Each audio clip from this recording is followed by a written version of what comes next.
Transmigrating into the Male Lead's Villainous Older Sister Chapter 1 to Chapter 44. At 2:30 in the morning, Xiu pulled herself together and finished editing the draft. She clicked save and sent the draft to her comic editor. After doing all this, she rubbed her sore eyes and yawned. She habitually opened the website to read the comments of the readers. Xiu was now a freelance mangaka. She was an out-and-out lover of clichés. Therefore, her works were also in this style. All kinds of high-energy and sour plots emerged one after another. Clichés were not new, but Xiu had the ability to make her readers complain that the plot was too old, while they couldn't stop themselves from catching up. This time, the newly serialized manga, Superstar's Love Wedding, also continued her usual characteristics. The comments section was in full swing, but most of the readers' focus was not on the relationship between the male and female protagonists, but on the important female supporting character in the novel, the male protagonist Ji Lin's half-sister, Zhou Xiu. When creating this female supporting character, Xiu casually gave her the same name as her own. At the same time, she added many settings for the female supporting character, such as being weak and sickly from a young age, vomiting blood after walking a few steps, and so on. She forcibly molded the female supporting character into a sickly beauty who was as fragile as porcelain. Like all the female supporting characters in clichés since ancient times, Zhou Xiu's role was to promote the development of the plot and create obstacles between the male and female protagonists. She was jealous of everything that her half-brother could have, and this jealousy turned into a strong desire for revenge. Zhou Xiu was unscrupulous and even used Ji Lin's guilt towards her to secretly kill him. Of course, the female supporting character's plot would eventually be exposed. After the plot was exposed, Zhou Xiu was reviled by thousands of people. Ji Lin's last trace of affection for his sister was also worn away. In the end, she received her retribution and died miserably. This was the ending that Xiu had designed for the female supporting character. She thought that the readers would denounce the evil female supporting character as usual, but she did not expect that most of them actually liked this character very much. Every day in the comments section, they asked for more scenes. Asmin, the character of the weak and sickly beauty, is so cool. F** King Choke. Tangmeni Jihua, watching the supporting female lead vomiting blood while laying out a vicious plan, I don't know why, but I have the urge to cheer for her. This kind of contrast is much more adorable than the pure White Lotus female lead, Su Qingwan. I think the brother-sister relationship is completely acceptable. Pineapple Sauce Fingli Su, please give Miss Xiu a happy ending. Author, if you kill her as cannon fodder, I'll definitely hang myself with 3 feet of white silk from the crooked tree under your building. Xiu. The taste of this batch of readers was getting more and more intense. Xiu quickly browsed through the comments and turned off her computer speechlessly. Although the readers were very vocal, she had never been influenced by the outside world. Besides, if the evil female supporting character didn't become cannon fodder, could it still be considered a qualified melodramatic manga? Xiu happily turned off the lights and lay on the bed. Before she fell asleep, she was still thinking about how the readers would react when they saw the tragic ending of the supporting female lead. Zhou Xiu. Have you rested enough? Everyone is waiting for you and you've already wasted an entire morning. How much longer do you want to drag it out for? There should be a limit to pretending to be sick, right? In a daze, Xiu seemed to hear an angry female voice shouting something in her ear. The voice was sharp and piercing. She frowned and suddenly opened her eyes. She saw an unfamiliar woman standing in front of her and looking down at her. She didn't look good. Seeing that Xiu had woken up, the woman snorted and impatiently ordered, "Hurry up and get up to touch up your makeup. Teacher Xianxia only reserved 1 day for the shoot. If you don't finish your cover photo today, you'll have to pay for it." Xiu was confused. What was going on? Wasn't she sleeping at home? Before she could figure it out, 2 more people came over and lifted her up from the sofa. Xiu was muddle-headed as she was dragged to the dressing room next door. When she came back to her senses, she was already sitting on a chair to get her hair styled. Looking at the mirror, Xiu finally saw her appearance clearly. A beautiful woman was reflected in the mirror. She was beautiful, but her complexion was too pale. The corners of her eyes and the tips of her eyebrows were entwined with a few wisps of illness. She was like a flashy but impractical fragile porcelain that would break with a touch. This person wasn't her. Xiyu felt as if she had been struck by lightning. Although she liked to stay at home and lacked exercise, she definitely wasn't so sick that she looked like she could die at any time. At this time, the stylist who was helping her tie her hair smiled and said, "Miss Zhou, you're really the model that fits the theme of our shoot the best. You don't even need to put on makeup. Just act yourself and you'll look good." Chief editor's eyes are really accurate this time. Sister Ling, don't you think so? The stylist's last sentence was directed at the person sitting on the sofa behind them. Xiyu recognized that it was the woman who had been mocking her earlier. Hearing the stylist's evaluation, Yu Ling curled her lips and suppressed the dissatisfaction in her eyes. She replied angrily, "What's the use of being suitable? She's not the only model in the world. If you ask me, next time we should find someone more professional. At the very least, she shouldn't be like someone who feels dizzy and nauseous all morning. She's so delicate." Yu Ling was indirectly scolding her. The stylist had to smile awkwardly and didn't say anything. Yu Ling was full of complaints about Xiyu. She had been in the industry for so many years, but this was the first time she had seen such a troublesome model. Normally, Yu Ling would have already replaced her. However, Zhou Xiyu was the model that the chief editor had personally asked for. Yu Ling couldn't make a move. She could only hold back her anger and hope that the shoot would be over soon. This kind of small model who didn't know her own worth was going to be blacklisted after the shoot. Yu Ling was one of the deputy chief editors of the magazine Fengshan Icon. She was also the person in charge of this shoot. Fengshan was the top fashion magazine in China. In particular, their cover of each issue always led the trend. Those who could appear on the cover were either big-name stars or well-known models. It could be said that this was one of the important indicators to measure the professional level of stars. This issue's cover was to match the publicity of a certain product, so the positioning was pale, delicate, and sickly. It was very difficult to find a model with this style. The chief editor of Fengshan interviewed dozens of people in a row, but he wasn't satisfied. He always felt that something was missing. Seeing that there wasn't enough time, an agency working under him suddenly recommended Zhou Xiyu. This girl was sick, but she was amazingly beautiful. The chief editor looked at her and thought, well, isn't she born for this shoot? Therefore, he didn't mind that Zhou Xiyu was just a newcomer. He immediately signed the contract and appointed her as the cover model of this issue. When Yu Ling first saw Zhou Xiyu, she was also very satisfied with her external image. Unfortunately, she was too pretentious. This kind of pretentiousness wasn't that she didn't cooperate, but that she fainted every once in a while. She also ran to the toilet to vomit several times, which seriously affected the progress of the shoot. Yu Ling was completely impatient and spoke impolitely. Xiyu didn't know Yu Ling's thoughts at all. She was just shocked by the information she had just received. Zhou Xiyu, Fengshan magazine, fainting several times. Wasn't this the plot of her book Superstars Love Wedding? Could it be that she had transmigrated into her own manga and become the supporting actress Zhou Xiyu? Xiyu's face turned green. As an author, no one knew better than her what had happened to the supporting actress. Zhou Xiyu lost her father in her early years. Her biological mother was a greedy and vain woman. She cheated on a rich businessman and gave birth to a secret child. When Zhou Xiyu's father died, she turned around and ran away with him. She became the wife of a rich man and gave birth to the male protagonist, Ji Lin. When her biological mother ran away, the family completely collapsed. Zhou Xiyu could only live with her grandmother. She was weak and sickly. She couldn't live without medicine since she was a child. But how could medicine not cost money? The family's savings were consumed little by little. When she went to college, they were stretched thin. Although in the manga, Zhou Xiyu was a cruel and merciless woman, she was very filial to her grandmother. She didn't want her grandmother to worry about her, so she planned to work part-time to support the family. However, her health was too poor. Most people refused to hire her for fear of accidents. Later, an agency took a fancy to her face and invited her to be a model.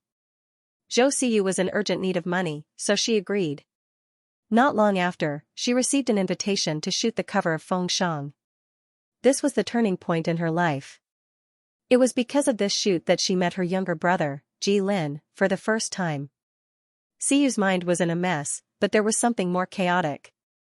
While she was absent-mindedly looking at the strange sickly beauty in the mirror, she suddenly found that the stylist standing behind her had a faint pink light on his head. Siyu was surprised. She subconsciously pointed and asked, "Your head?"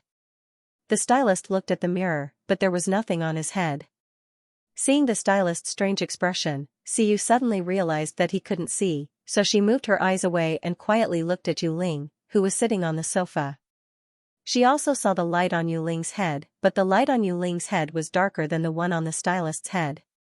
Siyu tried to ask Yu Ling again, but she only got an impatient expression from Yu Ling. "What are you doing now?" Siyu obediently shut her mouth. Well, she understood. The light shouldn't be an illusion, but only she could see it. After the styling was done, Yu Ling directly took her to the studio. Along the way, in Siyu's eyes, there was a flash of light on everyone's head, but no one was aware of it. The light only appeared when she concentrated. Siyu didn't know what it meant. Maybe it was a variable caused by her transmigration into the manga. But why couldn't she see anything on top of her head? Siyu was in a trance when she was pushed to the center of the studio by Yu Ling. The studio was built with a forest background. As soon as she stood still and was at a loss, she heard someone shout behind her, "Hey, you!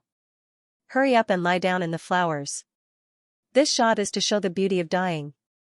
Dying, do you understand? The feeling of you almost fainting just now is very good." Siyu's mouth twitched. She looked back and saw a middle-aged man, who seemed to be the main photographer, eager to try. The color on his head was the darkest among all the people present, close to orange.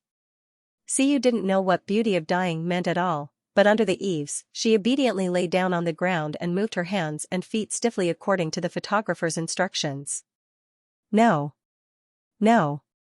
It doesn't feel right. Xianxia, the photographer, had won countless awards, but he was also demanding for perfection. If he didn't get what he wanted, he would overturn it and start over again. He frowned and looked at the girl, who seemed to be very nervous and didn't know where to put her hands and feet. He shouted, "Relax, why are you as stiff as a rock?"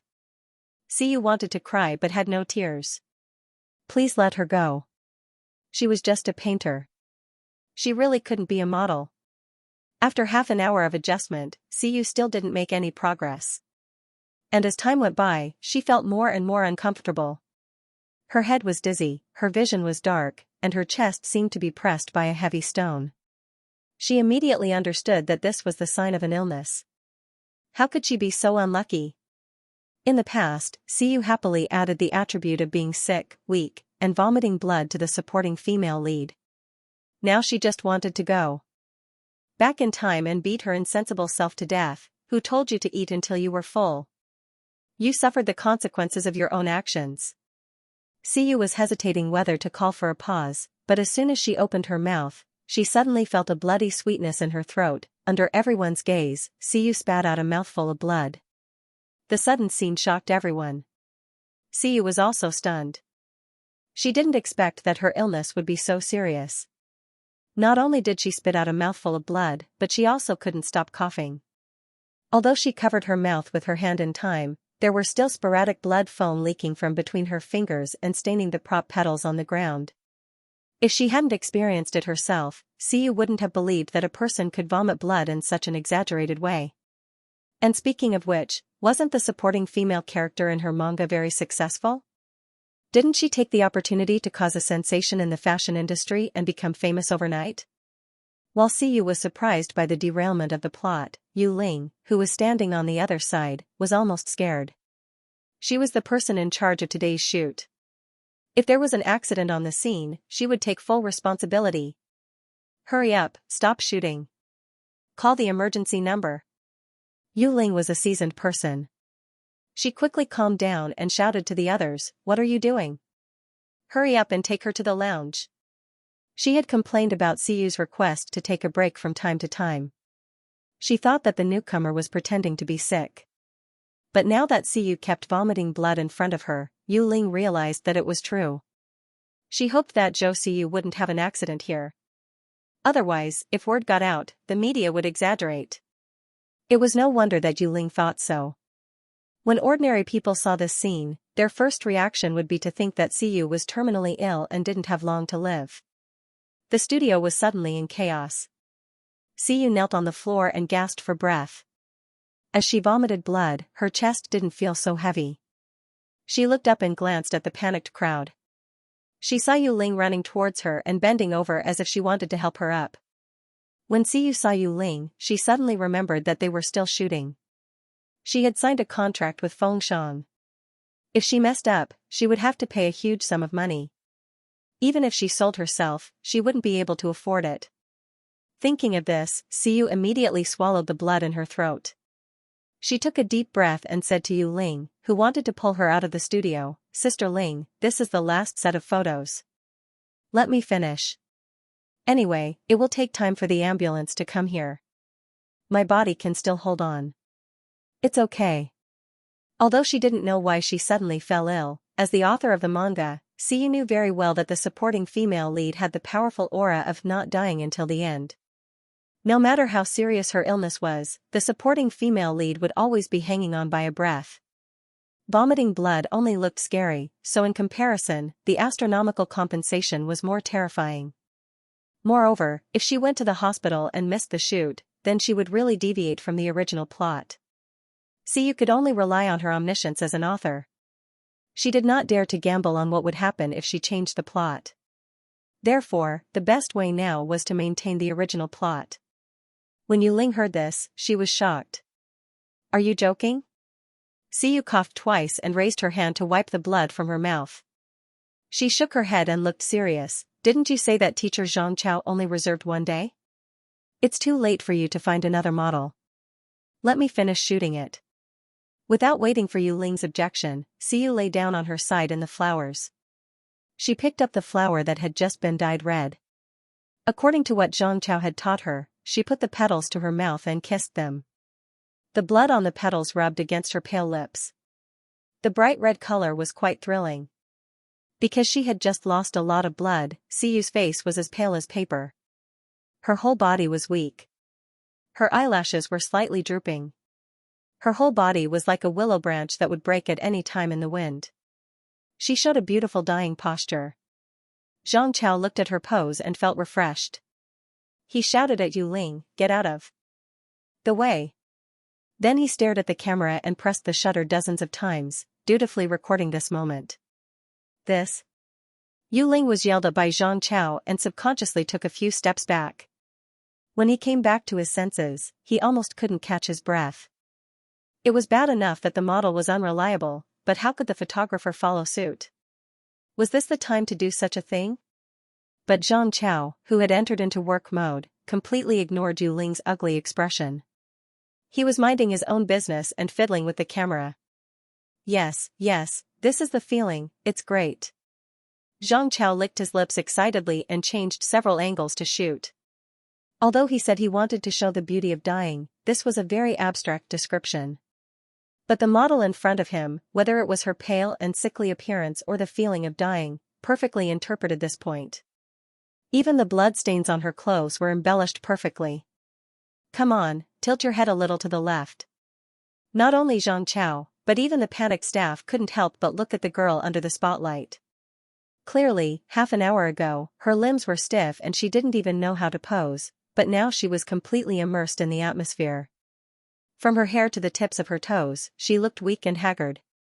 It was as if she really had reached the last moment of her life and was using her remaining energy to ignite herself. Siyu obediently posed. Her face was almost stiff from smiling. Not long after, she couldn't help but cough again. Her eyebrows were slightly knitted and she looked very pitiful. Zhang Chao quickly took a few more photos. Yu Ling, who was originally standing to the side, was somehow pushed to the door by the crowd. Just as she steadied herself, there was a shout from outside the door, "Make way. The stretcher is coming in." The ambulance had finally arrived. Seeing Siyu being carried away on a stretcher, Yu Ling breathed a sigh of relief. Although the shoot could be completed according to plan, she was more worried that something would happen to Siyu and she would blame it on the company. Now that she was at the hospital, if anything happened, the company would be able to get away with it.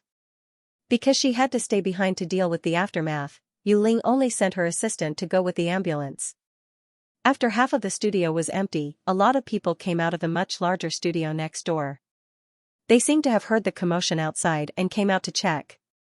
Yu Ling inadvertently glanced around and fixed her eyes on the leading teenager. Ji Lin, why did you come out? Are you done with the shoot? Yu Ling quickly put on a smile and asked. The teenager looked like he had just come of age. He was wearing a punk-style outfit with bits and pieces of metal accessories that clanged as he walked. But even this kind of non-mainstream outfit couldn't hide the teenager's outstanding temperament. He raised his eyebrows and a smile appeared on his handsome face. He looked a little indecent, but his mouth was honest. Lingjia, I just heard someone call for an ambulance. What happened? Perhaps it was difficult for women to resist this kind of ruffian boy. Yu Ling sighed in her heart. No wonder Ji Lin had so many fans. Her expression softened and she explained, it's nothing. A model who came to shoot the cover suddenly vomited blood. She has already been sent away. Yu Ling wanted to continue complaining, but Ji Lin's face suddenly became very ugly. Vomiting blood? Yes, everyone was shocked. Hey, wait, where are you going? Before Yu Ling could finish her sentence, she saw Ji Lin rush out with a calm face and disappear like a gust of wind. Hospital ward. Siyu was thoroughly examined. As expected, the hospital couldn't find anything. In the end, when they saw that Siyu's condition had stabilized, they could only prescribe some medicine and tell her to rest for a while. Siyu thought that of course they couldn't find anything. After all, even she, the author, couldn't tell what illness the supporting female lead had. In short, it couldn't be cured and she wouldn't die. Originally, the hospital suggested that she stay in the hospital for observation, but Siyu was politely rejected. So, Assistant Su, who came with her, drove her back to her rented apartment and said, Miss Zhou, the company will help pay for the medical expenses first. If there are any problems in the future, we can contact you. You can rest at ease and recuperate. I won't disturb you for now. Assistant Su quickly excused himself and left. After returning to her own apartment, Siyu finally relaxed. Fortunately, the supporting female lead was usually antisocial. In addition to her poor health, she didn't have many social activities. Other than her grandmother, she couldn't find any close friends, so she didn't have to worry about being exposed. The most important thing was that the cover shoot was completed. She finally managed to get away with it. Siyu knew that according to the original plot, Zhou Siyu would enter the entertainment industry as a model and be entangled with the male and female leads. But when she thought of today's painful shooting experience, she couldn't help but shiver. Let her off. She was suited for staying at home. She really couldn't be a big star or anything. But the supporting female lead had signed with an agency before, so it might not be so easy to terminate the contract. If she had to pay for it. Sure enough, what she needed most at this stage was money. Whether it was to buy medicine or to regain her freedom, she needed to earn a sum of money as soon as possible. Siyu lowered her head and looked at her slender hands. It suddenly dawned on her. That's right, how could she forget? Her old profession was drawing comics. In her previous life, she had published many popular comics. Why not transfer those works over? The more she thought about it, the more she felt it was feasible. Siyu couldn't wait to turn on her computer and go online to search for websites or magazines that were suitable for her to submit short comics. Also, there was one thing that needed to be done quickly. After all, she was in urgent need of money. After careful comparison, Siyu finally settled on a website called Chimon. After searching online, Siyu discovered that this world was still popular with print comics. There were very few original comics published on online platforms. This Chimon was the first manga portal in China. Although it had just been established, Siyu noticed that it was backed by a powerful company. It wasn't hard to imagine that as long as a few manga authors became popular, Chimon would quickly become popular. The benefits were good, and it was in its initial stage. It urgently needed to recruit new authors. Chimon was undoubtedly the most suitable place for Siyu. She didn't rush to register as an author. Instead, she first bought the equipment she needed to draw on the internet. After choosing, she checked her bank account balance and found that there wasn't much left. Her heart ached so much that she found it difficult to breathe. Sigh, although dreams were good, people still needed to eat. She should call Assistant Sue tomorrow and ask when she would receive her salary. Since she had made up her mind to go back to her old profession, Siyu didn't bother about the contract anymore. She would cross the bridge when she got there. The most important thing now was to accumulate capital. Without capital, how could she negotiate with others? She opened Zhou Siyu's Weibo. As a popular artist in her previous life, Siyu was very clear about the role of fans. She used to be a popular artist on Weibo, and now the webcomic platform was still in its infancy. Everything had to start from scratch. But for her, wasn't this the best opportunity? In addition to serializing the manga on the platform, she could also post some cartoon strips on Weibo from time to time to gradually attract more fans, thus leading them to the platform. In the age of the internet, strength was the foundation, and popularity also played a role that couldn't be underestimated. Siyu's goal was to earn more money so that she could say goodbye to that agency as soon as possible. Naturally, she had to consider everything. Clicking into the female supporting character's Weibo, Siyu quickly scanned through and was speechless. She didn't know if it was because of her personality, but Zhou Siyu's Weibo was full of negative things. Siyu didn't want to delete her traces in the world, so she decisively opened a new account. Siyu still used the previous artist's name, Koi, but after thinking about it, she added a prefix. In the end, it became Koi Lai Lai for 500 years. Staring at the new name, Siyu nodded with satisfaction. Although she was seriously ill, she had a strong will. She would definitely be able to survive until the end. After confidently encouraging herself, Siyu took out a pencil and paper. The shooting experience during the day was very refreshing, and she was suddenly inspired. Because of the lack of props, all the characters were drawn in cartoon strips. A young girl who had just entered the modeling world encountered a scammer company. But due to several coincidences, she got a real contract. This contract was made by a group of rich men for fun. They often asked the young girl to complete some unimaginably strange shoots, so the young girl's modeling career was completely messed up. She was forced to play games with this group of rich second-generation heirs. Gradually, she developed a deeper relationship with these people. Charaba is great. Let's just name it Fashion Strategy. Just hearing the name is enough to make me feel good. The advantage of the cartoon strips was that they were short, not difficult, and had a relaxed tone. Siyu was very happy as she drew. Her imagination was running wild, and before she knew it, she had finished 3 chapters in one breath. Zhou Siyu had been sick since she was young and never dared to stay up late. She had to go to bed before 10 o'clock. However, Siyu used to stay at home and it was common for her to switch between day and night when she was working on her manuscript.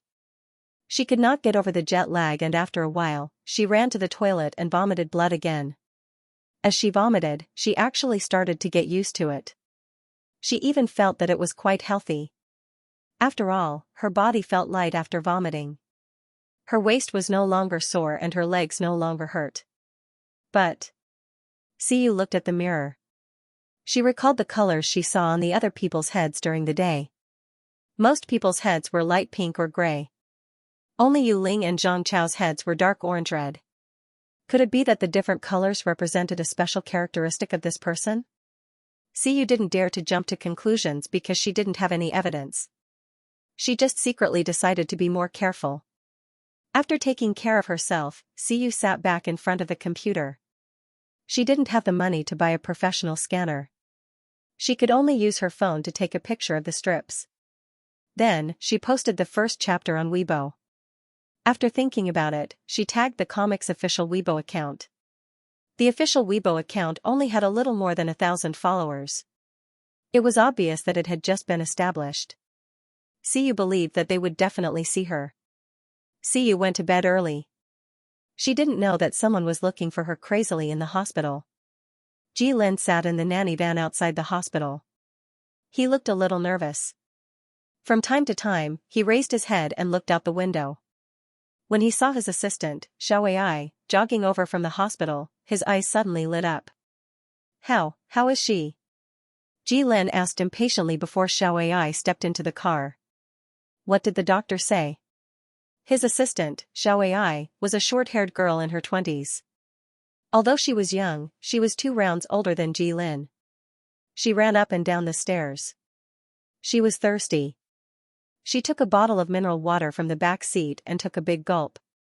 Then, she said, I asked the doctor. He said she's fine. She's just weak and has gone home. She vomited blood. How could she say she's fine? Ji Lin swallowed his question with great difficulty. He turned his face away and said sullenly, oh. He tried his best to pretend that he didn't care, but his hands betrayed him. It showed that he was not as calm as he appeared to be. Xiao Ai secretly glanced at Ji Lin. Ji Lin debuted at the age of 14. She had been his assistant for 4 or 5 years, but she had never seen him lose his composure like today. If she hadn't stopped him in time, Ji Lin would have rushed to the hospital. Ji Lin was now a national idol. If someone took a picture of him going to the hospital and found out about the little model, he wouldn't be able to clear his name. Xiao Ai didn't understand. Although Ji Lin was young and looked sloppy, he had always been very calm and sensible. Since he entered the industry, he didn't need his agent or assistant to worry about anything. It was even more impossible for him to have a scandal. Xiao Ai even heard that Ji Lin was actually a rich second-generation heir.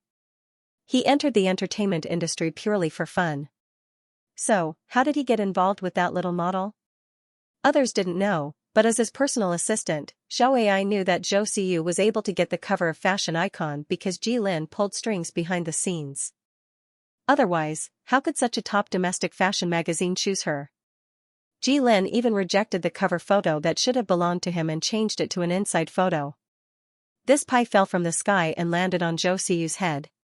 Although she knew that as an assistant, she shouldn't ask too much, Xiao Ai couldn't help but ask, Brother Ji, do you know that model?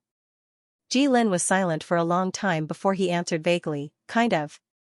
Xiao Ai said, Brother Ji, you are now on the rise. You have to pay special attention to your image as an artist. If you need anything, you can ask me for help. She tactfully reminded Ji Lin to pay attention to his image and not show up in public like he did just now. After all, they were a man and a woman. The model seemed to be older than Ji Lin. Ji Lin's female fans would explode if word got out. Regardless of whether they were in a relationship or not, this kind of thing was not a good thing for Ji Lin, who was immune to scandals. Ji Lin of course understood what Xiao Ai was implying. He looked up and said, What are you thinking? I don't have that kind of relationship with her. What's wrong with caring about his sister, even though Zhou Siyu was completely unaware of it? As soon as he heard that she vomited blood, he eagerly followed her to the hospital. What kind of relationship could it be? Xiao Ai muttered to herself. Suddenly, she thought of a slightly frightening possibility. Could it be that Brother Ji has a crush on that little model? It can't be, right? Ji Lin was recently elected as the #1 male artist most wanted to date. Every day, many of his female fans clamored on Weibo that they wanted to marry him. He can't be interested in an unknown model, right? Ji Lin did not know about his assistant's complicated psychological activities. He thought for a while and asked, Is the audition for the female lead of the MV4 Scars scheduled for next week? Yes, why? Xiao Ai did not understand. Ji Lin was born a singer and was talented. He was a rare all-round singer.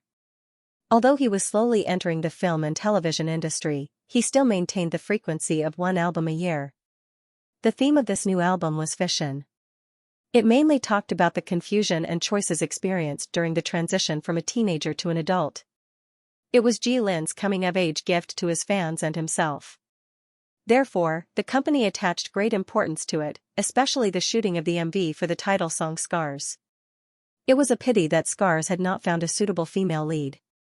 After all, it required the female lead to have a decadent and pale temperament. How could such a person be so easy to find? When Ji Lin heard Xiao Ai's reply, he nodded and said, Zhou Siyu. The model who took the cover photo today, I think she meets the requirements of this MV.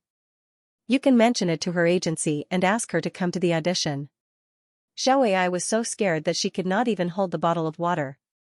Regardless of his assistant's expression, Jilin thought for a bit and added, "Don't tell them this is my idea. Forget it, I remember that you have a good relationship with Sister Ling. Ask her to mention it. Tell her that you are very satisfied with the cover photo, so you recommended this opportunity." Xiaoai looked at the big boy who had just become an adult and arranged everything in an orderly manner. She had a complicated feeling. God, please tell me that Ji Lin isn't really going to be that model's sugar daddy, is he? Siyu slept soundly until dawn. She did not wake up until her phone vibrated next to her pillow.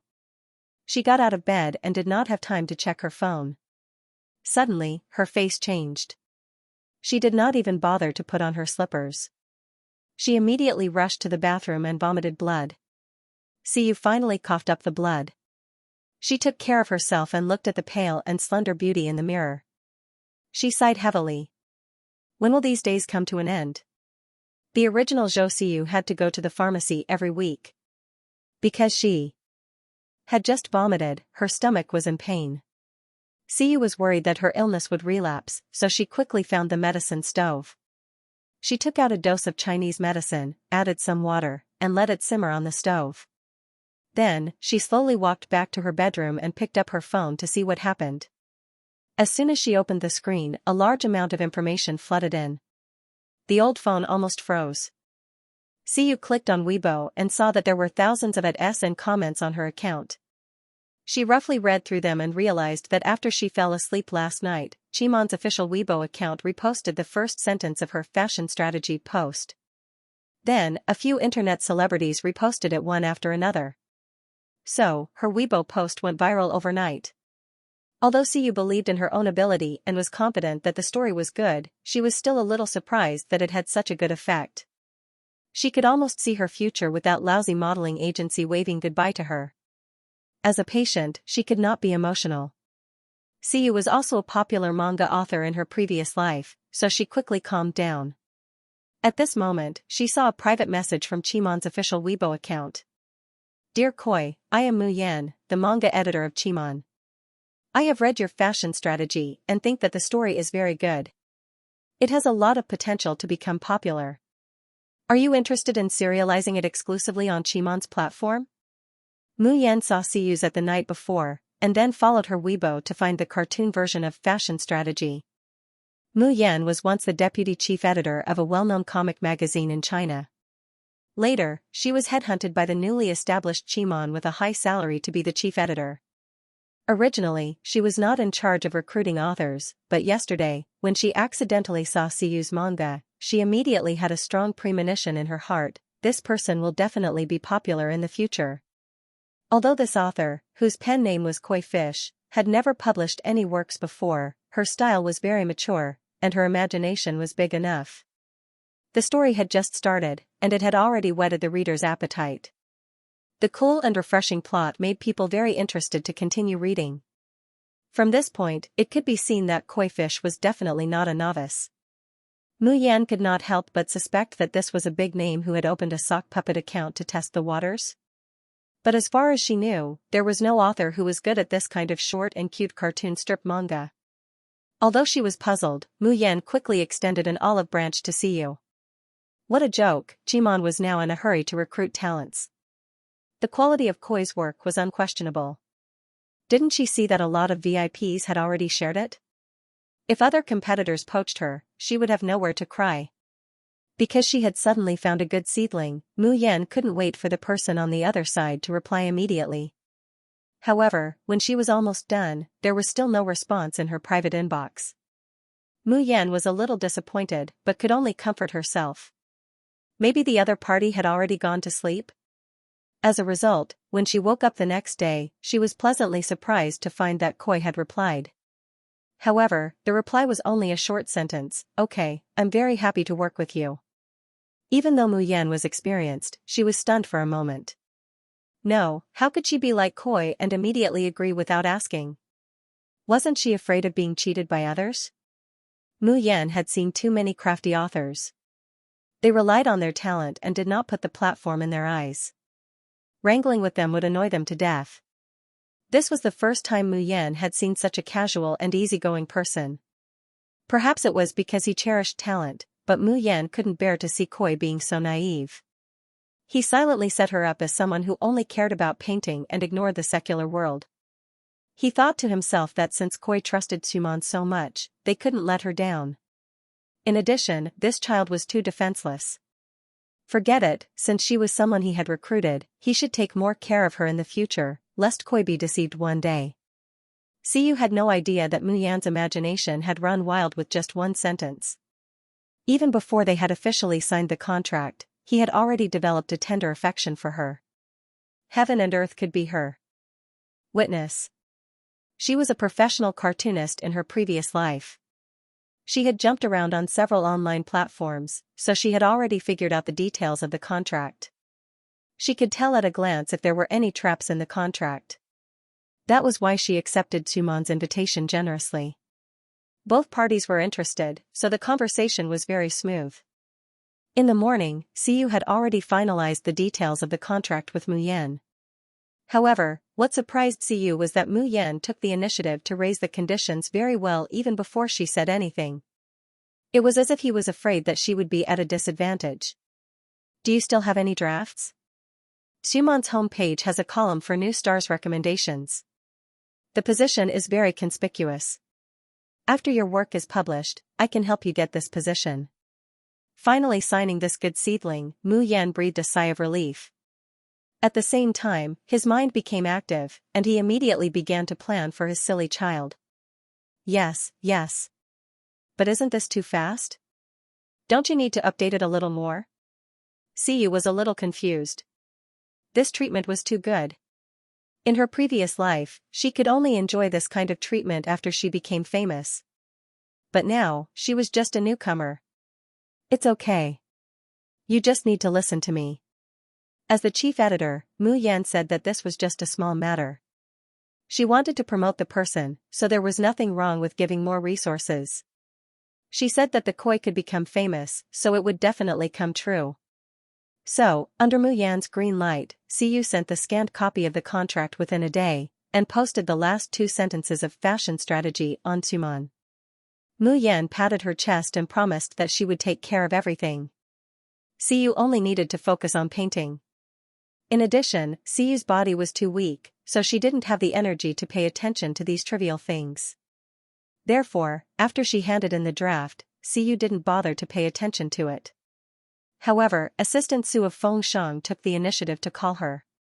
He said that the refined photos had been developed, and he asked Siyu to go over. At the same time, he happily paid her. Siyu checked her bank account.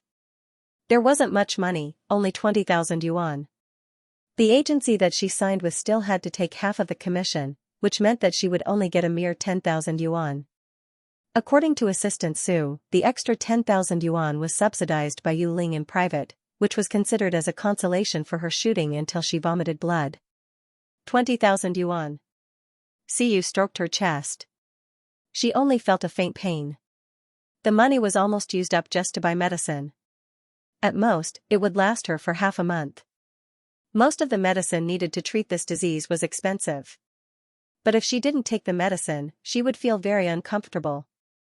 Zhou Siyu's family was not well off, and it was mainly because of this disease. It was still a matter of money. Siyu sighed. She was even more determined to change her career as soon as possible. It was not easy to work in the modeling industry. The salary was not high, and the agency was a scammer. It was no wonder that the original Siyu tried her best to climb up the social ladder. Especially after she hooked up with her stepbrother, Ji Lin, she tried her best to scheme against him and steal his resources.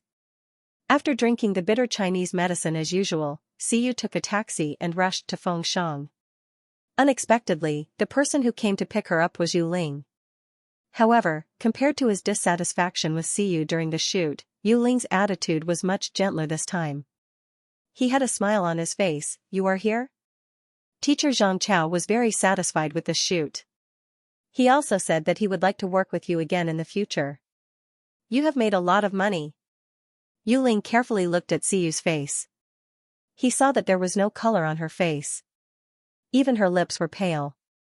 He couldn't help but remember the scene when she vomited blood that day. He asked, "Are you feeling better?" Xianxia, this is an old problem. Don't worry, Xiyu replied obediently. Her attention was actually focused on Yu Ling's head. The last time they met, Xiyu noticed a dark pink light floating above Yu Ling's head. But today, the light had disappeared and was replaced by a faint black fog. Yu Ling was still unaware of it. At first glance, Xiyu thought it was something dirty. So when Yu Ling turned around to grab something, she subconsciously reached out her hand to touch it. Unexpectedly, the moment her fingers touched the black fog, a few images flashed through her mind. On a busy road, a girl with a backpack was hit by a car that lost control and crashed into the sidewalk. In the end, she landed heavily on the ground a few meters away. The ground was covered in blood, her lifeless eyes, and the terrified crowd. And that girl's face just happened to be 70 to 80% similar to Yu Ling, who was standing in front of her. These scenes flashed through Siyu's mind. When she suddenly came back to her senses, she immediately gasped for breath. What was that, an omen? That black fog was floating above Yu Ling's head. She only saw these images after touching it. Could this omen also be related to Yu Ling? Was it hinting that something would happen to Yu Ling or the people around her? Xiyu closed her eyes and exhaled. She slowly calmed down her overly intense heartbeat. Suddenly seeing such a bloody scene had a big impact on her. Yu Ling originally wanted to talk to her about something else, but when he turned around and saw her like this, he jumped in fright. What's wrong with you? Don't be sick again. No, I just suddenly felt a little uncomfortable. It's nothing. Xiyu hesitated for a moment, but still looked at Yu Ling and asked, Xianxia, do you have a daughter? Yu Ling was stunned. Yes. She thought about it strangely. She usually separated her work from her life very quickly, and she never talked about personal matters with others. Where did Xiyu learn about this? Xiyu confirmed again. Is she in primary school? Yu Ling nodded. She's in the 6th grade this year. Seeing Xiyu's thoughtful look, she couldn't help but ask, why are you asking this? I'm just saying. I've heard someone mention it before. Xiyu calmly changed the topic. She was now 70% sure that the girl in the flashing image was Yu Ling's daughter. In other words, the black fog was actually hinting that Yu Ling's daughter would be in a car accident? Xiyu was a little uncertain. Although she was the author of the original manga, she only knew the fates of the main characters. For a passerby like Yu Ling, who had only appeared once, she didn't know the trajectory of his life. Not to mention, this was a real world, and there were even more variables. In addition, Xiyu wasn't sure if the black fog above her head was a bad omen. She couldn't just tell Yu Ling that his daughter might be in a car accident, right? It would be strange if he didn't kill her. It seemed that she had to verify it herself. Yu Ling quickly forgot about this little episode, and she mentioned it again. By the way, the chief editor and I are very satisfied with the finished product this time. I think with your qualifications, you can try to fight for a better opportunity. Have you heard of Jilin? Hearing this name, Xiyu unconsciously bit her lip. Jilin? How could she not know? Jilin was the male lead of Superstar Doting Marriage, and he was also the original body's half-brother, but Xiyu didn't expect to suddenly hear his name from Yu Ling's mouth. Of course I know. Xiyu had a bad premonition in her heart. If she remembered correctly, this was the main storyline. Sure enough, Yu Ling continued, Jilin's new MV is currently auditioning for the female lead. The audition is set for this Friday, so you have to prepare well. I can tell you that Jilin's Xinfei company has been secretly acquired by Huani. Right now, Huani is looking for new talent. If you perform well, you might be signed by Huani. The agency you're currently working for is too short-sighted. There are traps everywhere, and it's not going to make a difference. If you want to jump out of this fire pit, you have to seize this opportunity. After the last shoot, the photographer and the chief editor were full of praise for Xiyu.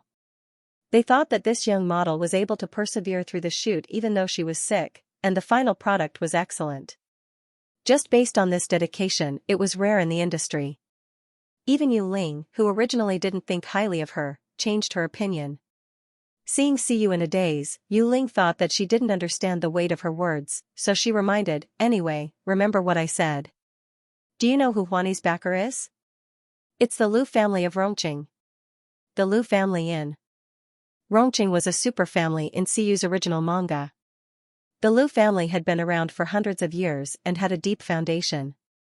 However, they kept a low profile and almost no one knew about them.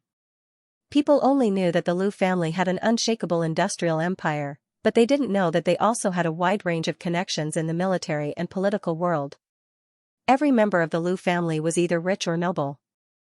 Many people would do anything to show their faces in front of the Lu family. However, in Siyu's novel, Superstar's Love Wedding, Ji Lin was the male lead. The story also revolved around Ji Lin's journey in the entertainment industry. The Lu family was only briefly mentioned. It was just a background story in the original manga and didn't go into detail. In recent years, the Lu family, which originally focused on the industrial industry, began to quietly enter the entertainment industry. The Xianxia company that Ji Lin signed with was bought by the new company Huani, which was backed by the Lu family. Although Huani was a new company, it had the Lu family as its backing. At least they didn't have to worry about a lack of money and connections. Yu Ling's proposal made Siyu a little interested. Siyu remembered that the original owner of her body didn't have any experience. She was tricked into signing an unequal 5-year contract by a random modeling company. She wanted to terminate the contract? She had to work for 5 years and let the company exploit her. Otherwise, she had to pay 30 million yuan. Not a cent less. 30 million yuan. Siyu clicked her tongue. How could she get so much money in such a short time? Unless she sold her body, but with her sickly appearance, who would want to take a fancy to her?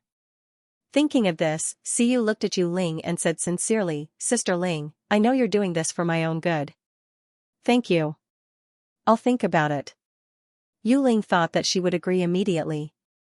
After all, such a good opportunity didn't come every day. Jumping to Huani was better than staying in this small agency, right? Then the audition for the MB? Yu Ling asked. "Let me think about it," Siyu replied vaguely. Siyu was too embarrassed to ask if she could not go. In the original manga, Ji Lin secretly manipulated the audition to give the female lead role to Zhou Siyu, squeezing out several other strong competitors. One of the competitors was even a member of a rather famous girl group. After the audition, this person commented a few words on Weibo, causing the fans to be indignant. They kept clamoring that there was something shady about the audition. Originally, if Zhou Siyu had filmed well, this matter would have passed. However, she was not a professional, so her filming was a mess. Not only did it make people believe that if she could get into the industry at this level, she must have gotten in through the back door, it almost ruined Ji Lin's new album that he had high hopes for. When Ji Lin's fans saw that the music video for the main lead had been shot in such a ridiculous manner, who were they trying to fool? Of course, the fans couldn't bear to blame their idols, so they all pointed their fingers at Zhou Siyu. She was the only one who was scolded by all the people in the world. In the end, it was Ji Lin who took care of his sister and took the initiative to take the blame.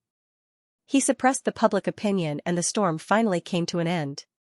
However, because Ji Lin's action of protecting Zhou Siyu was too obvious, everyone began to imagine the relationship between the two of them. There were all kinds of unbearable speculations. Therefore, although the incident of the MV was covered up on the surface, Zhou Siyu was immediately blacklisted by Ji Lin's fans. From then on, they didn't really like her. Zhou Siyu was sensitive and had low self-esteem. After this incident, she resented Ji Lin. Especially after she found out that Ji Lin was her stepbrother, the huge gap between the two of them drove her crazy. Siyu sighed. Of course, she couldn't tell Yu Ling about this. She also didn't want to walk down the same path as Zhou Siyu. Ji Lin's female fans were very crazy. If she offended them, she wouldn't have a good life. After the discussion, Siyu walked out of Yu Ling's office. She was about to take the elevator downstairs, but when the elevator door opened, she saw that there were already a few people standing inside. The leader of the group was a young man dressed in a punk style with metal ornaments all over his body. He had his head down and was playing with his phone. It was Ji Lin, who had just finished filming a commercial.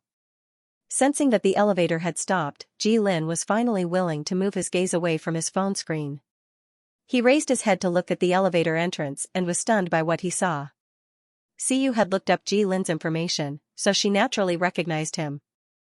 When she saw Ji Lin's expression, she took a step back and gestured for them to go down first while she waited for the next shift. No, nothing. Ji Lin spoke first. He raised his hand and pressed the button to open the door. As soon as he spoke, he realized that he was stuttering. He quickly cleared his throat, looked at the ground, and continued, "Come in. There aren't many people here anyway." When Xiaoai, who was standing behind Ji Lin, heard this, she couldn't help but roll her eyes. Don't think that she couldn't hear the excitement in Ji Lin's voice. Wasn't it just a meeting with a girl? Did he have to lose his composure? Xiaoai felt like an old mother who was worried that her son would be fascinated by a beauty. Seeing that Ji Lin insisted, Xiyu didn't argue. She thanked him graciously and stepped in. In contrast to Ji Lin's sneaky behavior, Xiyu was much calmer.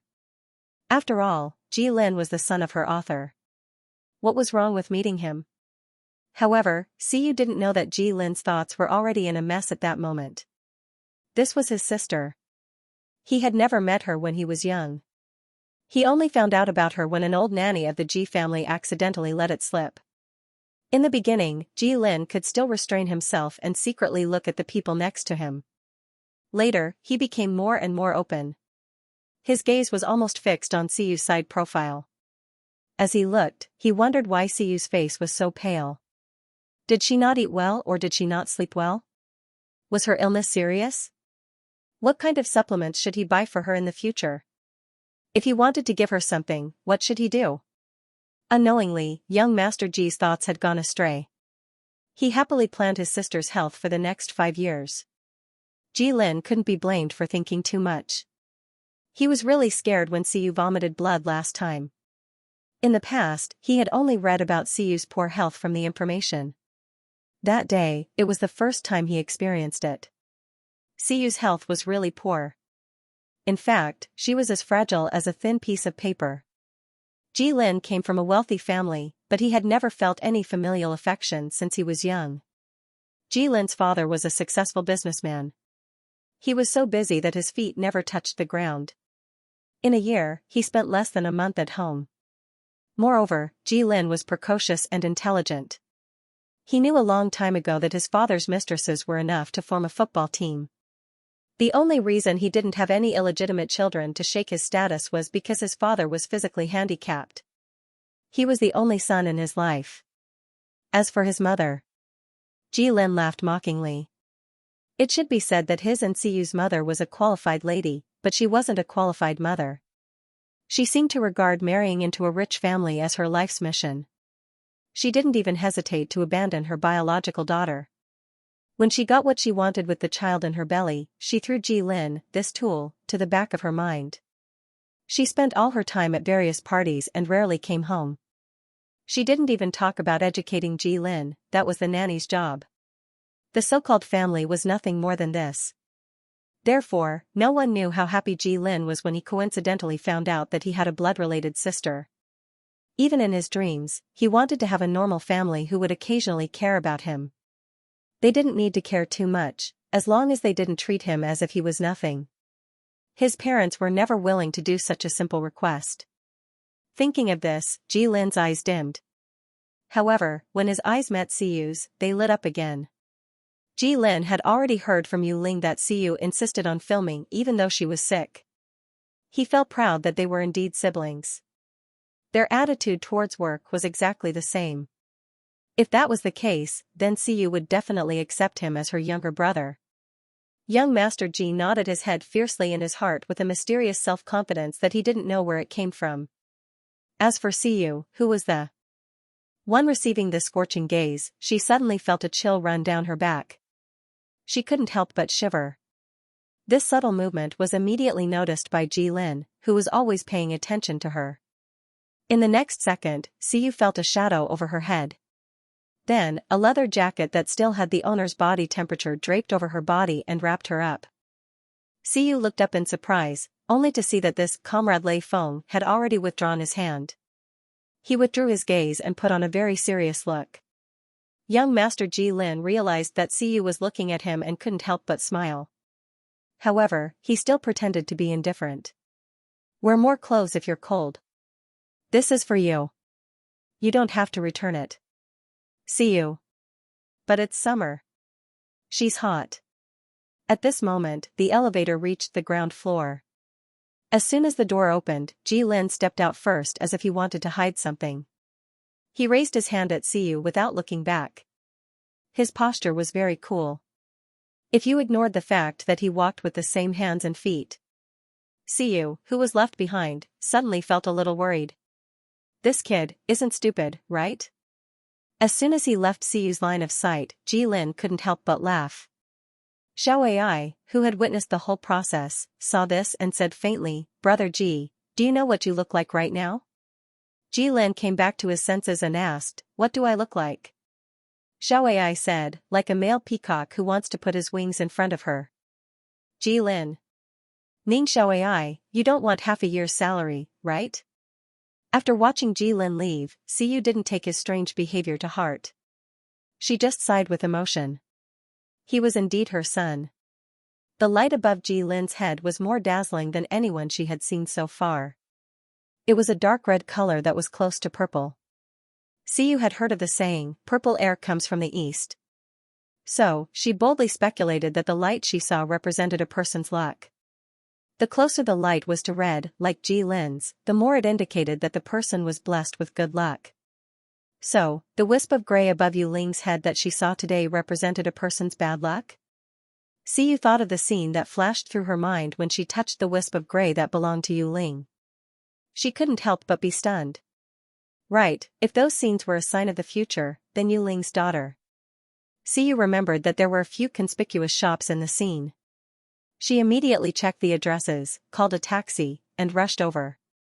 After arriving at the destination, Siyu found that the accident happened on a busy road in the center of Jiangqing. There were many people and cars coming and going. The air in a crowded area was naturally not good. Siyu endured the suffocating feeling in her chest and looked around. However, she couldn't find the little girl who looked similar to Yu Ling. Instead, she felt dizzy after walking around a few times. Fortunately, she knew that she liked to vomit blood, so she always had a stack of tissues in her bag when she went out. So, when no one was looking, she calmly took out the tissues and spread them out to cover the corner of her mouth. She only became a little more clear-headed after she spat out the blood in her chest.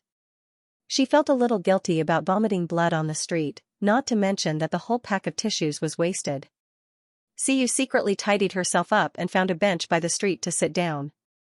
She planned to wait for the rabbit to appear. Although Siyu wasn't sure, she had a premonition that something would happen to Yu Ling's daughter today.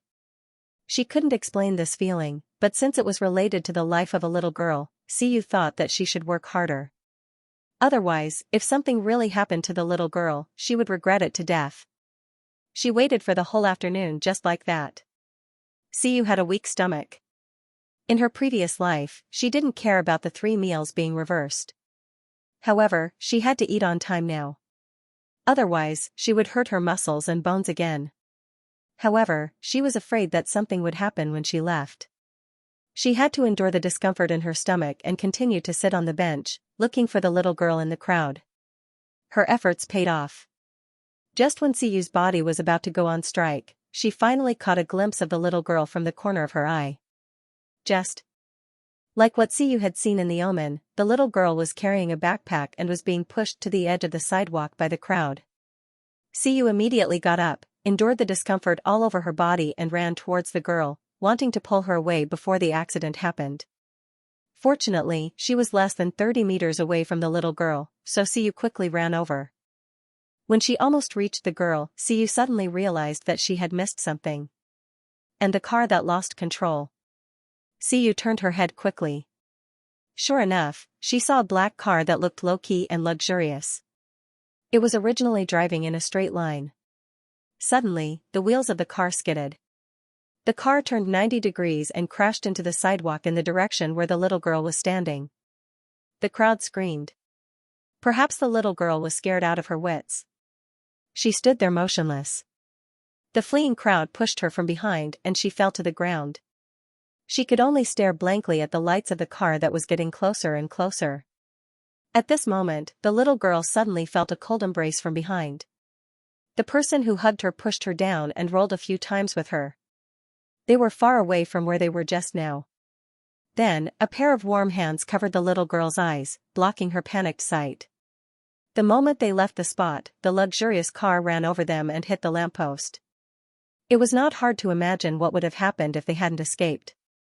After taking the little girl away, Xiu let out a long sigh of relief. Fortunately, they had made it in time. Although it was a mess, Xiu still carefully protected the girl's head. She bore all the impact alone. Perhaps it was because she rolled in the wrong direction. Xiu had just escaped from the tiger's den, but as she rolled, her back slammed into a pillar on the side of the road. Originally, Xiu's body was like a fragile glass bottle. With this collision, it fell apart with a crash. She couldn't hold back the churning in her chest. She kept coughing blood. She was clearly out of danger, but she looked worse than if she had been hit by a car. The little girl in Xiu's arms was stunned. When she came back to her senses, she felt the person behind her coughing strenuously. However, the hand on her back was still gently comforting her. She didn't know why, but she should have been frightened, but the little girl clutched Xiu's clothes tightly. She slowly found a sense of security. Her eyes turned red, but she didn't cry out loud. Instead, she raised her hand and wiped the blood from Xiu's mouth.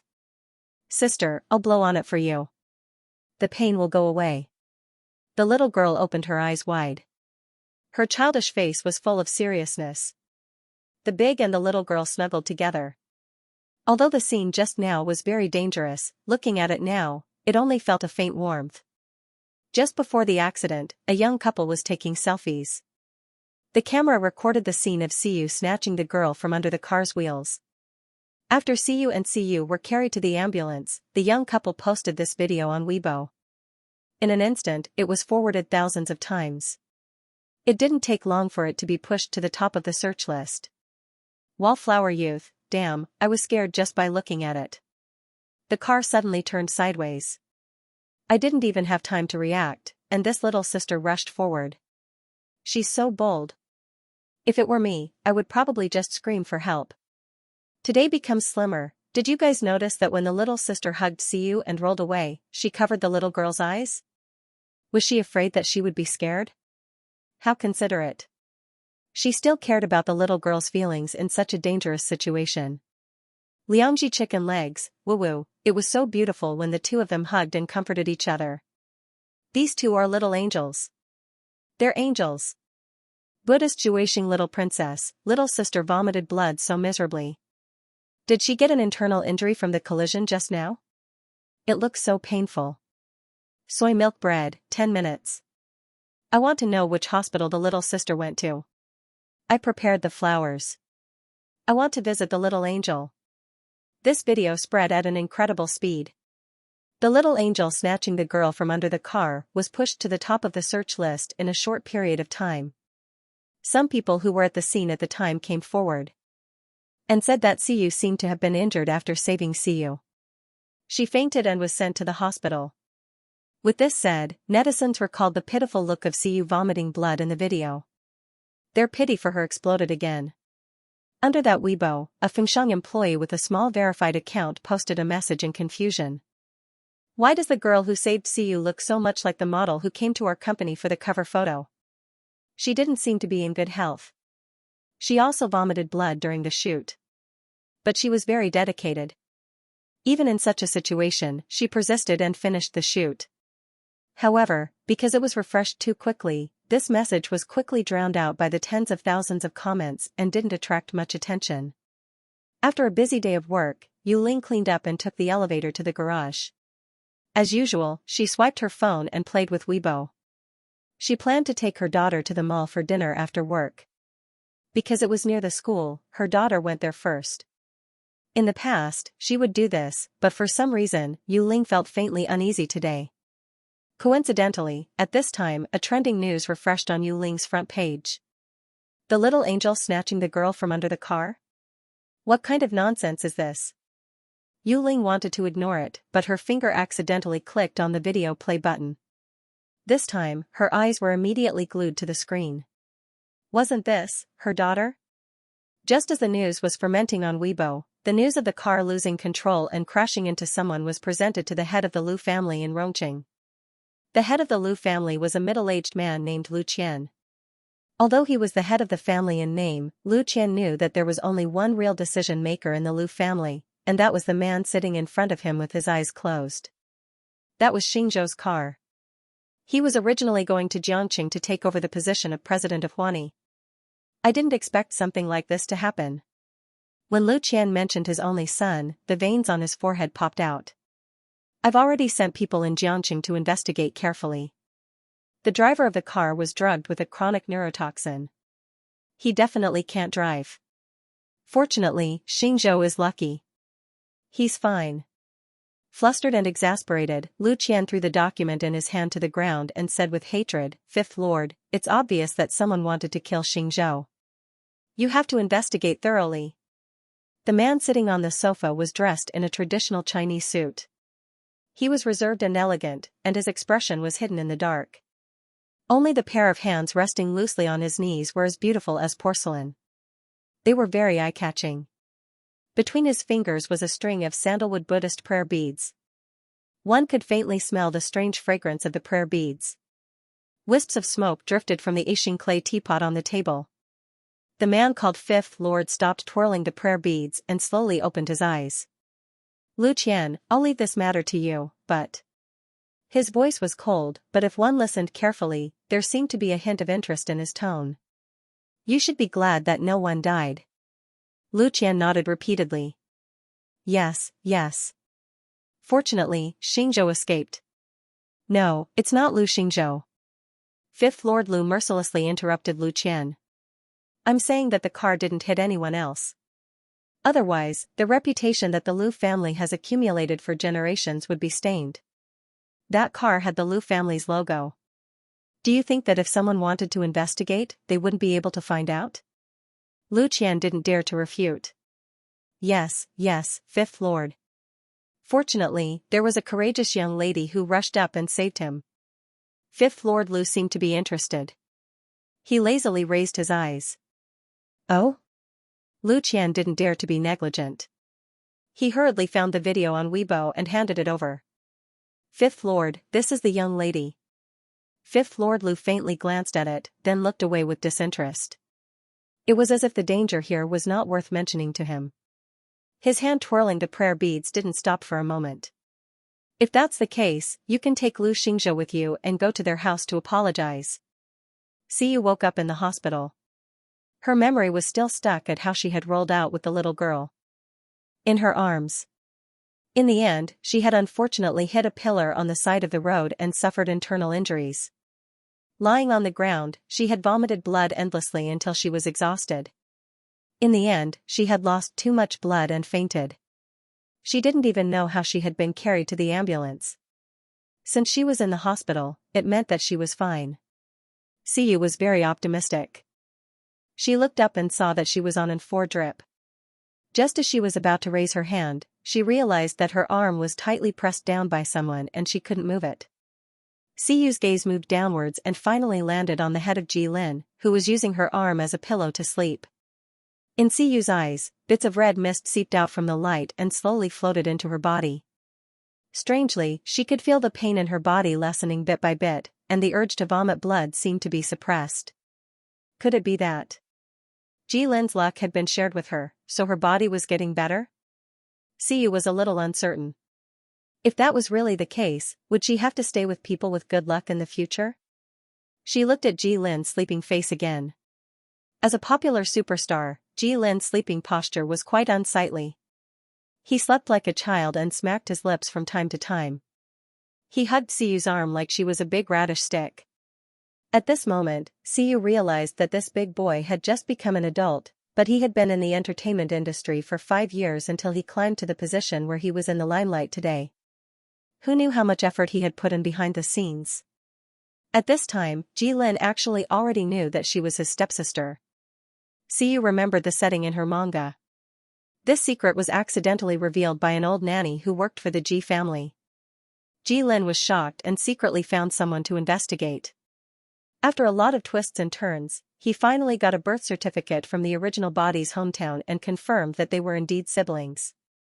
Could it be that Ji Lin knew that she almost got into a car accident and was worried about her, so he came to the hospital to watch over her? Unfortunately, in the manga, all of Ji-Lin's efforts were in vain. His efforts did not earn him the slightest bit of gratitude from the original body. Instead, he was met with intense jealousy and unwillingness. As a result, the original body vented her hatred for the destruction of her family on Ji-Lin, an innocent person, and did all kinds of irreparable wrong things. Thinking of this, Siyu's heart softened. She originally wanted to shake Ji-Lin awake, but her hand changed direction halfway and landed gently on Ji-Lin's head. She carefully combed his messy hair. If the fans were to see him sleeping like a pig, their jaws would definitely drop, right? Siyu had a mischievous thought. She used her other hand to reach for the phone on the bedside table, turned on the camera, and aimed it at Ji-Lin's sleepy eyes. With a click, she took a picture. Siyu's movements were very gentle, but unexpectedly, Ji-Lin was still awakened by the sound of the shutter. As a celebrity, he was reflexively alert to this sound. When he opened his eyes, he first looked around. When he found that there were no reporters, his brain gradually woke up from his sleep. Then, he turned his head and met Siyu's smiling eyes. Ji-Lin? Oh no, I've been exposed. This was young Master Ji Zhao's first reaction. How did he accidentally fall asleep? Where's his mask? Where's his sunglasses? This was young Master Ji Zhao's second reaction. He didn't dare to think that it was too late to put on a disguise now. Ji-Lin jumped up from the chair and stood dejectedly beside Siyu's bed like a child who had done something wrong. In the past, when he faced fans on stage, Ji-Lin could talk about everything from Tiannan to Hebei. Now that he was facing his sister who didn't know anything, Ji-Lin opened his mouth but couldn't say a word. How could he explain this? The two of them didn't know each other at all. He was a popular celebrity, so why would he run to an unknown model's bed for no reason? Those who didn't know would think that there was something fishy going on between the two of them.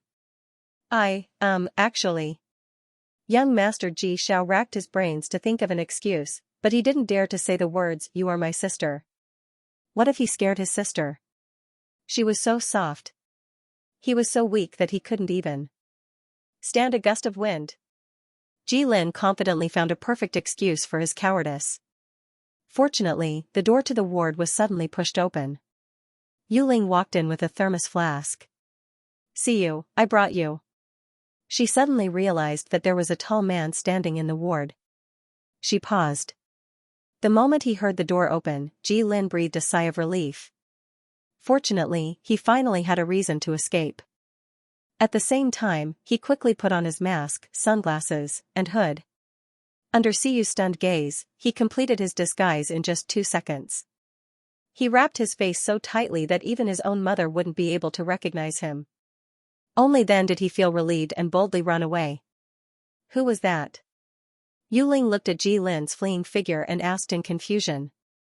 She felt that the person's figure was a little familiar, but since she couldn't see half of his face, she couldn't remember who it was.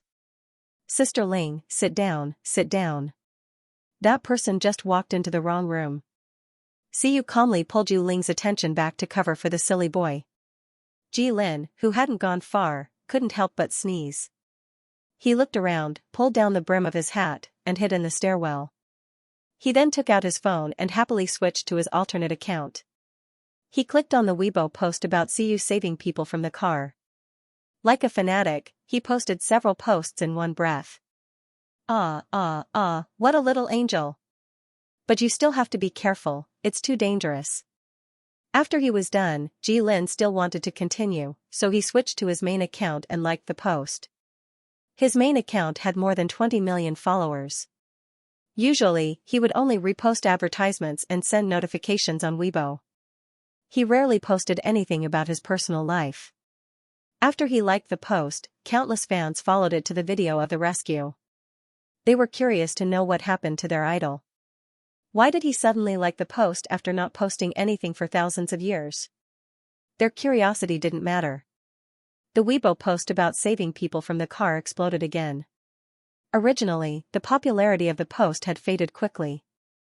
However, once Ji-Lin's fans flooded in, the post of Little Angel saving people from the car was pushed to the top of the search list again. His sister was brave and kind. More people should see her. Besides, it was such a positive thing. It was reasonable for him to like the post, right? Lin closed his phone with satisfaction and ignored the roaring questions sent by his assistant, Xiaoai. He hummed a song as he walked and thought, I heard that the Liu family in Rongqing has an old Chinese medicine doctor who can bring people back to life. I should find a way to ask around and see if I can invite him to treat my sister. In the ward, Ling took out the hot porridge from the thermos and placed it on the small table. At this time, the arrogance of a strong woman had disappeared from her face. Only the softness and exhaustion of a mother remained. See you, thank you for saving my baby. If it weren't for you, baby might have. Ling lowered her head and wiped the tears from the corners of her eyes. I just sent her home. She wasn't hurt, just a little frightened. Fortunately. I don't know how to thank you. Ling looked at Siyu guiltily. Now Siyu was lying on the bed. Her face was as pale as paper. Her exposed arms were covered with small abrasions. The blood had already coagulated, but from these wounds, it was obvious how dangerous the situation was. Siyu comforted Ling as she quietly looked at the top of her head. Sure enough, the gray fog that represented bad luck had disappeared. Ling's luck had turned back to light pink, and it was even darker than before. Did this mean that Ling had successfully survived the disaster? After sending Ling away, Siyu thought for a long time and concluded the function of this ability. She could see a person's luck. If that person was suffering from bad luck, she could also see the source of the bad luck. If she stayed by the side of a person with good luck, she would also benefit and her physical condition would improve. Could it be that this good luck had the ability to prolong her life? Siyu clicked her tongue. She seemed to have found a way to live a stable life. Siyu didn't know that her rescue had already caused a huge uproar on the internet. She felt that there was no point in staying in the hospital, so she immediately applied to be discharged after the 4-drip. The nurse who came to remove the needle from Siyu glanced at her and flatly refused. No, you lost too much blood when you were sent here. You have to stay in the hospital for observation. The nurse happened to have seen the thrilling video, so she naturally recognized the delicate girl who was sitting on the hospital bed and begging her with pitiful eyes. She was the little angel who bravely saved a girl from the wheels of a car. When Siyu was sent to the hospital, she looked like she was about to die. The young nurses even secretly wiped their tears, feeling pity that such a good girl might die. However, they didn't expect that this girl, who looked delicate and weak, was so tenacious. She actually survived that terrifying amount of blood loss. Even the doctor said that it was a miracle. The nurse thought that this might be the legendary good people have good karma. But then again, when they examined Siyu, they didn't find any injuries on her body. So why did she vomit so much blood? The nurse was puzzled. Siyu blinked and tried to act pitiful. But I really don't have any money. The nurse said, don't worry about that. Just now, a gentleman helped you pay the bill. Oh, right. The nurse looked at the case in her hand. He also transferred you to a VIP ward. Siyu. Was that person wearing a mask and sunglasses? Can't you see his face? The nurse, you know each other? He was dressed so strangely. I thought he was the culprit who didn't dare to show his face. Siyu. Ji Xiaobao, are you really addicted to copying Lei Feng? You don't want to leave your name when you do good deeds? Then why did you run away as soon as you saw him? You're such a coward. Even so, Siyu still felt a trace of warmth in her heart. Her family had been broken in her previous life. This was the first time Siyu had encountered a situation where Lin expressed his concern so directly. It was strange, but it made her feel very warm. Because of Lin's interference, Siyu finally obediently stayed in the hospital. Because of this incident, Siyu could not audition for Lin Xian's music video. She heaved a sigh of relief and was glad that she did not have to follow the main storyline of the comic and get dissed by Lin's fans. However, Ling felt very guilty. What a great opportunity. Ling sighed. I heard that the person who got this opportunity is a newcomer. I've never heard of her before. She was even signed by Huani. This MV will be her debut. It's amazing. Siyu asked curiously, a newcomer? She also wanted to know who had replaced her in the original work. Yeah, Yu Ling nodded, a girl called Su Qingwan. She's an amateur. Siyu was completely stunned. Su Qingwan? Wasn't that the female lead of her novel, Superstar's Love Wedding? But Siyu remembered that Su Qingwan debuted on a talent show and met Ji Lin, who was a mentor. How could there be such a big difference? Su Qingwan should not have appeared at this time. While she was still in shock, Yu Ling took out a thermos flask and said, "Let's not talk about this for now. Try the soup I made." Yu Ling would send Siyu a fancy tonic soup every day out of gratitude. Her daughter, Bebe, had also come to visit several times. Perhaps it was because she had saved her life that time, but as soon as Bebe came, she stuck to Siyu and called her elder sister. Her enthusiasm made even Yu Ling, her biological mother, jealous. Our Bebe is shy and afraid of strangers. In the past, when I took her out, she would hide behind me and refuse to see anyone. But she likes you very much. Yu Ling paused and whispered in her ear, "Bebe is a little autistic. The doctor said that although the situation is not too serious, if it is not treated in time, it may affect her. This is the first time I've seen Bebe so close to someone. If possible, can you spend more time with her?" Siyu was stunned. She subconsciously looked at Bebe and immediately received a sweet and soft smile from the little girl. No matter how she looked at it, Siyu could not believe that Bebe had mild autism. Siyu's heart softened. "Sister Ling, don't worry." Siyu looked at Bebe's head. Her luck was very dark, and she was destined to have great fortune in the future. One who survives a great disaster will have good fortune in the future. Bebe will definitely get better. What she said was the truth. Yu Ling originally thought that Siyu was just saying comforting words, but when she caught a glimpse of her expression, Yu Ling felt that she seemed to be serious. "I hope so." Yu Ling sighed. Siyu could tell that Yu Ling did not believe her. She thought for a moment and said half-truthfully, "Sister Ling, my grandfather's generation worked as a fortune teller, and I know a little bit about face reading.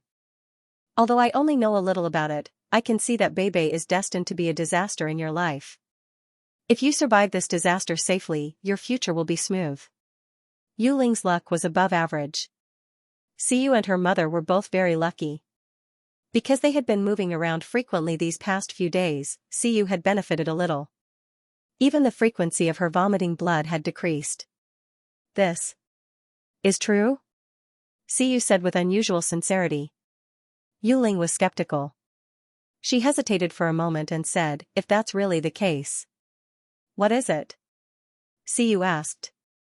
Yu Ling came back to her senses and shook her head hesitantly. "I have a friend who has been plagued with bad luck recently. Everything is not going well. He has visited many experts, but they could not find any problems. If you forget it, I'll go back and ask him first." Siyu understood. It seemed that the friend Yu Ling was talking about was someone in the circle. She tactfully did not inquire about it. After staying in the hospital for a week, Siyu was finally allowed to be discharged. She happily packed up and left. Behind her, a handsome young man and several bodyguards in black silently and quickly broke into her ward. Looking at the empty ward, Lu Xingzhou's face darkened. "Where is she?"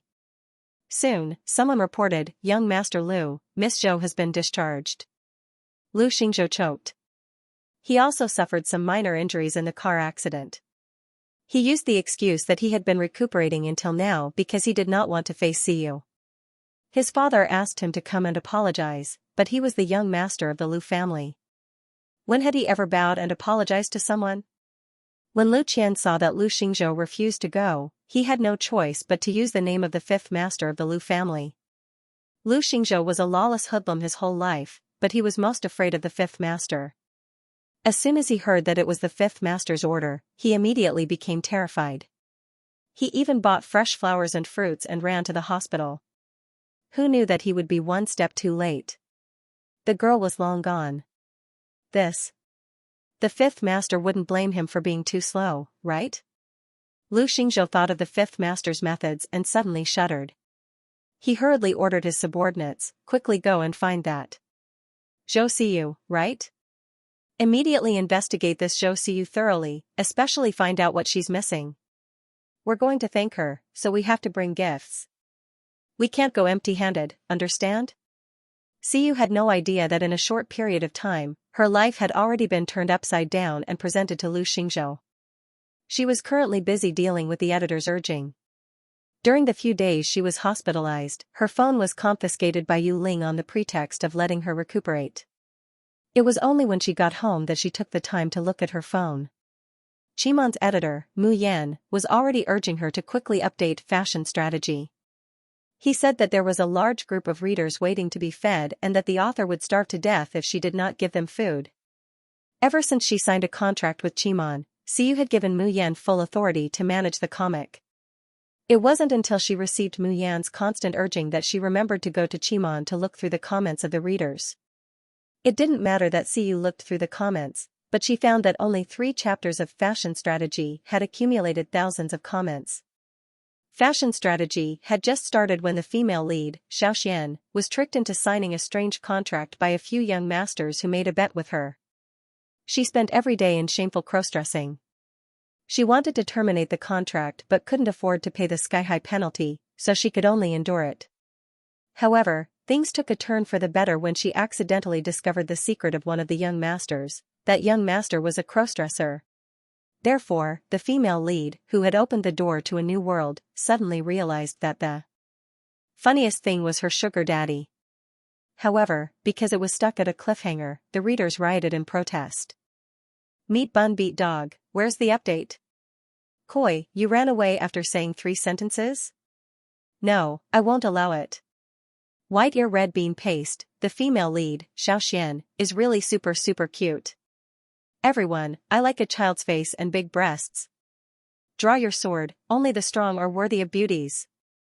And Koi, you big liar. Open the door, I know you're inside. If you have the ability to keep us in suspense, then spit out the next sentence. You Deshao cutie, I strongly recommend second young masterly. Crossdressing is such a contrasting attribute.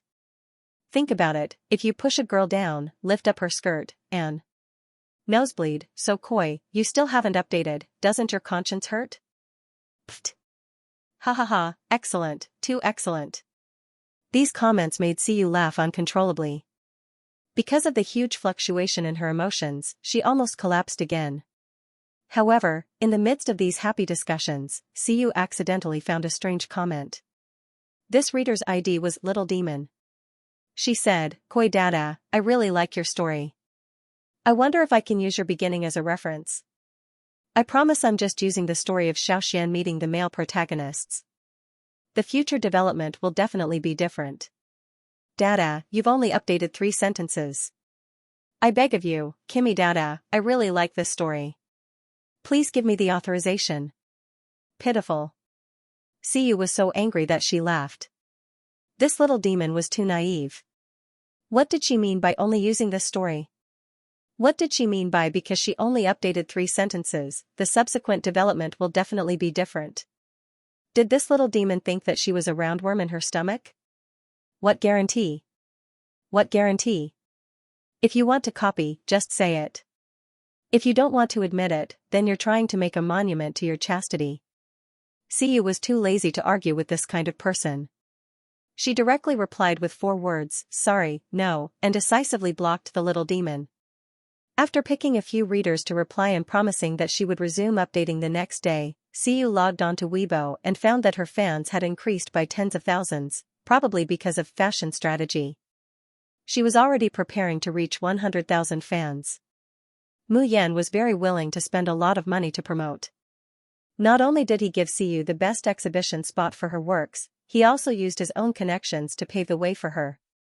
Many veteran comic-related Big V accounts had forwarded fashion strategy. This kind of fast-paced Mary Sue manga was very popular, and Siyu's Weibo was about to explode with all kinds of messages. At this moment, she remembered something. When she was in the hospital, she had secretly used her phone to take a picture of Ji Lin's sleeping face. That look was too rare, and Siyu was a little unable to suppress the natural desire of an artist to share it. However, it was impossible to directly post the picture. Ji Lin's group of aggressive fans would definitely tear her apart. After thinking about it, Xiu Gan took a pen and paper and compared it to the picture, copying Ji Lin's sleeping face. Of course, Xiu changed her arm that was being pressed down by Ji Lin into a tabby cat. A person and a cat slept together under the slightly tipsy afternoon sun. It was warm and beautiful. After she finished drawing, Xiu specially put in some color. Satisfied, she took a picture and posted it on Weibo with the caption, "I imagine his comfortable time should be as peaceful as this." She at Ji Lin's fan club. Then, Xiu secretly at Ji Lin. In any case, Ji Lin received so many private messages every day, so he definitely wouldn't see it. She would just treat this drawing as her reward for learning from Lei Feng from Ji Lin. Ji Lin's fan club was managed by a few people and they took turns to be on duty. Today, it was Lu Yu's turn to be on duty. After she logged into the fan club's account, she immediately went to deal with the countless private messages. Most of these private messages were from fans confessing to Ji Lin. Some of them were self-created works about Ji Lin. If the fan club felt that the quality was good, they would personally forward it so that more fans could see it. However, there weren't many high-quality works produced during this period. Lu Yu was always worried. If she forwarded them, the quality didn't seem to be very good. If she didn't forward them, what would the fans do?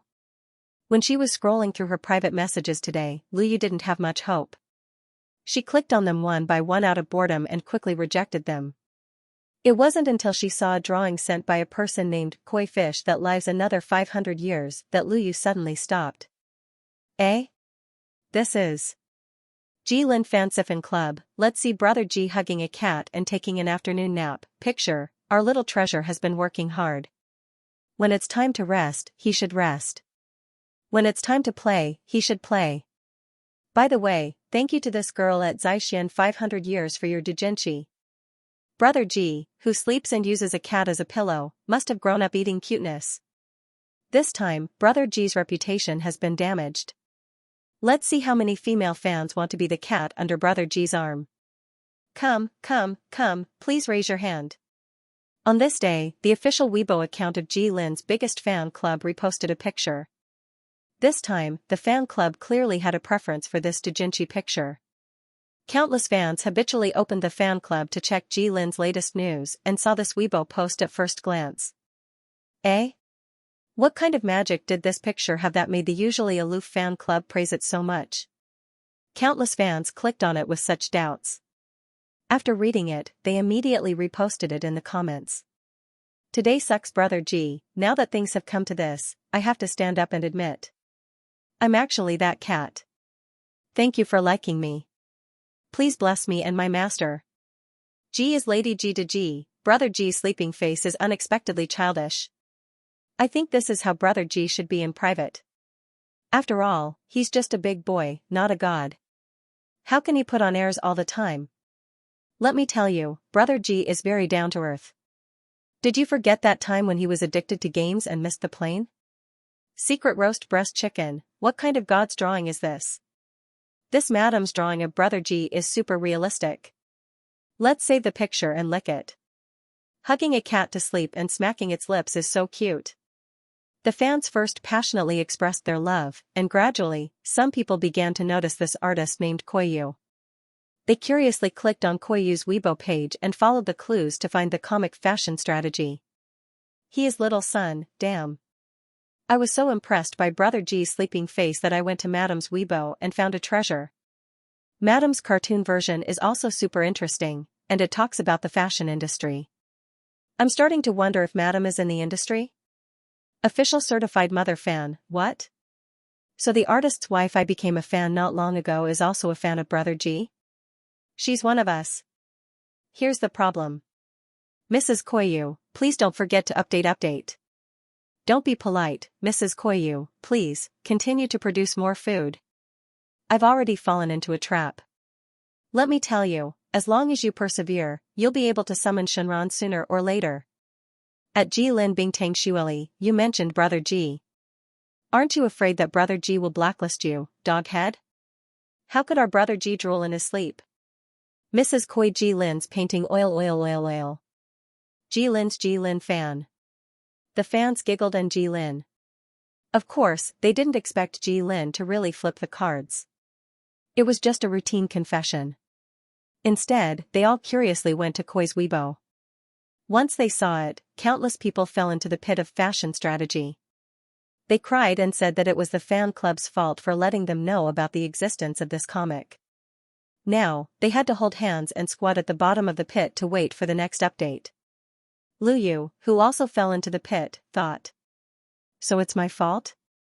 Not long after, Ji Lin, who was waiting to shoot a new MV, sat in his private lounge and started to browse Weibo with his phone. In fact, unlike what his fans imagined, Ji Lin, who was a heavy internet addict, would visit his fan club's Weibo page whenever he had time to read his fans' private messages and mentions. This time, when he clicked on it, the fan club's forwarded picture immediately popped up on the homepage. Young Master Ji saw the unsightly sleeping posture in the picture at a glance. Then, he silently scrolled through the comments below and found that his fans, who kissed and hugged him every day, were actually laughing and saying that the picture was really cute. Fake, they must be fake fans. He wouldn't smack his lips while sleeping. He didn't have a cat either. Young Master Ji Lin was flustered and exasperated. He switched to another Weibo account and typed, although the drawing is not bad, it's all based on imagination. I believe that the real Ji Lin wouldn't be like this. He cares about his image the most. Yes, that's right. This artist named Koi must be his fake fan. Young Master Ji Lin hugged his phone and mumbled to himself for a long time.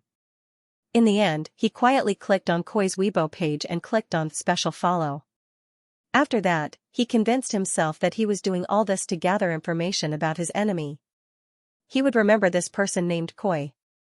Just as Ji Lin was about to scroll down to see what else Koi had posted, the door to the lounge suddenly opened.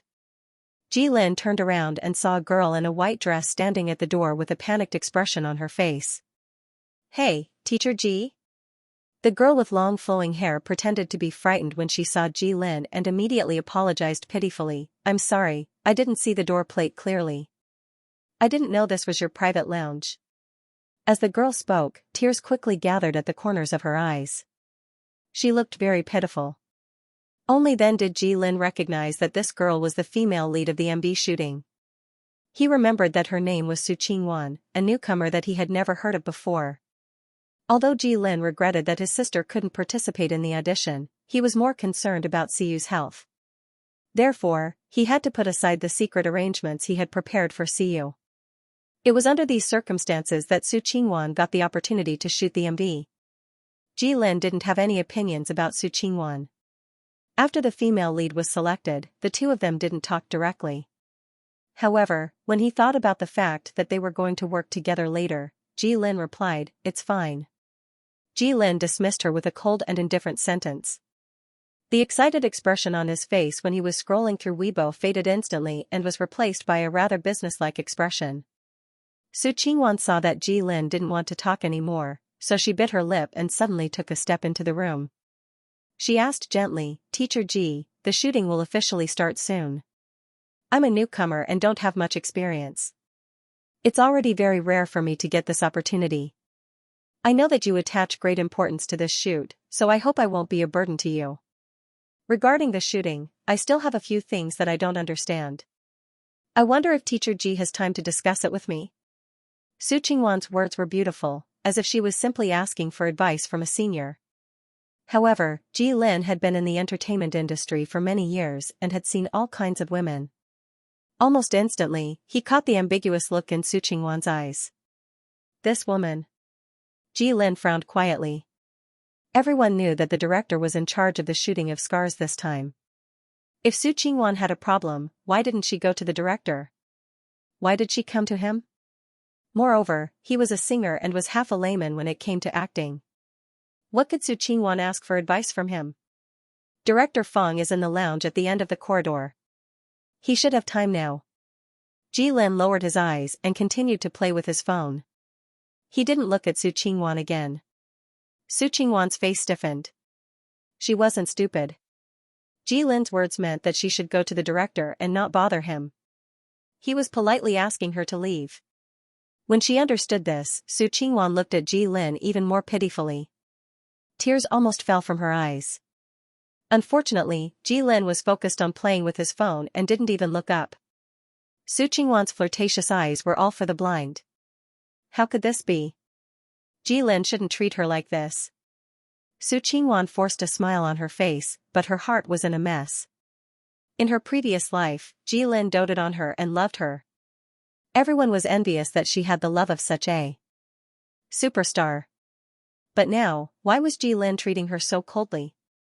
Was it because they met at the wrong time? In her previous life, she had taken many detours. She had only met Ji Lin after debuting on a talent show. She had experienced many storms in the process. This time, she didn't want to wait so long. They had only met earlier. Why? Su Qingwan's mind was in a mess. But when she saw Ji Lin's cold side profile, she didn't have the courage to go forward. She stumbled out of the lounge and almost bumped into someone.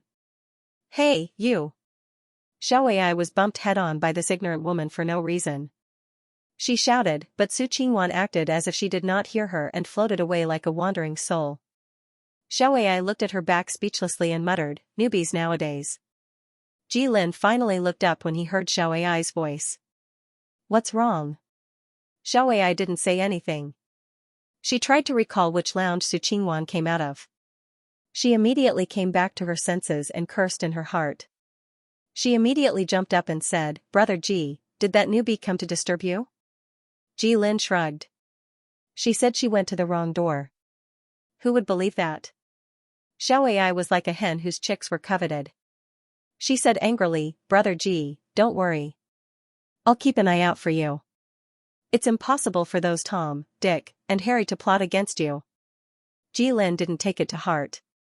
Instead, he waved for Xiaoai to come closer.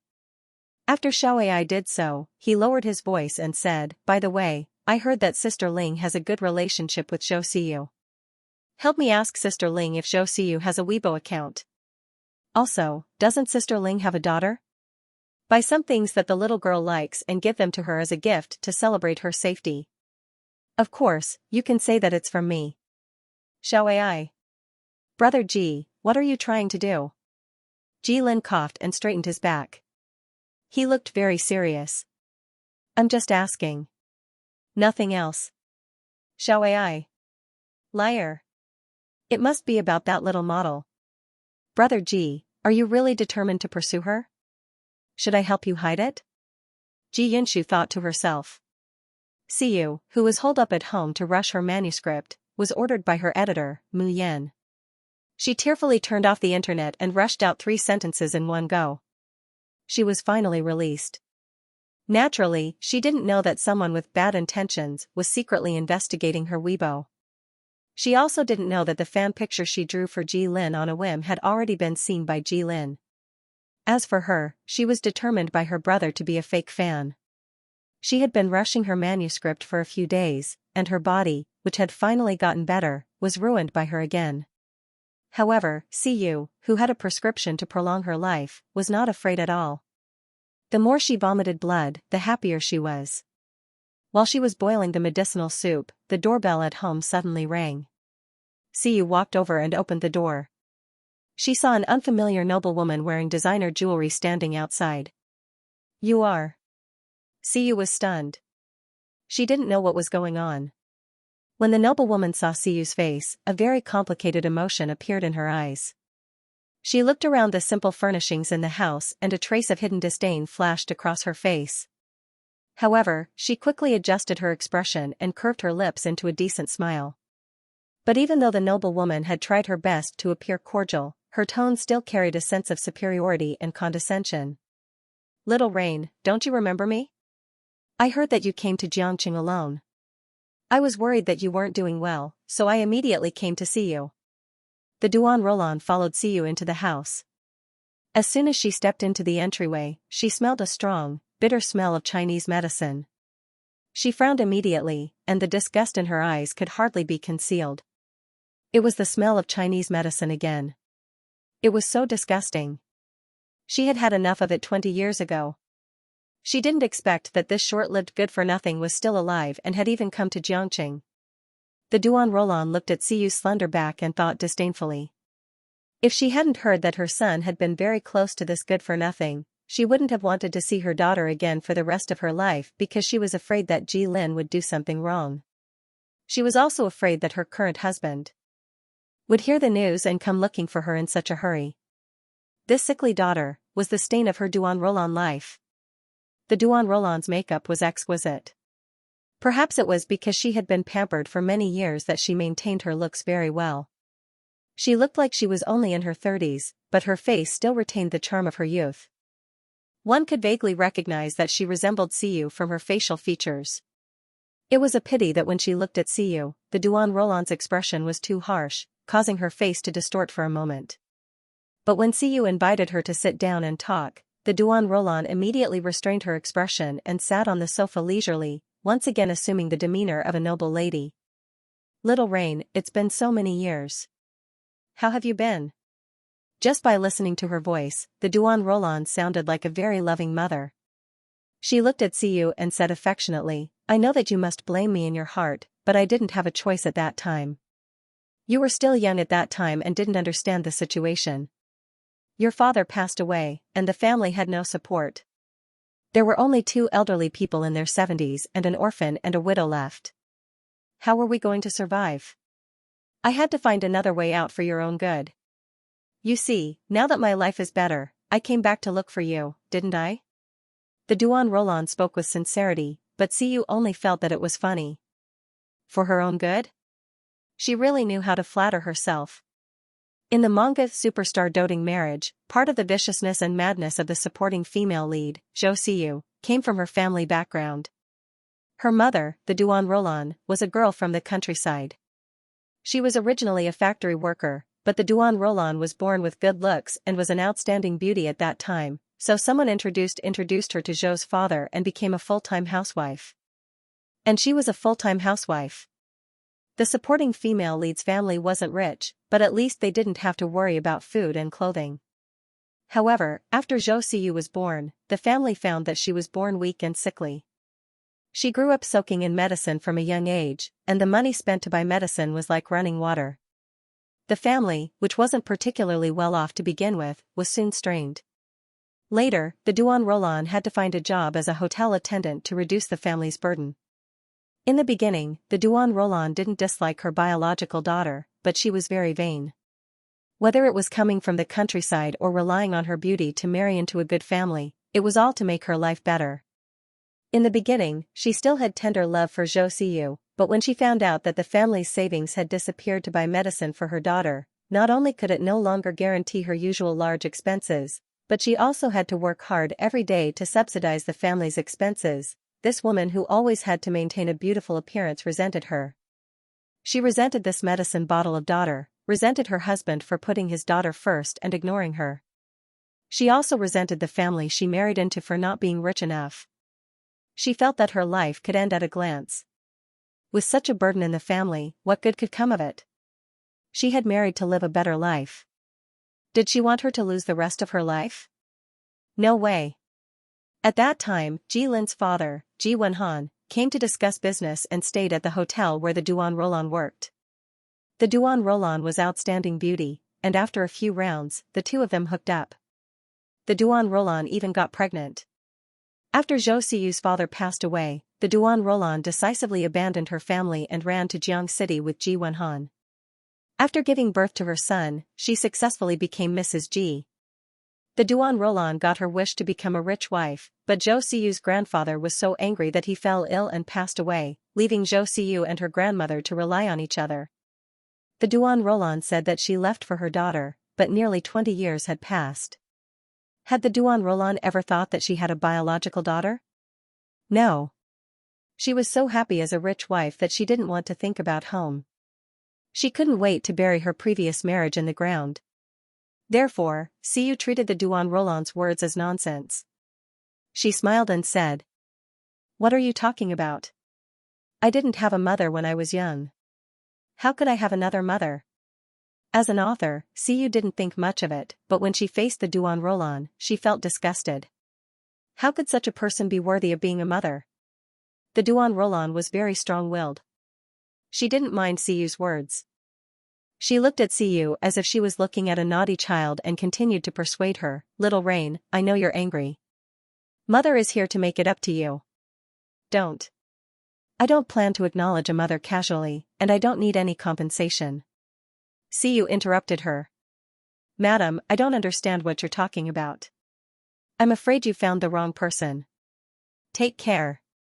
Siyu wasn't the least bit courteous towards this kind of person. However, she felt that it was a pity that Duan Rulan's luck was still good. After all, in the manga, Duan Rulan was Ji Lin's biological mother. After the second female lead's crazy revenge, Duan Rulan still stood on the side of justice, placing righteousness before family and enjoying a lifetime of glory. Siyu thought self-deprecatingly that she had made the second female lead's life so miserable. In the end, she really suffered retribution. She transmigrated into Zhou Siyu and accepted everything that belonged to the second female lead. However, the difference between her and Zhou Siyu was that she didn't care about the Duan Roland's attitude, and she didn't have any thoughts of taking revenge on the Ji family. She just wanted to live her life peacefully. Therefore, no matter what the Duan Roland said, Siyu didn't want to pay attention to it. "It's almost time for me to take my medicine. Madam, my body isn't very good. If I get agitated, I might faint. I don't think you want to bear the medical expenses, right?" Siyu's eyes turned cold. She pointed to the door. "I'm a little dizzy, so I won't see you out." "You? How can you say that to mother?" Duan Rulan probably didn't expect that she would encounter such a tough nut to crack. She had prepared a lot of excuses before, but they were all blocked by Siyu. She suddenly felt a burst of suffocation in her chest. At this point, the Duan Roland couldn't keep up her loving facade anymore. She had already reached her limit by speaking nicely to her annoying daughter for so long. Therefore, the Duan Roland forced a smile and said, "Calm down. Mother will come to see you next time." Then, she hurriedly left. However, no matter how one looked at her back, it was obvious that she was flustered and exasperated. After Siyu watched the Duan Roland leave, the expression on her face slowly became serious. Her biological mother suddenly appeared. She must have panicked because she knew that Ji Lin was trying to get close to her. After all, abandoning her husband and son and eloping to marry another man wasn't a good reputation. If this was exposed, the Duan Roland's reputation would be ruined in the upper-class society. She valued her reputation so much. How could she allow this to happen? Therefore, the Duan Roland came this time for two reasons. First, she wanted to use the family card to shut her daughter up. Second, Siyu sneered. She was probably trying to force her to leave Xianxia and go back to her hometown. Only when she wasn't in Xianxia would the Duan Roland feel at ease. If she guessed correctly, the Duan Roland came prepared today. She might have even wanted to use money to send her away. Unfortunately, she didn't give her any face, so she couldn't continue. Siyu didn't take this matter to heart. After all, she didn't want to follow the path of the supporting female lead. She also didn't want to take revenge on the Duan Roland and the Ji family. The Duan Roland would know how to retreat after a few more setbacks. At first, Siyu thought so. However, she underestimated the Duan Roland's hatred for her. As the madam of the Ji family, the Duan Roland immediately found another method to bribe her. Less than a week later, Siyu suddenly received a notice from the modeling agency saying that she had breached the contract. They wanted her to pay 20 million yuan for breaching the contract and leave immediately. Actually, putting pressure on Siyu's modeling agency wasn't the Duan Roland's idea alone. The Duan Roland had been rebuffed by Siyu, so she went home and threw a tantrum behind closed doors. Ever since she got out of that unlucky marriage, her life had been smooth sailing for the past 20 years. The Ji family was the local tyrant of Jiangqing's business world, and their business was very big. As the official wife of the Ji family, she was surrounded by people wherever she went. Everyone had to respect her. She had never been treated like this before. And the person who made her suffer was her sickly daughter, whom she always hated. The Duan Roland felt that she had lost face and was furious. Who did Zhou Siyu think she was? Didn't she crawl out of her womb? How dare she challenge her own mother like this? She really had no upbringing and no luck. At that moment, the Duan Roland couldn't remember that she was the one who abandoned her family and daughter first. She didn't fulfill her responsibility as a mother. She was still glad that she was decisive and didn't get tied to Zhou Siyu's family. Otherwise, she would have been wasted like a fish eyeball and wouldn't have been as carefree as a rich madam. With that thought, the Duan Roland felt a little better. She didn't care about the blue and white porcelain cup that she smashed when she vented her anger. She sat down and started to touch up her makeup. At that moment, Ji Wenhan heard the commotion and came down from the study upstairs. He looked at the mess on the floor and frowned. He looked at his wife and asked, "What's wrong with you?" "I was just talking about business." Wenhan, the Duan Roland's eyes lit up when she saw her husband. That's right. Zhou Siyu dared to throw her a tantrum and refuse a toast only to be forced to drink a forfeit. Since that was the case, she didn't need to be polite. There were many ways to make Zhou Siyu unable to stay in Jiangqing. Wenhan, don't you care about your son? Look at what kind of people Lin has befriended outside. Do you know that he's chasing after a small model? That girl has no background and no fame. Isn't she just using her face to seduce him? Lin is too young. What kind of status does he have? How can he associate with such a woman? Duan Roland complained half-truthfully, I told you that the entertainment industry is a mess, but you didn't listen and even let him in. If you had kept him in check back then, he might have been able to help the company now. Ji Wenhan thought it was something serious, but when he heard what the Duan Roland said, he didn't think much of it and said, young people are impulsive and don't know anything. It's okay to play around, as long as you don't do it openly. Hearing her husband's words, the Duan Roland could not help but bite her lower lip. Yes, their family was like this. Her husband had a bunch of lovers outside, but he never brought them home to annoy her.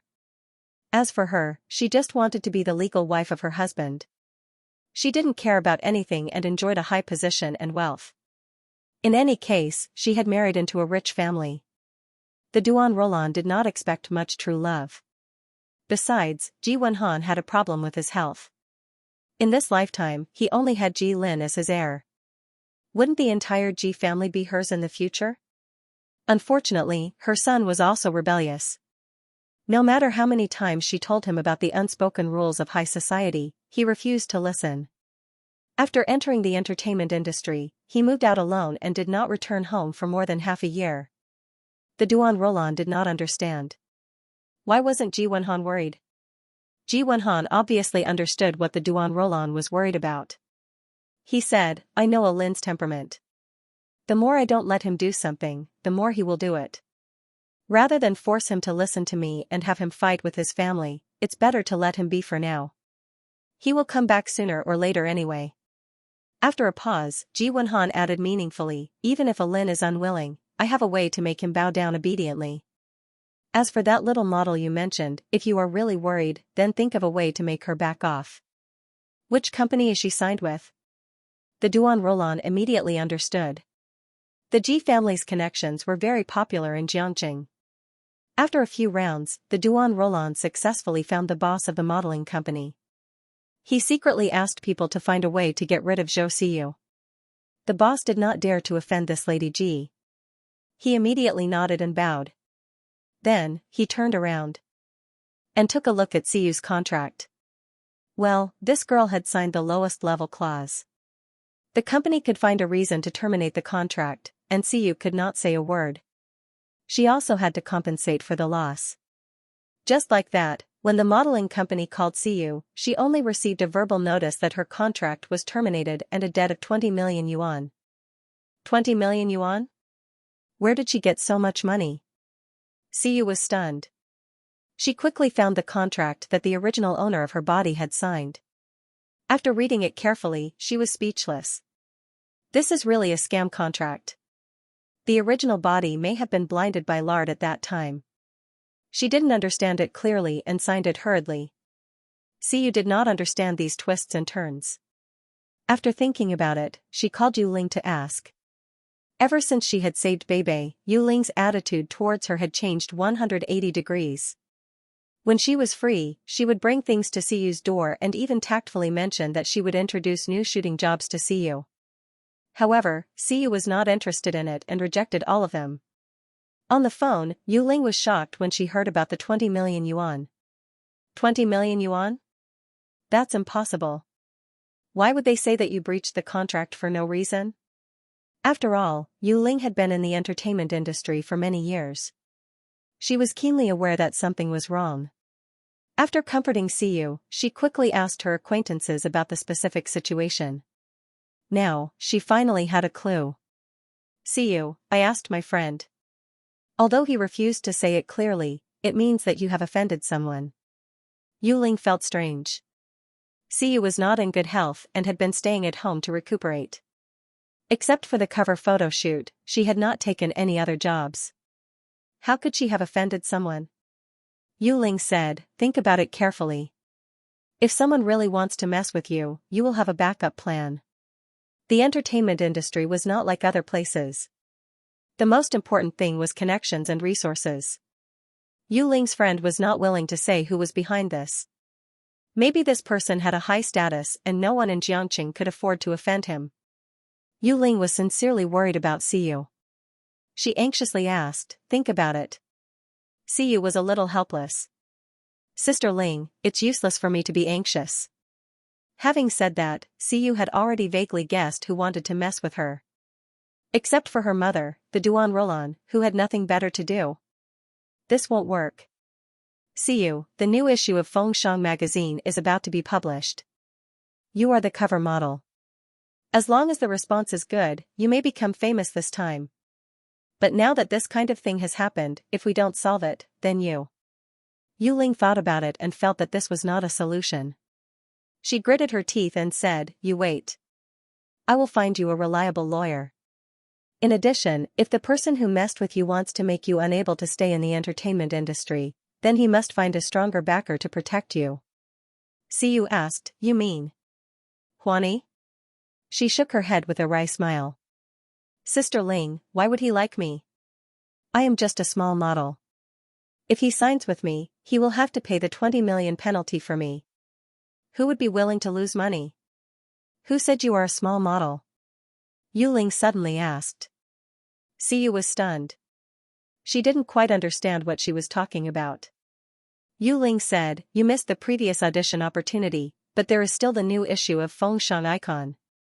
I tell you, the final product will be beyond your expectations.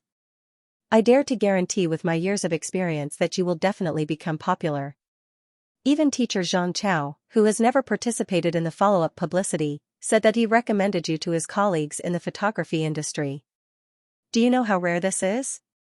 To be honest, Siyu didn't have much confidence in that shooting. She even felt a little guilty. She felt that it was unreal when Yu Ling said that.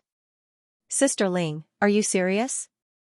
Yu Ling said mysteriously, today, Fengshan released a preview of the official exhibition, and they used one of your photos. Originally, we discussed to use Ji Lin. After all, he has a lot of fans. But Ji Lin specifically asked us to use you as the main publicity. Speaking of which, Ji Lin takes good care of you. If it weren't for the fact that you two haven't interacted before, I would have thought that he was interested in you. Siyu guiltily tried to change the topic. Well, he is very nice. Maybe he just wants to help a newcomer. There is no other meaning. This silly boy always uses this trick.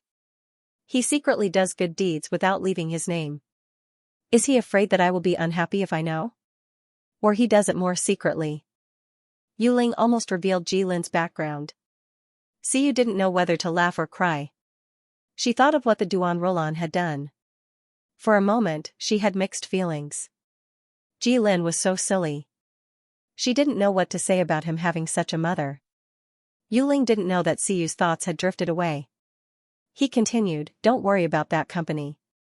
As long as Huani is willing to sign you, it won't be a problem. I don't believe that anyone will dare to touch you under the Liu family's nose. By the way, Huani will publicly announce the acquisition of several entertainment companies tomorrow. At the same time, he will host a banquet to welcome the new artists. At that time, Huani's new CEO will also be there. See you, come with me and see if there is a chance to connect with Huani. With that, Yu Ling lowered his voice. The new CEO is from the Lu family. He came from the main family in Rongqing. I think his status isn't low. I heard that he is quite young. You should take advantage of this opportunity. Siyu nodded, but she felt that Yu Ling's words had a hidden meaning. She pondered for a moment and suddenly thought, was Yu Ling trying to use a honey trap on her? Forget it. With her sickly appearance, no one would be interested in her, right? Siyu was full of confidence. Little did she know that her information had already been passed through the hands of Huani's new CEO, Lu Xingzhou, several times. The Lu family's information network was secretive but huge. Almost at the same time, Lu Xingzhou learned that Siyu had been cheated by the company. Then get someone to sign her to Huani. Lu Xingzhou waved his hand. Just treat it as keeping an idle person. Anyway, I don't expect her to make any money. Just leave her there and we can report back to Mr. Wu. He had arranged for Siyu properly. This way, he had repaid the favor. Otherwise, with that little model's qualifications, there was no way she could have gained Huani's favor. Lu Xingzhou shook his head. This time, that girl named Zhou Siyu had been hit by a pie in the sky. Are you talking about me? Just as Lu Xingzhou was thinking that he had finally resolved this matter, a cold voice rang out.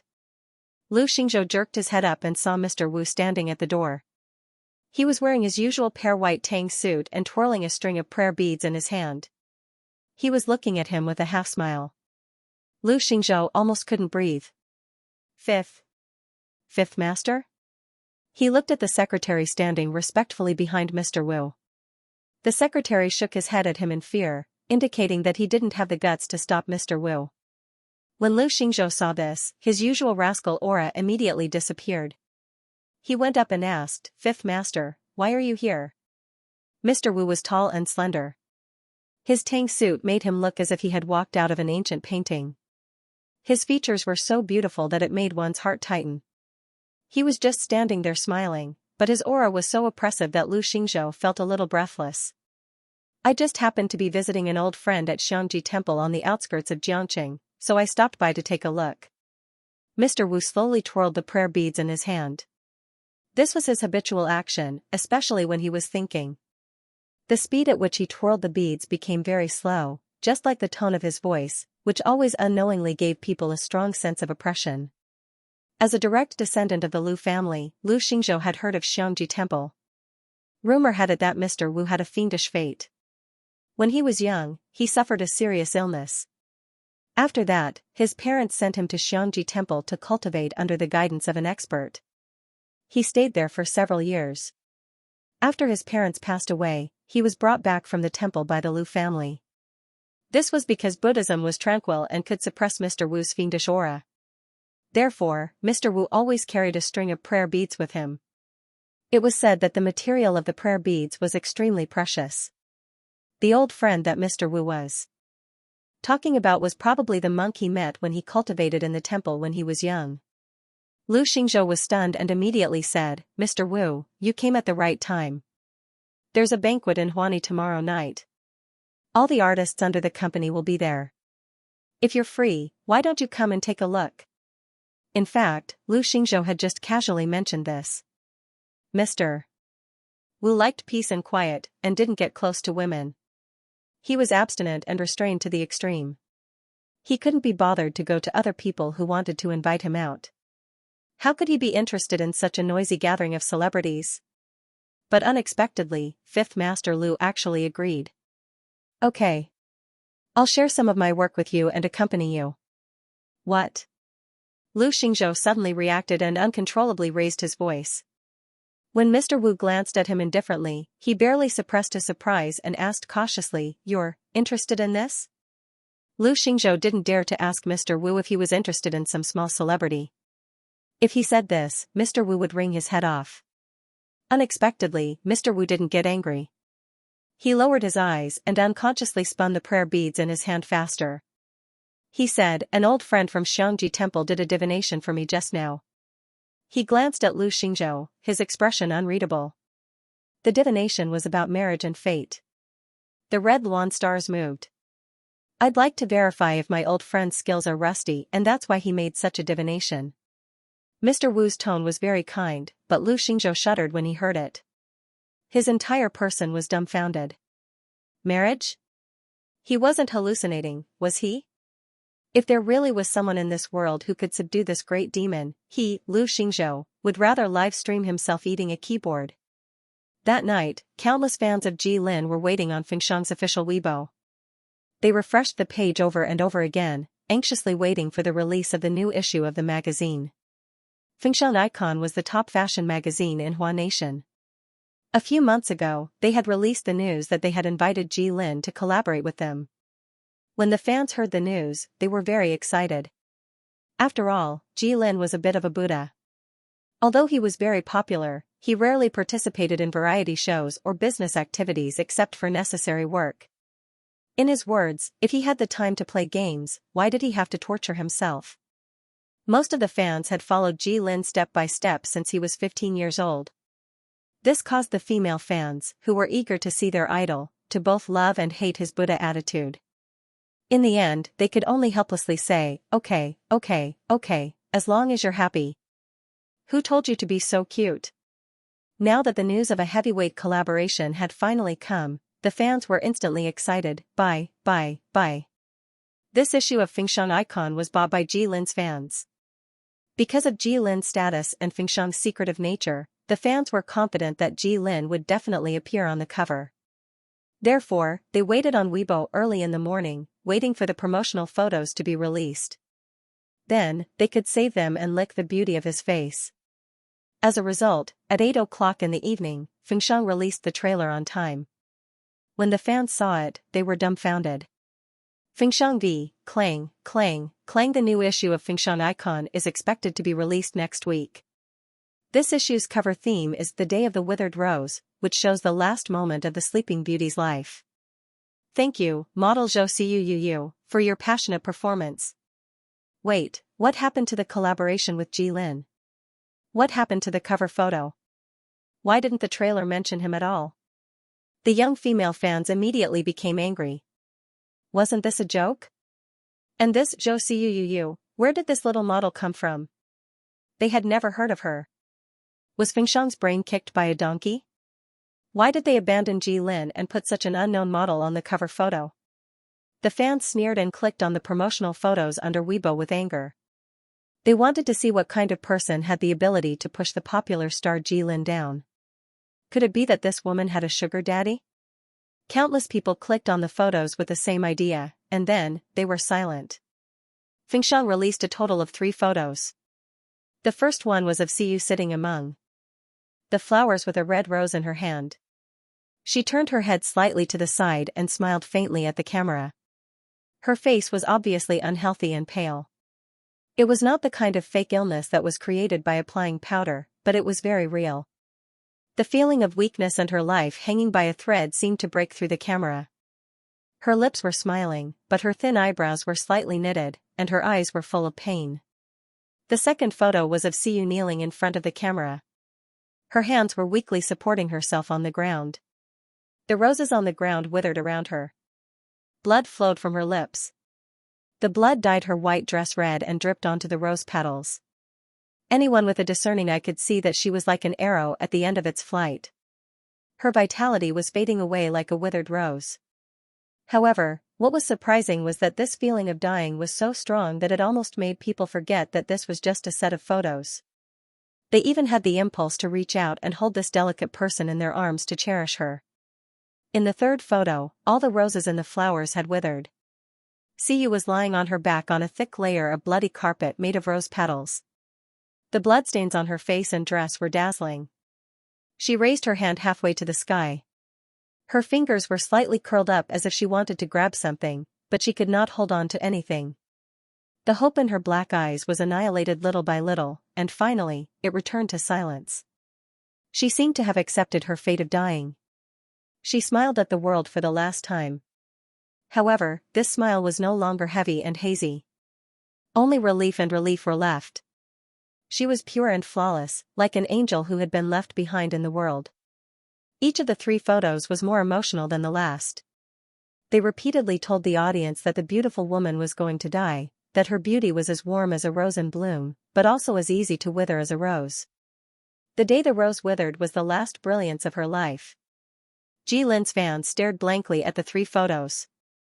They swallowed the words they were about to say.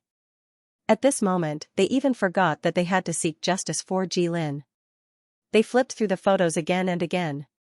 The shock in their hearts was almost indescribable. It was too real. It was really too real.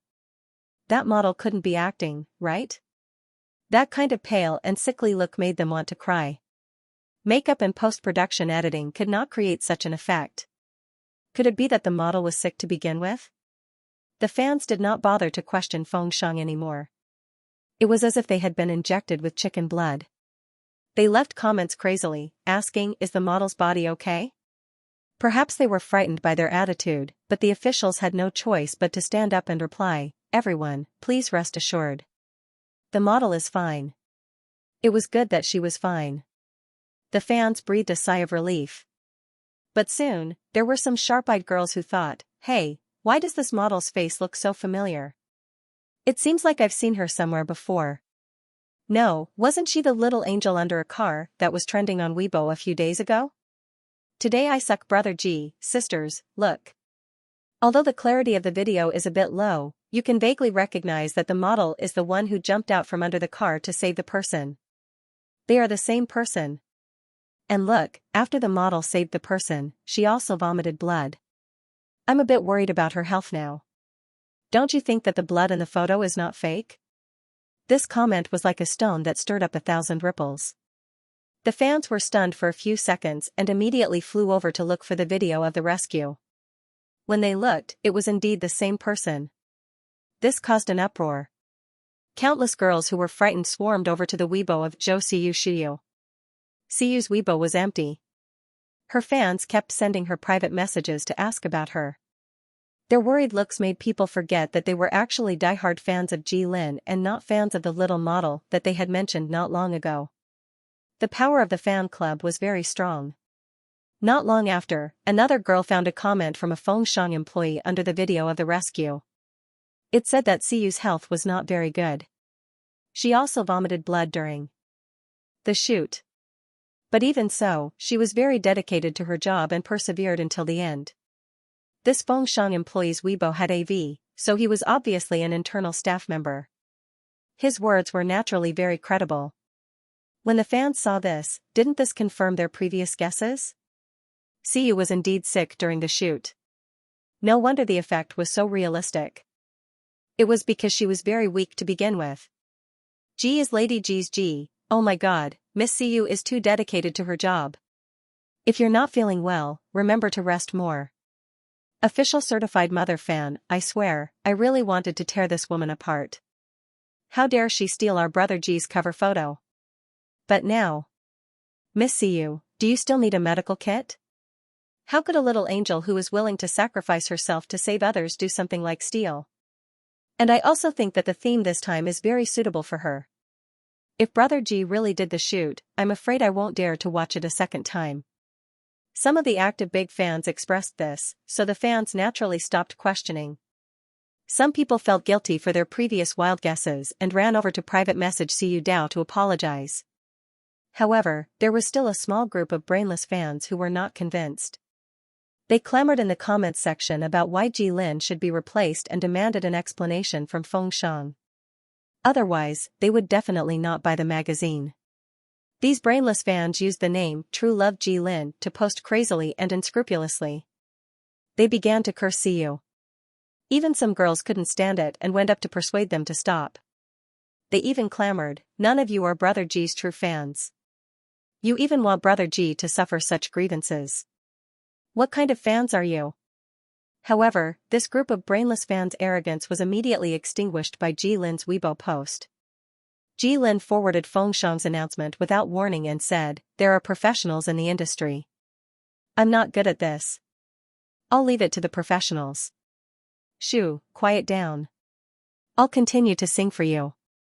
This Weibo post was not only to clarify the rumor that Xiyu had stolen his cover photo, but also to quietly stop fans from cursing Xiyu. Sure enough, as soon as Ji Lin spoke, the brainless fans who were still stomping their feet immediately fell silent. The other fans all said, okay, we'll listen to you.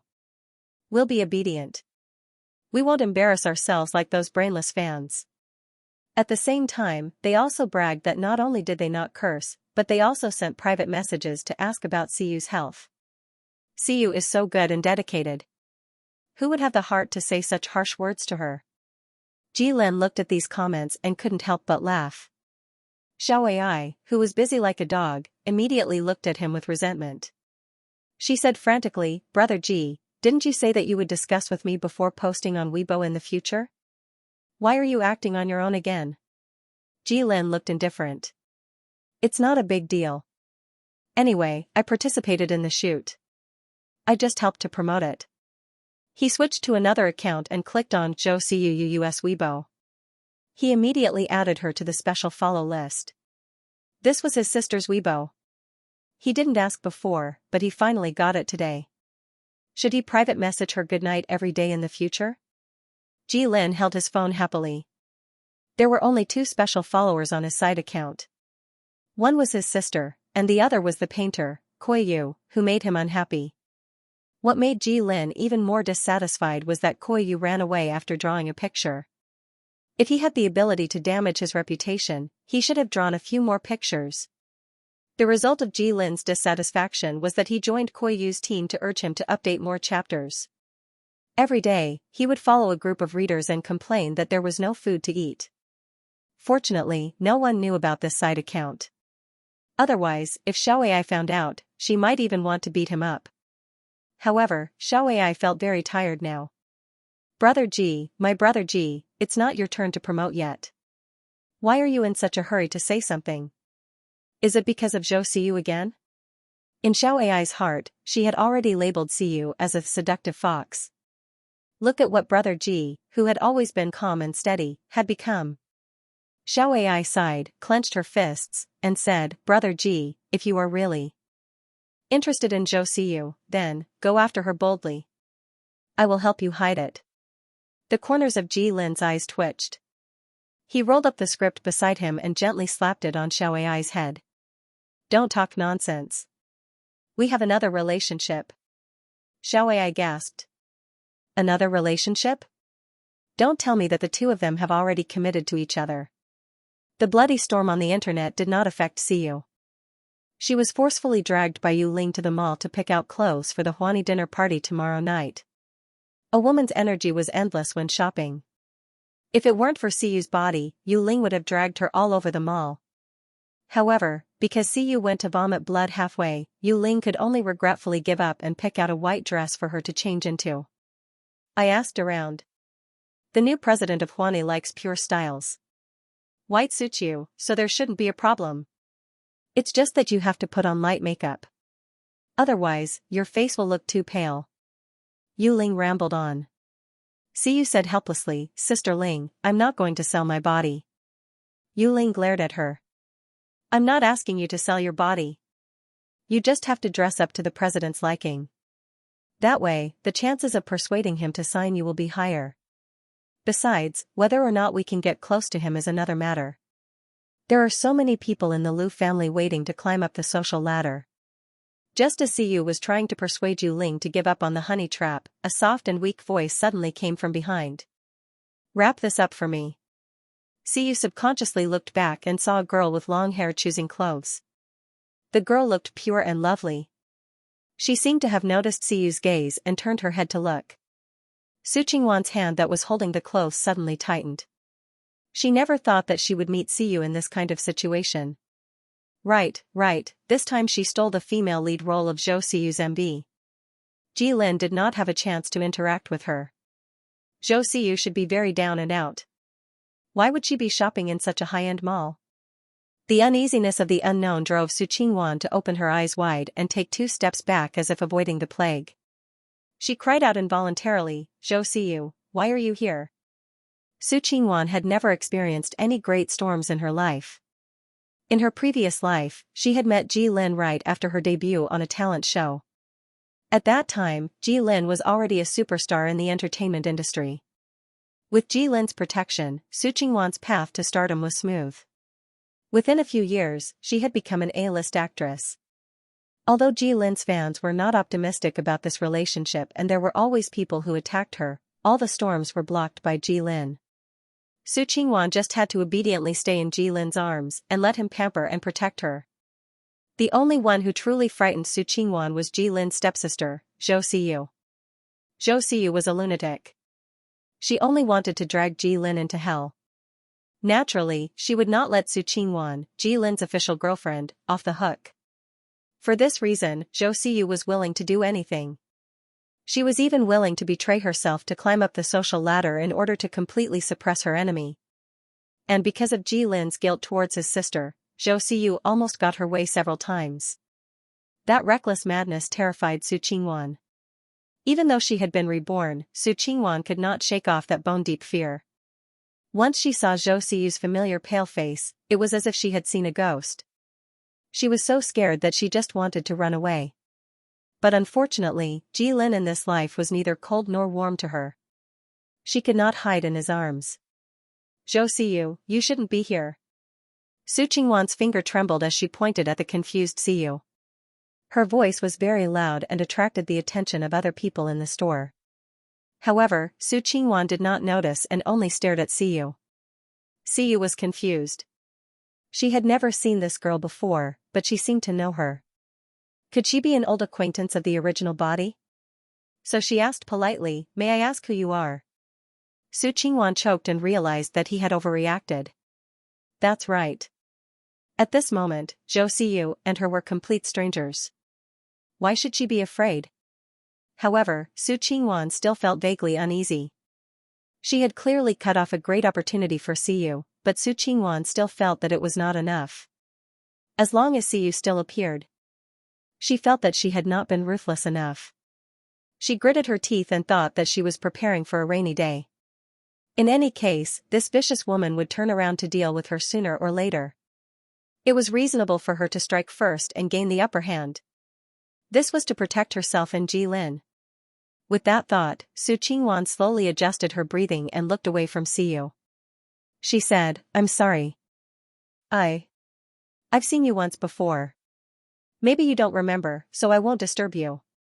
Wait a minute, you. Siyu saw that Su Qingwan was being secretive and was a little suspicious. She was about to reach out to grab her and ask her to clarify. However, who knew that just as she raised her hand, Su Qingwan looked as if she was facing a great enemy and shouted, "Don't touch me." She slapped Siyu's hand away and turned to run away. Ouch, Siyu retracted her hand in pain. She looked down and saw that there was an obvious red mark on the back of her white hand. Her skin was very sensitive. The slightest bump would leave a mark. Her back had hit the railing in the car accident, and the bruises on her back had not completely subsided. Su Qingwan's attack just now was a reaction to stress. She did not hold back at all, so now Siyu only felt a burning pain on the back of her hand. "Siyu, what's going on? I just heard a commotion here. What happened to your hand?" Yu Ling had just gone to the cashier outside to pay the bill when she came back. She was shocked to see Siyu rubbing her hand and frowning. Siyu smiled bitterly. She did not understand what the girl meant. When she saw her, she was like a cat seeing a mouse. "It's nothing. I just had a little conflict with someone. That person has already left." Yu Ling quickly took her to a nearby pharmacy and bought some ointment to help her apply it. At the same time, she criticized Siyu for letting her go. "She ran away after hurting you. She's definitely not a good person."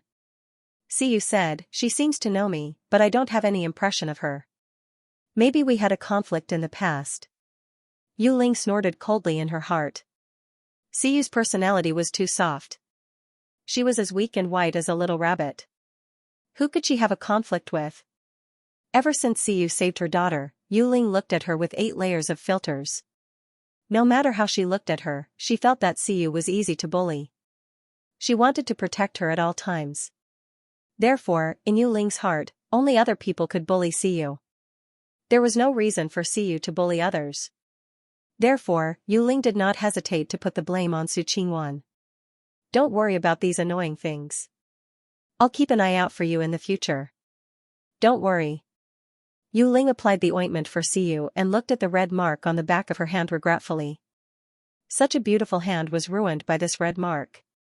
The person who hurt her was really despicable. Let's go. I'll take you to get styled.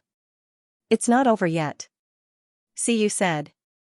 Sister Ling, please let me go.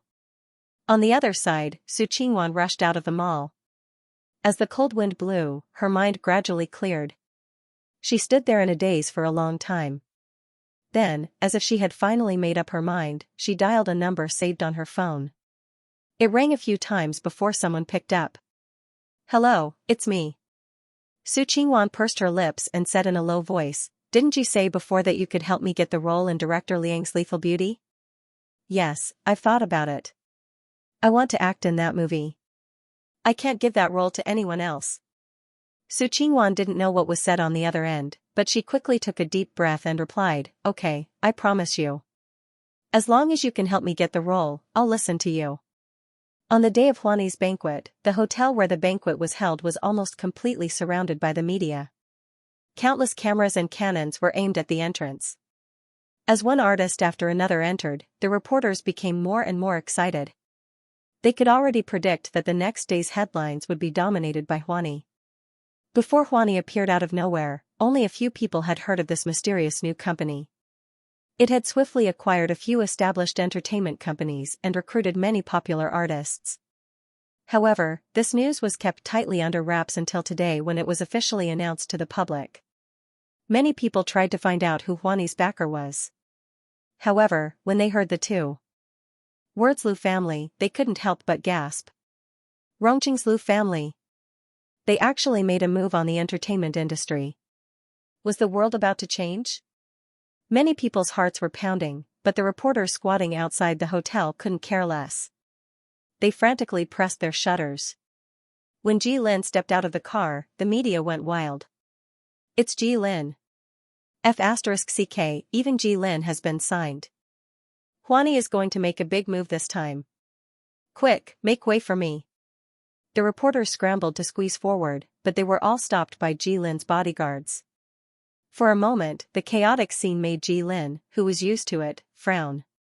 But very quickly, Ji Lin's gaze swept across the interior of the hotel. As if he had caught a glimpse of something, his gaze froze and his eyes lit up. He pushed through the crowd in 2 or 3 steps, forcibly squeezing a path through the crowd and rushing in. Ji Lin's action was too obvious. The sensitive reporters immediately turned their cameras in the direction that Ji Lin rushed in. They had never seen Ji Lin so excited. Could it be that he saw his sweetheart? Oh, it turned out that he saw the deputy editor of Fengsheng, Yu Ling. After seeing the person standing there, the reporters were disappointed. Yu Ling was old enough to be Ji Lin's mother. It definitely wasn't what they thought. Could it be that Ji Lin had a new collaboration with Fengsheng? Without breaking news, the reporters lost their motivation. The cameras aimed at Ji Lin moved away in boredom. Therefore, no one noticed that after Ji Lin rushed over and stood still, he only greeted Yu Ling. His eyes immediately wandered to the Siyu behind Yu Ling. This was the first time Ji Lin saw Siyu dressed up. The close-fitting snow-white dress outlined the lines of her slender body. It made her waist look even more slender and delicate. Her long hair was neatly tied up, revealing her fair and slender neck and delicate collarbone. Because she was attending a banquet, Siyu put on some light makeup. After applying rouge, her usually pale face had a touch of bright red. She looked much livelier than usual. She was a rare beauty. Ji Lin almost couldn't help but shout in his heart, his sister is so beautiful. Her clothes are beautiful too. She's beautiful no matter what. Siyu noticed Ji Lin's burning gaze. She turned her head and smiled at him. Ji Lin immediately smiled back, but his expression looked a little silly. Xiaoai couldn't bear to look at him and turned her head away. Brother Ji, at least restrain yourself a little. We're in public. However, Ji Lin didn't hear Xiaoai's prayers. He took out his phone and stuffed it into Xiaoai's hand. He said, help me take a picture with, help me take a picture with Sister Ling. Xiaoai turned on the camera numbly and looked at the scheming B*TCH, Ji Lin, who quietly squeezed Yu Ling out of the way. A grown man was in the middle, and he deliberately leaned his body towards Xiu. Xiaoai felt that their brother Ji was hopeless. After taking the picture, Xiaoai saw Ji Lin quickly Photoshop Yu Ling out of the picture, leaving only the picture of him and Xiu. He also set this picture as the background, which confirmed her guess. Xiaoai. Brother Ji, when did you become such a coward? You only dare to do it behind my back. Are you a man? Ji Lin knew his limits. There were so many people here, so it was indeed not a good time to talk. Therefore, after taking the picture, he didn't continue to pester them. He obediently let Xiu and Xiu leave, but his eyes were full of reluctance as he looked at Xiu's back. It would be great if I could acknowledge my sister. Ji Lin thought. He had actually asked his mother, the Duan Rolan, about his sister. However, whenever he mentioned his sister, the Duan Rolan would scold him. Her attitude was not only that she didn't want to talk about it, but that she was simply disgusted. Ji Lin was afraid that the Duan Rolan would think too much, so he didn't dare to say anything. As for his father, Ji Wenhan, how could he acknowledge someone who wasn't his own child? Therefore, no matter how much Ji Lin wanted to openly call Xiu's sister, he had to suppress this impulse. If he implicated Xiu because of his selfishness, he would definitely regret it to death. After watching Xiu leave, Ji Lin was about to walk to the other side when he suddenly heard a surprised female voice behind him. Brother Ji. Ji Lin turned around and saw Su Qingwan holding up her skirt and looking at him shyly. He couldn't help but have a headache. He didn't know what was wrong with Su Qingwan. The two of them had only worked together once during the shooting of the MV. They didn't know each other before, but Su Qingwan always looked at him as if they were already in love and married. As long as he said a word to the opposite sex, Su Qingwan would look at him with condemnation, as if Ji Lin had betrayed her. This annoyed Ji Lin to no end. Ji Lin even secretly suspected that Su Qingwan was delusional. Otherwise, why did he always feel that Su Qingwan treated him as her possession? Now that they met, Ji Lin didn't want to talk to Su Qingwan at all. He nodded perfunctorily and turned to leave. Unexpectedly, Su Qingwan immediately ran in front of Ji Lin and even tried to grab his hand, but Ji Lin nimbly dodged her. What do you want? Ji Lin's patience was on the verge of running out. Brother Ji, listen to me. I just wanted to remind you. Su Qingwan looked at her hand disappointedly. She felt very wronged, but she still didn't give up. Brother Ji, that woman named Zhou Xiu is up to no good. She approached you with a motive. Don't be fooled. She's capable of doing anything. Enough. Ji Lin originally thought that Su Qingwan would say something, but when he heard this, he was so angry that he laughed. His eyes suddenly turned cold. I'll take it that you're talking nonsense this time.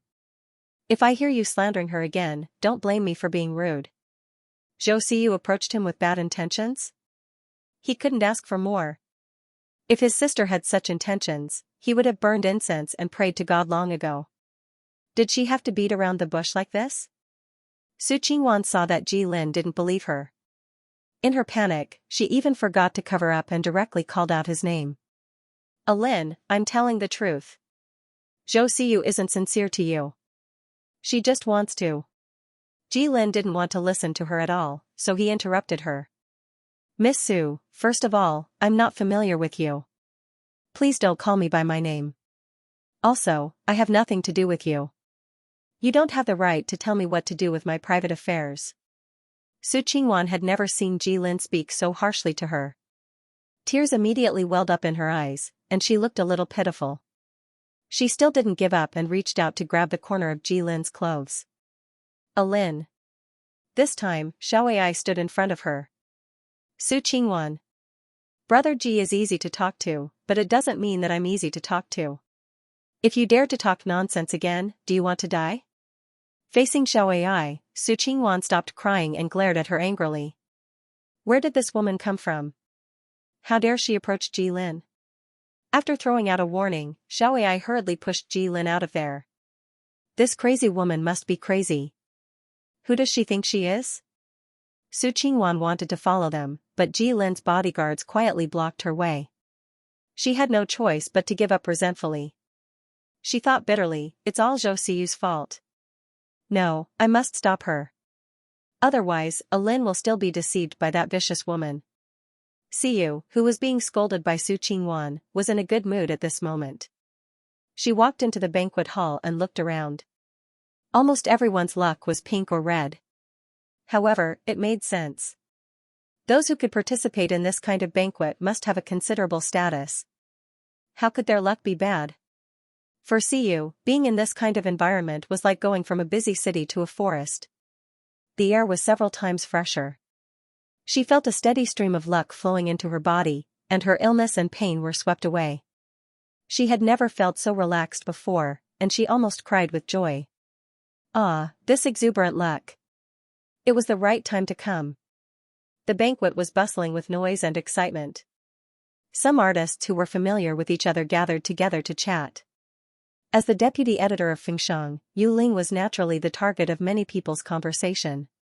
She had been dragged away by others to socialize. She only had time to remind Xiu not to run around before she was drowned by the crowd. Xiu was originally here to make up the numbers. She was a nobody and a stranger, so no one came up to talk to her. She was happy and at ease. She hid in a corner and drank the red date ginger tea in her hand, enjoying the nourishment of the good fortune in the hall. She was very comfortable. Her body was weak and she was born with a cold body. The ginger tea warmed the stomach, so a cup of it warmed her whole body. Xiu narrowed her eyes and sipped the tea to replenish her energy.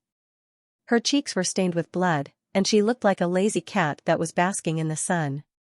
She was happy and relaxed, but she didn't know that her expression had been noticed by Jilin, who was secretly observing from the side. Jilin was dealing with the people who came up to greet him, and he secretly looked at Xiu under the cover of the wine glass. Jilin had seen his sister's pale and weak appearance before, and he had also seen her shocking appearance under the camera. However, he had never seen such a lazy and quiet expression. She sat in the corner, small and obedient. Jilin couldn't help but think of the picture that the artist named Koi had drawn for him, and the cat that he was holding in his arms. Sure enough, it was better to raise a cat. Xiu didn't notice that someone was secretly looking at her. She glanced around the hall in boredom. Suddenly, she caught a glimpse of a familiar figure from the corner of her eye. She suddenly froze. Hey, isn't that the girl who pointed at me and screamed at me in the mall? Xiu saw Su Qingwan standing behind Jilin from afar.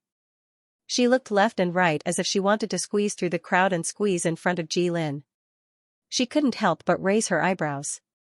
Xiu hadn't paid much attention to her before, but now she realized that this woman's luck wasn't any worse than Jilin's.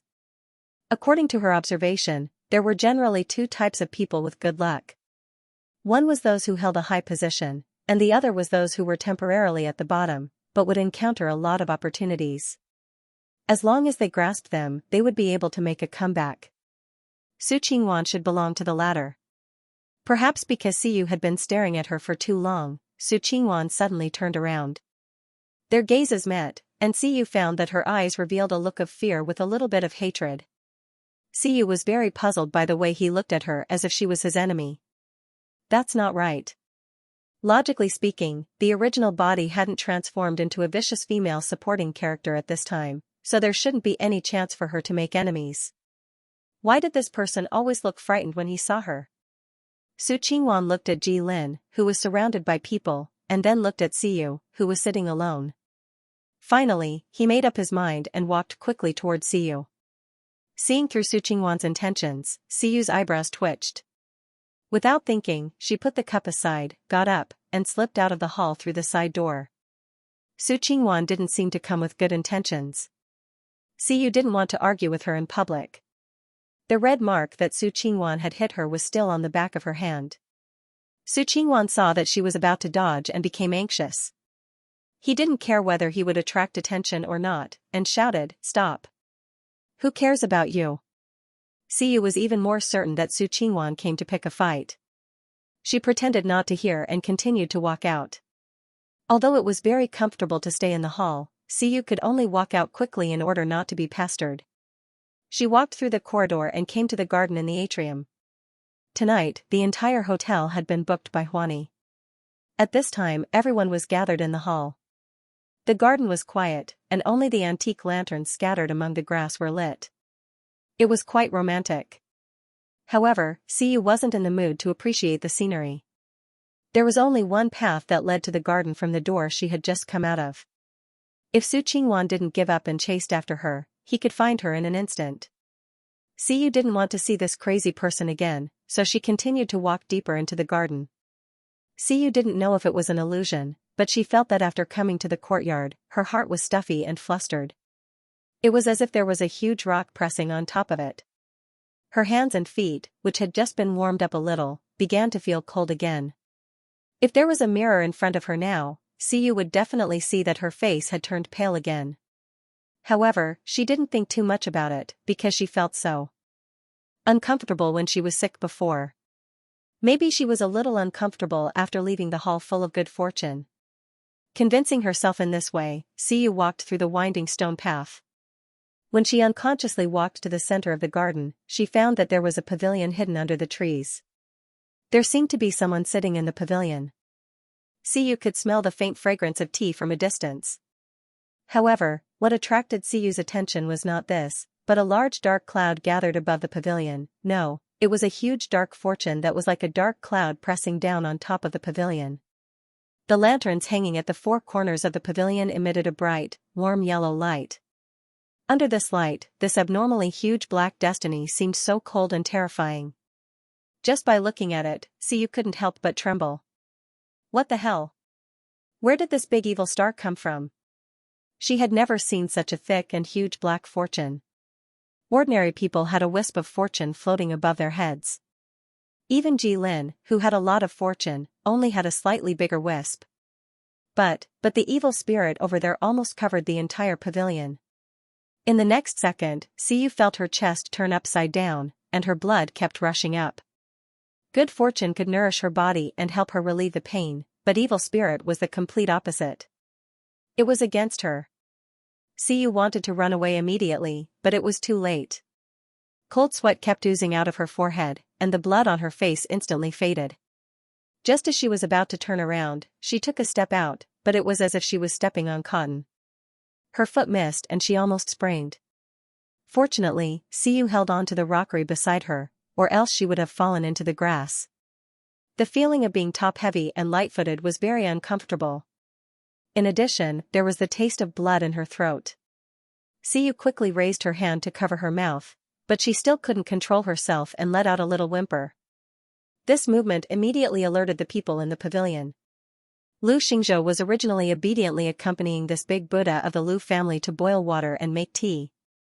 After watching for a while, he couldn't help but ask, "Fifth Lord, aren't you going in?" Fifth Lord Lu lowered his eyes and said indifferently, "It's too noisy." "Didn't you ask to come yourself?" Lu Xingzhou only dared to say this in his heart, but he agreed with his mouth, "Yes, yes, yes, I don't like that kind of place either. Speaking of which, I found out something about the car accident. The person who drugged my driver should be someone from a side branch of the Lu family. That person made a mistake earlier and was punished by my father. He wasn't happy about it, so he wanted to make a move on me." Fifth Lord Lu didn't seem to take this kind of small matter to heart. He only said, "The Lu family doesn't raise trash. Just do what you have to do." Although he said it calmly, Lu Xingzhou could still hear the hidden killing intent in his words. He couldn't help but shiver slightly.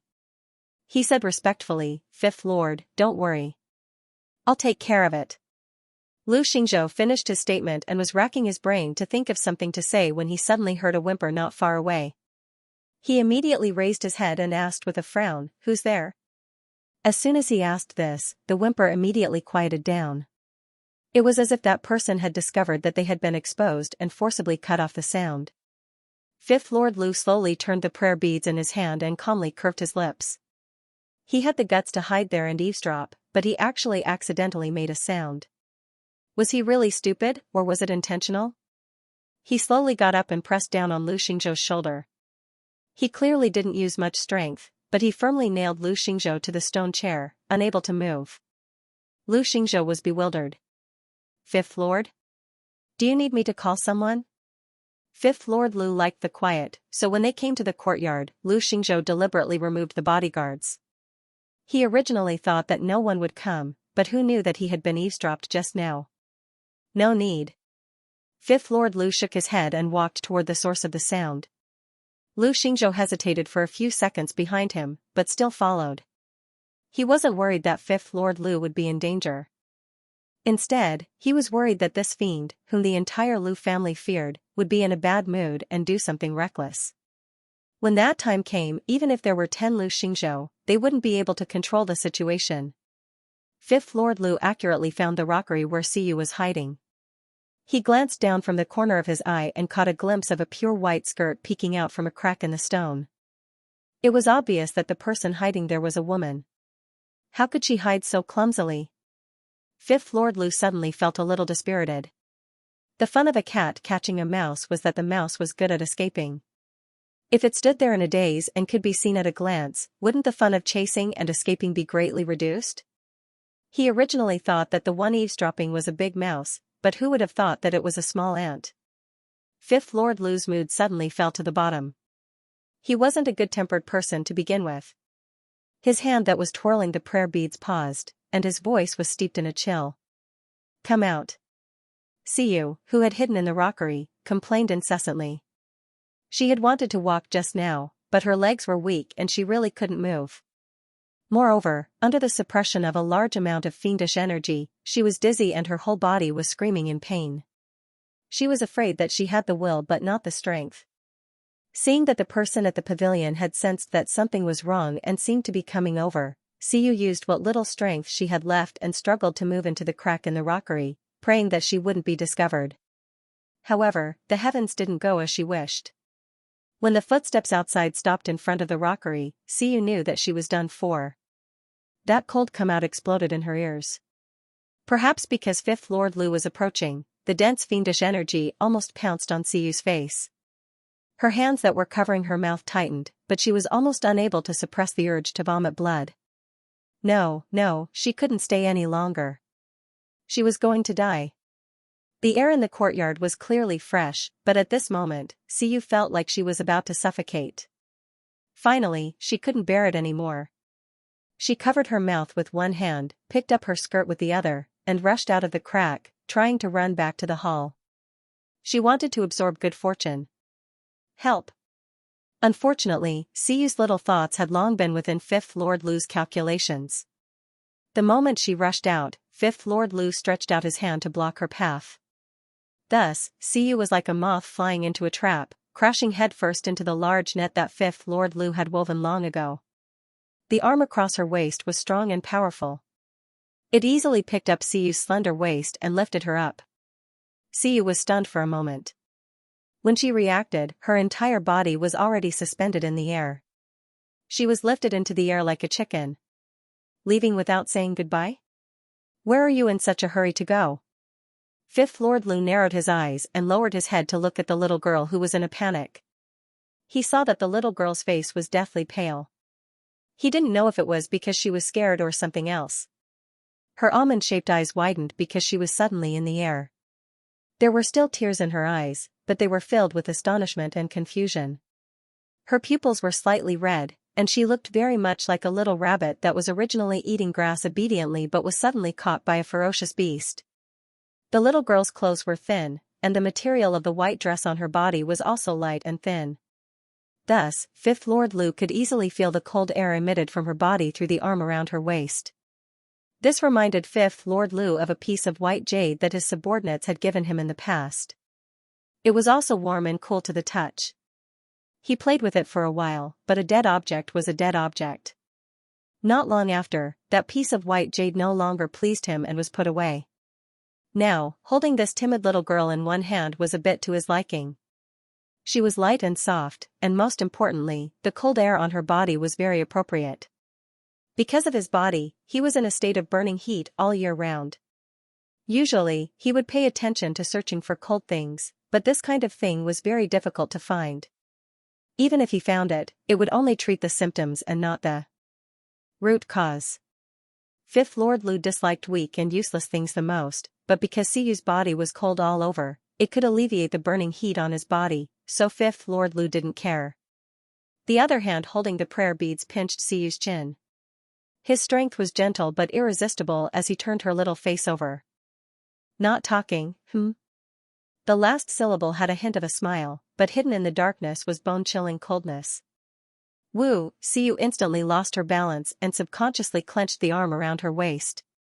However, it was also because of this that she couldn't hold back the urge to vomit blood no matter what. Xiu lowered her head and began to cough blood non-stop. Because the two were too close, some blood inevitably splashed onto Fifth Lord Lu's body, dyeing his pear-white tang suit with red plum blossoms. Xiu's coughing was earth-shattering. Blood gushed out as if it was free.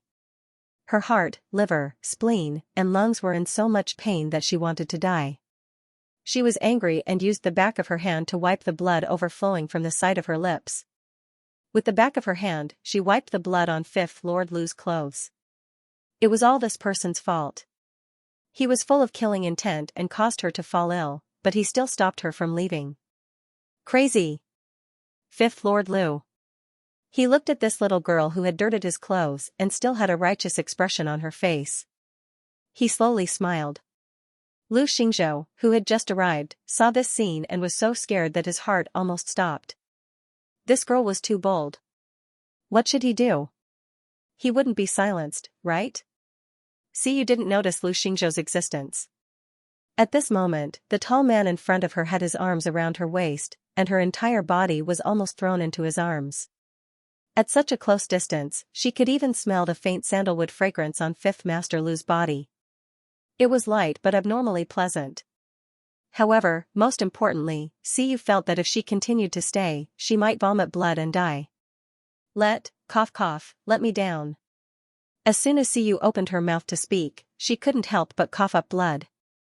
Her voice was intermittent. Although she tried to maintain her imposing manner, when it floated to Fifth Master Lu's ears, it sounded soft and didn't have the slightest bit of deterrence. Because it was really too uncomfortable, Xiu unconsciously grabbed Fifth Master Lu's arm and panted lightly. She wanted to break free, but her feet were in the air and she couldn't exert any strength. The hand on her waist was like an iron brand. No matter how she struggled, it still didn't move. Xiu didn't have much strength left after vomiting a large mouthful of blood. After struggling like this, she was completely unable to move. She could only use her hands to support Fifth Master Lu's chest and try her best to increase the distance between the two of them, silently conveying her resistance. Although, the results were minimal. Since force didn't work, Xiu, who had a strong desire to live, guessed that this person should be difficult to talk to. She could only soften her tone and say with a hint of pleading, "Please, just keep a little distance from me, cough, you're like this, cough, I can't breathe." She couldn't help but cough a few more times. The murderous aura that was everywhere firmly surrounded her, and the man's aura overbearingly squeezed into her lungs inch by inch. Xiu had never seen such a valiant and oppressive aura. She only felt her heartbeat uncontrollably quicken. She was frightened. Forgive her, whether in her previous life or this life, she was a law-abiding good citizen and a qualified successor of socialism. Every day, she conscientiously stayed at home and drew her little manga. Although she liked to draw melodramatic stories of domineering CEOs, it didn't mean that she was willing to meet such a person in her life. Thinking of this, the double psychological and physical grievances made Xiu's eyes turn red. She almost cried and begged Fifth Master Lu to let her go, but a little whimper inadvertently came out of her mouth. It sounded like a kitten meowing. This pitiful final struggle aroused Fifth Master Lu's interest. He lowered his head. The little girl in front of him had red almond-shaped eyes. The fear in her eyes was so obvious that he couldn't pretend not to see it. Moreover, he had seen Xiu vomiting blood just now. Fifth Master Lu was used to seeing bloody things, so he could tell at a glance that Xiu wasn't pretending. "Are you feeling unwell?" Fifth Master Lu put the Xiu back on the ground. However, Fifth Master Lu pretended that he had never heard the Xiu's request to stay away from me. Not only did he not pull her away, but he also used some force and pulled the Xiu closer. As soon as Xiu's feet touched the ground, before she could even breathe a sigh of relief, she was forced to lean against the man's chest in the blink of an eye. A look of astonishment appeared on her face. This ignorant look seemed to amuse Fifth Master Lu. The corners of his lips curved, and a secret smile flashed across his face. It was good for a fragile little animal to be a little vigilant, but it was too naive to believe that the hunter would give up on the prey in his hands. Then, Fifth Master Lu stretched out the hand that was still holding the prayer beads to Xiyu. His palm was flat, and he said, "Give me your right hand." His tone was flat. It wasn't an order, but it was better than one.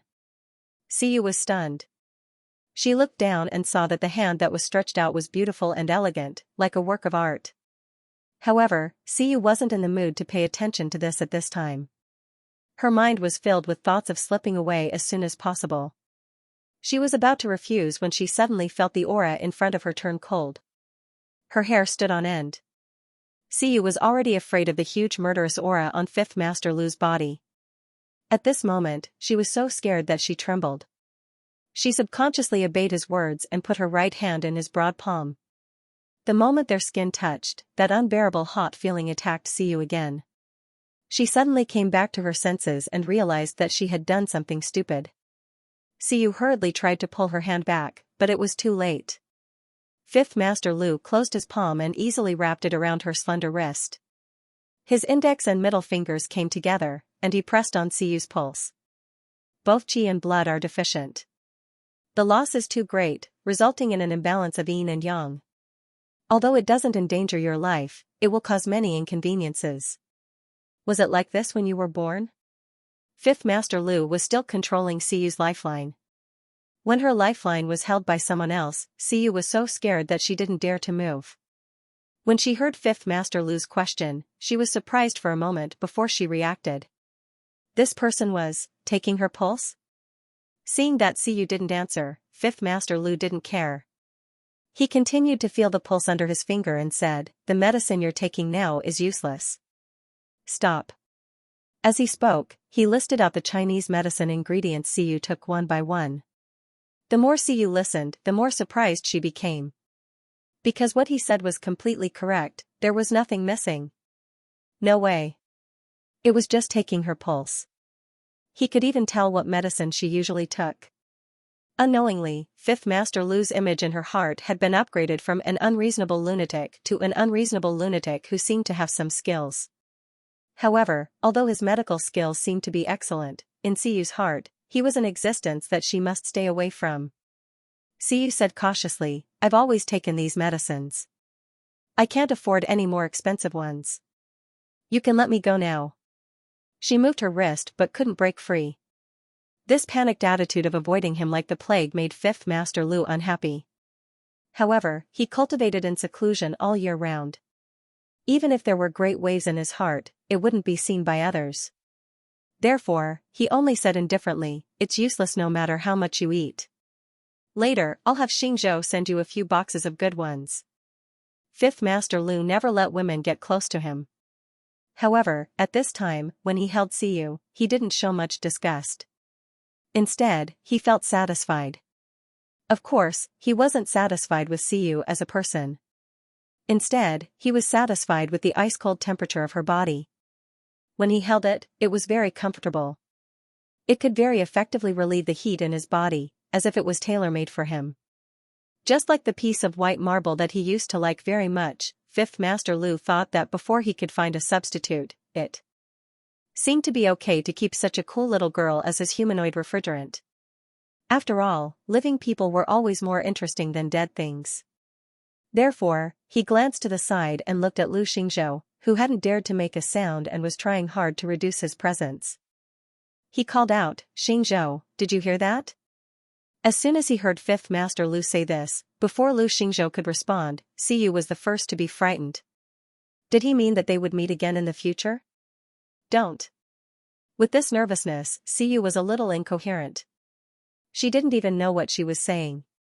No, it's fine as long as you stay away from me." As long as she could stay away from this great demon, she could take a few breaths of good fortune and immediately be lively again. Xiyu's words, which didn't know the gravity of the situation, caused Fifth Master Lu's smile to deepen. Lu Xingzhou, who was looking down, also secretly cursed. Over the years, anyone who defied Fifth Master Lu was now 2 meters tall in their graves, not to mention resisting his arrangements in front of him. Lu Xingzhou thought silently.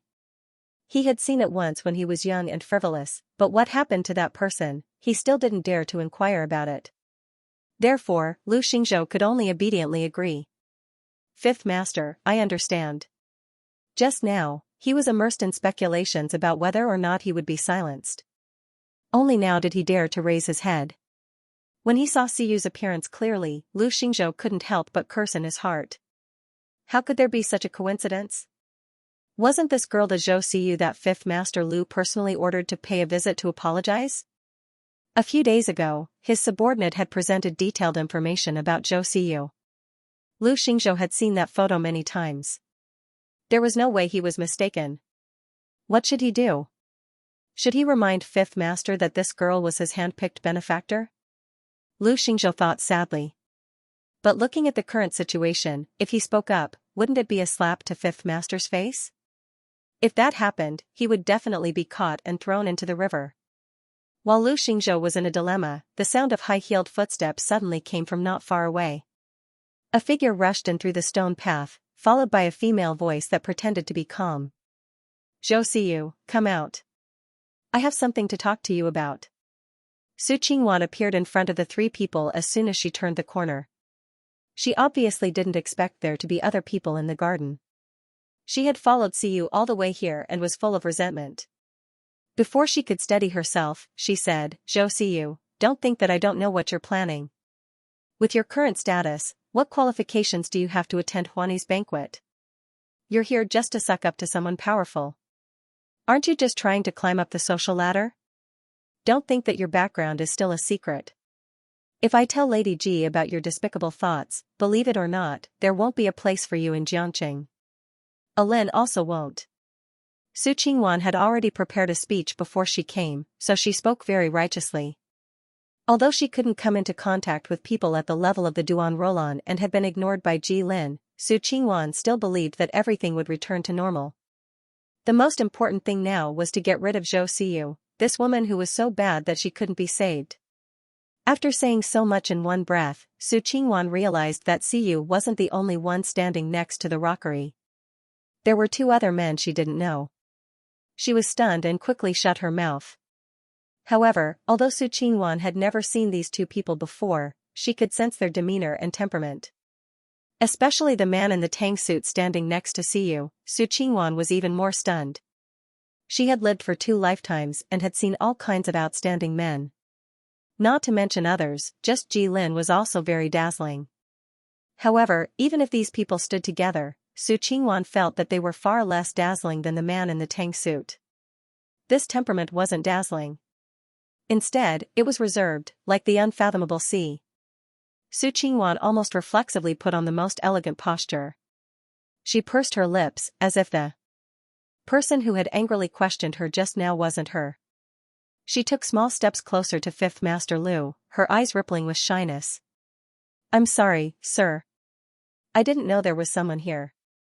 I just came to see a friend. Siyu curled her lip speechlessly. She couldn't help but cover her mouth and cough softly. Blood overflowed from the corner of her lips. She was about to raise her hand to wipe it away, but someone else beat her to it. Siyu was stunned. She looked up and saw Fifth Master Lu using his fingertips to wipe away the blood. Then, he stared at the blood on his fingertips with an obscure expression. He only had eyes for Siyu, as if the stammering Su Qingwan standing there was just a mass of air. Since you're not feeling well, let Xingzhou send you back first. Is your villa empty? The last sentence was directed to Lu Xingzhou. After receiving an affirmative reply, Fifth Master Lu nodded slightly. Go ahead. Remember to have someone make a bowl of ginseng soup and send it over. Is there something wrong with you? Siyu finally couldn't take it anymore. She thought it was over. Who would have thought that this lunatic actually wanted to kidnap her on the spot? Who the hell was this person? Was there no law? Let go, let me go back. I came with a friend. If I go missing, she'll definitely call the police. The good citizen Siyu couldn't think of any threats at the moment, so she could only use the most primitive method. Although she wasn't confident in her heart, looking at this man's calm and composed appearance, perhaps calling the police wouldn't be much of a deterrent to him. Sure enough, Fifth Master Lu only gave a faint to show that he understood. However, his decision didn't waver in the slightest. Sir. At this time, Su Qingwan also spoke up. She stared at Fifth Master Lu's hand holding Siyu's waist. For some reason, she felt uncomfortable with the intimate contact between these two people. Such a charming man obviously had an extraordinary background. How did Siyu know him? She didn't deserve it. Su Qingwan took 2 steps forward and happened to block in front of Fifth Master Lu. Her face was flushed, and she subconsciously stroked her long hair. She lowered her eyebrows and eyes and said shyly, "Sir, let me help her to the lounge." "There's no need to trouble you. I'm her friend, Su Qingwan. It's nice to meet you. If you don't mind, can I invite you to the ball later?" Hearing Su Qingwan say her name, Siyu's eyes suddenly widened. Wait. Su Qingwan? The female lead of her manga, Su Qingwan? Wait, what's with Su Qingwan's shy little girl attitude? Shouldn't her partner be Jilin? Why is she suddenly infatuated with another man? Siyu noticed Su Qingwan's expression and felt unwell. While Siyu was digesting this information, Fifth Master Lu frowned unhappily. He didn't even want to look at this woman who suddenly rushed out and spouted nonsense, let alone pay attention to her. Thus, he only tilted his head and called out, "Xingzhou." Lu Xingzhou immediately understood. He took a step forward and blocked Su Qingwan's naked and straightforward gaze at Fifth Master Lu. The cowardly look he had in front of Fifth Master Lu completely disappeared, revealing the sharpness unique to the Lu family. He said in a low voice, "Next time, don't be so blind and rush out." As soon as he finished speaking, Lu Xingzhou raised his hand and directly knocked Su Qingwan unconscious. Then, he grabbed Su Qingwan by the back of her collar like a sack and made a phone call with the other hand. In less than half a minute, several men in black silently arrived, picked up Su Qingwan, and silently retreated. "Where are you taking her?" After knowing who Su Qingwan was, Siyu, as Su Qingwan's mother, couldn't help but tremble with fear. This kind of gangster attitude was too scary. "Don't worry, we're just taking her to the guest room upstairs to sleep for a while." Lu Xingzhou turned around. He suddenly didn't know how to address Siyu. He secretly sized up Fifth Master Lu's expression, but couldn't guess what he was thinking, so he could only give up. After getting rid of Su Qingwan, it was Siyu's turn. No matter how much she protested, it was useless. The group of men in black from before came out of nowhere and surrounded her. Even when she got into a low-key luxury car, Siyu still didn't understand how things had come to this point.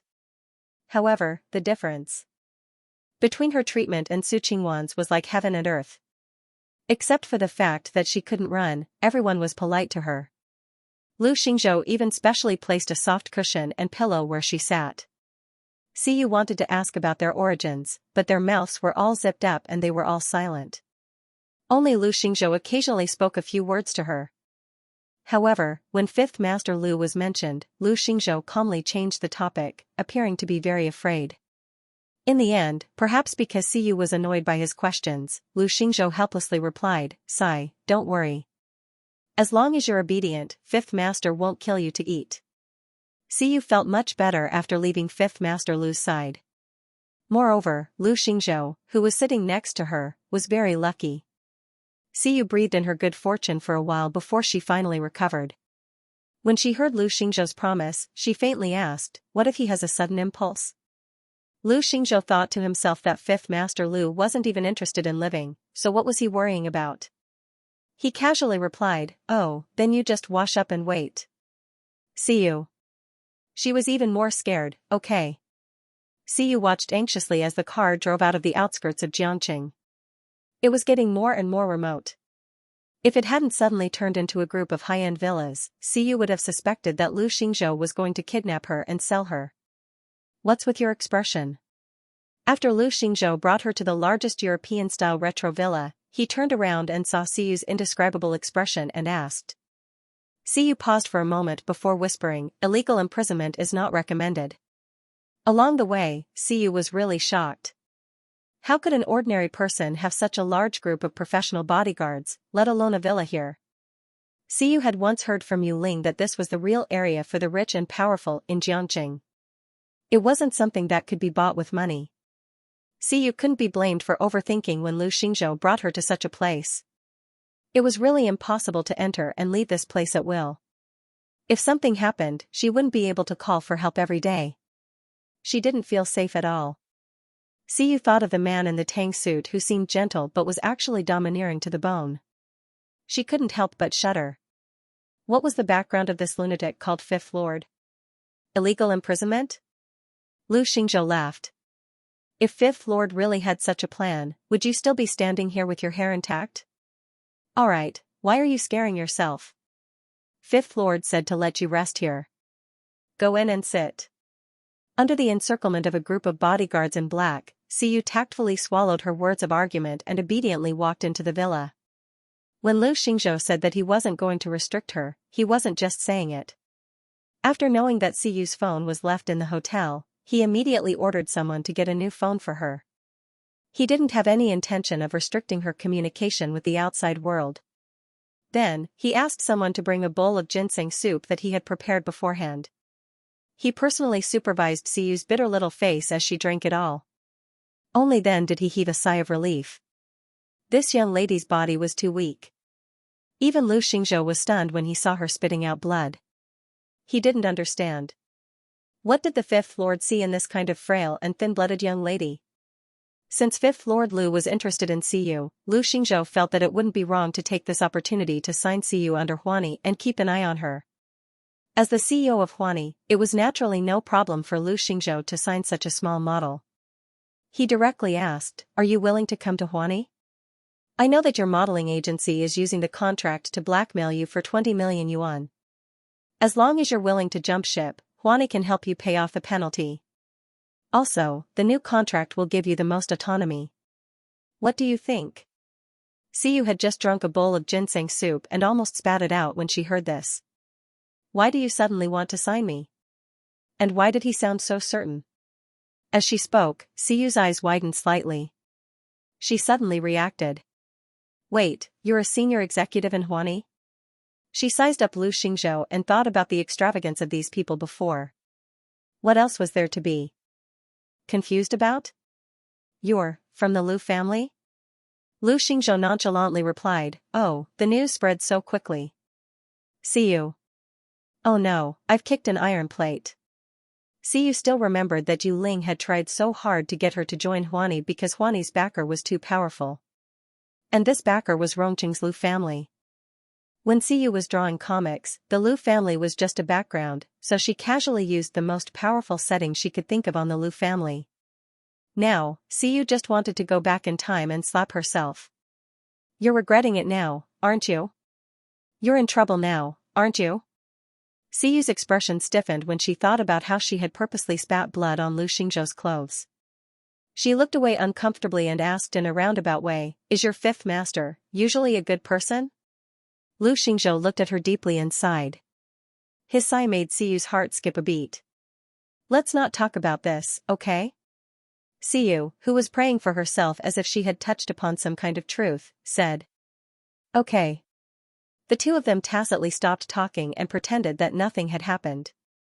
Lu Xingzhou continued to ask, "Since we've reached this point, are you willing to sign with Huani?"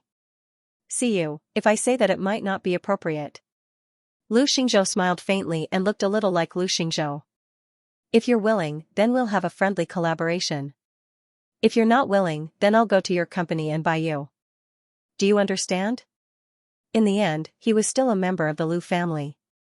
There was no accommodating gene in his bones. Even though Lu Xingzhou looked young and energetic, when he dealt with things, he didn't leave Siyu any room for choice. No matter what, signing Siyu was a done deal. Her personal wishes were never considered. Siyu's chest tightened and she was short of breath. She had no choice but to temporarily stop fighting and run to the bathroom to vomit blood. She only calmed down after wiping the blood clean. Now it wasn't a matter of whether she was willing or not. The Lu family covered the sky with one hand and their power was far beyond what the average person could imagine. Going head-to-head with them would undoubtedly be like hitting a rock with an egg. Besides, signing with Huani was a good thing for her. As long as she stayed far away from Lu Xingzhou, it would be fine. After thinking it through, Siyu didn't hesitate anymore and agreed to sign the contract. Lu Xingzhou was very efficient. He immediately had someone fax the contract over. Siyu looked at it. this contract was indeed very good for her. She had the right to choose her own job and the commission was very low. It was simply not something that someone of her status could get. In response, Lu Xingzhou explained, Huani doesn't lack the money to take care of an idle person. If Lu Xingzhou took a fancy to someone, whether it was a person or a toy, the Lu family would take care of it and treat it as spending money to take care of it. In the past, Lu Xingzhou felt that Lu Xingzhou's interest in an item would last at most 3 months for a sickly beauty like Siyu who only had good looks and an overly weak body. Huani's contract was a reward for Siyu. Hearing Lu Xingzhou's words, Siyu didn't feel anything. She originally didn't want to be in the entertainment industry. She just wanted to stay at home and draw. Siyu was satisfied that someone was willing to pay the penalty for her breach of contract. Both parties had no objections and the matter was quickly finalized. Siyu received the new contract and sighed with emotion. Yu Ling had done everything possible to help her smooth over her connections. If he knew that she had skipped all these steps, who knew how he would feel? After everything was arranged, Lu Xingzhou quickly left. After all, he was Huani's newly appointed president. There were still many things to be done at the banquet. If it weren't for Lu Xingzhou's personal instructions, Lu Xingzhou wouldn't have done something as trivial as picking someone up. As soon as Lu Xingzhou left, the bodyguards he had left behind tacitly retreated from the villa and stood guard outside the courtyard. Siyu originally wanted to sneak away, but when she walked to the window and looked out, she saw that the only exit was firmly guarded. She had no choice but to give up on the idea. Sitting back on the sofa, Siyu turned on the new phone that Lu Xingzhou had sent over. She originally wanted to contact Yu Ling to tell him that she was safe. After all, she was suddenly taken away from the banquet. Yu Ling must be very anxious. However, she realized that she couldn't remember his number. She had no choice but to settle for the next best thing. She logged onto Weibo and sent a private message to Yu Ling, telling him that she had left the banquet early and not to worry. After more than 10 minutes, the private message was still unread. Siyu guessed that Yu Ling was busy, so she switched to the account Koi Fish Who Lives Another 500 Years and posted on Weibo, Koi Fish Who Lives Another 500 Years, sob sob sob, I was taken away by the devil. Today's update of fashion strategy is going to be cancelled. Sisters, wish me a safe return. QAQCU's manga was regularly updated every other day. Currently, it had been serialized to more than 10 chapters. Originally, today was the day of the update, but she was suddenly taken to this place, so she could only stop. During this period, Siyu became angrier and angrier. If she hadn't met 5th Master Lu, she wouldn't have been taken away for no reason. Not only did she vomit blood non-stop, she couldn't even leave now. As an artist, the best way for Siyu to vent her anger was naturally to draw. She strolled around the villa, found a pen and paper, and drew the image of a sinister devil. After that, Siyu forcefully carved the words "Psycho Devil Who Harmed Me" on the paper. Then, she took a picture and uploaded it to Weibo with the caption, "This is the person who ate my update." After venting her anger in this way, Siyu suddenly felt much better. She admitted that she was a coward and didn't dare to scold him face to face. Siyu's readers were originally crying piteously for food on Weibo. After refreshing countless times, they actually refreshed Weibo and saw that she had stopped updating. Instantly, they exploded. Koi Fish is delaying her update again, authors who delay their update should be roasted by the devil, and other comments instantly flooded in. Siyu glanced at them and very righteously ignored them. She didn't want this to happen. It was all that psycho's fault. Siyu originally wanted to wait for 5th Master Lu to come over and properly ask him what he wanted to do. However, the biological clock that she had cultivated for a long time made her body sleepy. After sitting for a while, Siyu's body tilted and she fell asleep on the sofa. When 5th Master Lu walked into the villa under the moonlight, he immediately saw the little girl curled up into a ball and sleeping soundly.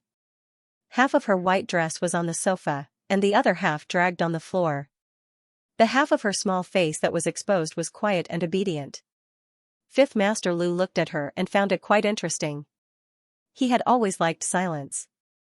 Unless he nodded his head and allowed it, no one would be able to approach the place where he lived. Therefore, this was the first time he had carefully observed someone's sleeping face. For a moment, it was a little novel. He walked closer and sat down on the sofa. As soon as he got closer, Fifth Master Lu felt the coolness emanating from Siyu's body. It was as if he was close to a piece of ice, and it was very comfortable. However, this was far from enough. Fifth Master Lu examined the little girl who was sleeping soundly on the sofa for a while. His hand that was twirling the prayer beads stopped. Then, he reached out and brushed away the stray hair on Siyu's forehead. His fingers slid down and finally stopped on her lips. Siyu had lost too much blood. Her lips were pale, but they were still at a very suitable temperature. Fifth Master Lu gently pressed them and felt that the touch under his hand was a bit like fresh jelly that had just been taken out of the refrigerator. At this moment, the cold expression in Fifth Master Lu's eyes faded slightly, revealing a bit of humanity. However, the little girl who was touched by him frowned and twisted her body as if she was extremely uncomfortable, as if she wanted to break free from his hand. This subconscious resistance made Fifth Master Lu unhappy. He was an extremely restrained person. He originally planned to withdraw his hand and just sit beside Siyu for a while to relieve the burning sensation. However, at this moment, Siyu's struggle made him change his mind. He grabbed Siyu's thin shoulders and directly lifted her up. Siyu was sleeping when a familiar throbbing feeling suddenly attacked her fiercely. She was almost instantly awakened. Before she opened her eyes, blood surged up her throat. When Siyu saw who was holding her, she immediately coughed up the blood in her throat. However, she couldn't care less about this. She immediately crawled out of Fifth Master Lu's arms and shrank back to the corner of the sofa as fast as she could. Her eyes were filled with horror. Don't come over." Fortunately, Fifth Master Lu didn't imprison her this time. Siyu took a breath. When she saw the huge black luck behind Fifth Master Lu, her legs couldn't help but go weak. She wanted to cry but had no tears. She was seriously injured twice in a short period of time. She was really too unlucky. "Fifth Master, please sit there. Let's talk properly." Siyu glanced at him cautiously. Seeing that he didn't move, she lifted her skirt and quickly huddled in the corner of the living room furthest from the sofa. Once she was far away, the feeling of being unable to breathe was much better. Siyu's courage also became stronger. "When you get close, I get more emotional easily." Fifth Master Lu narrowed his eyes, his expression unreadable. "Are you afraid of me?" He knew that everyone in the Lu family was afraid of him because of his ruthless methods. He also knew that the aristocratic families and businessmen were afraid of him because of his temperament and ruthlessness. However, generally speaking, to be able to see someone of his level, their status was not low. When he came, he had seen the information about Siyu that Lu Xingzhou had handed over. This girl came from a poor family. Due to her physical condition, she was antisocial. Logically speaking, she shouldn't have recognized him. Since she didn't know him, if Siyu only intuitively sensed that he was dangerous, then that would be a little interesting. Siyu didn't know what Fifth Master Lu was thinking. She glanced at his face. Intuitively, she didn't want to see the consequences if she didn't answer this question well. Thus, she deliberated for a while before saying, "As long as you don't get too close, I'm not afraid." Keeping a distance of a few meters from Fifth Master Lu was still uncomfortable, but it was within Siyu's acceptable range. After all, when she didn't find a way to absorb fortune energy in the beginning, she also endured it like this. It was just that it was difficult to go from extravagance to frugality. This answer made Fifth Master Lu smile a little. He was actually very curious as to why Siyu was so afraid of him. This fear was even a little strange. He had seen many women who voluntarily came up to him, but he had never seen a little girl who was not only so obedient, but also so close to him that she could faint at any time. But it didn't matter. He had plenty of time to slowly solve the mystery. Put this on. Thinking of this, Fifth Master Lu didn't bother about Siyu staying far away from him. In any case, as long as he was in the same room as her, he would feel much more comfortable. He casually threw a wooden box towards Siyu and accurately threw it into Siyu's arms. When she looked over in surprise and uncertainty, he said indifferently, "It's for calming the heart and nourishing the qi. It's good for you. Wear it." Siyu carefully opened the box and saw a sandalwood bracelet lying inside. If she sniffed it carefully, she could smell a strange fragrance. Looking at the material, it seemed to be very similar to Fifth Master Lu's string of Buddhist beads. Xiyu didn't dare to ask if she could not wear it. She picked up the bracelet and put it on her wrist. The size was just right, as if it was tailor-made. She didn't know if it was an illusion, but after putting on the bracelet, Xiyu actually felt her body relax and her whole person become much more awake. Recalling that Fifth Master Lu just said that this bracelet was for calming the heart and nourishing the qi, Xiyu guessed that this bracelet must be expensive. Seeing that she put it on, Fifth Master Lu seemed to be satisfied and beckoned her over. Xiyu originally wanted to resist to death, but when she caught a glimpse of the chilling smile on Fifth Master Lu's face, her herbivorous sense of crisis rang an alarm bell. Xiyu could only obediently move to the sofa. Before she could stand firm, Fifth Master Lu grabbed her with one hand and forcefully stuffed her to his side. Sit for 15 minutes and then I'll send you back. Or stay here for the night. These two are your choice. Fifth Master Lu spun the Buddhist beads and closed his eyes to rest. He wasn't worried that Xiyu would escape. Sure enough, as soon as these words came out, Xiyu weighed the pros and cons and felt that it was better to have a short pain than a long pain. She could only resist the urge to cough up blood and sit upright next to Fifth Master Lu. She was careful not to let the two of them touch. Her helpless and compromising expression was like a child being punished by an adult. Fifth Master Lu raised his eyelids and glanced indifferently at Xiyu. Seeing that her eyes were darting around, but her hands and feet didn't dare to move, and her back was straight, he couldn't help but curl the corners of his mouth. How rare for her to be tactful. Fifth Master Lu said that he would let her go after 15 minutes, but Xiyu had never felt that time was so difficult to pass. With a huge source of murderous aura beside her, Xiyu felt extremely uncomfortable no matter where she sat. She secretly glanced at the time on her phone, thinking that no one noticed. She lowered her head and silently counted in her heart, but she did not know that Fifth Master Lu had already opened his eyes and was staring at her with interest. After enduring for 15 minutes with great difficulty, Fifth Master Lu saw that the little girl was overjoyed but did not dare to move immediately. He suddenly did not know whether to laugh or cry. Okay, I'll get someone to send you back. The cooling effect of staying by Xiyu's side was immediate. It was even more useful than the rare treasures that Fifth Master Lu had searched everywhere for in the past, which made him very satisfied. Originally, if Fifth Master Lu wanted to force her to stay, Xiyu would not even be able to say no. However, at this moment, his body was feeling comfortable. In addition, when he saw Xiyu's pitiful appearance of suppressing her voice and coughing, his usually calm heart slightly rippled. Forget it, forget it. It was better not to bully her too hard. After all, she was something that was going to be used for a long time. Naturally, she had to be maintained well. Hearing Fifth Master Lu's words, Xiyu immediately let out a long sigh of relief. She practically jumped up from the sofa and slowly retreated to the door while looking at Fifth Master Lu's expression. She forced a smile. Then I'll be leaving. Goodbye? It would be best if they did not meet again in the future. As if hearing the deep longing hidden under Xiyu's goodbye, Fifth Master Lu said warmly, I will stay in Xianxia for a while. During this time, don't go out of the city. Xiyu's smile froze. Huh? Fifth Master Lu seemed to be afraid that she did not understand and explained in a rare good temper. However, Xiyu felt the subtle evil in his voice. If necessary, I will send someone to pick you up at any time. If you leave Xianxia, it will be inconvenient. Xiyu. Was this lunatic done?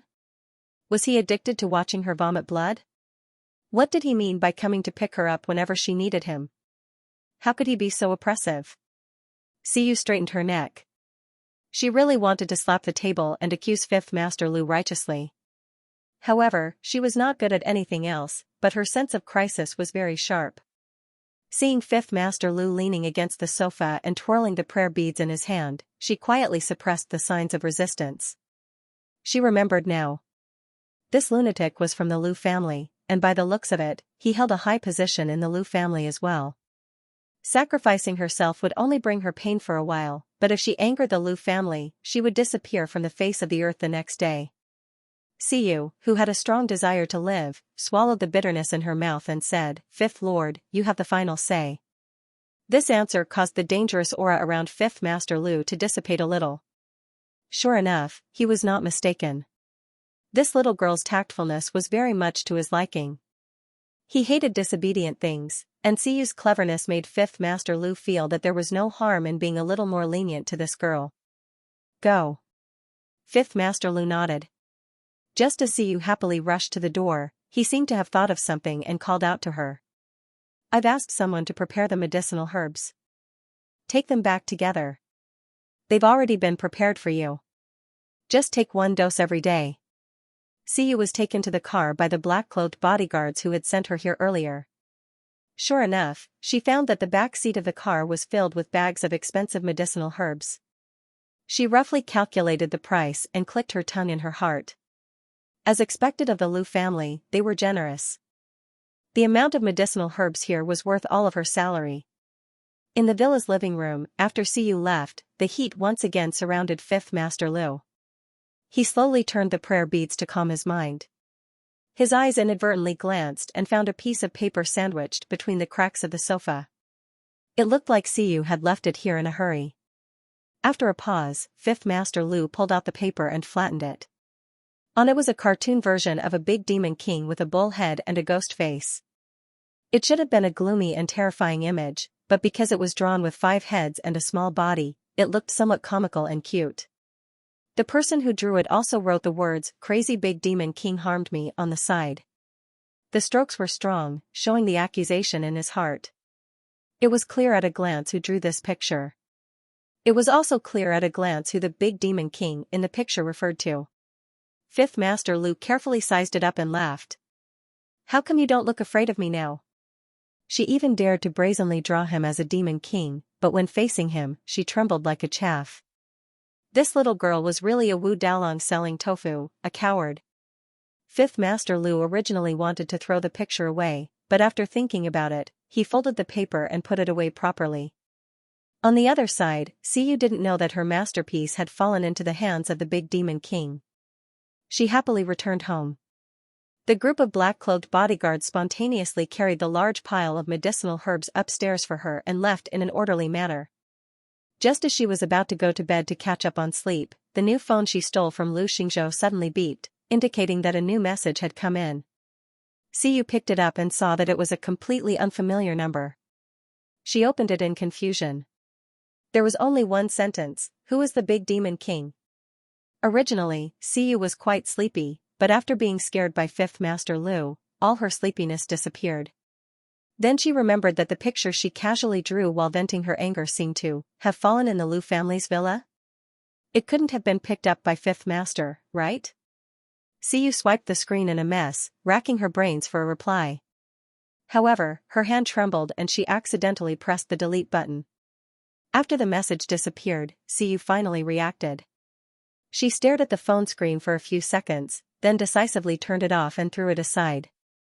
It wasn't that she didn't want to reply, but that she didn't receive it because she turned off her phone. It had nothing to do with her. Siyu shrank back into her bed uneasily. She didn't sleep well that night. She kept dreaming of being chased, so much so that when she woke up the next day, there were dark circles under her eyes. It wasn't until noon that Siyu received a reply from Yu Ling. She had been forced to drink too much last night and was even helped home when she left. She didn't notice that Siyu had suddenly disappeared. Seeing that Siyu explained that she had left with a friend, she didn't pursue the matter.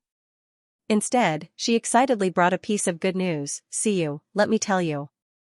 I met a director friend of mine at the banquet yesterday. I showed him your cover photo, and he was very satisfied with your appearance. He said that he's preparing to shoot a new movie recently, and there's a supporting actress in it that's very suitable for you. He even recommended you for an audition." Shoot a movie? Siyu had never thought about this before. She hesitated and said, "Sister Ling, but I don't have any experience." "It's precisely because you don't have any experience that you're starting from this kind of small role to practice." Yu Ling comforted her. "Don't worry, in a 2-hour movie, this supporting actress's total appearance time is less than 3 minutes. It's a role that's more like a vase, so there's not much requirement for acting skills. And the director is Director Liang Qian. He's the best." At teaching newcomers. Liang Qian? This familiar name stunned Xiyu. She remembered that in her own manga, this director's name had indeed appeared before. At that time, the original Xiyu had hooked up with a big investor in order to quickly climb up in the entertainment industry. That investor had paid for the original Xiyu to enter Liang Qian's crew, and the role she played wasn't low. She could even be ranked as the second female lead, but this role had a lot of nude scenes. In the entertainment industry, taking off one's clothes was a very serious matter. Generally, for the sake of their image, female stars wouldn't accept roles that had too many revealing scenes. So, when the original Xiyu made a mistake, the public's impression of her had been ruined. Coupled with her terrible acting skills and the fact that she had brought money into the crew, it didn't look good in the end. Even director Liang Qian had criticized her on Weibo without naming her. The original Xiyu could be said to have picked up sesame seeds and lost a watermelon, so her reputation was even worse. However, Xiyu remembered that the role that the original Xiyu had snatched was not a vase role. Could it be that the plot had changed this time? She was a little curious and asked, "What film is it?" "It's called Lethal Beauty. It's a period drama." Director Liang's films have always been the easiest for newcomers to become famous, so a lot of people are racking their brains to squeeze in. As far as I know, Huani arranged for a lot of newcomers to audition, but they're aiming for the first female lead or second female lead.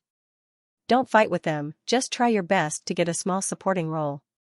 Yu Ling said, "Being able to show your face in a big production like this will be good for your future." Hearing Yu Ling mention Huani, Xiyu remembered that she had already signed a contract with Huani last night, so she quickly told her about it. Sure enough, Yu Ling was so shocked that her jaw dropped. "What? Signed a contract?" Yu Ling quickly asked her what was going on, but Xiyu vaguely evaded the question. Yu Ling could tell that she didn't want to talk about it, so she didn't ask again. She just said in a daze, "I've been running around looking for connections for you. With your speed, people who don't know better would think that your family owns Huani." Xiyu. She was really being coerced. Yu Ling digested the news, calmed down, and brought up another matter. "By the way, tonight is the release day of Fengshan Icon. I'll buy some groceries and go to your house to wait for the results with you. Let me tell you, if the sales this time are good, you'll be famous. A lot of advertisers have already asked me about you. They're all looking at the sales tonight." Xiyu Ling said, "There's no need to be so grand." Yu Ling said, "Why not?" She did what she said. In the evening, after work, she took a basket of groceries, took her daughter to Bebe, and knocked on Xiyu's door. Bebe had mild autism. She wasn't close to anyone, but she was especially clingy to Xiyu. As soon as she changed her shoes, she ran over to Xiyu and hugged her waist. She didn't want to let go.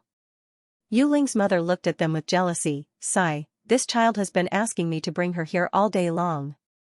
A child given is like water spilled." Xiyu smiled and rubbed Bebe's hair. She bent down and whispered in her ear, "Bebe, do you want to read comics? It's sister's new work.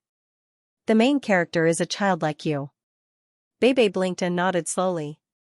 Although there was no expression on her face, it was obvious from her eyes that she was very happy. Xiyu looked at her and felt a little distressed. Ever since Yu Ling told her about Bebe's autism, Xiyu felt that it was a pity. She was clearly a smart and well-behaved child, but because of some defects, she couldn't completely live like a normal child. This inspired her to write a short comic with an autistic child as the main character. However, Xiyu wanted to finish it in one go, so she never published it publicly. Bebe was her first reader. After settling Bebe, Xiyu went to the kitchen to bring out the boiled Chinese medicine. Yu Ling smelled the bitterness as soon as she entered the house. At this time, she saw a pile of medicine boxes in the living room. She curiously looked through them and was shocked. "Xiyu, did you find a gold mine? There's so much. How much did it cost?" "I sold my body for it." Xiyu casually made a joke, but when she caught a glimpse of Yu Ling's frightened expression, she quickly clarified, "Don't worry, it was a gift from a friend." Yu Ling was still suspicious. This pile of medicine was worth at least 100,000 yuan. When did Xiyu know such a rich friend? Did she get cheated? Xiyu didn't notice Yu Ling's confused expression. She picked up the bowl and drank the medicine in one gulp. It didn't taste as bitter as it smelled. It seemed that a little licorice had been added deliberately. The taste was within the acceptable range. After drinking it, Xiu felt the sofa beside her sink. She turned around and saw Bebe sitting next to her with a stack of manga manuscripts. She winked at her and said, "Sister, open your mouth." Xiu did as she was told. The next second, a sweet candy was stuffed into her mouth. Bebe shook her small school bag, indicating that she had more, and asked Xiu to eat it. Yu Ling reprimanded her, "Children shouldn't eat so much candy. You'll have tooth decay." Bebe looked at her mother and then at Xiu. She whispered, "Brother Jilin gave it to me." "Jilin?" Xiu paused and asked seductively, "Bebe, did he say anything else to you?" Bebe thought for a moment and said, "He asked a lot of questions, and they were all related to you." "Does he like you a lot?" The world of children was very simple. Although Bebe was young, she was actually very intelligent. She immediately got to the point. If Jilin was present, he would definitely cover her mouth. "Xiu. Silly brother, the child can see that you have bad intentions. You're still trying to trick her. You're too cowardly." Yu Ling and Xiu cooked dinner together. Yu Ling even specially brought a bottle of red wine. However, one of the two people at the table was a child and the other was a patient. In the end, the wine ended up in Yu Ling's stomach. After dinner, Yu Ling moved the computer to the living room. The three of them sat around it. Yu Ling seriously clicked on the magazine's website and muttered, "You must do your best. You must do your best." Xiu said helplessly, "Sister Ling, I'm not even nervous yet." Yu Ling glared at her. This time, Fengxiang's first batch of magazines was 20,000 copies. Depending on the sales, they would decide whether to restock or take them off the shelves early. Therefore, the sales of this first batch were very important. The release time was set at 7 p.m. When it was time, Yu Ling desperately refreshed the website. However, perhaps because there were too many people, the website was very laggy. It took almost a minute before it refreshed. Yu Ling couldn't wait to click on it. When he saw it, his eyes almost popped out. Only 50 seconds before the release time, 20,000 copies of the magazine were sold out. Yu Ling pinched himself to make sure he didn't see wrongly. He immediately shouted, "Xiu. Xiu, you're popular. You're popular." As one of the backbones of Jilin's fan club, Lu Yu naturally remembered that today was the release day of Fengxiang Icon. The fan club had already discussed that they would go to the magazine together. But this time, they were so enthusiastic. Except for Jilin, who had participated in the shooting, most of them went for Xiu. Lu Yu was one of them. Like most of Jilin's fans, Lu Yu only found out about Xiu's existence when Fengxiang's official Weibo released the announcement that day. At first, she was a little resentful that Xiu had stolen Jilin's cover photo, but after seeing a few photos that leaked out, as a person who was obsessed with beauty, she was completely convinced by the beauty in the photos.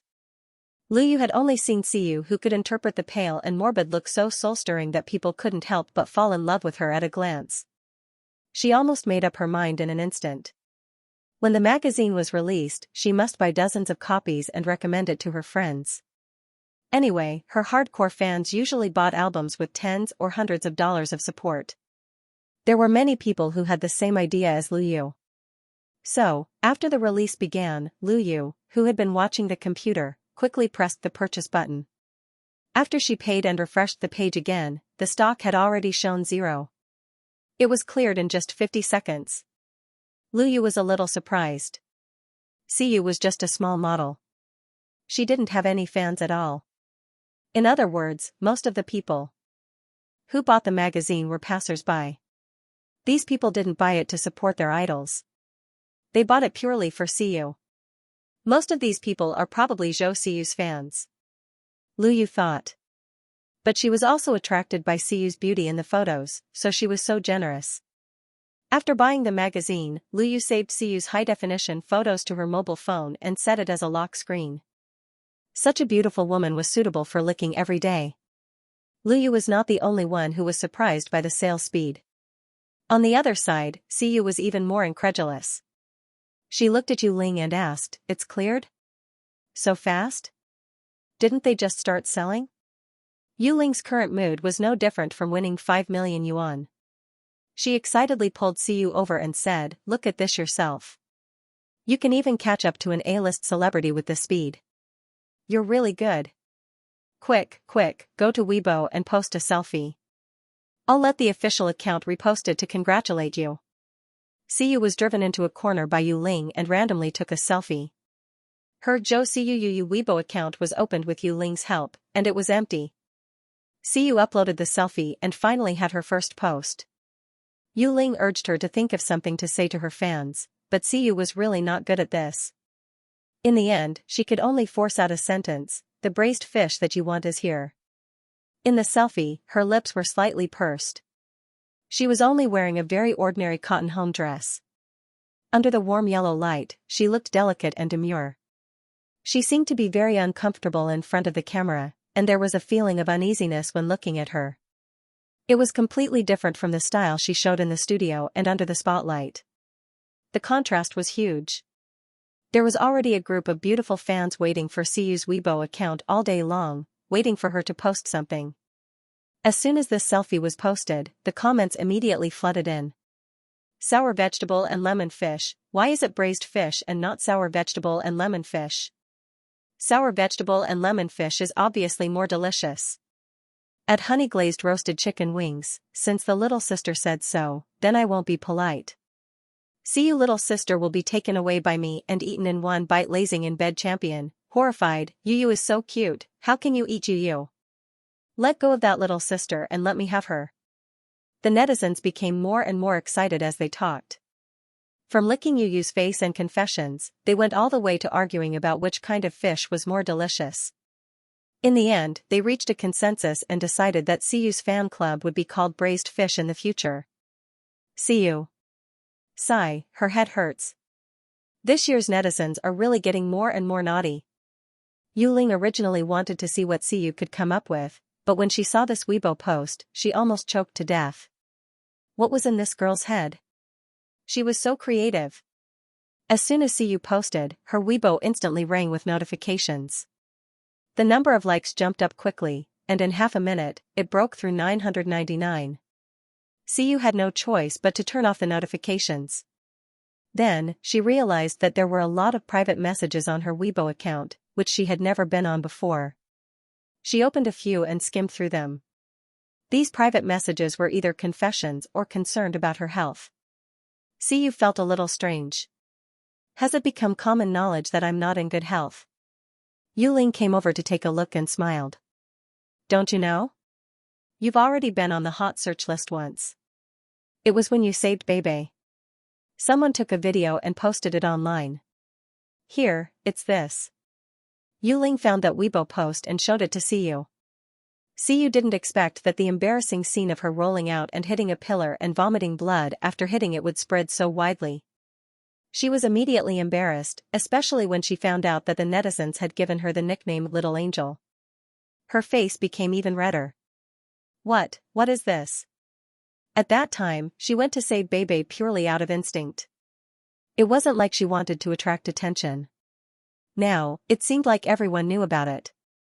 Siyu's body tilted and she buried her face in the sofa. She didn't want to come out. Wasn't this a public execution?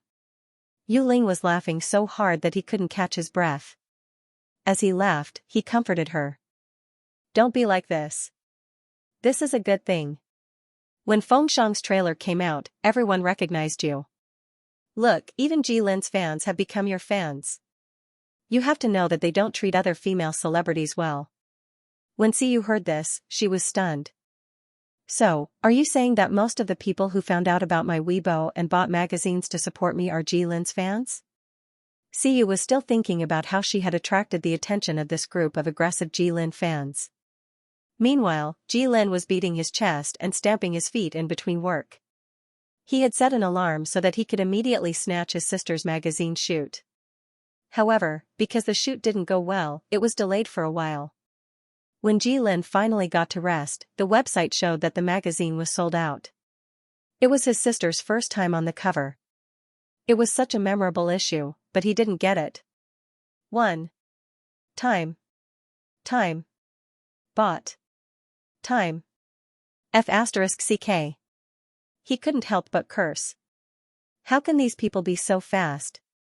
Young Master G was so angry that his liver was about to explode. However, it was fine if he didn't manage to buy the magazine. When he opened Weibo, he found that Xiyu had already posted her first Weibo post. Of course, he missed the opportunity to grab the front row again.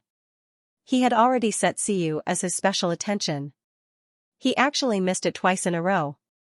Jilin glanced at the comments under Xiyu's Weibo and saw a lot of familiar IDs. These IDs were all his diehard fans. In the past, they often went to him to kiss and hug and ask about his well-being. Now, these people all ran to his sister's Weibo to curry favor. His ability to act was actually not as good as his own diehard fans. Young Master G was very sad. At the same time, a strong sense of crisis rose in his heart. In the future, would he be reduced to snatching his sister from his own fans? As soon as this thought came to mind, Jilin felt terrible. He hurriedly changed the name of his sub-account to Braised Fish Head and shamelessly sneaked into Xiyu's Braised Fish support group.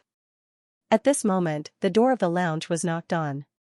Su Qingwan walked in with a bottle of drink.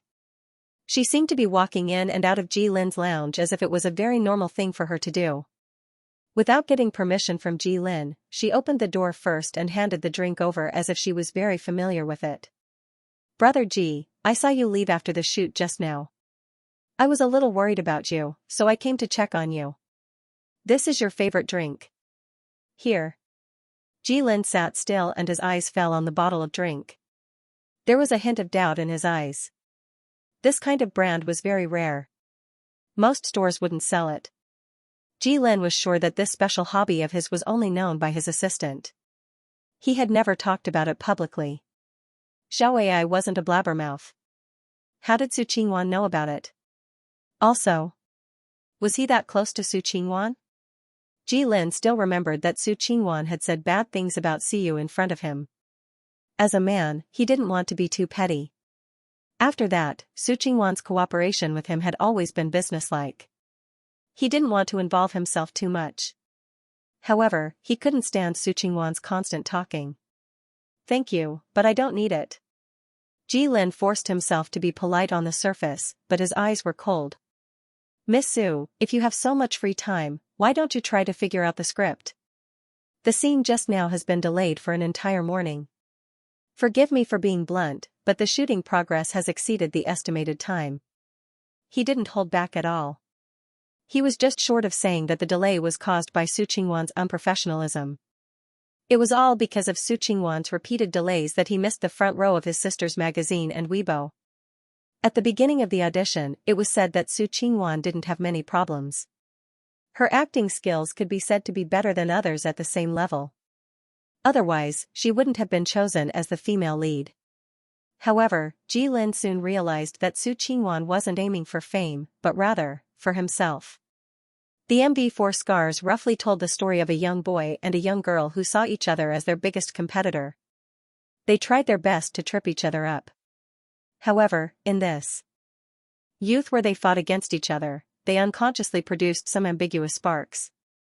However, this trace of feelings was covered up by the youthful spirit of wanting to compete with each other.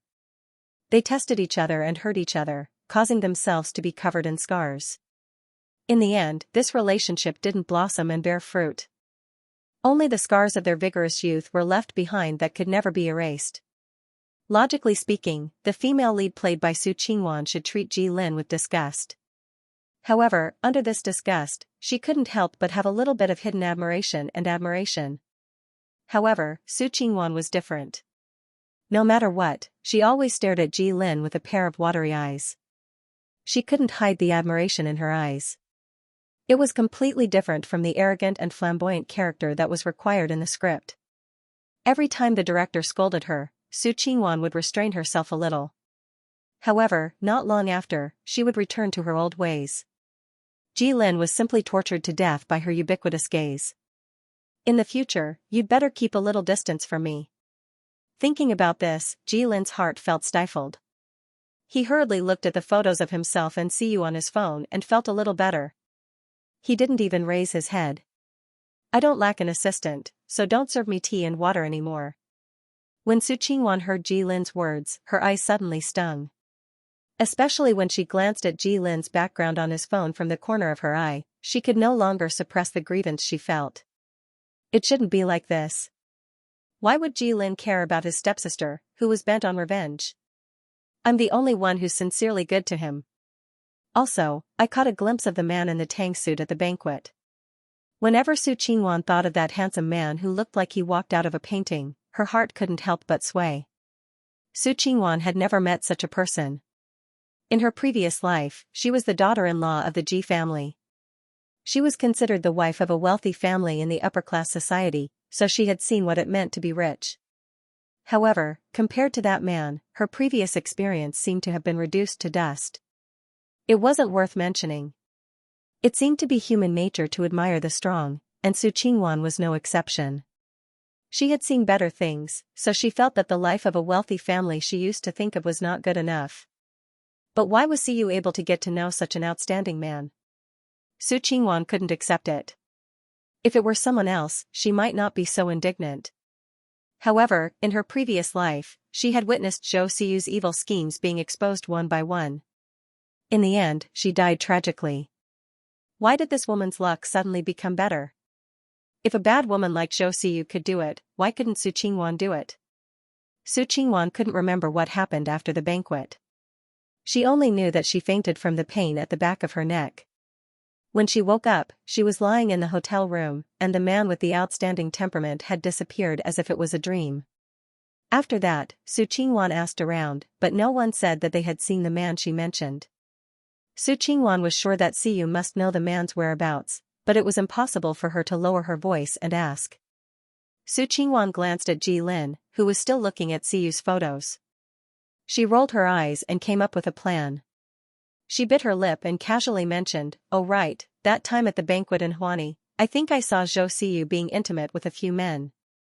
I was worried that it would affect her image, so I went up to remind her. However, she said that I was meddling in other people's business.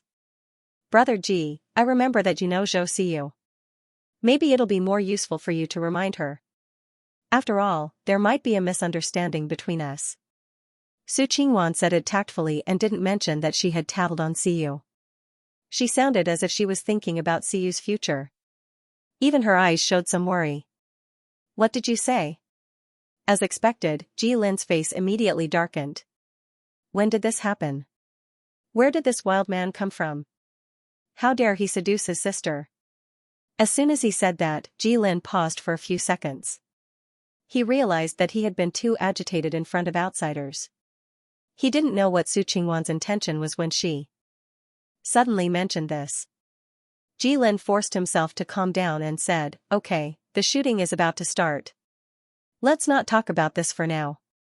Then he stood up and walked out. Although Ji Lin said that, Su Qingwan saw his rare serious expression and knew that he had taken her words seriously. She couldn't help but smile in her heart. "Zhou Siyu, oh Zhou Siyu, what if Ji Lin thinks that you're a greedy and vain woman who tries to climb up the social ladder?" Thinking about what might happen, Su Qingwan felt a faint sense of anticipation. She struck while the iron was hot and said to Ji Lin, "Brother Ji, after the MV is over, we still have a chance to work together. Didn't you accept the male lead in director Liang's Lethal Beauty? We'll have a lot of scenes together. Moreover, there would be an emotional arc. It couldn't be more suitable for them." Ji Lin's heart was in a mess. He was thinking about Siyu. How could he be in the mood to listen to what Su Qingwan said? He just nodded absent-mindedly. When he realized it later, it would be too late for regrets. Yu Ling helped Siyu get the opportunity to audition for Lethal Beauty. At this time, Siyu had already signed with Huani, so she went to greet Huani first. Because Lu Xingzhou had said that she had the right to choose her own role, Huani didn't interfere with her decision. He just assigned an assistant to follow her and let her go. The new assistant was a round-faced girl named Xinyu. She looked like she had just graduated and was full of vitality. She ran up and down the stairs to help Siyu and didn't even pant. Perhaps because Huani had instructed her, Xinyu treated Siyu like a fragile porcelain doll. She even rushed to help her up the stairs.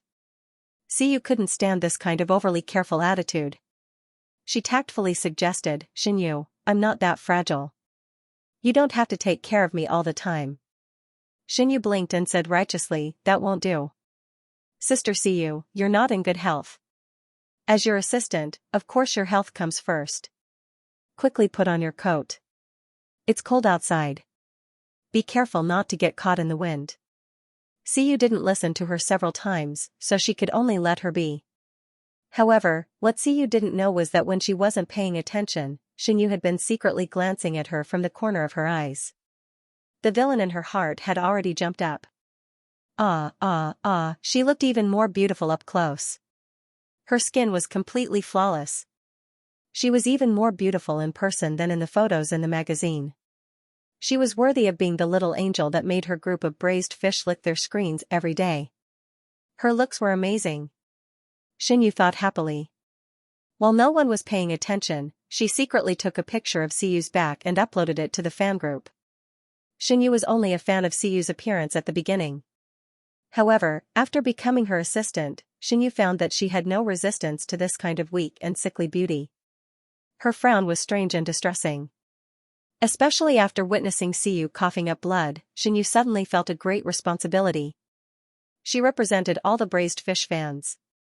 She must raise Xiyu until she was white and plump. Xianxia clenched her fists and swore. Xiyu still didn't know what her assistant was thinking. This time, she took Xianxia to the film studio in Sea City. The audition for Lethal Beauty was held there. The crew was rich and had booked the entire hotel. When they walked in, they found that it was already full of people. Director Liang Qian was worthy of being the living poster of the box office. His appeal was extraordinary. Xiyu was auditioning for a vase female supporting role. She was last in line. After the audition for the main role, it would be their turn. Therefore, Xiyu pulled Xianxia to find a quiet corner to sit down and wait. After waiting for a long time, there was a sudden commotion in front of them. Xiyu looked up and saw that the crowd automatically separated into two paths. And the person walking in the middle with her head held high was Su Qingwan. At the same time, the whispers of the people around also reached Xiyu's ears. Did Su Qingwan get in through the back door? I've never heard of her at all. How did she get the second female role? Yeah, I'm in the same group as her. The investor didn't even look at her and chose Su Qingwan. It would be strange if there wasn't something fishy. There are many people with better acting skills than her. It's a pity that she's destined to be an accessory this time. Who told her to have someone backing her? When the other actresses saw that they had been defeated by an unknown newcomer like Su Qingwan, they suddenly felt a little indignant. Of course, they wouldn't say it out loud, but there were many speculations in private. Many people immediately looked at Su Qingwan with a subtle meaning in their eyes. Su Qingwan naturally knew that others were hostile towards her. But Su Qingwan quickly comforted herself. In her previous life, the second female role of Lethal Beauty had been snatched by Zhou Xiyu. Her acting skills were terrible. After the film was released, there was a lot of criticism. Everyone said that she had ruined this good film. But now, this role was Su Qingwan's. She was different from Zhou Xiyu. Her acting skills were good. Moreover, she was acting opposite Ji Lin. She would definitely be able to satisfy the audience. With that thought in mind, Su Qingwan casually glanced around. Suddenly, she caught a glimpse of Xiyu sitting in the corner. Her whole body froze. Wait a minute. She had already gotten the second female role. How could Xiyu still appear at the audition? Su Qingwan suddenly panicked. Could it be that Xiyu was here to snatch the role from her? No, she definitely wouldn't allow it. She had paid a huge price to get this role from those investors. Xiyu curiously watched Su Qingwan's expression change from calm to panic. She sighed in her heart. The original plot of the manga was like a runaway horse, gone forever. Su Qingwan had taken the role that originally belonged to the second female lead. However, this second female lead had a lot of nude scenes. Didn't Su Qingwan walk the path of a pure and innocent goddess? Why would she take this kind of role? As the author's mother, Xiyu looked at her own female lead and suddenly had the illusion that she had never known her before. Just as she was lost in thought, Su Qingwan had already walked over. She stood in front of Xiyu, took a deep breath, and smiled sweetly. We meet again. What a coincidence. Siyu didn't know what to say for a moment. She naturally had tender feelings for Su Qingwan. However, Su Qingwan looked like she didn't come with good intentions.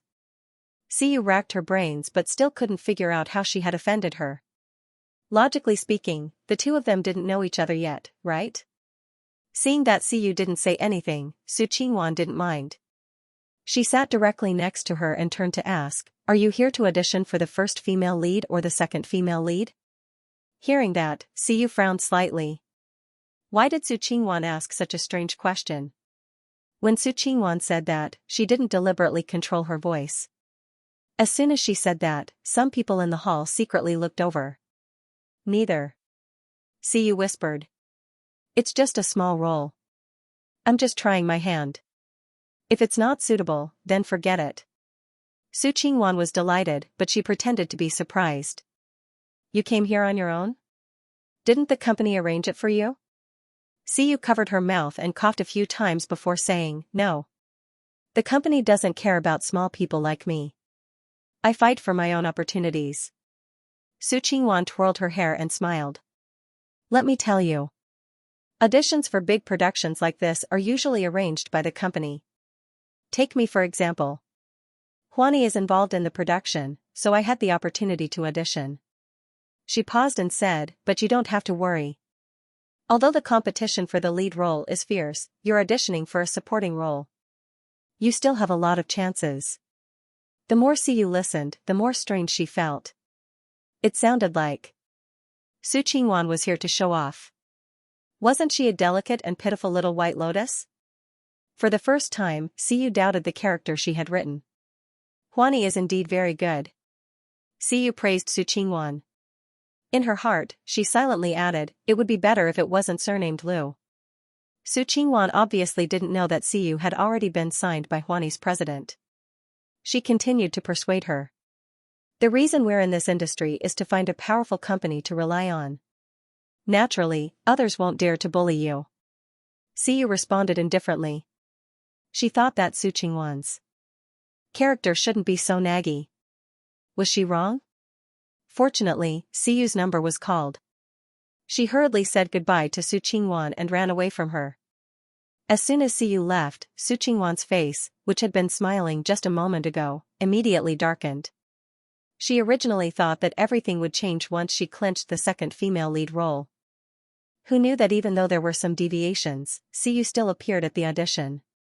Could it be that Siyu was destined to appear in this film? When she thought of this possibility, Su Qingwan couldn't help but panic. She originally thought that everything was under control, but Siyu's appearance ruined all her plans. She absolutely couldn't let Zhou Siyu pass the audition. Su Qingwan gritted her teeth. She took out her phone and sent a text message to one of the sponsors of Lethal Beauty. She said that there was an actress who had some conflict with her. She asked for help to eliminate that person and asked them not to work together on the same stage. This sponsor had invested a lot of money and had a certain amount of authority in the cast. He had also come to the audition today. If he could get Su Qingwan to be the second female lead and remove Siyu from the role of a vase, wouldn't it be a piece of cake? After the text message was sent, Su Qingwan felt a little more at ease. On the other side, Siyu walked into the meeting room that was being used for the audition. She glanced at the few people sitting there and was surprised to see that other than director Liang Qian and one of the sponsors, Ji Lin was also there. Ji Lin's role as the male lead had been announced a long time ago. However, Siyu didn't expect that Ji Lin would be pulled in as a judge. As if sensing Siyu's gaze, Ji Lin turned half of his face and secretly winked at her. He mouthed the words "come on." Siyu had never acted before, so she was a little nervous before entering the room. However, when she saw Ji Lin pretending to be obedient, her heart warmed and she slowly calmed down. "You're Zhou Siyu?" Director Liang Qian scrutinized her carefully and nodded in satisfaction. "Very good. Yuling didn't recommend the wrong person. You can choose any part of the audition." Siyu looked at the exam questions while waiting. She was auditioning for the role of the fallen princess, Yunhe. This princess was born weak and didn't speak much.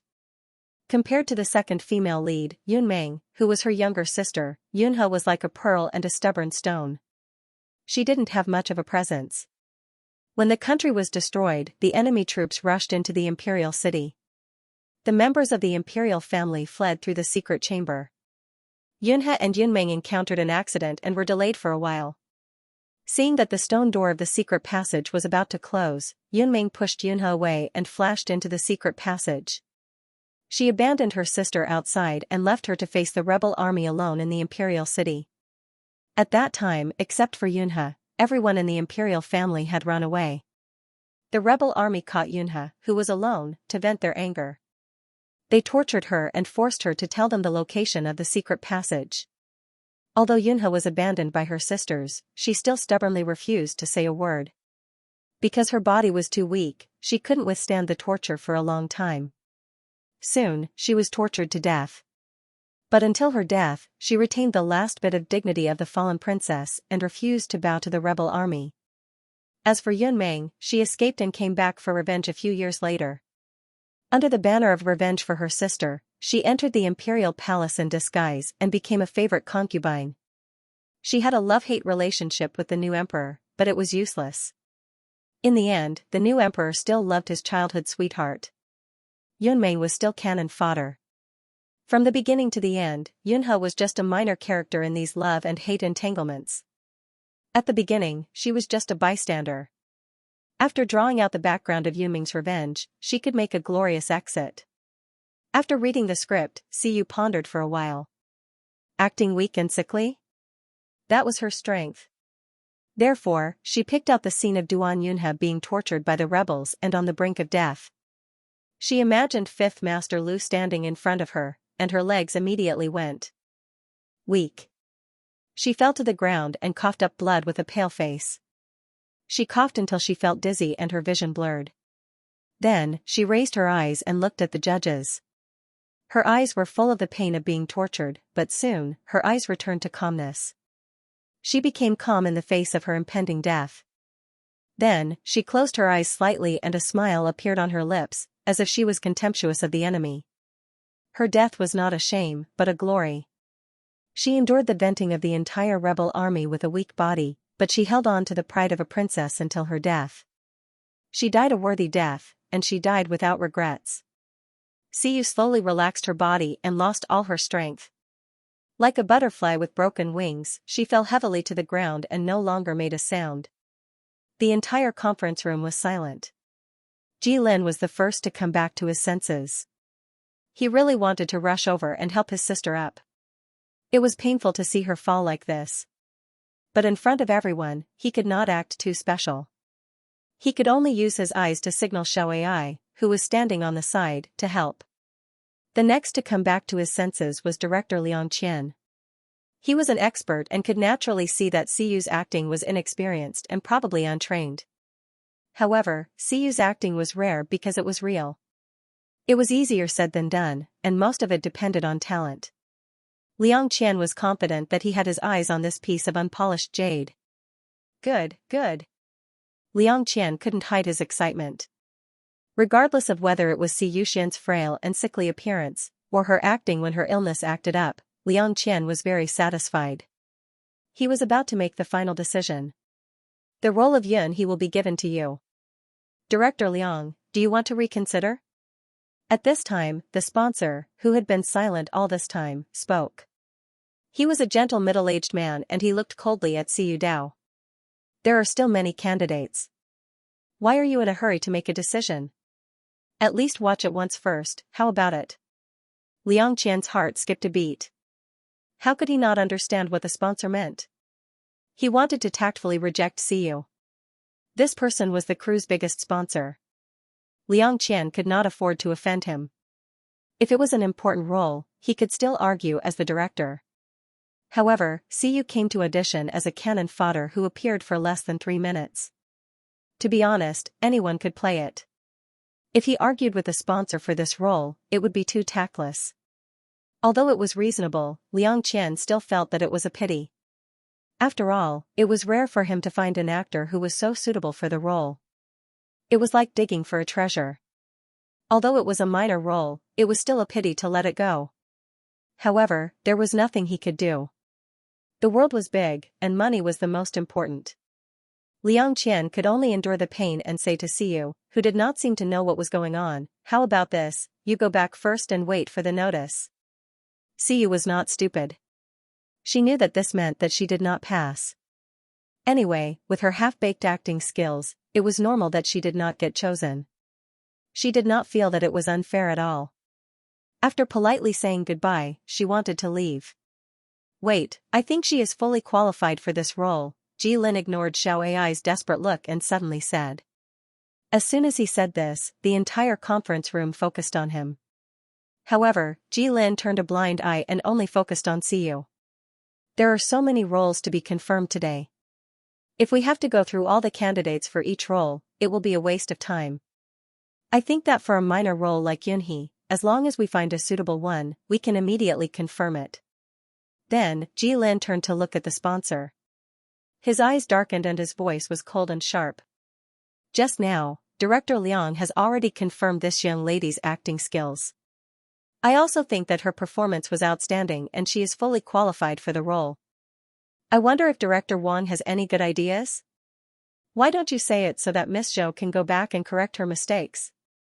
No one expected Ji Lin to suddenly attack the sponsor for a minor role like Yunhee. Director Wang was stunned for a few seconds. His face turned red, but he did not say anything. Other people did not know, but he knew that. Ji Lin was not an ordinary superstar. He was the only son of the Ji family. The Ji family was a local tyrant in Jiangqing. They were all in the same circle. There was no need to argue with young Master Ji over such a small matter. Hence, Director Wang took a step back. Since both of you think it is suitable, I don't know the industry. You can make the decision. At the same time, Director Wang complained in his heart. It was all that troublemaker Su Qingwan's fault. He specifically begged him to eliminate the girl named Zhou Siyu during the audition. If not for that, he would not have lost face like this. Siyu also did not expect Ji Lin to stand up. This silly brother. The matter of Yunhee was finally settled. When Siyu walked out of the meeting room, she realized that Su Qingwan had not left yet. He was leaning against the wall and waiting. Seeing her come out, Su Qingwan immediately went up to her and asked with concern, "How was it? Did it go smoothly?" For some reason, Siyu had a strange feeling towards Su Qingwan. After a while, under Su Qingwan's eager gaze, she replied, "It went smoothly. From now on, we will be colleagues on the same team." The corners of Su Qingwan's lips that were curled up stiffened unnaturally. However, she quickly adjusted. "Congratulations, congratulations. I told you that you would be fine." After a few polite words, Su Qingwan used the excuse of being busy and left in a hurry. After she was far away from Siyu's line of sight, she immediately took out her phone and sent Director Wang a message. However, after sending a few messages, there was no reply. It was as if he did not want to talk to her. Su Qingwan was so angry that she almost smashed her phone. "Zhou Siyu, Zhou Siyu. Why couldn't she just obediently disappear from under her nose? Look at you. Why do you have to be so mad at Zhou Siyu? Do you know that when I suggested replacing her during the audition, Ji Lin rejected me on the spot?" In the private room of the hotel restaurant, Chairman Wang explained to Su Qingwan with an impatient expression, "Ji Lin is the young master of the Ji family. How can I not give him face when he asked? Look at how protective he is of Zhou Siyu. Maybe the two of them are friends in private. What if Ji Lin goes back and complains to his parents because of such a small matter?" Su Qingwan kept asking, so Chairman Wang had no choice but to ask her out to explain. The only reason he was so polite to Su Qingwan was because Su Qingwan had helped him a lot. Chairman Wang also found it strange. This woman didn't look very powerful, but her foresight was very unique. Just because he listened to Su Qingwan's advice, Chairman Wang avoided the pitfalls of several big investments in a row and made a lot of money. His status rose, and Su Qingwan also received a lot of shares because of this. She was considered a small shareholder. However, Chairman Wang didn't understand. If Su Qingwan was so amazing, why did she have to rush into the entertainment industry? Why couldn't she just sit there and collect dividends? However, since Su Qingwan had asked him to help pave the way for her, Chairman Wang couldn't refuse because this woman was very useful. If it was just spending money to help Su Qingwan snatch a role, it would be fine, but the Ji family was not to be offended. Ji Lin, he. Su Qingwan's hands on her knees unconsciously clenched the corners of her skirt. She lowered her head to hide the bitterness in her eyes and forced a smile as she said to Chairman Wang, "I know what you're worried about. Don't worry, the Ji family will never help to protect Zhou Siyu." After knowing that Chairman Wang had no reason to insist on replacing Siyu, Su Qingwan felt relieved. In her past life, Su Qingwan had been the daughter-in-law of the Ji family. No one knew better than her how much Lady Ji and the Duan Rolan hated Siyu. In this world, the person who wanted Siyu to disappear the most was probably her own mother. Sorry, Ji Lin. She didn't want to do this either. Su Qingwan thought silently in her heart. But if Ji Lin continued to fool around with a woman like Zhou Siyu, there would definitely be discord between mother and son. She just wanted to prevent this from happening in advance. It was for Ji Lin's good. Ji Lin would understand her intentions sooner or later. After the audition for Lethal Beauty ended, the list of selected actors was announced on the same day. Siyu was not surprised to see her name on the list. She played the role of the fallen princess, Yunhee. She had very few scenes and could finish filming in a few days. Thus, after Siyu called Yu Ling to tell her the good news, she stayed in the hotel arranged by the crew and waited for the movie to start filming. Her new assistant, Xinyu, was someone who couldn't stay still. Whenever she had time, she liked to take selfies with Siyu. After a few days, her phone's photo album was full. When Siyu saw that she was so enthusiastic, she simply handed her Weibo account, Zhou Siyu Yu, to her. Xinyu acted as if she had received a treasure and posted a set of 9 selfies a day. Do you really have to do this? If you post so frequently, it's easy to get aesthetic fatigue, right? Siyu actually didn't quite understand Xinyu's love for selfies. In her opinion, the things she drew with her own hands were much cuter than the photos. Moreover, she looked sick every day.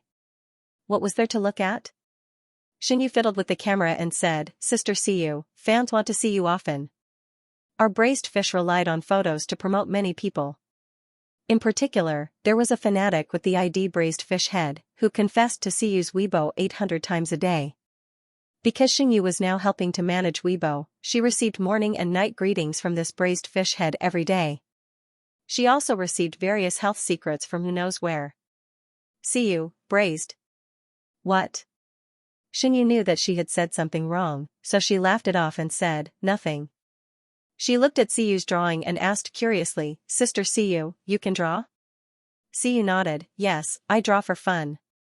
Because she expected to be away for a while, Siyu specially asked Xinyu to pack her drawing tools and bring them over. When she was idle like now, she would stay in the hotel and continue drawing comics. The length of the fashion strategy was not short. Siyu was now the main author of the comics.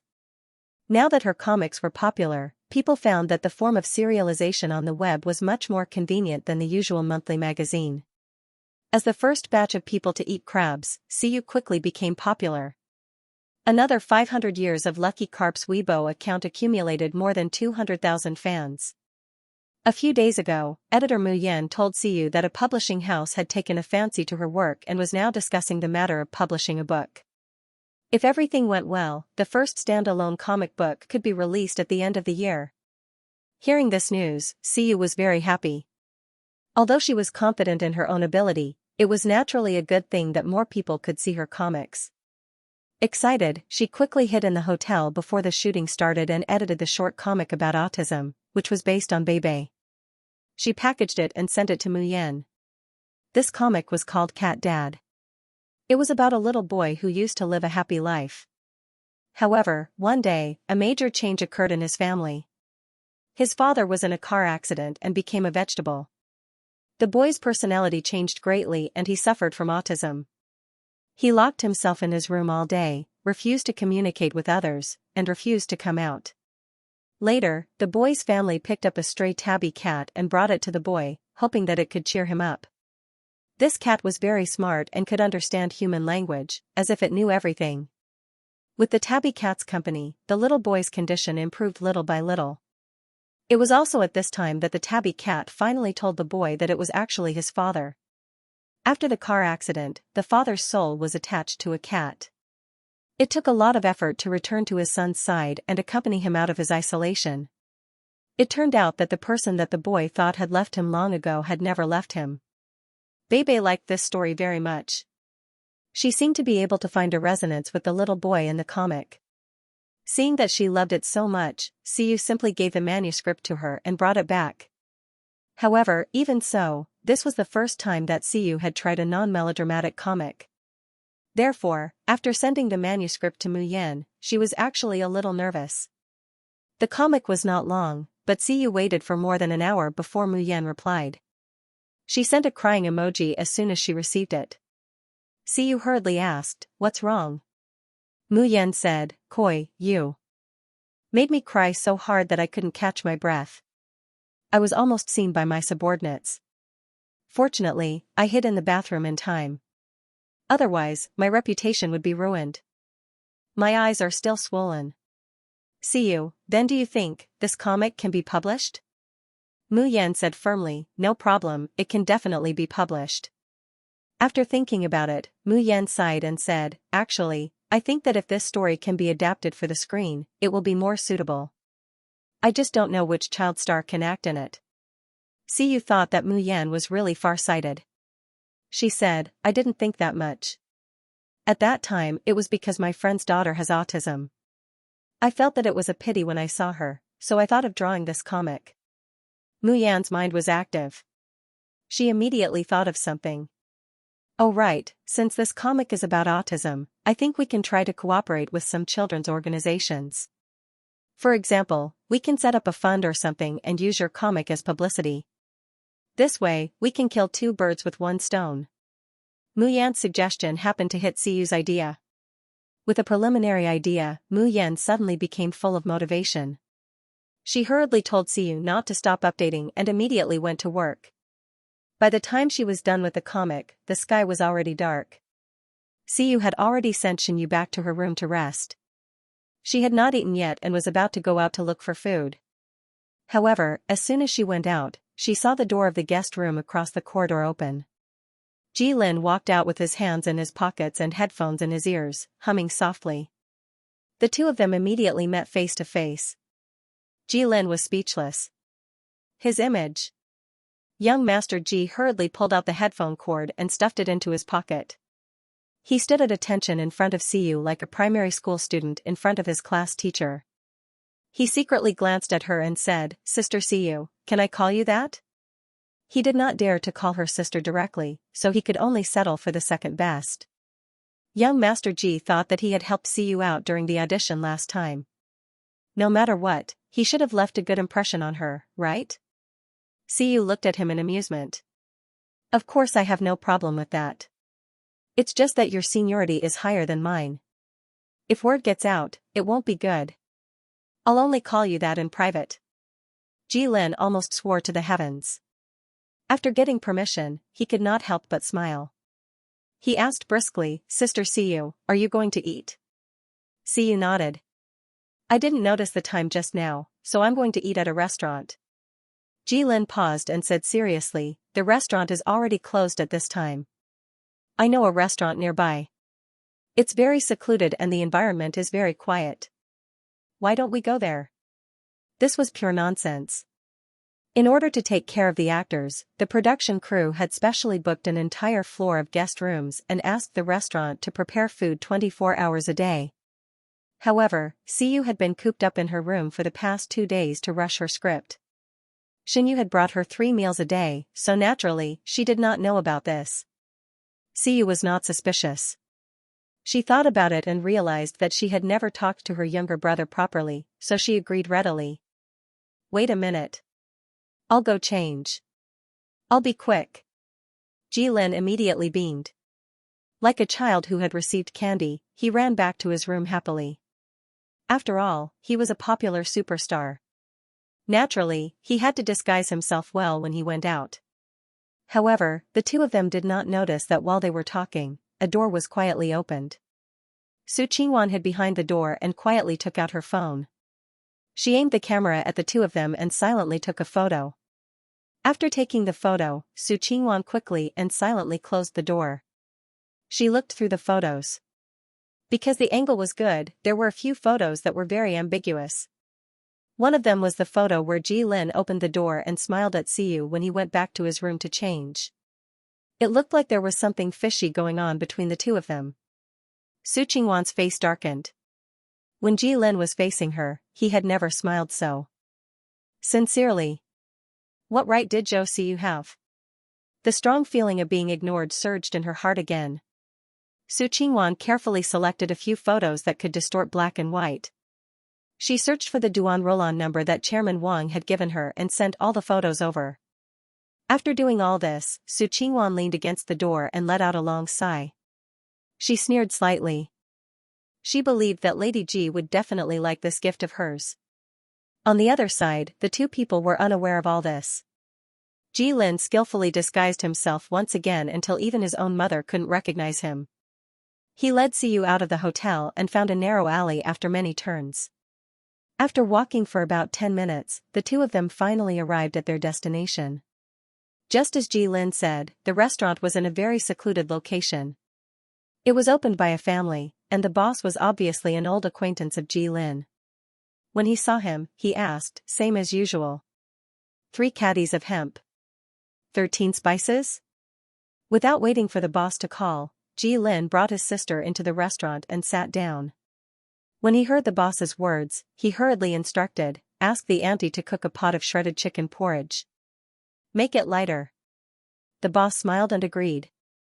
When he turned around and saw Siyu's curious gaze, Ji Lin scratched his head in embarrassment and whispered, these are home-raised chickens.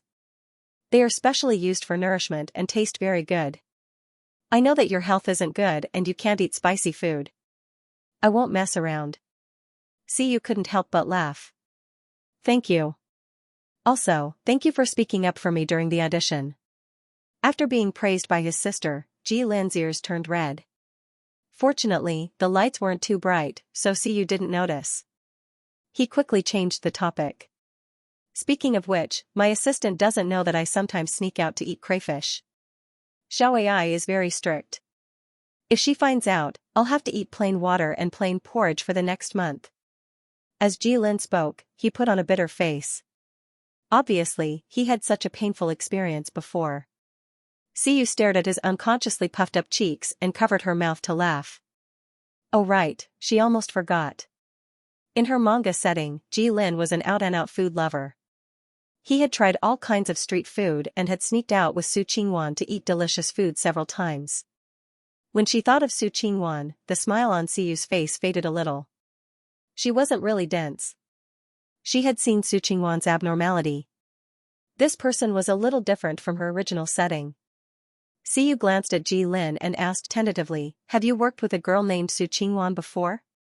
This name seemed to poke at Ji Lin's nerves. He suddenly raised his head and looked nervous with a hint of uneasiness. Sister Siyu, did you hear something? Could it be that Su Qingwan's bad words had reached his sister's ears? Not really. Siyu decided to ask more bluntly. What do you think of her? Ji Lin's expression suddenly became a little strange. After thinking for a few seconds, he reluctantly found an adjective that wasn't too derogatory. She doesn't do her job properly. If she wanted to work, she should work hard. Why did she always revolve around him? Siyu was shocked. Ji Lin's evaluation could be said to be quite rude. It meant that he didn't have a good impression of Su Qingwan. However, Siyu clearly remembered that Su Qingwan in the manga was also very hard-working at the beginning. It was because of this hard work that Ji Lin looked at her in a new light. Now, it seemed, that wasn't the case. Recalling Su Qingwan's strange words and her inexplicable hostility toward her, Siyu's heart sank. Could it be that this Su Qingwan wasn't the original goods? Siyu was thinking about this in her heart. The two of them were silent for a while. It wasn't until the plate of crayfish that Ji Lin ordered was served that Siyu came back to her senses. She took the plastic gloves and put them on. Then, she helped Ji Lin peel the crayfish. You eat. I'll peel it. Anyway, my porridge hasn't been served yet. Jilin was stunned. Sister Siyu. Siyu peeled the crayfish quickly and neatly. She was very skilled. For the first time, Jilin enjoyed the luxurious treatment of not having to eat the crayfish himself. He could just immerse himself in eating. His sister gently asked him if it was spicy and if he wanted to drink some water.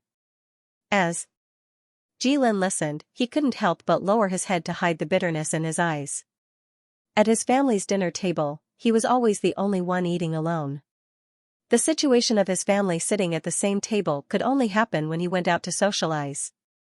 How long had it been since he heard that someone cared about him like this?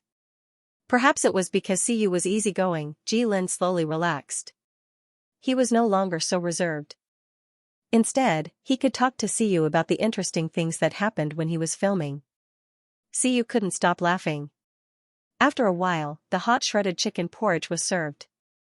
This time, Jilin took the initiative to fill a bowl for her and put it in front of Siyu. His eyes were filled with anticipation. Sister, try it. I asked the auntie to add more medicinal herbs. They are all nourishing for your body. Jilin was talking excitedly. Unknowingly, he changed from Sister Siyu to sister. However, he didn't notice it. Siyu was also bad and didn't remind him. Upon hearing Jilin's words, Siyu glanced at the crimson luck above his head. She thought to herself that it was better not to tell this silly child that the luck on his body was actually the one that was greatly nourishing. Just as she finished half a bowl of porridge, Siyu's phone suddenly rang. She put down the bowl and saw that it was an unfamiliar number. It was so late. Who would be looking for her? Siyu picked up the phone in confusion. Just as she said hello, a familiar and cold voice came from the other end of the phone. I told you not to leave Xianxia during this time. Siyu. Fifth master? This familiar tone scared Siyu so much that she almost dropped the spoon in her hand. She glanced nervously at Jilin, who was looking over curiously. She covered her mouth with her hand and said in a low voice, Please listen to me. Fifth Master Lu said unhurriedly, Speak. Siyu. But she hadn't thought of a word yet. Seeing that Siyu didn't speak for a long time, Fifth Master Lu chuckled softly. The slight tremor seemed to follow the electric current into Siyu's heart, making her tremble involuntarily. So, my words have gone in one ear and out the other. Fifth Master Lu twirled the prayer beads. Under his gentle tone, there was a hidden coldness that couldn't be ignored. You're not in the hotel either. I'll give you 5 minutes to walk back. Don't ask me to send someone to fetch you. As soon as he finished speaking, the phone was hung up. Siyu listened to the busy tone and wanted to cry. Could it be that the great demon had found his way here? Why couldn't he let her go? Jilin saw the changes on her face and couldn't help but ask, Sister, what happened? Something big happened. Siyu jumped up, grabbed Jilin's hand, and rushed out. It's a matter of life and death. Siyu grabbed Jilin out of reflex. Even now, whenever she thought of Fifth Master Lu's terrifying murderous aura, her legs would still go weak. She thought that if she had someone as lucky as Jilin by her side, she might be able to neutralize the murderous aura. So, in a moment of desperation, she dragged Jilin along. However, Siyu only realized that something was wrong halfway through. This matter had nothing to do with Jilin. It didn't seem right for her to drag him along, right? Moreover, the other party was an unfathomable lunatic. If there was any conflict. At this moment, the two of them turned out of the alley and ran onto the main road. Siyu let go of Jilin and pushed him. You go back to the hotel first. I still have something to do. I'll go back by myself later. Jilin was confused from beginning to end. He didn't know what had happened. When he saw the unconcealable anxiety on Siyu's face, he became suspicious and asked, Sister Siyu, who called you just now? As soon as the words left his mouth, Jilin immediately felt that this question was too intimate. He was afraid that his sister would think that he was meddling in other people's business, so he tried to cover it up and added, It's so late. It's not safe for a girl like you to be outside alone.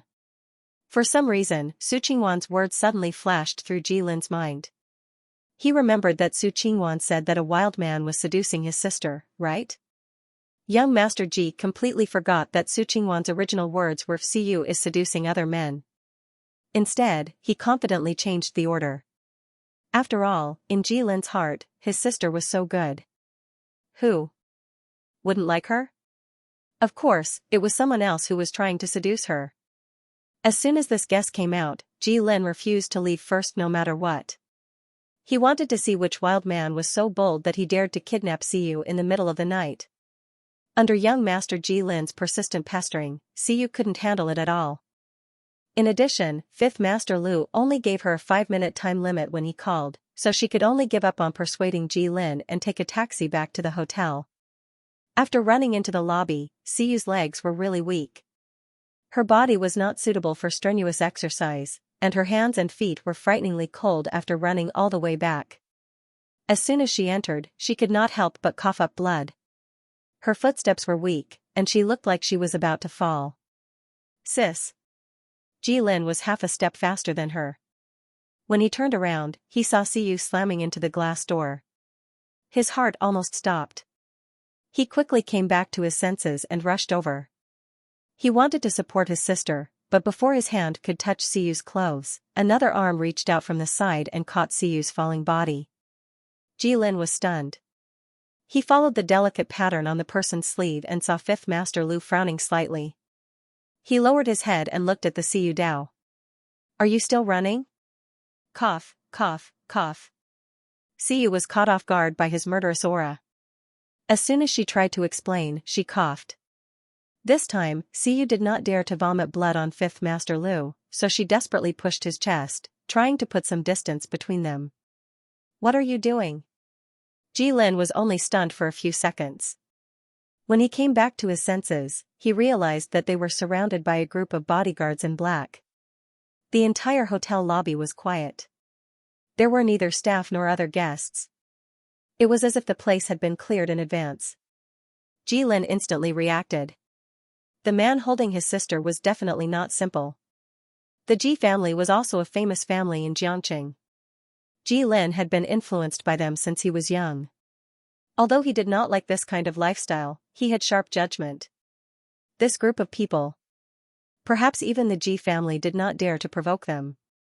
Although he knew, Ji Lin absolutely could not watch his sister being carried away by a strange man. Ji Lin calmed himself down and took a step forward to grab Siyu's shoulder, trying to pull her back. "Sister, Siyu's health is not good. You scared her." The moment Ji Lin touched Siyu, she immediately felt that the suffocating situation of being surrounded by the murderous aura improved a little. Ji Lin's thick good fortune tenaciously erected a barrier. Although it was a little weak, at least it allowed Siyu's breathing to stabilize and she could speak normally. "Good brother, I didn't dote on you for nothing." Ji Lin's support almost made Siyu cry. "Fifth Master, I'm not trying to sneak away." While she could speak, Siyu hurriedly explained in one breath, "I accepted a job and came here to film. It's only out of work. Besides, I guess that you're so busy, so you probably don't have time to care about such a small matter." Under Fifth Master's cold gaze, Siyu's voice became softer and softer. In the end, she simply shut her mouth, afraid that she would make more mistakes if she said more. She also felt wronged. She thought that this lunatic was acting on a whim. Who would have thought that he actually took it seriously? Fifth Master Lu pondered over her words and found it interesting. This little girl meant that he seemed to be meddlesome by going through so much trouble for such a small matter, right? She really had guts. "Fifth Master?" Ji Lin heard this form of address and repeated it doubtfully. He felt that this name was a little familiar, as if his father, Ji Wenhan, had mentioned it before. However, he couldn't remember exactly how he had said it. He only remembered that Ji Wenhan's tone had been very wary when he had mentioned it. Someone who could make an old fox like his father keep a secret. Ji Lin's heart skipped a beat, and he became even more determined to protect his soft and fragile sister. "Even if there's something, let Sister Siyu sit down first. She ran all the way back just now." Ji Lin ignored Siyu's desperate glances and stood in front of Fifth Master Lu without backing down. Fifth Master Lu had a slender figure and looked to be at least 1.9 meters tall. Although Ji Lin was also tall, he was still shorter than him by half a head. Whether it was in terms of height or aura, he was firmly suppressed by the tall and slender man. In fact, he didn't have the upper hand. However, when Siyu saw the determination on Ji Lin's young and inexperienced face and saw that he was already faintly showing the appearance of a man, she sighed slightly.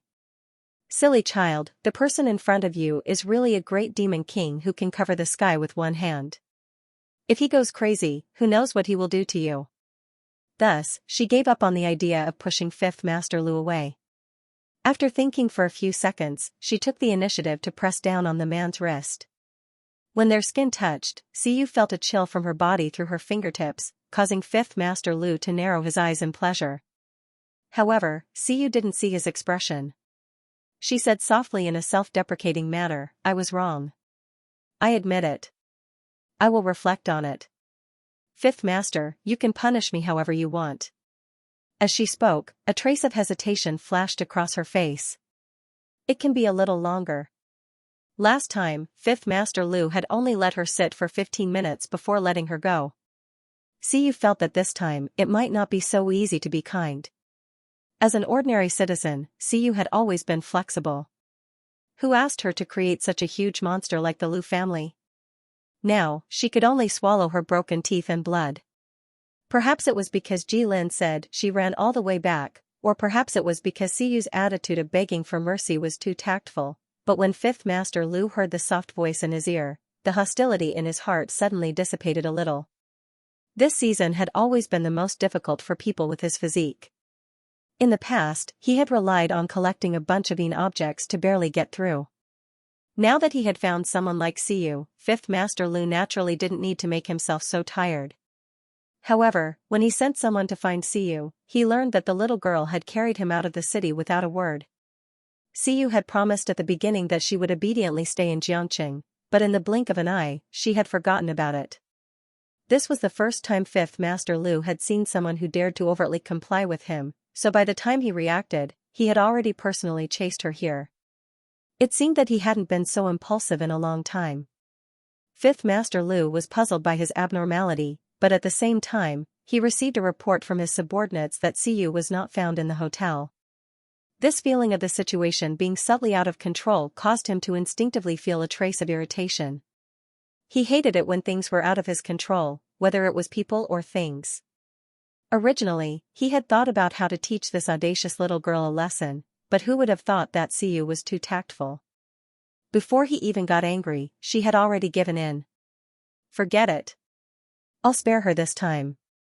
Fifth Master Lu calmly grabbed Siyu's small hand and led her to the rest area. Ji Lin hurriedly followed, but saw Fifth Master Lu suddenly stop and glance back at him. "Were you with him just now?" Fifth Master Lu asked Siyu. Siyu intuitively felt that if she told the truth, there would be bad consequences, so she said without batting an eye, "No, we met on the street." "Okay." Fifth Master Lu nodded. He didn't say whether he believed it or not, and said casually, "In that case, there's nothing for him to do here. You guys sent him back." "Hey, wait." The bodyguards in black standing quietly on the side received the order and immediately surrounded Ji Lin. They pressed down on his shoulder in a seemingly polite manner and led him to the elevator. After all, Ji Lin was a big boy who had just come of age.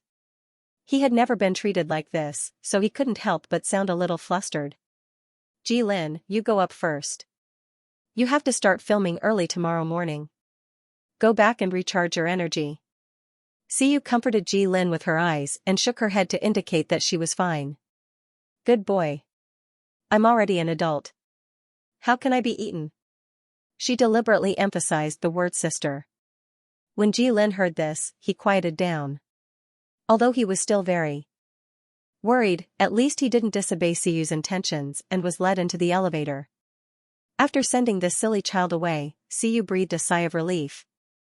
However, when she turned her head, she met Fifth Master Lu's smiling eyes. "Aren't you afraid of being eaten?" "Siyu, just kidding." Fifth Master Lu looked down at her and pulled her to the sofa to sit next to him. Then, he took out a silk handkerchief from somewhere and gently wiped the blood overflowing from Siyu's mouth. Then, he said, "Open your mouth." Siyu didn't know what was going on. She stared at him cautiously and didn't dare to move. Her expression was like a frightened rabbit. Fifth Master Lu didn't care what she did. After throwing the blood-stained handkerchief to the people below, he motioned for his subordinate to bring over a small porcelain bottle. He poured out a pill the size of a fingernail and squeezed it hard to split it in half. He said indifferently, "I won't go so far as to feed you poison." Siyu thought about it and agreed, so she took the pill and swallowed it. The pill melted in her mouth. It didn't have the expected bitter taste.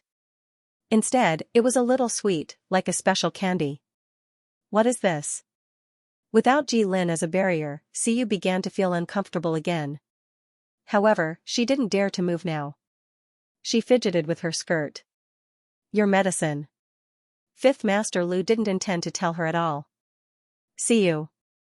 Isn't this nonsense? I'm only here on a temporary trip. I have to return to Xianxia tomorrow. This time, I'll forget about it. If there's a next time." Fifth Master Lu paused meaningfully. Siyu hurriedly patted her chest and promised, "There won't be a next time, there won't be a next time." Fifth Master Lu liked how tactful she was. He even began to think that even if Siyu didn't have a special body that could alleviate the heat in his body, with her peaceful personality, it would be a good idea to keep her by his side. "I'll leave some people for you. If you need anything, you can find them directly. Or you can find that kid from Xingzhou." Fifth Master Lu paused. The hand twirling the prayer beads slowly stroked Siyu's long hair. It was very uncomfortable for him to do this. Siyu felt like he was petting a cat. Siyu agreed readily. "This time, you'll be punished by sitting for half an hour." Fifth Master Lu changed his tone and brought up old matters without warning. Siyu thought the storm had passed and was thinking about how to persuade him to let her go back to her room earlier. When she heard this, her smile froze. As if on purpose, Fifth Master Lu asked slowly, "No objections, right?" Siyu swallowed her anger. No. She didn't dare to. Fifth Master Lu looked at her cheeks unconsciously puffed up like a blowfish that didn't dare to make a sound even though it was clearly exploding in anger. He was in a good mood and curled the corners of his mouth. Siyu thought that this half an hour would be very difficult to endure. However, she didn't know what the pill Fifth Master Lu gave her was made of, but after a few minutes, she began to feel sleepy. This tiredness came crashing down. Siyu didn't struggle at all. She tilted her head and fell asleep on Fifth Master Lu's shoulder. Her sleep just happened to suit Fifth Master Lu's intentions. He reached out and pulled the little girl into his arms. A comfortable coolness slowly came over him. Even though Fifth Master Lu's self-control was terrifying, he couldn't help but sigh. The pill just now was specially used to nurse the body. It was truly difficult to find one. However, for the Lu family, it was just a matter of spending a little more effort. It was just that this pill would make people sleepy. "You're lucky." In her sleep, Siyu vaguely felt someone tap her forehead. Because of her illness, her sleep was actually very light, so it was easy for her to wake up. However, this time, she slept soundly like never before. She could feel that someone had picked her up, but she was too lazy to even open her eyes. She arched her body, found a comfortable position, and fell asleep again. Before she lost consciousness, she only remembered the light sandalwood fragrance lingering around her body and the low voice that whispered into her ear, "Stupid rabbit." While Siyu was sleeping soundly, the Ji family in Jiangqing wasn't very peaceful. Mrs. Ji, Duan Rolan, sat alone in her bedroom, looking at the photos that had been sent directly to her phone. The more she looked, the gloomier her face became. In the end, she slammed her phone down, and her chest heaved violently a few times. "Ji Lin, why is he still hanging out with that money-losing Zhou Siyu?" Duan Rolan immediately called Siyu's former modeling agency to ask why Siyu hadn't been taken away yet. The response made Duan Rolan even more anxious. "She signed Huani? How did she do it?" Duan Rolan couldn't believe it. She felt that with Siyu's weight, how could Huani have taken a liking to her? That wasn't a place to collect trash. The person who had sent the text said that Siyu was going to be in the same film as Ji Lin, and that it was because of Ji Lin's strong arguments that Siyu was able to get the role. The more Duan Rolan thought about it, the more she felt that something was wrong. She knew her own son well. Ji Lin was a person who was warm on the outside but cold on the inside. If he didn't care about someone, he would never have done something like helping them get the role. Could it be that Ji Lin knew about it? Duan Roland took a deep breath. First, she sent someone to find out who had sent the text, then she called the Ji family's company. Since the young master of the Ji family had entered the entertainment industry, the Ji group had to protect him. Many of the films that Ji Lin had participated in had been invested by the Ji family. Duan Roland asked the management there and found out that the Ji family had invested in Lethal Beauty. The amount was not small, and they were one of the biggest sponsors. Okay, then go and tell the crew to remove Zhou Siyu from the role. Duan Roland's voice was cold. I don't care who they replace, but Zhou Siyu cannot appear in front of the young master. Otherwise, they will withdraw their investment. Do you understand? When Siyu woke up the next morning, she found herself back in bed. She was still wearing the same clothes as yesterday, but someone had covered her with a quilt. She blinked blankly, and it took her a while to come to her senses. She remembered that Fifth Master Lu had come to kill her yesterday, and then she had no choice but to sit with him in the hall for a while. After that, she seemed to have fallen asleep. However, it was strange. Ever since she had transmigrated into this body, she had never slept so deeply. The fatigue that had accumulated over the years seemed to have eased a little in her deep sleep. Siyu touched her throat and was surprised to find that she did not have the urge to cough up blood. Usually, when she woke up in the morning, she would first vomit out the accumulated blood. This was the first time she had not vomited blood after waking up. Siyu rolled over and sat up. Her hand inadvertently brushed against the bedside as if she had knocked something over. She looked down and found a small porcelain bottle by her pillow. She opened it and saw 10 pills neatly stacked inside. The shape was exactly the same as the one Fifth Master Lu had forced her to eat yesterday. So, could it be that Fifth Master Lu sent her back to her room yesterday? Siyu couldn't imagine such a scene. How could that overbearing and unreasonable psychopath be so kind? He probably just asked the bodyguards to help, right? Shaking her head, Siyu threw Fifth Master Lu, this big trouble, aside and got out of bed to tidy herself up. Today was her first official day of filming.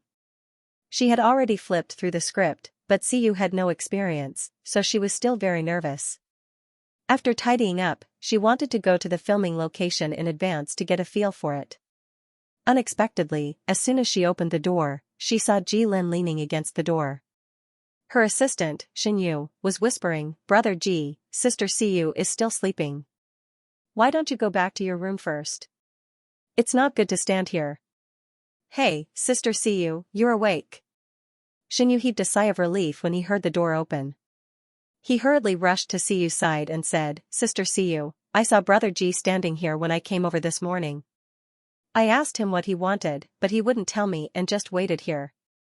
I went into the room and saw that you were sleeping soundly, so I didn't want to wake you up. I told Brother Ji that I would tell him when you woke up and told him to wait for you in his room, but he didn't listen. It would be bad if someone else saw you like this." Xianxu's worries were not unfounded. Although the entire floor had been booked by the crew of Lethal Beauty, with so many people coming in and out, what would people think if they saw Ji Lin standing in front of the CEO? The entertainment industry was most afraid of rumors. Fortunately, Siyu was used to waking up early.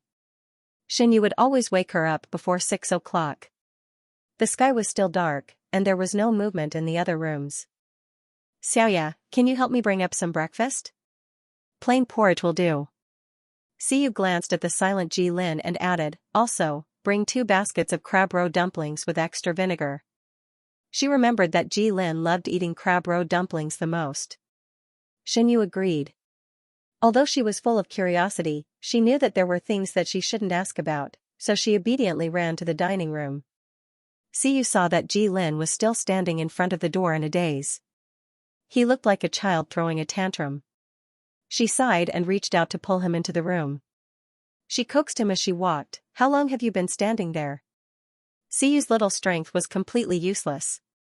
If she really used all her strength, she definitely wouldn't be able to move Ji Lin. When she pulled him, he obediently followed behind her. Although his expression was awkward, his feet were unusually honest. "Not long." Ji Lin said these 3 words stiffly. However, after a few seconds, he couldn't help but ask, Sister Siyu, who were those people last night? You know, when I returned to my room yesterday, I thought that something was wrong. When I wanted to look for you, the door was tightly guarded by those people. I couldn't even take a step out. Later, when I saw that man carrying you back, I almost rushed out. But those people stopped me. Fortunately, that person left after sending you back. Otherwise, I would have. Was it really Fifth Master Lu who personally sent her back? Siyu wasn't touched. She was afraid. She always felt that whenever Fifth Master Lu treated her a little better, it was like giving her candy before hitting her with a big stick. She couldn't help but wonder if this person had ulterior motives. If she had known this would happen, she would never have gone to the courtyard during the banquet in Huani. Siyu lamented in her heart. However, in the face of Ji Lin's worried inquiry, she still pulled herself together and comforted him. Don't worry, don't worry. That's a friend of mine. He specially came to deliver medicine to me. Siyu made Fifth Master Lu's identity vague. Ji Lin was impulsive. If he really went to confront Fifth Master Lu, he would be at a disadvantage. Friend? How can there be such a friend? Ji Lin wasn't so easily fooled. He angrily rebuked, that attitude. That attitude. He caused you to vomit blood. And he even got physical with you. Siyu. That's right. Now that he said it, she suddenly felt that she was full of complaints. Before Siyu could persuade him to calm down, Ji Lin suddenly looked over. His eyes were bright, and his expression was very serious. He lowered his voice like an underground gang member and asked, Sister, just tell me secretly. Is that man chasing you? Cough, cough. Siyu was choked by his words. She was fine, but now she had the urge to cough up blood. No, this was too scary. Where did Ji Lin get this misconception? Chasing her? That lunatic was clearly bullying her and toying with her. Children shouldn't think too much. After being speechless for a while, Siyu sighed and patted Ji Lin's head. Just as Ji Lin was about to list out his reasons, Xinyu happened to come back with breakfast. Siyu quickly took the bag, picked up a crab roe bun, and stuffed it into Ji Lin's mouth to stop him from saying something even more shocking. I'm not familiar with that person. Don't make wild guesses. Siyu coaxed, hurry up and eat breakfast. Later, accompany me to practice the scene, okay? Ji Lin, oh, sister, you burned my tongue. After finally coaxing young Master Ji, who was throwing a tantrum early in the morning, Siyu chased him back to his room. Then she went out with Xinyu to the film studio. Today's scene was mainly between her and Su Qingwan. It was a scene before the fall of the previous dynasty's royal family. The two of them acted as sisters who didn't get along well with each other. When Siyu thought of Su Qingwan's strange behavior, she felt a headache coming on. If there was really something wrong with Su Qingwan, what should she do? This dilemma continued until the makeup artist finished putting on Siyu's makeup. Except for big shots like Ji Lin, actors like them all shared a big dressing room. Siyu came too early. By the time she finished changing into her costume, Su Qingwan was late. Perhaps she had some doubts in her heart, but when Siyu looked at Su Qingwan now, she suddenly felt that something was wrong. In her comic, Su Qingwan was a goddess who rarely put on makeup. When she first entered the entertainment industry, she was very careful about everything. Later, when she met Ji Lin was also attracted by her innocent and naive appearance. From then on, he had been protecting her.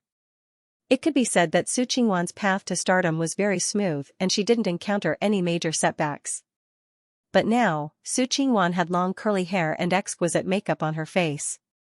When she met the staff, she greeted them very naturally and didn't show any fear on her face. As Siyu looked at her, she felt that this person didn't look like an 18-year-old girl who didn't know anything. Instead, she looked like a mature woman who already had a certain amount of life experience. Perhaps because Siyu's gaze lingered on her for too long, Su Qingwan quickly realized that she was looking at her. She lifted her feet and walked over. Why are you so early? Su Qingwan's assistant followed behind her with bags of food. When she signaled with her eyes, the assistant hurriedly distributed the food in her hands to the people in the dressing room. Su Qingwan loudly said that it was her treat, then turned to look at Siyu. There will be a few chase scenes later. Do you want to eat something to fill your stomach? Su Qingwan said with a smile. Her expression was very natural, as if Siyu and she had known each other for many years. I've already eaten. It's okay. Earlier, she had forced herself to eat 2 crab roe buns under Ji Lin's supervision. Now, she was very full. Su Qingwan tilted her head and glanced at Siyu. She smiled and said, okay then. I hope we have a pleasant cooperation today. After Su Qingwan left, Xinyu leaned over and whispered in Siyu's ear, Sister Siyu, what exactly is she doing here? The assistant was wholeheartedly on Siyu's side. The more she thought about it, the more she felt that Su Qingwan's words were fishy. But she couldn't put her finger on it, so she could only whisper in Siyu's ear, luckily, Sister Siyu and you only have the first few scenes together. Siyu couldn't help but laugh. But very quickly, she couldn't laugh anymore. In the first scene, Siyu played the role of Princess Yunhe. Because she was weak and cowardly, she was bullied by the other princes and princesses in the palace. One of them even pushed her maliciously and pushed her into the pond. After that, Yunmeng, played by Su Qingwan, would stand up and reprimand the group of monkey children. However, Yunmeng didn't let anyone pull Yunhe out of the pond. Instead, he stood by the pond and watched coldly, mocking Yunhe's cowardice. You are a princess of the imperial family, not a lowly commoner who doesn't even know how to fight back after being bullied. Do you think you deserve such glory? Su Qingwan was wearing a more graceful and gorgeous palace dress than Siyu's. She stood by the pond and looked down at the person who was soaking and shivering in the water. Her eyes were full of contempt and sarcasm. Siyu had just fallen into the water. Of course, the pond here was very shallow. If she stood up, it would only reach her waist. Moreover, it was summer now, so it wouldn't be a big problem even if she was soaking in the water. However, this was only for ordinary people. For an experienced and sickly person like Siyu, soaking in cold water was no different from torture. She was new here, so she naturally didn't want to immediately ask for a body double. Therefore, she gritted her teeth and endured it. Anyway, the scene of her soaking in the water was very short. When Su Qingwan finished speaking, she could immediately come out. However, for some reason, Su Qingwan made several mistakes. Director Liang shouted cut and asked with a frown, Su Qingwan, what's wrong with you? Su Qingwan stopped and looked at Director Liang with embarrassment. I'm very sorry, Director Liang. I just feel that, this is to express Yunmeng's disappointment towards Yunhe. Yunmeng is a person who dares to love and hate. She is even a bit ruthless and willful. If she just stood here and scolded Yunhe, I don't think it's enough to fully express her character. During filming, some actors liked to improvise. They would add extra lines or actions that weren't in the script based on their own understanding of the character. If the performance was good, it could even become a highlight. Director Liang wasn't a person who was bound by formalities. When he heard what Su Qingwan said, he said, you didn't feel it right the previous few times. Since that's the case, let's do it according to your idea. Hurry up. Zhou Siyu's body isn't good. Don't let her stay in the water for too long. Su Qingwan immediately expressed that she understood. Before they started filming again, Xinyu took the opportunity to quickly bring a cup of warm tea to Siyu. Siyu sipped half the cup and finally felt a bit warmer. Sister Siyu, I'll tell the director to let you rest for a while. Xinyu was very worried. Siyu shook her head. No, we just started filming. It's not that long ago. It's not right for me to ask for a break. Besides, even if I rest, I still have to go into the water later. It's better to finish filming in one go. Xinyu could only let her be. However, as a loyal fan, she was really worried that Siyu's body wouldn't be able to take it. So, she stood in the corner and secretly turned on her phone to record the scene. She aimed the camera at the 2 people by the pond. This time, Su Qingwan finished her lines as usual. Then, she suddenly changed the topic and said to Siyu, I've been scolding you for half a day. You don't have any reaction at all? This line wasn't in the script. Siyu was stunned. However, the director didn't call for a cut, so the scene had to continue. So, she remained silent according to Yunhe's character. Su Qingwan looked at her and sneered. Even a clay figurine has a temper. You have the same father as us, but you're so cowardly and incompetent. You're simply a stain on the royal bloodline. With that, Su Qingwan suddenly squatted down and pressed Siyu's shoulders. She suddenly pushed her into the water. If that's the case, why are you still living in this world? Siyu really didn't expect Su Qingwan to do this. Her body was weaker than ordinary women, so she was really pushed into the water by Su Qingwan. Fortunately, Su Qingwan seemed to remember that they were filming. 2 seconds after Siyu sank into the water, she immediately pulled her out of the water. Su Qingwan's movements were too fast. Before anyone could react, she had already let go of Siyu's shoulders. Director Liang opened his mouth but didn't know if he should call for a cut. It seemed that Su Qingwan knew her limits. Moreover, the two people were so tense right now. He didn't want to miss this scene. As he hesitated, Su Qingwan continued. Look at you, she looked contemptuously at Siyu, who was gasping for breath. She arrogantly raised her head and continued the original line. If you lose the title of princess, someone like you will definitely become a slave or a servant. Siyu tried hard to calm her breathing. When she looked up and saw Su Qingwan's sneer, she immediately understood. This person, she did it on purpose. She deliberately made her choke on water. Perhaps she also did it on purpose when she forgot her lines. After thinking it through, a wave of anger suddenly rose. Siyu didn't understand. What did she do to offend Su Qingwan? Why did she deliberately make fun of her during filming? The scene was still going on. It wouldn't end until the cut was called. Siyu closed her eyes and her gaze darkened. Since Su Qingwan wanted to use the scene to make a fuss, fine. She didn't need to be polite and returned the favor. Siyu thought about Yunha's character.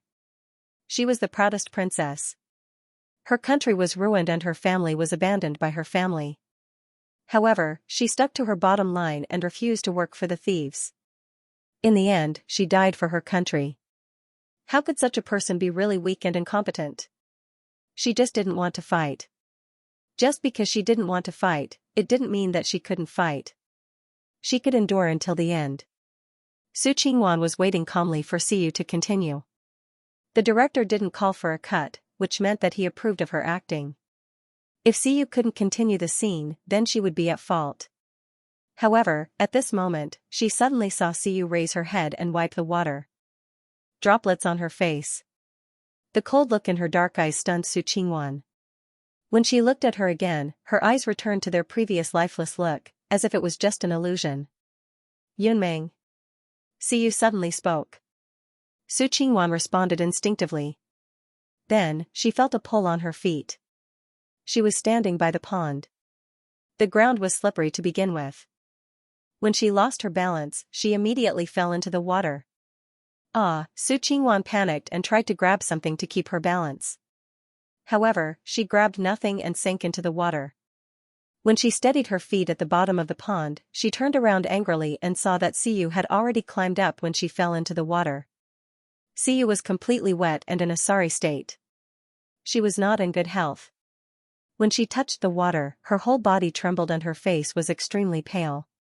Even so, she tried hard to straighten her back. She had never been so bold as to drag her beloved sister into the water and climb up to the shore first. She had always been bullied and had never done such a thing. When people saw her lowering her head, they thought that her spine was also bent. Now that their positions were reversed, Siyu met Su Qingwan's angry gaze and thought about Yunha's state of mind. Her pride had always been hidden in the dark. At this moment, Siyu seemed to feel a trace of the pride that belonged to the princess who died for her country. Using her usual gentle voice, she said to Su Qingwan, who was in the water, "If all princesses were like you, what's wrong with me being a servant?"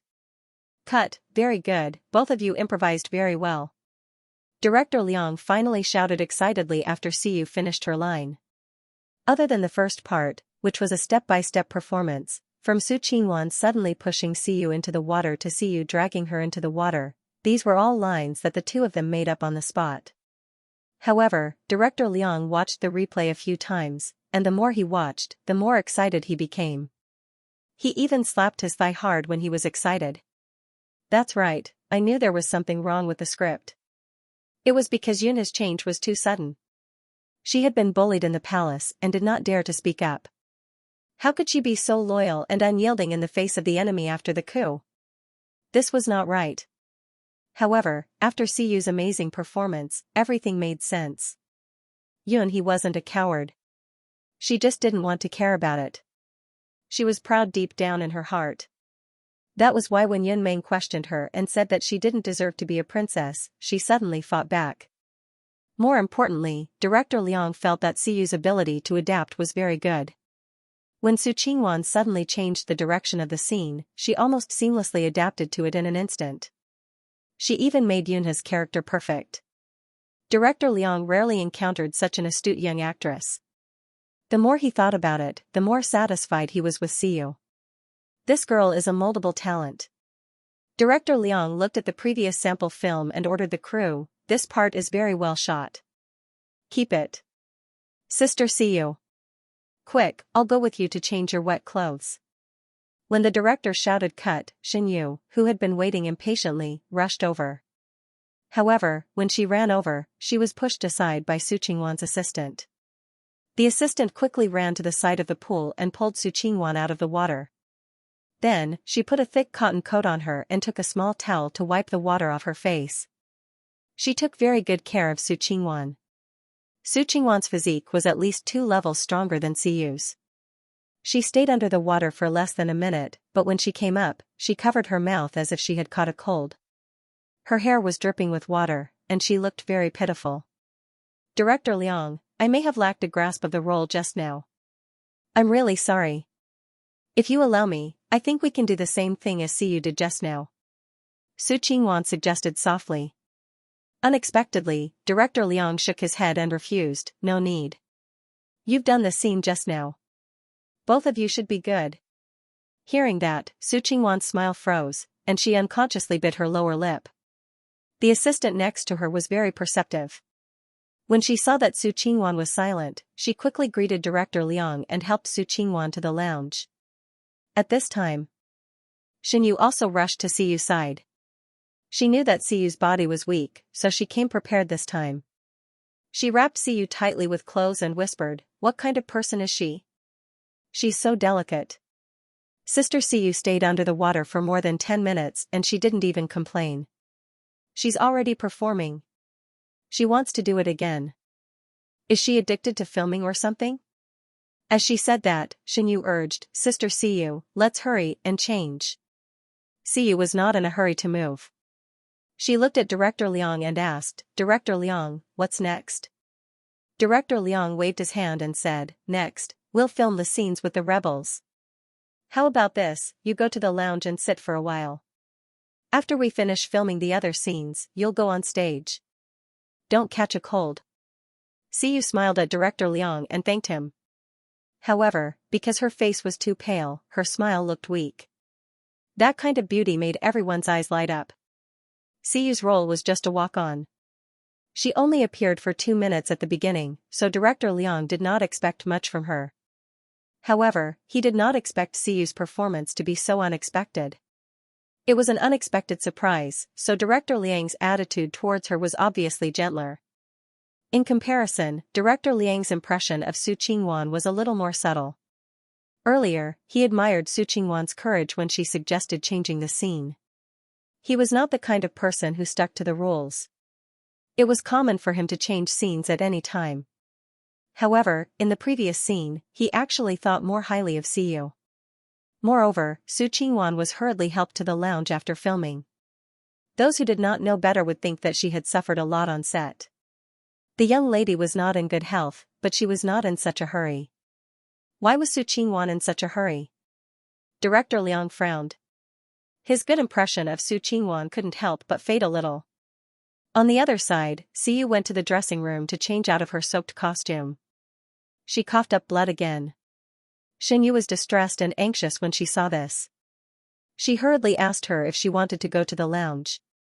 Since they were not famous actors, it was naturally impossible for them to have a private lounge.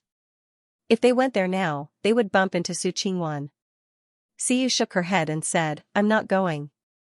"Are we going there to see how others treat us?" Xianxia knew who Siyu was referring to. She secretly glanced at Xiyu and saw the faint anger on her face. She said indignantly, Sister Xiyu, do you think Su Qingwan did it on purpose? Everything was fine, so why did she suddenly change the scene?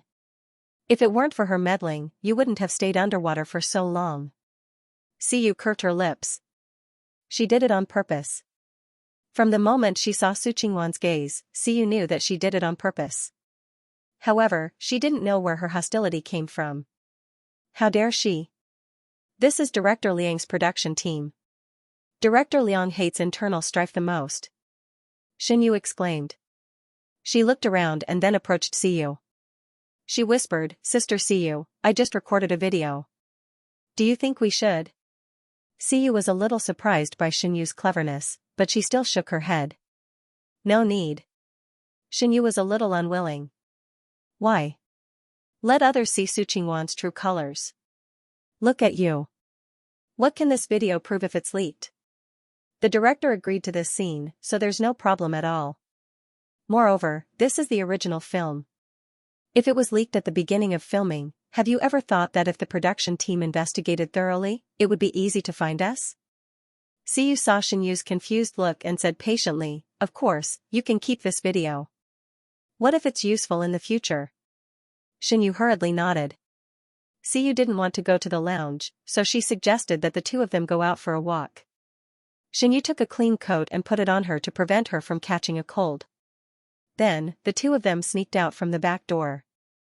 As soon as they walked out of the set, Xinyu saw a few fierce-looking men in black silently surrounding them and blocking all their paths. Who are you? Xinyu shielded Xiyu behind her like she was protecting a little chick.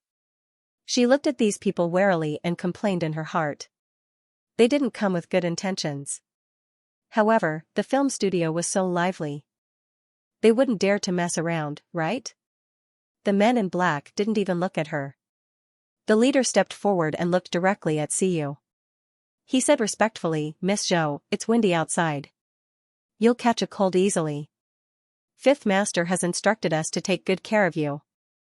Why don't you get in the car and rest for a while? See, big sister Xiyu. These black-clothed men had all licked blood from the tip of their blades and their auras were extraordinary. Ordinary people would inevitably be afraid when they saw them. Xinyu couldn't help but tug at the corner of Xiyu's clothes. Xiyu patted Xinyu and motioned for her to relax.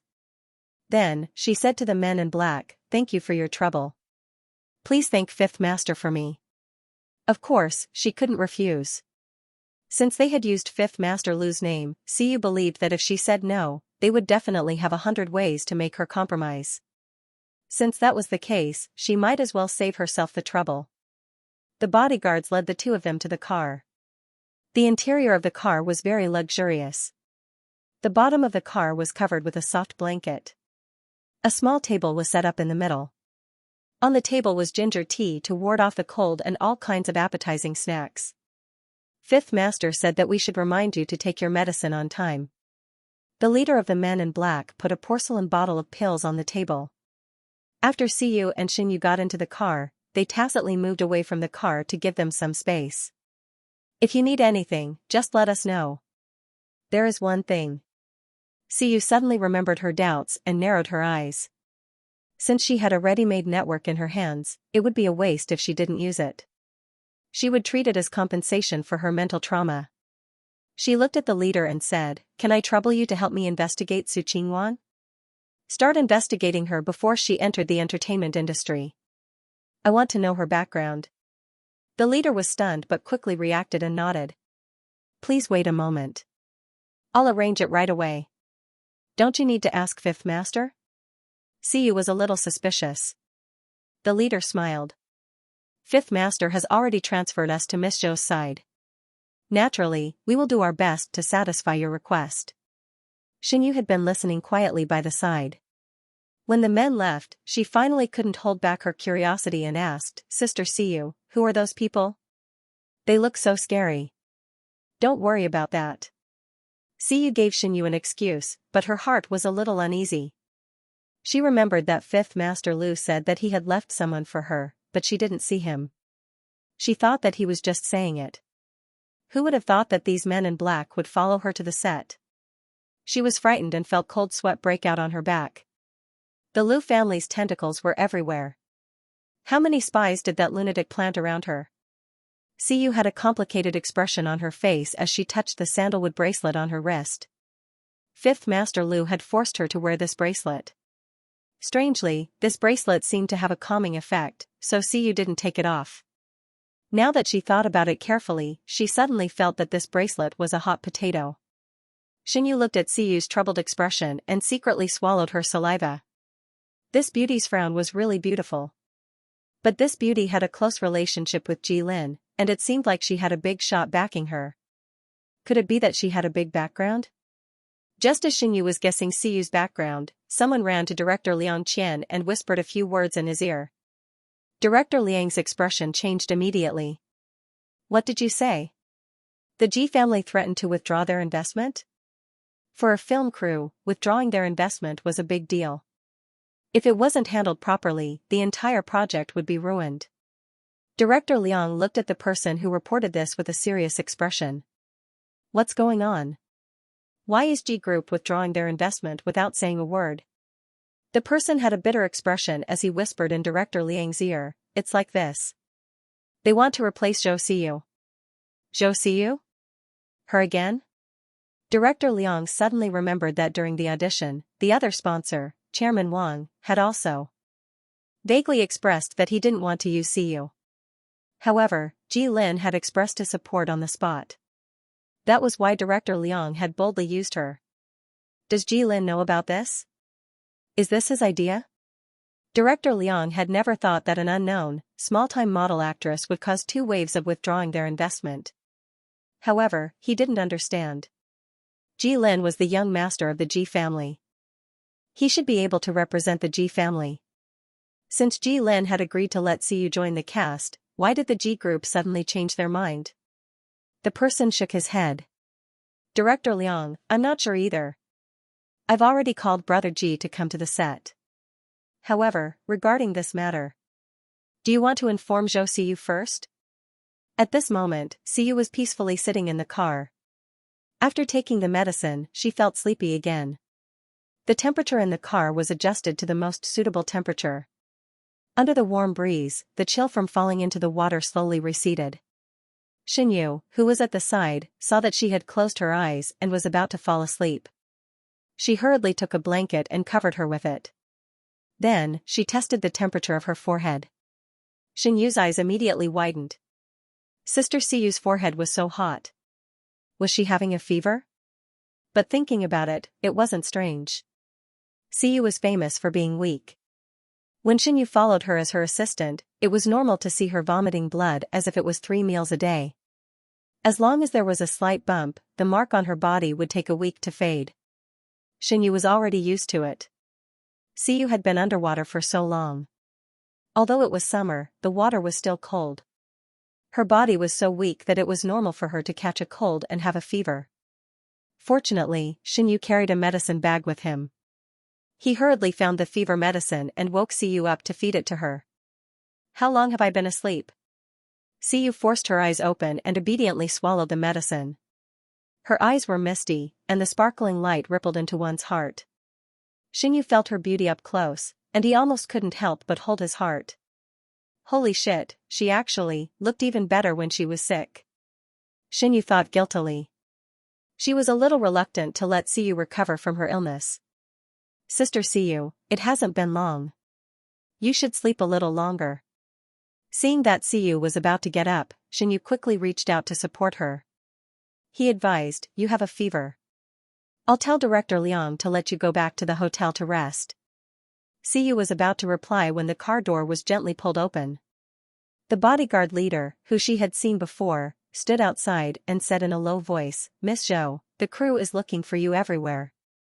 They said the director has something to discuss. Do you want to go over? Director Liang is looking for me? Xiyu motioned for Xinyu to follow her out of the car. Xinyu had no choice but to keep quiet.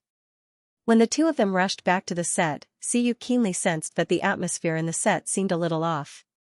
Especially when she arrived, the staff members who were whispering instantly stopped talking and quietly looked at her. Even Xinyu felt that something was wrong.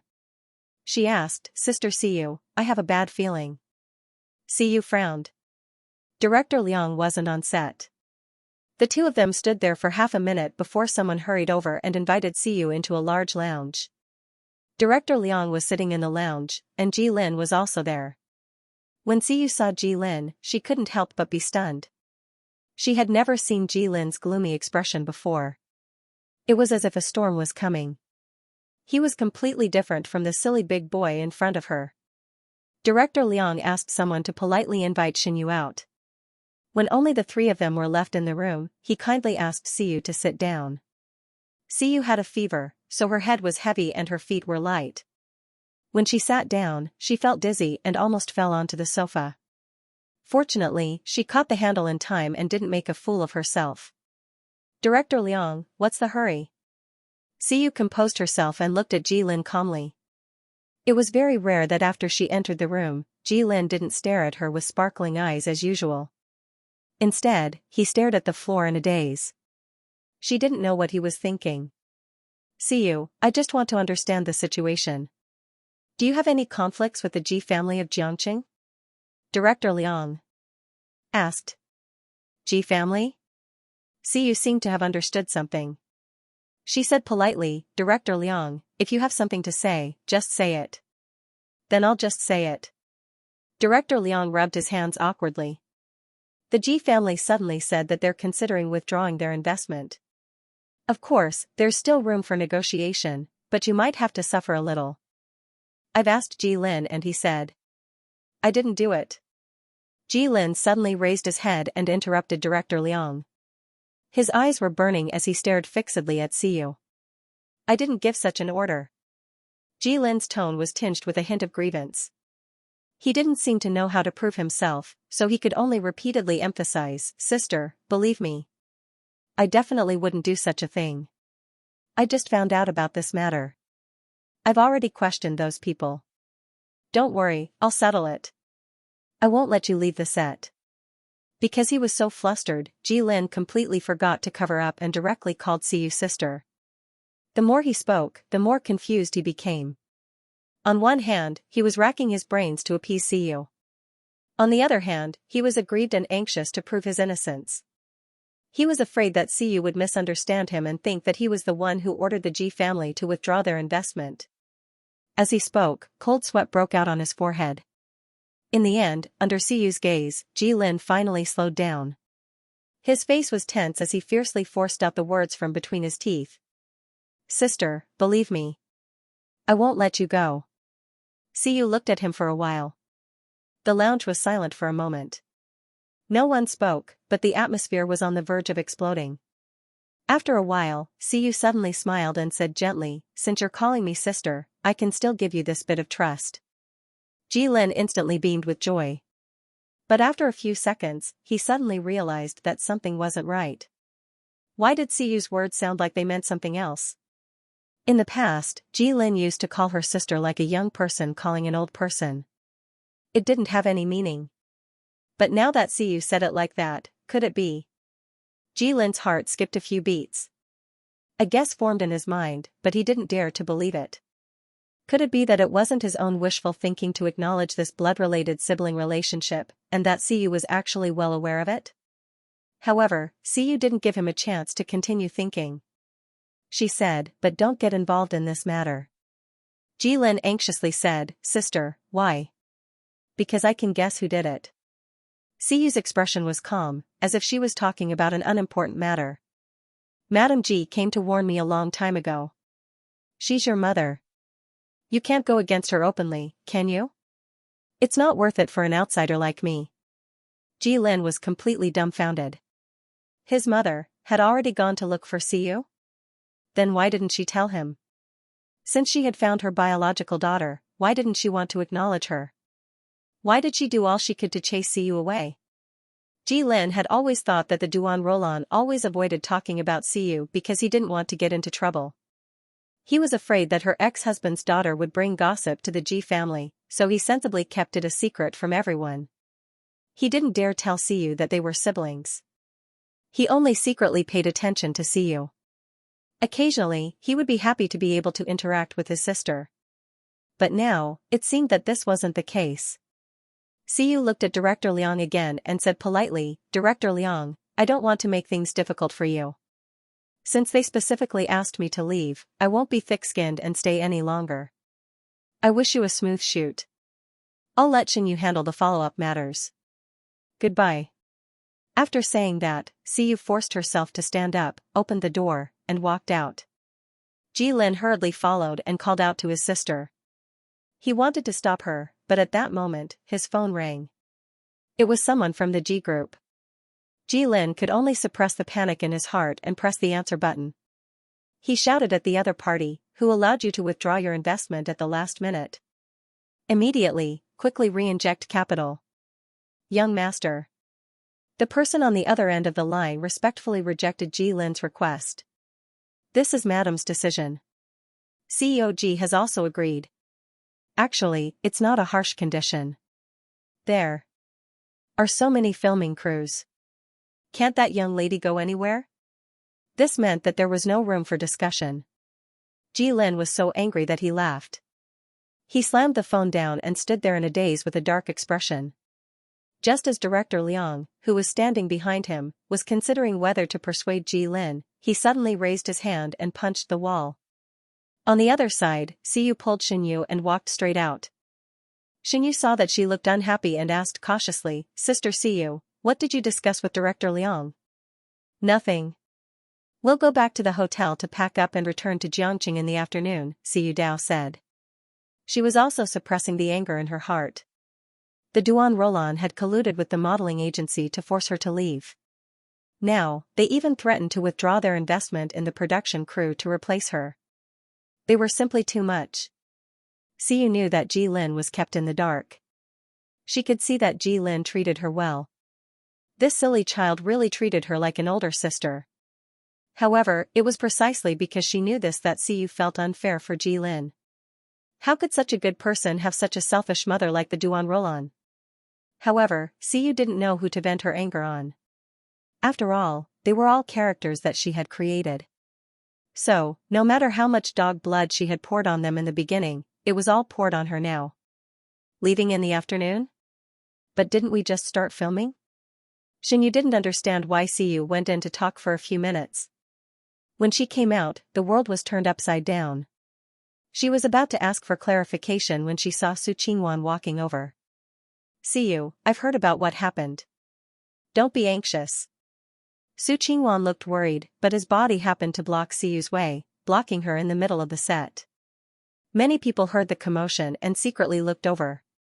Siyu was blocked by Su Qingwan and her assistant. She slowly frowned. In the last scene, Su Qingwan's hostility had already been revealed. Now, he deliberately said this.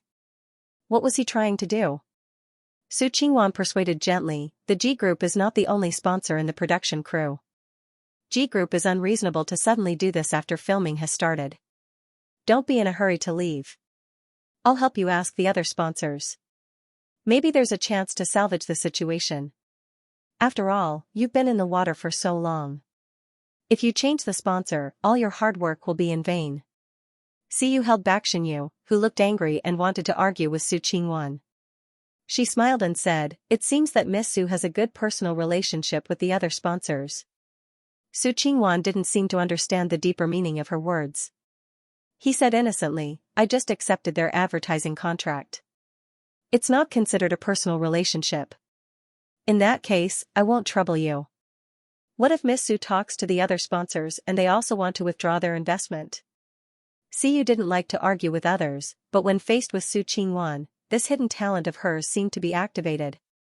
She looked at Su Qingwan's faintly unpleasant expression and said calmly, when the time comes, it won't be just my problem. It's very likely that you'll be implicated and won't have any scenes to film. Su Qingwan's smile froze. She fiercely pinched her palm and said with a hint of hurt in her voice, I just want to help you.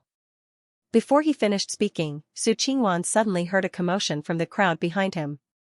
Then, a voice came from afar. Why do I hear such big news as soon as I come to visit the set? Tell me, who wants to withdraw their investment? Siyu and Su Qingwan looked in the direction of the voice at the same time. They saw a team of well-trained bodyguards parting the crowd. A young man walked out from the middle. Su Qingwan saw the assistant director of the production crew nodding and bowing to the young man. President Liu, why are you suddenly here today? Come. Everyone, get to work. Don't squeeze here. The assistant director hurriedly welcomed the big Buddha in. At the same time, he wiped away the cold sweat in his heart.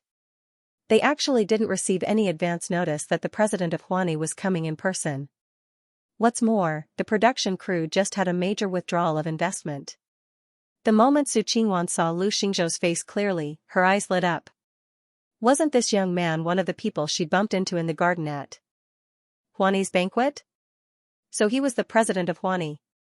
Su Qingwan immediately looked around. However, she didn't see the elegant man in the traditional Chinese suit. She couldn't help but feel a little disappointed. Lu Xingzhou heard the assistant director's words and chuckled softly. Me? I heard that more than half of the actors in Lethal Beauty are under Huani. Aren't I here to express my concern? I was asked by someone to check on our people and see if they're being bullied. He deliberately emphasized the last 3 words. His gaze seemed to wander around casually, but when he met Siyu's gaze, he gave her a faint smile. Siyu. Here comes trouble again. Tell me. Lu Xingzhou averted his gaze and looked at the assistant director who was drenched in sweat. The corners of his lips curled up, but there was no smile in his eyes. Who wants to withdraw their investment? Lu Xingzhou's arrival was beyond everyone's expectations. The outside world only knew that Huani's backer was the Lu family, and that the CEO was a descendant of the Lu family. However, no one knew much about the CEO. Su Qingwan didn't know much about him either. It was only today that she found out that the 2 men she met in the garden that night were actually members of the Lu family. In her previous life, she had been the young mistress of the Ji family for more than 10 years. Under the influence of the Duan Rolan, she gradually withdrew from the entertainment industry after marriage and turned her attention to socializing with socialites. However, even though she had a wide range of connections, she had never had the right to come into contact with anyone from the Lu family. The Lu family stood at the top of the pyramid that everyone looked up to. Su Qingwan still remembered that the Ji family's company almost went under because of a huge mistake. At that time, the socialites that Su Qingwan was on good terms with all distanced themselves from her overnight, and some even stepped on her. However, the Lu family's casual words allowed the Ji family to escape disaster and continue to be the local tyrant of Jiangqing. From then on, Su Qingwan had developed a strong yearning for this mysterious and powerful family. She once thought that if she could get to know someone from the Lu family, no one would dare to look down on her or bully her. If she had the Lu family as her backer, would she have a better life? Therefore, when Su Qingwan heard that Huani had the Lu family behind it, she had been trying to find a way to get close to them. Unfortunately, the Lu family's whereabouts were mysterious, and she didn't even get a glimpse of them. She looked at Lu Xingzhou's side profile from afar, and her eyebrows uncontrollably dyed with joy. She didn't expect that she had already met the Huani CEO long ago. Su Qingwan remembered that Lu Xingzhou was very respectful to the man in the tang suit. Didn't that mean that the man's status was even higher? Su Qingwan's cheeks blushed. She bit her lip. While the assistant director was explaining the situation to Lu Xingzhou, she took 2 steps forward and said, "Director Lu, I just talked to Siyu about withdrawing our investment. You might not know, but the G Group suddenly said that they want to replace Siyu's role, or else they will withdraw their investment." I was going to speak up for her. Upon hearing Su Qingwan's voice, Lu Xingzhou seemed to have just noticed her. She casually glanced at her, raised her eyebrows, and smiled. "Oh, is that so?" Lu Xingzhou's expression was indifferent, as if he was looking at a stranger. Su Qingwan couldn't help but clench her hands by her side. She was a little nervous. Could it be that Director Lu had already forgotten about her? Su Qingwan remembered that time when she saw Lu Xingzhou and Siyu seemed to be very close. Her heart skipped a beat, and she suddenly turned around to grab Siyu's hand and pulled her to her side. "Director Lu, Siyu is new here. There might be some misunderstanding with the G Group. But don't worry, this won't affect the progress of the shoot." Siyu was caught off guard by Su Qingwan's sudden pull. She immediately frowned, not knowing what this person was up to. Lu Xingzhou listened calmly to Su Qingwan's long speech. Her tone was intimate and regretful, as if she and Siyu were really as close as sisters and she was worried that Siyu would be kicked out of the cast. But as she listened, Lu Xingzhou felt bored. In the end, it's still a matter of not having enough money, right? Lu Xingzhou's gaze completely ignored Su Qingwan and landed on Siyu. He smiled and said, "Fortunately, I came to take a look. Otherwise, I wouldn't have known that our Huani artists were being bullied like this." Su Qingwan was stunned. In her heart, she wondered how Zhou Siyu could be considered a Huani artist. She had debuted from a third-tier modeling agency. Who knew what kind of great luck she had to have been invited to audition for Lethal Beauty? And because of her relationship with Ji Lin, she was lucky enough to be selected. Thinking of this, Su Qingwan secretly cursed. If Ji Lin hadn't been there, based on the objections of the sponsor, Director Wang, alone, Siyu wouldn't have been able to appear in the cast. Seeing that the photos she sent to the Duan Roland had been effective, the G Group had offered to withdraw their investment in exchange for Siyu's departure. But when Lu Xingzhou came, not only could she not push Siyu out, she had to try her best to keep her. After all, this was the only way to leave a good impression on the Lu family. "CEO Lu, I'm afraid you've misunderstood. Siyu isn't signed under Huani," Su Qingwan reminded him tactfully. Some of the people around looked at Lu Xingzhou and wanted to go forward to show their faces, but Su Qingwan beat them to it. They all secretly rolled their eyes. Only she could run fast. Lu Xingzhou was still smiling, but his eyes suddenly turned cold. He stared at Su Qingwan until she felt a chill down her spine. She quickly went through what she had just said in her mind, trying to figure out what she had said wrong. She forced a smile and said, "Lu, CEO Lu, why don't you? You said that she isn't under Huani, but why do I remember that I was the one who signed her?" Lu Xingzhou asked with a smile that wasn't a smile. Su Qingwan's face turned pale. She almost instantly realized that she had been too impatient. She had thought herself clever and reminded Lu Xingzhou. Wasn't this a slap to Lu Xingzhou's face? But when did Zhou Siyu sign with Huani? How come she didn't know anything about it? "Siyu, you're too much. I didn't even know that we were colleagues. That's so mean." In a panic, Su Qingwan wanted to grab Siyu's hand, but Siyu avoided her. "You keep emphasizing that I'm not under Huani. I can't even find a chance to correct you." Siyu moved slightly away from Su Qingwan. Xinyu immediately stepped forward to protect her. He stared at Su Qingwan with vigilance, as if she was a scourge. Su Qingwan was embarrassed and angry. Everyone's stares made her feel uncomfortable. She froze on the spot. She couldn't deny it, nor could she explain herself. She was in a dilemma. "Who told you to be so low-key?" Lu Xingzhou's smiling voice sounded at the right time. He perfectly followed up on Siyu's words. His words were equivalent to confirming Siyu's words. Everyone present was smart. They could tell that the CEO was intentionally or unintentionally protecting Siyu. Because of this, the way they looked at Siyu changed.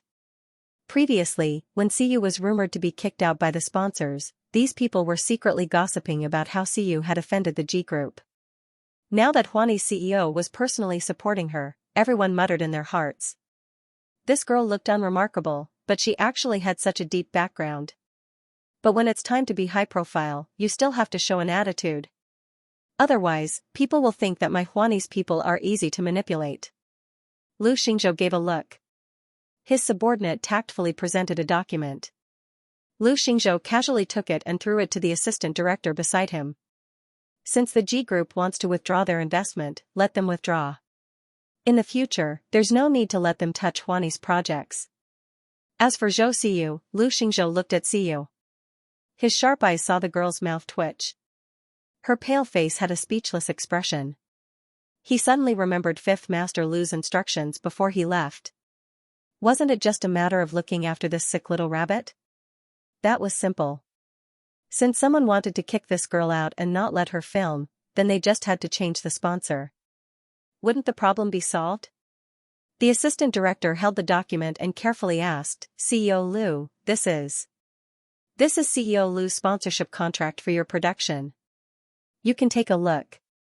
If there are no problems, we can immediately inject funds." Lu Xingzhou's subordinate immediately answered for him. At this moment, Director Liang, who had been notified, finally arrived. The assistant director didn't dare to be careless. He hurriedly handed the document to Director Liang and softly explained the situation to him. Director Liang flipped it open and was stunned. Lu Xingzhou's sponsorship plan was double the amount of the previous investment. Huani was so generous. With such a large investment, did he still need to care about the G Group's attitude? Naturally, he would do as he wished. Those who wanted to withdraw their investment, he wouldn't wait for them. When the film was released, they would know that they had lost out. Director Liang held the document and faintly felt that it was a little hot, but he was more excited. He hesitated for a moment and looked at Siyu. I understand what you mean. Since CEO Lu, no, I mean Huani is so confident in the production team, I also have high hopes for Siyu. I believe that our cooperation will go smoothly. Su Qingwan bit his lower lip. His eyes were filled with shock and fear. Why did Lu Xingzhou invest so much just for Siyu alone? How could Zhou Siyu be so lucky? Ji Lin protected her with all his might. Director Liang praised her talent in front of everyone. Even when faced with the seemingly irreversible situation of the G Group withdrawing their investment, Lu Xingzhou came to help her out. This shouldn't be. Zhou Siyu shouldn't be treated so favorably by so many people. Everything was different from what he remembered. But now, no one cared what Su Qingwan was thinking. Lu Xingzhou treated her as if she didn't exist. He directly walked around her and called for Siyu to follow Director Liang to the waiting room. Director Liang opened the contract and glanced at it. He realized that the signature wasn't in Huani's name. Instead, there were only 3 words, Lu Yuanhe. Ah, this, I almost forgot to tell you. As if noticing Director Liang's confusion, Lu Xingzhou turned around and glanced at the signature. He pointed at Siyu and said in a low voice, this is a personal investment. Our 5th Lord said that Miss Zhou is happy on the set, so this money is well spent. He's most afraid that someone will abuse their power for personal gain and disregard the rules. Lu Xingzhou's words were full of meaning. When Director Liang heard the words 5th Lord, he almost dropped the contract. He widened his eyes and asked, are you talking about that person? Lu Xingzhou smiled but didn't say anything. Director Liang's mouth opened wider and wider. It was as if an egg had been stuffed into his mouth. Siyu listened to the 2 of them speak in riddles and said helplessly, you guys spread the news too quickly, didn't you? Lu Xingzhou turned around and looked at her with a gloomy expression. Do you know that I was kicked out of 5th Lord's office because of you? I specially flew here to look for you. If I had been any slower, I would have been kicked off the private jet. Siyu didn't have any pity for him and coldly said, oh. Lu Xingzhou became more and more indignant. He looked at Siyu faintly until Siyu couldn't take it anymore and asked, what's wrong? Then he said, hurry up and finish filming and go back. 5th Lord hasn't been in a good mood recently. I don't want to be in front of him anymore and suffer for no reason. Siyu couldn't help but laugh. Serves you right. That depends on Director Liang. Work comes first. Siyu's spirits were lifted and her complexion improved a lot when she was beside a lucky person like Lu Xingzhou. Director Liang met Lu Xingzhou's gaze and suddenly felt a lot of pressure. This? Actually, when I saw Siyu acting just now, I had an idea. Maybe we can change Yunhe's role and let her be the 2nd female lead. It was said that money made the world go round. In addition, Director Liang really liked Siyu, this unpolished jade, so he immediately decided to add more scenes. The president of Huani, who had personally come to inspect the set, seemed to have a good relationship with the sickly Zhou Siyu. This rumor spread like wildfire when everyone found out that Lu Xingzhou had doubled the investment for the set. When Siyu returned to the set after her makeup was done, she keenly sensed that the people around her were looking at her differently. There was a hint of fear mixed with curiosity. After all, she was a woman who was related to the Lu family. What Siyu didn't know was that almost everyone had silently labeled her as not to be messed with in their hearts. Aren't you busy? Siyu glanced at Lu Xingzhou, who was swaggering over to her, and rubbed her forehead. The entire Lu family was actually very low-key, but this time, Lu Xingzhou was out of character. He appeared in a high-profile manner and even spoke up for her face to face. What was he planning? It's not up to me to decide whether I'm busy or not. Fifth Master hasn't called me back yet, so I don't dare to leave. Lu Xingzhou lowered his head and typed something on his phone. He seemed to be reporting to someone. He complained, "Why did you add more scenes for no reason? Hurry up and finish filming and leave. Now I can't go back to report to my superiors." Just now, when Director Liang said that he wanted to add scenes for Siyu had readily agreed. Lu Xingzhou was dumbfounded. No matter what he said, he couldn't persuade this stubborn girl. As a result, Siyu's stay on the set was extended again. This time, he really didn't know when he would be able to return to Jiangqing. If he had known, he would have knocked her out, packed her up, and shipped her back.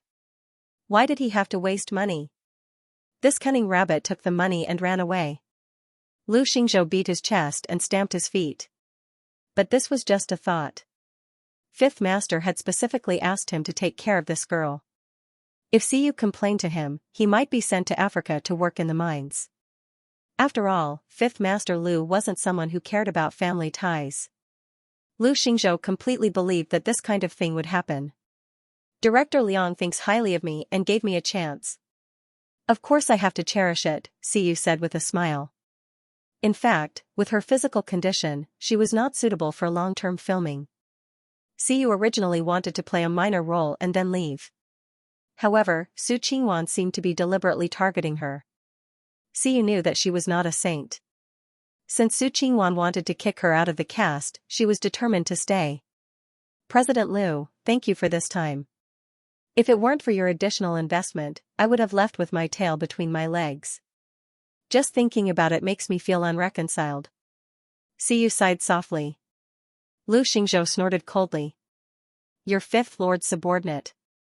If you're bullied by outsiders, wouldn't that be a disgrace to the Lu family? The Ji family has been doing too well in the past few years. They've gotten a little carried away. They know that this is Huani's project, yet they still dare to come and go as they please. Do they think our Lu family is a free market? Siyu. When did she become that crazy person? Who agreed to it? From Lu Xingzhou's words, Fifth Lord Lu seemed to be unhappy with the Ji family. In fact, if it was just the Ji family alone, Siyu did not have a good impression of them at all. However, the problem was that Ji Lin was also the only son of the Ji family. If Ji Lin was implicated because of this. Siyu hurriedly said, about the Ji family, can you let me handle it myself? I have some connections with this family. Lu Xingzhou glanced at her and did not say anything. He lowered his head and continued to play with his phone. However, after a few seconds, his expression changed. Oh no, Fifth Lord blocked me. Siyu. Huh? Lu Xingzhou looked absent-minded. Just after I told him that your scenes were extended and you won't be able to return to Jiangqing for a while. Lu Xingzhou's face was gloomy. It was as if he could see his tragic future waving at him. The corner of Siyu's mouth twitched. She took out her phone and tried to explain to Fifth Lord. After Fifth Lord suddenly appeared last time, Siyu found an unknown number saved in her phone. However, when Siyu dialed it, she found that she was also blocked. Fine, if he didn't want to hear it, then she wouldn't call. Siyu thought to herself, Fifth Lord Lu, don't be a 3-year-old Lu. You're blocking people whenever you're angry. Do you have to be so competitive? Just then, Director Liang shouted for everyone to gather. Siyu quickly left Lu Xingzhou and ran over. Xinyu followed with clothes in her hands and whispered, Sister Siyu, you're still running a low fever. Are you really okay? I'm fine. I'm used to it. Besides, the air here is better. Siyu was a person who wasn't afraid of anything as long as she had good luck by her side. Therefore, she didn't take this low fever to heart at all. Xinyu couldn't persuade her. She could only carry the medicine bag and follow closely behind, afraid that she would collapse due to exhaustion. When she walked to Director Liang's side, Siyu saw Su Qingwan at a glance. She seemed to have adjusted her state of mind. She could still smile when facing Siyu. She didn't seem to have any grudges at all. Ji Lin was also called over. However, this person looked depressed. When Siyu approached, he only lowered his head and looked at the ground. He refused to raise his head no matter what, as if there was something on the ground that attracted him. Su Qingwan smiled softly. "See, I didn't expect you to have such a good relationship with President Liu." Siyu couldn't be bothered with her probing. She walked directly to Ji Lin. When she approached, Ji Lin subconsciously pursed his lips into a straight line. He tried to pretend that he didn't care, but Siyu's words made him break down. "Don't sulk. I've never doubted you." Siyu poked Ji Lin's arm. This silly child still refused to look at her. However, he awkwardly took a step towards her. Siyu couldn't help but laugh when she saw this. Okay. Look, I'm fine now. I can even continue to act with you. Don't be angry, okay?" After waiting patiently for a while, Ji Lin's muffled voice sounded. "Sister, you won't tell me anything." He didn't even know when the Duan Rolan had gone to look for Siyu. He was Siyu's biological brother. He was also a man. These troubles should be solved by him. However, he had been kept in the dark for so long. He didn't know that his sister had been wronged. This time, the Duan Rolan had cut off the Ji family's investment. Siyu was almost kicked out of the caste. He didn't want to be the last person to know. Siyu saw that Ji Lin was about to bring up the old matter again, so she quickly comforted him. In the chaos, she didn't even notice that she had accidentally agreed to a bunch of conditions. In the end, Ji Lin heard her say, "As long as you're not angry, I'm willing to do anything." The corners of his lips curled up into a small smile. "Sis, you're the one who said it." Ji Lin immediately began plotting in his heart. Siyu hurriedly nodded. I said it. Ji Lin narrowed his eyes and smiled like a little fox that had stolen a fish. While Siyu was listening to Director Liang talk about the script, he said to his assistant, "Xiaoai, didn't Green Fruit TV want me to be a special guest on the new episode of Unthinkable Challenge?" Xiaoai was puzzled. Yes, their program team did send out an invitation. However, didn't they say that it might conflict with your schedule and didn't agree? Unthinkable Challenge was a variety show with the highest ratings in recent years. The show had 6 permanent guests, and every episode, 2 mysterious celebrities would be invited to join the show. They would be divided into 4 groups by drawing lots. However, the interesting part was that the 2 people who were assigned to the same group were not actually teammates. Their real teammates were hidden in the other groups. Therefore, everyone's task was to complete the challenge while doing their best to hinder the other person in the same group. Because of this show was jokingly called Friendship Fails and Come On, Let's Hurt Each Other by the fans. Every time there were celebrities who had a good relationship with each other on the show, they would doubt their friendship. After all, everyone was a professional at betraying teammates. Ji Lin nodded and said, "Discuss with them and see if the other special guest has been decided. If not, tell them that if they can invite my sister, Zhou Siyu, I will agree to be on the show." Wasn't it just a test of the tacit understanding between each other? Ji Lin thought confidently. He and his sister were connected by blood. If other people started to doubt their lives after going on the show, it was obvious that they weren't close enough. As long as he went with Siyu, he was sure to win easily. Siyu didn't know that her silly brother was already thinking about how to kidnap her to go on the show. After she and Su Qingwan carefully listened to Director Liang talk about the changes to the scenes, Siyu's expression was normal, but Su Qingwan's expression was a little ugly. Director Liang, with this change, wouldn't Yun He be equivalent to the 3rd female lead? Wouldn't it affect the rhythm of the film? Su Qingwan clenched her fists tightly. Her heart was shocked and angry. She never thought that she would go for wool and come home shorn. Not only did she not kick Siyu out of the cast, but she also helped her to increase her scenes. Originally, Yun He only appeared in the opening scene for 2 minutes. Now, Director Liang changed the plot of Yun He being tortured to death by the rebel army and directly increased her scenes to the 2nd female lead, Yun Meng. After Yun He was captured, she was brought to the leader of the rebel army, who was played by Ji Lin, the new emperor. The new emperor admired her pride and would rather die than give up. He also sighed in admiration that a weak woman like her was not afraid in front of thousands of soldiers and horses. She was even able to loudly criticize his crimes. The new emperor couldn't bear to kill such a proud and outstanding woman, but he also couldn't let the tiger go back to the mountain. Thus, he imprisoned Yunhe in a secret room under his palace. After that, the new emperor ascended the throne. He sat on a vast territory and had countless beautiful women. However, he still liked to go to the underground palace to chat with Yunhe. Yunhe's attitude towards the new emperor was never soft. She was always silent. Only when the new emperor asked her for advice on issues related to the people's livelihood would she open her mouth and tell him her opinions.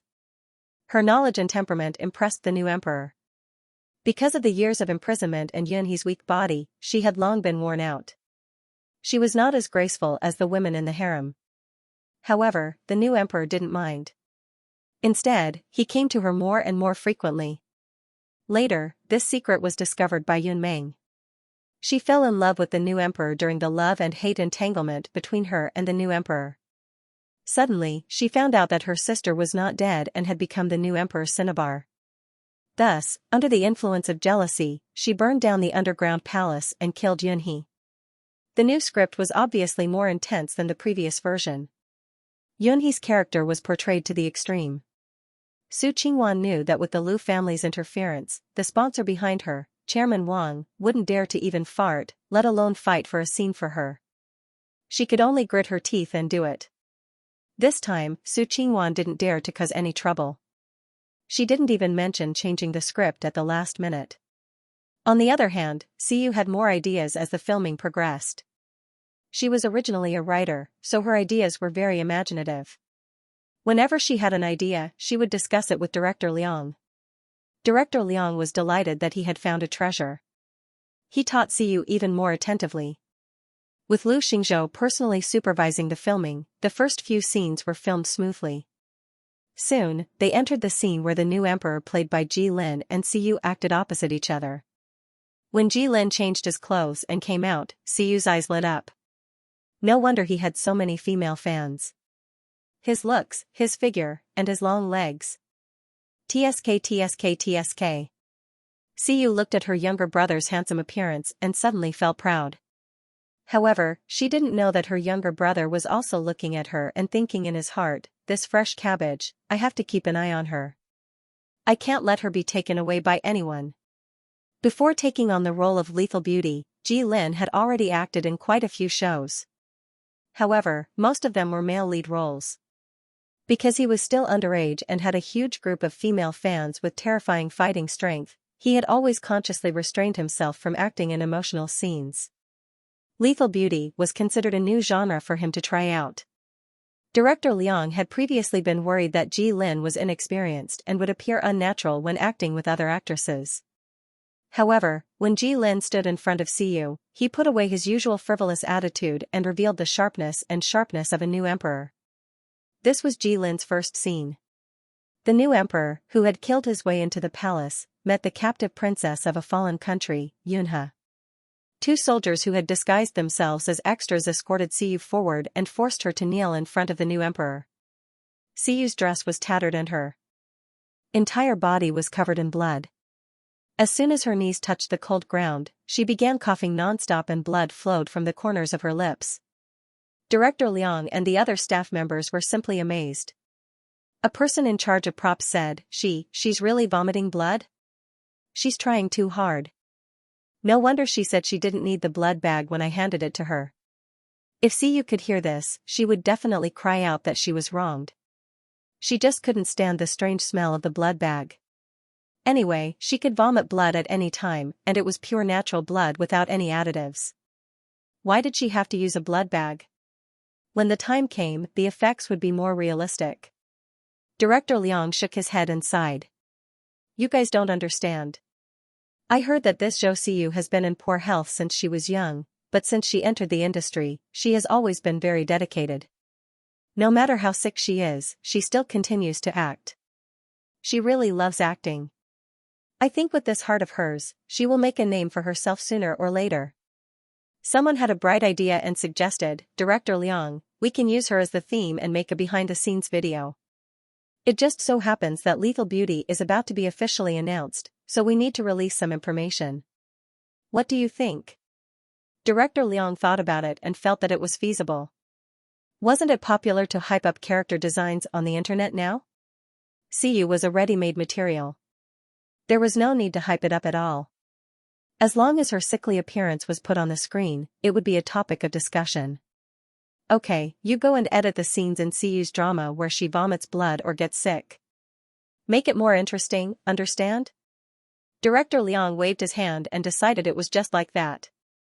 Siyu still didn't know that she had been set up. She finally finished vomiting blood and tried her best to ignore Ji Lin's worried gaze. She raised her head and said weakly, "You're the leader of the bandits?" Ji Lin watched as his sister vomited blood. Every time she coughed, his heart would skip a beat. If it weren't for the cameras around them, Ji Lin would have carried his sister back to the lounge. In the end, he understood Siyu's gaze, which was urging him to continue, so he used all of his self-control to force himself to calm down. No one told him that she really vomited blood in this scene. In Director Liang's eyes, Ji Lin looked at Siyu with a complicated gaze. Especially when Siyu vomited blood, there was a ripple in his eyes. Then, after a few seconds, he forced himself to calm down. There were all kinds of emotions in his eyes. It was as if this new emperor had never seen such a stubborn woman on the brink of death. He was surprised and impressed, but considering the difference between him and his enemy, he could not show these emotions. He could only hide them in his heart. He did not expect Ji Lin to act so well. It seemed that he had worried for nothing. Director Liang was relieved. He felt that adding more scenes for Siyu was the right decision. Look at the dramatic tension between the two of them. "I am the new emperor of the world, and also your master," Ji Lin said in a low voice. He was completely different from his usual self after getting into character. His every move was like a different person. "Your clan has abandoned you. From now on, you can only stay with me, your new master." As if provoked by his words, Siyu clutched her chest and vomited a big mouthful of blood. She almost could not support her weak body. Her voice was weak, but her words were firm. "I, Yunhe, will only be my own master. I would rather die than be a slave." These words seemed to inject some strength into her limbs. Siyu suddenly straightened up, raised her hand, and pulled out Ji Lin's sword. She wanted to stab herself, but she had been tortured for a long time. That move just now had drained all her strength. Ji Lin easily took away her sword. Ji Lin raised his hand and pressed the tip of the sword against her neck. "I have seen many people who desperately beg me to let them live, but I have never seen anyone who takes the initiative to ask for death. If you want to die, I won't let you." Ji Lin bent down and used the tip of the sword to lift Siyu's chin. He met her sharp gaze and smiled slightly. Then, he pulled the sword back. The tip of the sword was stained with Siyu's blood. Ji Lin held the sword to his lips and gently licked away the drop of blood. His expression was both evil and ruthless, making the onlookers tremble in fear. But at the same time, they were firmly attracted to him and were reluctant to move their eyes away. Su Qingwan stood to the side and was almost fascinated by the scene. This was her Alin. He was still so radiant. She should have been the one acting opposite Ji Lin. She should have been the one standing in the middle and being the center of everyone's attention. Why? Why was it Zhou Siyu who stole the position that belonged to her? Su Qingwan was immersed in Ji Lin's elegance while she let the strong sense of unwillingness eat away at her rationality. She knew that she should be calm. She knew that Ji Lin and Siyu's relationship could not be more than that of siblings. But she was still afraid. Ever since she was reborn, Zhou Siyu was completely different from the vicious woman in her impression. Instead, she was living a smooth life. Ji Lin was protecting her, and even the Lu family was protecting her. Su Qingwan was afraid. The biggest difference from her previous life was Siyu. She was afraid that if this continued, she would not be able to continue her relationship with Ji Lin. In contrast to Su Qingwan's complicated feelings, Director Liang sat in front of the camera. The more he watched, the more satisfied he was. When the shot came to the point where Ji Lin carried Siyu from the ground in a princess carry, walked into the underground palace, and carried her to the bed. After that, he shouted, "Cut. This is good. It doesn't look like the two of you are working together for the first time. Keep it up." As soon as the director shouted, the cold expression on Ji Lin's face immediately faded like the tide. He hurriedly let go of Siyu's shoulder to make it easier for him to carry her. The tips of his ears quietly turned red. In order to hide his embarrassment, he turned around and shouted, "Xiaoai, quickly bring a towel and water." Xiaoai did as she was told. Jilin picked up the towel and carefully wiped the blood from Siyu's lips. He then handed her a cup of water to rinse her mouth. After that, he said with some lingering fear, "Sister, you scared me. Why didn't you use a blood bag? It's not like you don't know my body. Since I'm going to vomit blood, I shouldn't waste it. I should make the best use of it." Siyu held the hot tea Jilin gave her with both hands and smiled. Jilin looked at her inside and out. After confirming that she was indeed fine, he finally felt relieved. He could not help but mutter, "I really don't know if you are my sister or my sister. Why are you even more worrisome than me?" Xiaoai, who was standing to the side, had already given up on persuading Jilin to keep a distance from Siyu in public. She rolled her eyes when she heard what he said. "Brother Ji, you also know that you are worrisome?" As soon as her voice fell, Jilin turned his head angrily like an ignited firecracker. "Ning Xiaoai, you won't get a single cent of your bonus this year." Siyu held Jilin's shoulder and could not help but laugh. She said while laughing, "Jilin, if you could see yourself right now, you would definitely laugh too. You would look like a puffer fish. Ha ha ha ha. I should have recorded it." Director Liang looked at this scene from afar and said with emotion, "Their relationship is so good." Su Qingwan stood beside him and smiled in agreement, but his nails dug deep into his palms. Not long after the filming of Lethal Beauty began, the official photos were finally released. Jilin was confirmed as the male lead early on, but his huge fan base was more concerned about one question: who was going to act with Jilin and steal his first screen couple? One had to know that these female fans were very aggressive, but correspondingly, they were also very possessive of their idols. In the past, Jilin had taken on male lead roles, so there was no emotional connection. That was why they could accept it without any resentment. But this time was different. Lethal Beauty was Jilin's transition work. It was also his first time acting in a romantic drama. If he acted well, the fans would inevitably be jealous and would pick on the actresses acting with him. If he did not act well, the fans would not bear to blame him. Instead, they would vent their anger on the actresses. Therefore, if it was not handled well, the couple would not be popular and it would arouse the disgust of the fans. Jilin's fan club got the news early in the morning and waited under the official Weibo of Lethal Beauty. Once the official announcement was released, they immediately rushed to the front row to repost it. Then, they slowly clicked on the photos. Now that the production team had the support of the Liu family, there was no problem with funding. Naturally, they were very willing to spend money. The costumes were very exquisite. There were a total of 2 photos of Jilin. One was in golden armor, riding a precious horse with a bow drawn and focused. The other was in a black dragon robe, looking dignified and cold. The 2 styles were completely different, but the fans screamed non-stop. They looked down one by one.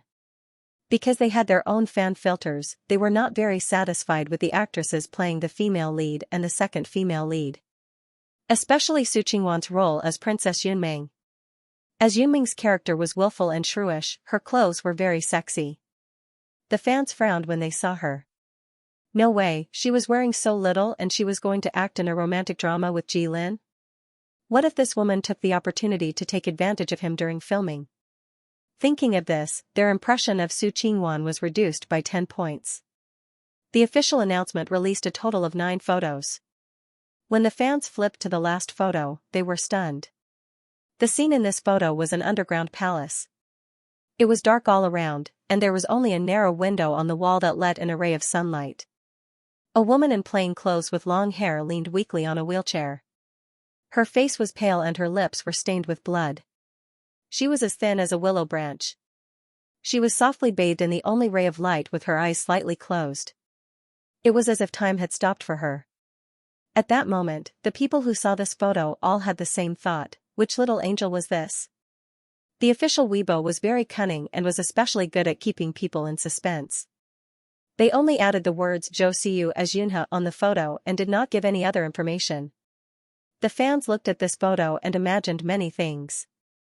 They were all itching and couldn't wait to shake the official's shoulders and shout angrily, "Tell us, what kind of character is this little angel? Most importantly, is she having a romantic drama with Jilin? What's the meaning of not revealing anything?" To most people, Siyu's face was very unfamiliar, but a small group of Jilin's diehard fans recognized her. "Hey, isn't this the super dedicated and beautiful young lady who flew over to save people? Stewed snow pear with rock sugar, it's our braised fish missy. Thank you for your concern. She accidentally slipped out of my fish tank. I'm going to carry her away now. Lie bed race champion, hey, put her down. Fishy is everyone's fishy. How can you monopolize it? Icy willow branch, what the F asterisk CK? Brother G is going to work with braised fish missy? My life is going to be in the same frame as mine? Good news from the heavens. I'm so excited that I'm going to run 10 laps to celebrate." Some passers-by who didn't know what was going on saw how excited they were and asked curiously who Zhou Siyu was. Why were they so excited when they found out that she was in the film? Enthusiastic fans immediately surrounded these passers-by to explain. First, they took out Siyu's cover photo and bragged about how beautiful she was. Then, they took out the video of her saving someone and praised how kind she was. Most of Siyu's fans were converted from Jilin's diehard fans. Therefore, they were not against Siyu's participation in the film. Instead, they were secretly happy. After all, these two people were born with first-class beauty.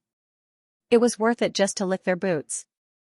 Just like that, Siyu became the clear stream under the official Weibo post.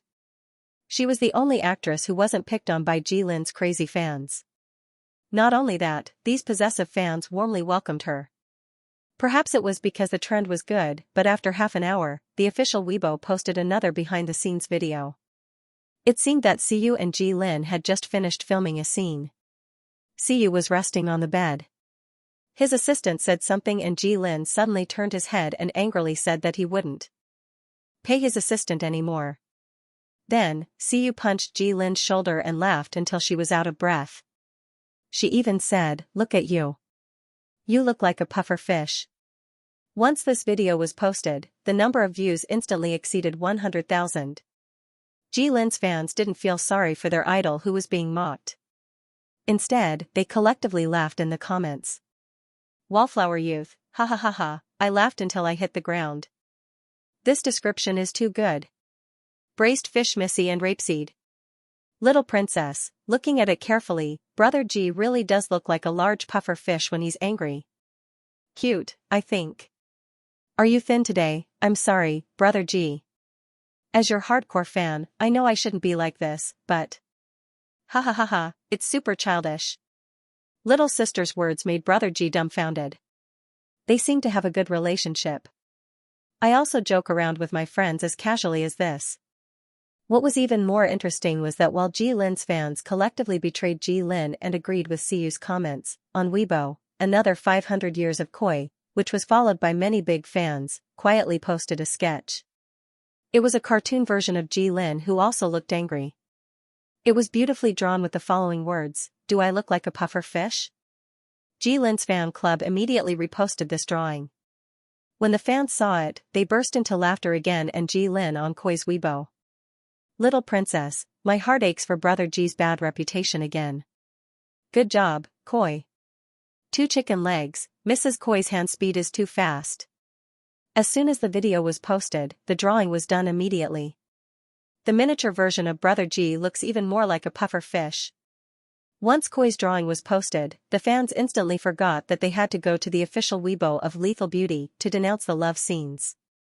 But just as everyone was laughing under Koi's Weibo, a post suddenly appeared on the front page of the country's largest gossip forum, using the backdoor or the unspoken rules? Digging up the history of the third female lead, Zhou Siyu. The cast of Lethal Beauty has been fully announced. The original poster, like everyone else, is very curious about the third female lead, Zhou Siyu. After all, she looks very recognizable. If she had any previous works, the original poster should have some impression of her. But when the original poster dug deeper into her background, he realized that something was wrong. I believe everyone knows that director Liang's movies have always been big productions, but this Zhou Siyu has only done a few sets of photos since her debut. She hasn't even taken part in any commercials. How did such a newcomer with no experience get into Director Liang's crew? At the beginning of the post, the person who posted it pointed out the actors of Lethal Beauty in a serious manner. In the end, he pointed the finger at Siyu and began to suspect that Siyu, a newcomer who had no previous works, had used her connections to get into the cast. Because Ji Lin was in the cast, many people were concerned about Director Liang's new work. This post was quickly pushed to the top of the forum's homepage. Following the poster, a large number of people expressed their suspicion that Siyu didn't have the ability to get into the crew. And very quickly, someone dug up Siyu's resume clean. Model debut, not even a decent work. Can this kind of person really act? Disappointing. Director Liang has a good reputation. Why did he use such a person this time? I was going for Brother G, but now I'm a little hesitant. How can an actor who gets in through the back door act well? I remember that this Zhou Siyu has been on the hot search list twice before, right? At that time, she didn't make any splash at all, but she started to buy the hot search list. Her backer must have paid a lot of marketing fees to promote her, right? Once the rumor started, the situation couldn't be stopped. All kinds of speculation and abuse came pouring in, and in an instant, this rumor became a hot post. Even topics like Zhou Siyu's backer and Zhou Siyu's backer were trending on Weibo. All of a sudden, the official Weibo of Lethal Beauty was once again filled with people. A group of people all tagged the official Weibo, hoping that they would come out and explain how exactly Siyu got into the cast. As for Siyu's Zhou Siyu account, her private inbox was about to explode. Sister Siyu, what's going on? Who hired the internet water army to slander you? Xianxia had been helping Siyu manage this account for work. This time, as soon as she went online, she was flooded with private messages and mentions. Xianxia was dumbfounded when she finally found out the whole story. Their Siyu was only filming her first movie. She was completely invisible in the past, but now, someone was trying to defame her? It was obvious that someone was deliberately manipulating public opinion on the forum post. Xianxia saw that Siyu's trending topic was still climbing. She was a little alarmed and hurriedly asked, Sister Siyu, do you want me to contact the company and ask the PR department to help you investigate? Siyu had just started out. She definitely couldn't be tainted with anything bad. Siyu was browsing the post on her phone. When she saw that the post was full of speculations about her backer, but no one dared to directly point out that she had the backing of Huani's president, she smiled and said, I reckon that even if you investigate, you won't find any clues. There must be traces of the internet water army, but the person who started the post is very smart. She knows that I have the backing of Huani. If she really pointed it out, she would severely offend Huani. So, she has been muddying the waters with the news of a holiday. Xianxia thought for a moment and broke out in a cold sweat, are you trying to say that the person who posted the post to slander you is in the crew? The reason was very simple. Siyu had signed with Huani before this. It was only after Lu Xingzhou had released a high-profile investment contract to secure Siyu's role that the crew found out that this unknown girl had a backer. So, it could only be that someone in the crew had leaked the news. Just then, Director Liang came looking for Siyu. His face was full of anger. Obviously, he had heard that someone was exposing Siyu on a large scale. Now that Siyu was in the crew, if anything happened to her, the entire crew would be implicated. Not to mention, a large number of netizens were constantly questioning them on the official Weibo account. Siyu, don't worry. Don't be affected by these rumors. I personally selected you, and I know this very well. Director Liang saw Siyu curled up in the chair and sipped on her medicine. He suddenly remembered that she had clenched her teeth and persevered with filming even when she was sick. Her progress had never been affected by her illness, and he couldn't help but feel pity for her. He rarely met an actress like Siyu who valued acting more than her own health. She would only be so dedicated to her work if she was truly passionate about it. The people online who were speculating that she had used her connections to get in through the back door were simply slandering her. Director Liang, there are already some people who are suspecting the crew. I think, do you need me to clarify? Siyu asked tentatively. Don't say anything about this first. Director Liang's expression turned serious and he said coldly, I'll handle it. Just maintain your condition and focus on filming. The final result of your film will be the most powerful counterattack. Xiyu nodded obediently. I understand. As soon as she finished speaking, a figure rushed over like a whirlwind. He ignored Director Liang and flew to Xiyu's side. Sis, don't look at your phone first. Jilin glanced at Xiyu's phone screen. It happened to be on the forum's interface of the debunking post. His voice came to an abrupt halt. Why shouldn't I look at it? Didn't they say it in a proper manner? Xiyu excitedly scrolled through the comments below and sighed at how imaginative the netizens were. Some people even suspected that she was a fair-skinned, rich, and beautiful woman who came to the entertainment industry to have fun. Xiyu looked at Jilin, who was looking at her with eager eyes. She thought to herself, this is a real rich second-generation heir. Jilin realized that he was a step too late and his sister had already seen it. He immediately said dejectedly, Sis, they're saying terrible things. All kinds of groundless speculations flew out. Jilin was furious. If it weren't for Xiaoai desperately stopping him, he would have posted on Weibo to support Xiyu. However, even if he couldn't use his main account, he still had a side account. Jilin sneered. And switched to the side account he created for his sister, Braised Fish Head. At that time, in order to collect more photos of his sister, Jilin specially joined Xiyu's fan group. This time, when the hateful post came out, Jilin entered the group to take a look. Sure enough, everyone was furious. Jilin had been in the entertainment industry for many years. Even if he hadn't eaten pork, he had seen pigs run. He immediately took the lead to organize the fans in the group to fight back. Some people said that Xiyu bought a trending topic. Then they would use the video of her saving Xiyu and the netizens' praises and comments. Some people said that Xiyu didn't have any foundation in her works. Then they would use the cover photo of Fengshan icon and the sales of the magazine. They would list out the facts one by one and slap those stupid hateful people's faces until they were swollen. Jilin's fingers were constantly tapping on the keyboard as he stared at the screen. He had stayed up all night to fight on the front line. He was a well-educated young master from a rich family. How could he know how to fight on the internet? He learned everything on the spot. After one night, he even learned how to do 18 things in a row. Xiaoai hugged a pillow and sat on the side to watch Jilin fight. Seeing that Jilin was getting braver and braver, she was a little frightened. Brother Ji, it's almost time.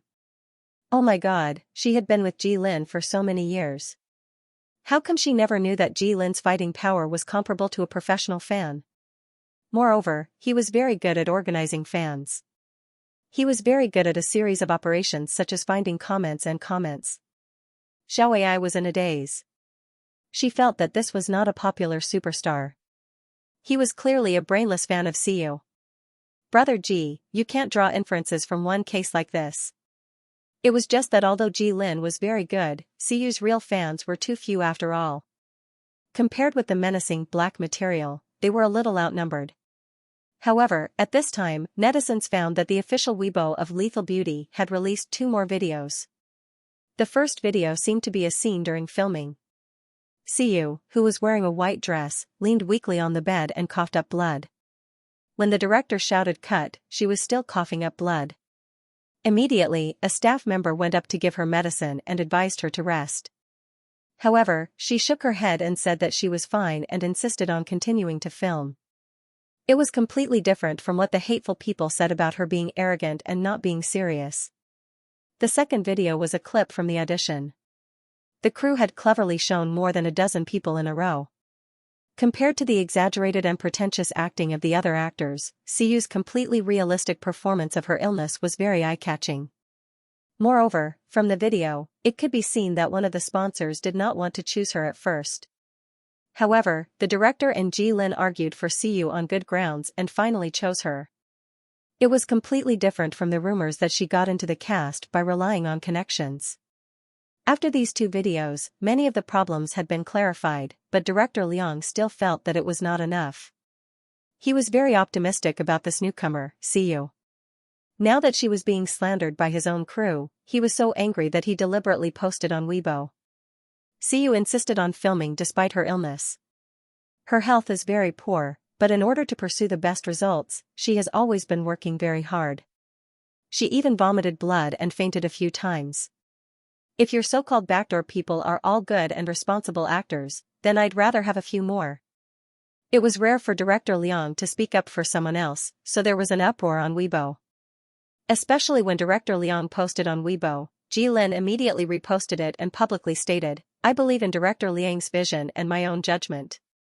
A good actor does not have to be judged by their origin, only their work." With this, those people who were happily slandering Siyu were dumbfounded. Why did Jilin suddenly come out to support her? Wasn't he the most popular superstar who would not post on Weibo unless it was necessary for work? Why did he change this time? Jilin's participation in the cast had completely reversed the situation.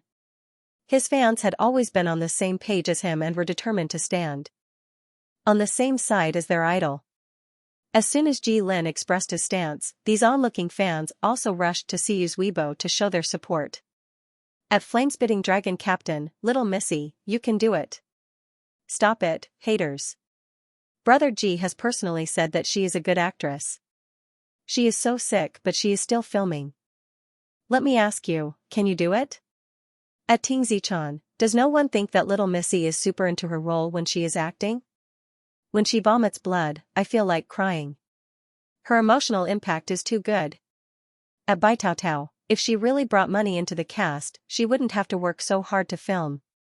Whoever started this rumor, please apologize to Little Missy immediately. As the person involved, Siyu acted as if she didn't know how fierce the battle outside was. She didn't make any clarification either. She only calmly sent a picture of braised fish when the argument was at its fiercest and said, "Zhou Siyu, eat more fish, it's good for your brain." Pfft. Ha ha ha, this girl's sarcasm is full marks. In the Liu family's mansion in Jiangqing, Liu Xingzhou, who had finally been released from prison, only found out about Siyu from his subordinates a little later. At this time, the battle was coming to an end. When he went to take a look again, he happened to see Siyu's new Weibo post. He was amused when he saw it. "Look, Fifth Master, this is mocking those people who are slandering her for being brainless." Fifth Master Liu had an ancient scroll spread out on his lap. However, half a day had passed, and not a single page had been flipped. He just stared at the words on the book, and the prayer beads in his hand sped up. Liu Xingzhou was still telling him about Siyu's recent situation when Fifth Master Liu suddenly interrupted him. "Did you find out who posted it?" Liu Xingzhou quickly said, "I found out, but that person is a professional slanderer. As long as he receives money, he will slander anyone. He said that he has never seen the person who ordered him to do this. They all talked online, and the money was transferred in from an unregistered account. The chat records and other things have all been destroyed. I'm looking for someone to restore them." Fifth Master Liu was silent for a while, then asked casually, "After the incident, she didn't look for you?" Liu Xingzhou shook his head. "No, she didn't say anything. I just found out. I wanted to help her, but seeing that she handled it well, I didn't ask." Fifth Master Liu smiled kindly and suddenly stopped what he was doing. "Very good." Liu Xingzhou looked at Fifth Master's face and suddenly had an idea. He carefully probed, "Fifth Master, I think it's not that this girl doesn't want to tell you. Maybe she called you, but found out that you blacklisted her." The last few words were said in a lower voice. Liu Xingzhou saw the smile on Fifth Master's lips become warmer and warmer. He immediately lowered his head and didn't dare to say anything. "Oh, tell me, when did I blacklist her?" Fifth Master Liu's tone was very kind. Liu Xingzhou immediately shook his head like a rattle drum, but he was cursing in his heart. Fifth Master was lying through his teeth. Didn't he blacklist him before, causing him to hide in the film studio for half a month, not daring to return to Jiangqing? And the girl saw that you blacklisted her, so she didn't try to call you again. Fifth Master Liu didn't care what Liu Xingzhou thought. He closed his eyes and thought for a while. Suddenly, he felt that his month of waiting was very laughable. That little rabbit was having so much fun outside that she even forgot about her owner. Anyone would know that something had happened, but she refused to contact him. Her courage was really fattened up. Therefore, that night, Siyu, who had just returned to the hotel after filming and was about to wash up and sleep, suddenly received a text message. The sender of the message was specially labeled Crazy Demon King. There was only one sentence on it: "I'll give you 1 minute to come down." Hotel entrance. Siyu's heart skipped a beat when she saw the message. Why did Fifth Master Lu, that great fiend, kill his way over again? It wasn't easy for her to have a month of peace. She had scenes to shoot every day, and when she didn't, she would stay in the hotel room and draw. She was surrounded by blessed people, and her days were very enjoyable. She had even gained a few pounds. Now, this Demon King suddenly came looking for her again. Wasn't this asking for her life? Siyu buried her face in the pillow. She really didn't want to go down. But on second thought, wouldn't it be even worse if that lunatic didn't see her and simply came directly to the room? Siyu felt that Fifth Master was a completely unreasonable person. After all, he had carried her back to the room last time. Forget it, forget it. Everyone will die eventually. Siyu put on her coat and went to the hotel lobby with a serious expression. Just like last time, everyone had been cleared out. Not a single person could be seen. But when Siyu turned out of the elevator, she just happened to hear a familiar female voice. "Sir, we meet again. I didn't have time to ask for your name last time. Since we've met so coincidentally today, I wonder if we can be friends?" Siyu stopped behind a green plant and turned her head to see Su Qingwan standing in front of Fifth Master Lu. She looked up at him expectantly, and her voice sounded softer than ever. She was already delicate and pretty. At this moment, her exquisite makeup and blushing appearance were very moving. Unfortunately, the man who was being looked at by the beauty was a temperamental Buddha. Fifth Master Lu didn't seem to care. He seemed to treat Su Qingwan standing in front of him as a wisp of illusory air. He just lowered his eyes and slowly turned the bead in his hand. The person who spoke ignored her, but Su Qingwan didn't look discouraged at all. Her smile became gentler, and her voice was so soft that it seemed to drip water. "Sir, are you looking for someone? It just so happens that I've been filming here for more than a month. I'm more familiar with this area and can help you." This time, Fifth Master Lu finally reacted. However, he only raised his eyelids and coldly said 2 words: "Noisy." These words seemed to have pressed a certain switch. The bodyguards in black, who had been standing respectfully behind him, immediately surrounded Su Qingwan. 2 of them grabbed Su Qingwan's arms from both sides and dragged her out despite her struggles. It was as if they were dragging a broken leather bag.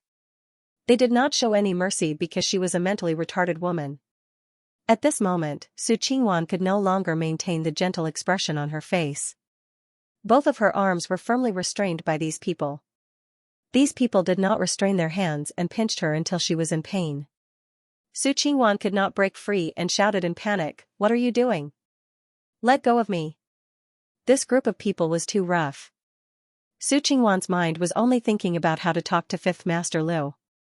Now that she was stimulated by the pain, her mind finally sobered up. She hurriedly turned to Fifth Master Lu. Sir, I didn't mean to disturb you. I just wanted to help you. Don't you remember me? We met at the dinner party in Huani.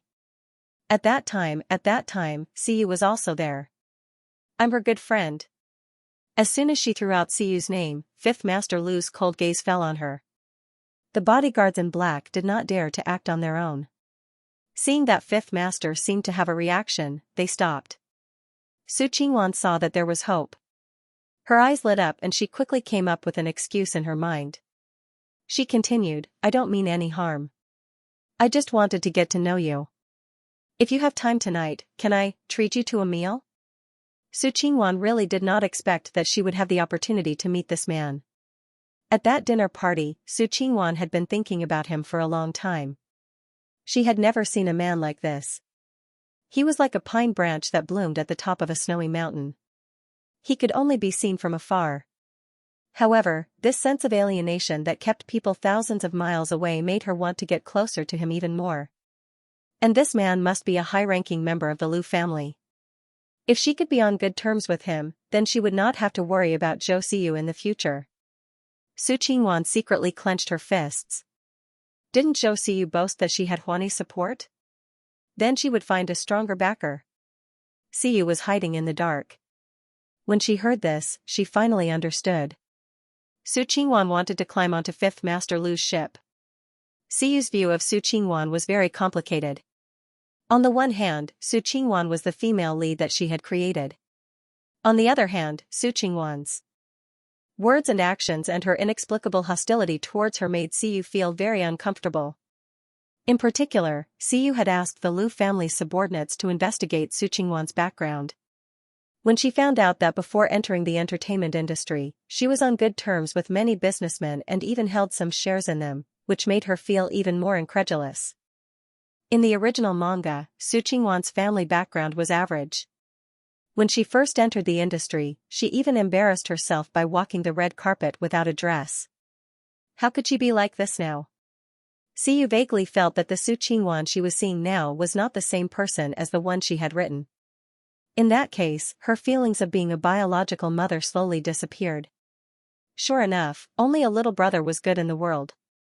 Looking at how Su Qingwan was desperately trying to curry favor with Fifth Master Lu, Siyu sighed in her heart. She originally wanted to watch a good show. In any case, if Su Qingwan and Fifth Master Lu went against each other, she would not be at a disadvantage. Unfortunately, she was so happy watching the show that she almost forgot, with Fifth Master Lu, this big star of misfortune, around her, she would definitely be unlucky. Extreme joy begets sorrow. Siyu was happily listening in from the corner. As soon as she met Fifth Master Lu's murderous aura, her little face immediately turned pale and she coughed up a big mouthful of blood. This movement attracted everyone's attention. Fifth Master Lu frowned. He suddenly put away his prayer beads and quickly walked over. He reached out and easily pulled out the little girl hiding behind the green plants. What are you hiding here for? Fifth Master Lu was originally in a bad mood. It could even be said that he was in a bad mood. He came here just to catch a certain cunning rabbit who ran away with the money and forgot to even say thank you to him. He wanted to teach her a good lesson, but when he saw Siyu's little hand softly resting on his arm and supporting him as he coughed up blood, for some reason, his anger dissipated little by little. Such a slender and weak little animal. If he did not treat her gently, she would definitely be scared out of her wits, right? Fifth Master Lu stared at Siyu for a while and wiped the remaining blood from her lips. Siyu felt a little guilty. After all, she was eavesdropping first. Who knew if this lunatic would make a big fuss over nothing? She quickly changed the topic. Fifth Master, you just arrived, right? Let's go eat something first? Fifth Master Lu nodded almost without thinking. Okay. Su Qingwan was still restrained by 2 bodyguards. She saw that Fifth Master Lu easily agreed to Siyu's invitation, but his attitude towards her was as cold as ice. Unreconciled jealousy surged in her heart. She couldn't help but say, Siyu, you're really not a good friend. Aren't you going to introduce your friend? Only then did Siyu remember Su Qingwan. She frowned and turned her head. Her tone was very cold. I don't think we're familiar with each other. What does my friend have to do with you? When Siyu was on the set, she always had a good temper and was soft. When she suddenly showed this attitude, Su Qingwan was stunned. After a long while, Su Qingwan forced a smile and said, Look at what you're saying. I'm just a little curious. Su Qingwan's matter-of-fact attitude made Siyu very disgusted. She didn't care that being close to Fifth Master Lu would make her feel uncomfortable. She deliberately took Fifth Master Lu's arm in front of Su Qingwan and said softly, Then you found the wrong person. I can't make decisions for Fifth Master, right? Fifth Master Lu's pitch-black eyes lit up with a hint of a smile. Siyu's small face was reflected in his eyes. He knew that this little girl was deliberately trying to curry favor and was using his power to intimidate others, but he didn't think there was anything wrong with it. Since he had decided to raise her by his side, no matter how long it took, Siyu had the right to do whatever she wanted during this period. The Lu family never had to rely on others for breath. There's one thing you can decide.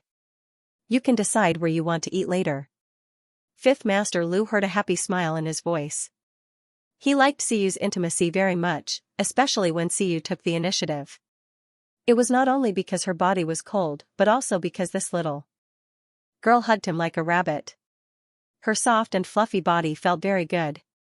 Fifth Master Lu took the little girl's hand and walked out of the door. When he passed by Su Qingwan, his footsteps paused slightly. Su Qingwan saw him stop and reluctantly suppressed his unwillingness to look at Siyu. He stared at him expectantly. "Sir." Siyu, who was being dragged away, caught a glimpse of the smile on Fifth Master Lu's lips and suddenly had a bad feeling in her heart. Although she didn't like Su Qingwan, she knew Fifth Master Lu's methods. If she angered him, Su Qingwan might really be thrown out and drowned in the river. That would be a little too much. So Siyu said, "Fifth Master, ignore her. How about we go to the Chinese restaurant outside the film base? I remember that the Jiangqing dishes there are very authentic." How could Fifth Master Lu not know Siyu's thoughts? To him, Su Qingwan was like an ant that could be crushed at any time. Whether she lived or died didn't matter much.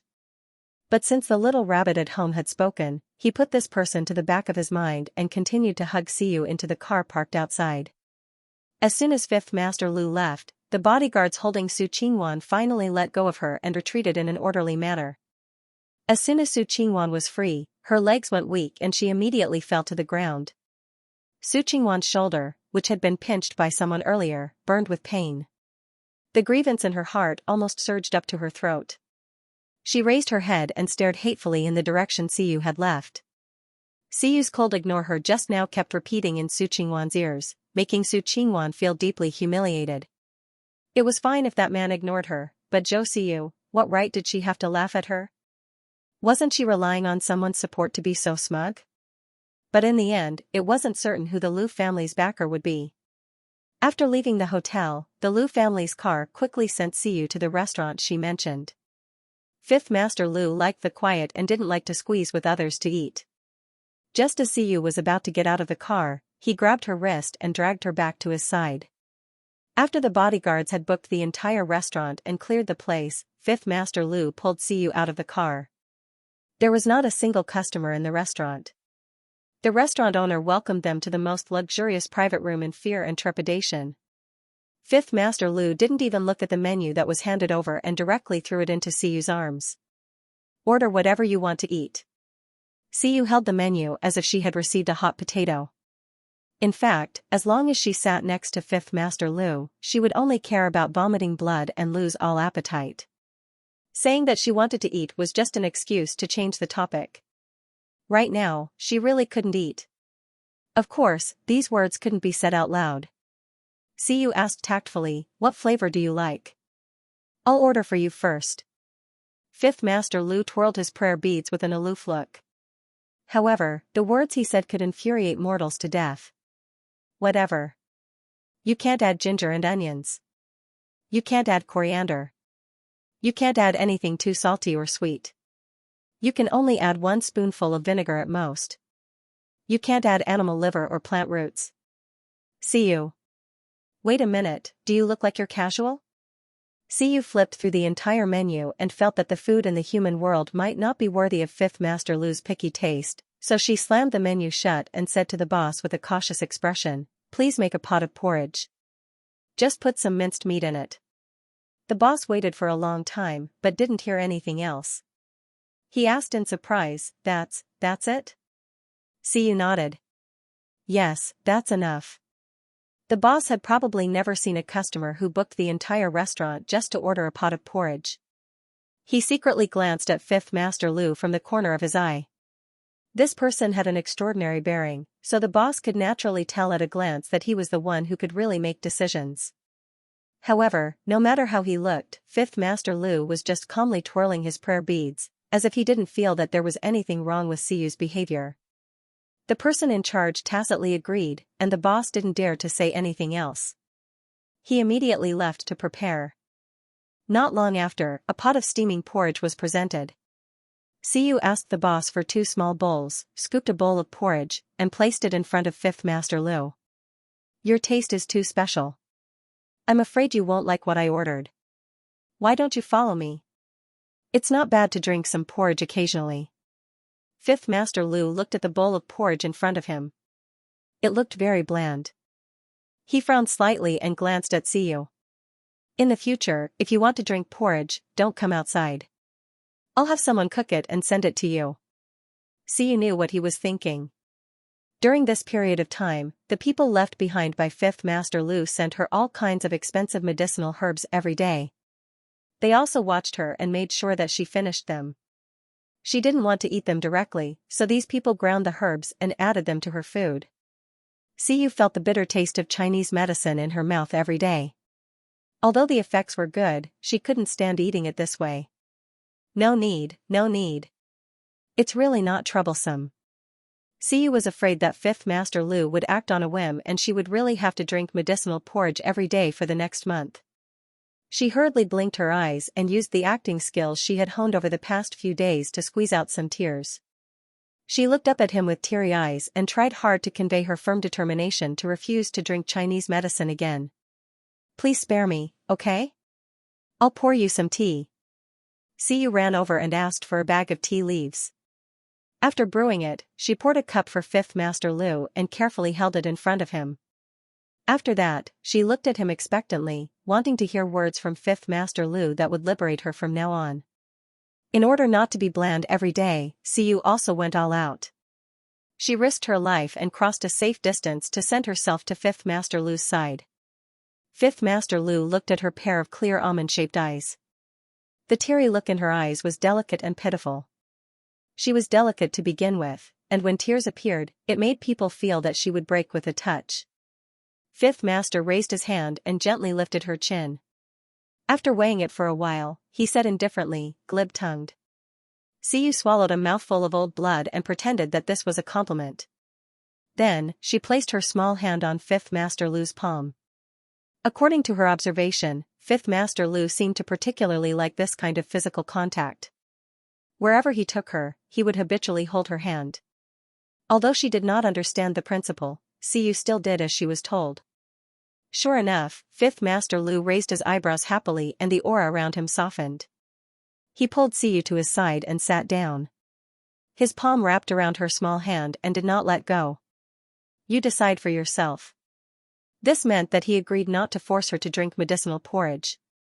Xiyu immediately breathed a sigh of relief. She vaguely seemed to have figured out a trick to please this lunatic. And this tea, Fifth Master Lu saw that this cup of tea was personally brewed by the little girl and reluctantly took a sip. His brows immediately furrowed and he put the cup aside. His tone was full of displeasure. Don't drink this kind of inferior tea in the future. Xiyu silently pushed the bowl of porridge that she had previously filled to the brim. Fifth Master Lu only glanced at it and then looked away. Although it was only for a short moment, Xiyu swore that she clearly saw the disdain on his face. Semi-liquid food is not within the scope of my consideration. Xiyu. Then what do you usually eat? Do you eat immortal qi? Xiyu had never seen anyone more picky than Fifth Master Lu. She was so tired that she did not want to talk. She simply held her bowl and slowly ate a little. However, her stomach had never been good. Sometimes, when she was next to Fifth Master Lu, she often felt like vomiting blood. After forcing herself to eat half a bowl, she could not swallow any more. Thus, she put down the bowl and said that she was full. Fifth Master Lu glanced at the remaining half of the bowl of porridge and did not say anything. He pulled Xiyu up and left. However, this time, he did not send Xiyu back to the hotel. The car continued to drive in the opposite direction. After driving for more than 10 minutes, it stopped at a manor. This manor was clearly the property of the Lu family. It occupied a vast area. Xiyu did not know what Fifth Master Lu was up to. She allowed him to bring her indoors. Seeing him instruct his subordinates to bring over a pen and paper, she was even more confused. What is this for? The rules are the same. Stay for half an hour. Fifth Master Lu lowered his eyes and said. Then, Xiyu watched helplessly as he took out a piece of paper from somewhere and spread it in front of her. The picture on the paper was extremely familiar. Wasn't this the cartoon version of the great devil that she had used to vent her anger last time? She was wondering why she could not find this picture after going back. It turned out that it had fallen into Fifth Master Lu's hands. This lunatic actually carried it with him. Xiyu hurriedly rushed over and snatched the picture. She laughed and said, I just randomly scribbled it. It's not a good picture. Fifth Master, don't look at it. Fifth Master Lu interrupted her attempt to cover it up. He looked at her with his well-like eyes. I think it's not bad. Who's the picture on it? Me? How is that possible? Xiu suddenly raised her voice. This feeling was like secretly stabbing a villain and being caught red-handed. Xiu's gaze drifted and she said vaguely, this is actually a character from my new comic. I just randomly drew it. Don't take it to heart. When Fifth Master Lu saw that this little girl wanted to hide the painting and destroy the evidence, he immediately raised his eyebrows and mercilessly pulled out the other party's rabbit tail. I quite like it, then leave the painting with me. He was not using a question but a statement. He had no intention of asking for the little girl's consent at all. Xiu tried to persuade him to take back the handle, but Fifth Master Lu was unmoved. In the end, he began to cough blood again. He could only throw the picture back angrily. Take it then. I'll anger you to death. Come here. Fifth Master Lu did not continue to tease her. He reached out and pulled Xiu to his side. He unfolded a blank piece of paper and placed a pen in her palm. Draw something for me. If it's good, you can go back early. Fifth Master Lu could see that this little girl was afraid of him. Every time she sat beside him, her body was tense, as if she would immediately jump up with a poke. However, the more Xiu was like this, the more he did not want her to get what she wanted. Draw what? Xiu rarely heard Fifth Master Lu make such a normal request. She was a little curious. Draw a rabbit. Fifth Master Lu seemed to have thought of something, and his lips curled into a faint smile. His appearance was too good. At close range, Xiu was almost blinded by the smile. As he spoke, he reached out and stroked Xiu's long hair. He said leisurely, the kind that's easy to bully. Question mark. What kind of strange request was this? Xiu asked, do you like to raise rabbits? Fifth Master Lu looked at her, and a hint of a smile appeared in his eyes. I quite like them. It's very interesting to raise them. Xiu muttered in her heart. She thought that a lunatic like Fifth Master Lu would take an unusual path. Who would have thought that his hobbies were also very ordinary? However, since Fifth Master said that he would let her go in advance after she finished drawing, Xiu could not ask for more. She quickly picked up the pen and began drawing on the paper. Her skills were profound, and with just a few strokes, she sketched out the outline of a little rabbit. Fifth Master Lu leaned on the sofa and lowered his eyes to look at her focused and serious appearance. The chandelier on the ceiling cast a bright light on the scattered strands of hair by her temples, like floating starlight. Fifth Master Lu unconsciously looked at her in a daze. By the time he reacted, he had already reached out his hand to touch the cool skin by Xiu's temples. It's done. Take a look. Xiu did not notice Fifth Master Lu's actions. After she finished drawing, she happily held the drawing and turned around. However, she happened to bump into his pair of eyes that were as deep as the sea. They were filled with her own reflection. Xiu could not help but be stunned.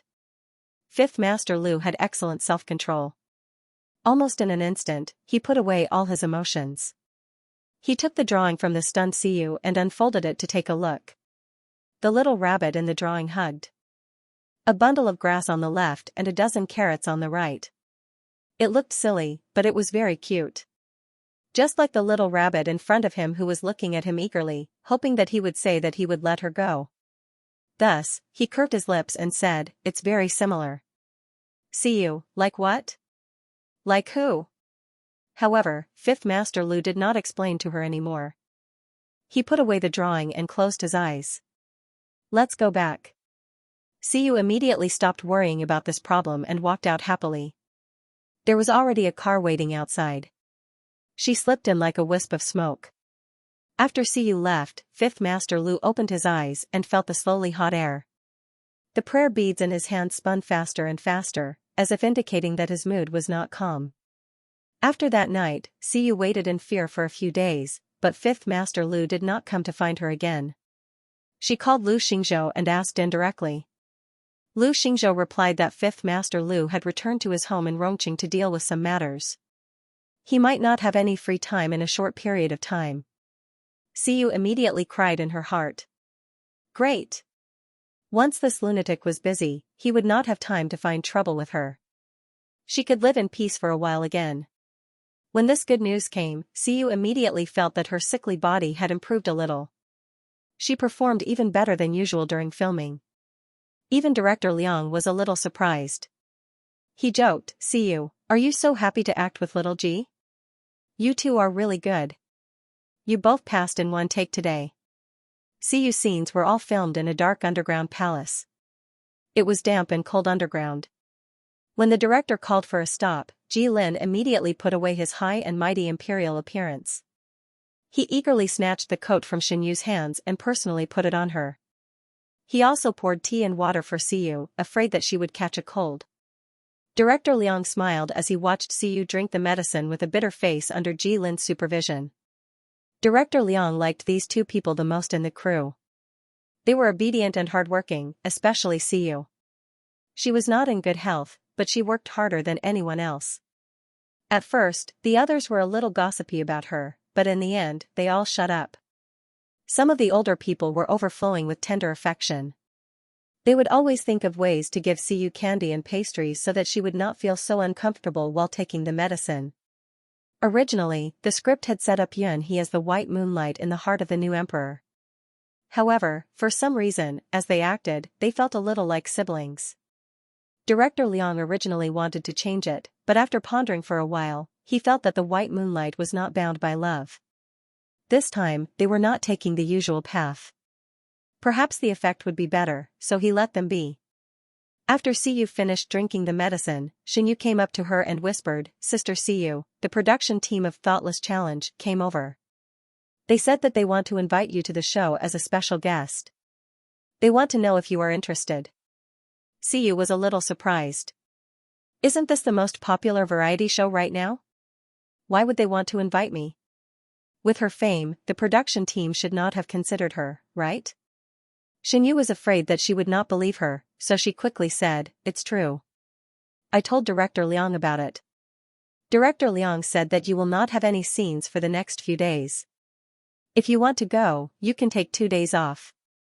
At this moment, Ji Lin, who had been listening attentively, pretended to casually turn his head and said, "Sister, the ratings for this show are very high. As long as you can participate, it will be very helpful for your accumulation of popularity. Moreover, this is a show that leans towards a battle of wits, so it will be more suitable for you." Siyu was a little hesitant. "But I..." Seeing that his sister was a little hesitant, Ji Lin was anxious and let it slip. "Sister, it's fine. Let's go together." "Siyu. Tell me, did you plan this beforehand?" Jilin coaxed and pestered Siyu for a long time until she had no choice but to agree to go on the show with him. When Director Liang heard that they were both going to participate in the variety show, he generously gave them 3 days off. While they were discussing, Su Qingwan happened to pass by and overheard every word. She immediately stopped in her tracks and looked at Siyu with a fake smile. "Congratulations. You've just debuted and you're already on the top variety show. You're not like us, who no one cares about. But it's not good for newcomers to compete with you like this." Her words were like a needle in a velvet glove. If someone who didn't know the situation heard it, they would think that Siyu had gotten this opportunity through the back door. Ji Lin immediately frowned and said in a low voice, "The program team decides who is chosen as a guest. Are you saying that I shouldn't be on the show?" Ji Lin choked back his words. Su Qingwan's face stiffened, and there was a hint of hurt in her eyes. "Brother Ji, of course I didn't mean that. You're currently popular. How can you be treated like a newbie?" Siyu pulled Ji Lin's sleeve to stop him from continuing to argue with Su Qingwan. She turned to look at Su Qingwan, who was looking eagerly at Ji Lin, and said coldly, "Su Qingwan, you're belittling yourself when you say that no one cares about you. Don't you have good relationships with many sponsors and even the media? If you want to be on the show, you just have to ask someone. Isn't that easy?" Su Qingwan's breathing stagnated. "Impossible. Where did this woman find out? She clearly hid it very well." When she realized that Ji Lin was looking at her with a hint of scrutiny, Su Qingwan panicked and hurriedly explained, "No, don't listen to her nonsense. I'm just friends with those people. It would have been better if she didn't say it. Once she said it, it was equivalent to confirming Siyu's words. Friends, who would believe that? Siyu deliberately didn't lower her voice. Su Qingwan's shout wasn't soft either, so many people around them heard it. The doubtful and distrustful gazes that used to fall on Siyu were now cast on Su Qingwan. Su Qingwan had always been very popular in the crew. She would purposely maintain a good relationship with the others. She would pay for all the afternoon tea every day. Previously, no one had doubted where she got so much money, but now that Siyu said it, everyone suddenly understood. No wonder Su Qingwan wore branded clothes every day. No one had heard that she was a fair, rich, and beautiful woman. It turned out that there was such a layer of relationship between them. Jilin had always been a man of his sister's words. He could feel that Siyu faintly disliked Su Qingwan. He thought that he didn't like this person anyway, so he very energetically added a stab to her. I think Sister Siyu isn't talking nonsense. Do you think no one saw you drinking tea and eating with Chairman Wang? Su Qingwan's face instantly turned pale. She felt the gazes on her from all directions, and her face burned. She didn't know if it was an illusion, but she seemed to hear people pointing at her. Su Qingwan worked very hard to maintain her image in the crew. Today, her image was shattered by Siyu with just a few words. She was ashamed and resentful, and only felt uncomfortable all over. She didn't even have the courage to ask Siyu how she found out. She just wanted to leave this damned place as soon as possible, so she hurriedly turned and left. Su Qingwan was so flustered that she didn't know where to go. She ran all the way out of the set from the side door, but she was blocked by a reporter who was waiting there. Director Liang's movie was sealed during the filming period, and no media interviews were allowed. This reporter could only wait at the door. He just happened to bump into Su Qingwan. His eyes immediately lit up, and he hurriedly rushed up with a microphone. Wait a minute, beautiful lady. I'm a reporter from Orange Entertainment Weekly. Is it convenient for you to ask a few questions? Don't worry, these questions won't involve any spoilers. I heard that there's an actress in your crew called Zhou Siyu. You know her, right? Can you tell me what you think of her? I heard that she has a very good relationship with the popular superstar Jilin. Is this true? The reporter was as excited as if he had been injected with chicken blood. He finally caught her. Ever since that black post appeared on the forum, Siyu became the focus of a war between fans and haters on Weibo overnight. Jilin's hardcore fans, who had always been against actors of the opposite sex, actually praised Siyu. In this war of words, they supported Siyu. It was inevitable that people's imagination would run wild, and they would suspect the relationship between the two. Unfortunately, every time Siyu left the set, she would be picked up by the Liu family's subordinates. These reporters couldn't find her at all. This time, Su Qingwan finally came, and she immediately asked a lot of questions. Su Qingwan was stunned, but she quickly reacted. She smiled gracefully and said, "Are you talking about Siyu?" It's hard to say what their relationship is, but outside of filming, Siyu often goes to the lounge to look for Brother Ji. The reporter automatically translated her words. So, Zhou Siyu took the initiative to express her goodwill to Jilin? Can you tell me more about it? Su Qingwan's smile widened. Of course. Unthinkable Challenge was filmed in Xianxia. Siyu and Jilin were invited as special guests at the same time. After greeting director Liang, they flew back together. This time, the production team rented an entire villa in the suburbs as the filming location. As soon as the two got off the plane, the production team sent a group of people to follow them. The leader was a thin girl. As soon as she saw Siyu, her face lit up with joy. She even secretly took out the issue of Siyu's magazine and asked her to sign it. After getting what she wanted, she happily put the magazine away and looked at Jilin. Brother Ji, you're finally here. Everyone's here. We're just waiting for you. Jilin looked at her enthusiasm, which was no different from that of an ordinary fan, and asked, "You like Sister Siyu a lot?" The girl replied proudly, "Of course. I've been paying attention to Siyu since the beginning. I can finally see her in person. She's indeed prettier than in the photos." Siyu was a little embarrassed by her praise. Who would have thought that her silly little brother would nod his head in agreement? You're right. When the two braised fish fans saw each other, they teared up and excitedly chatted with each other. In the end, it was the cameraman who reminded them that they were going to be late. The group then hurriedly got into the car sent by the production team and rushed to the villa.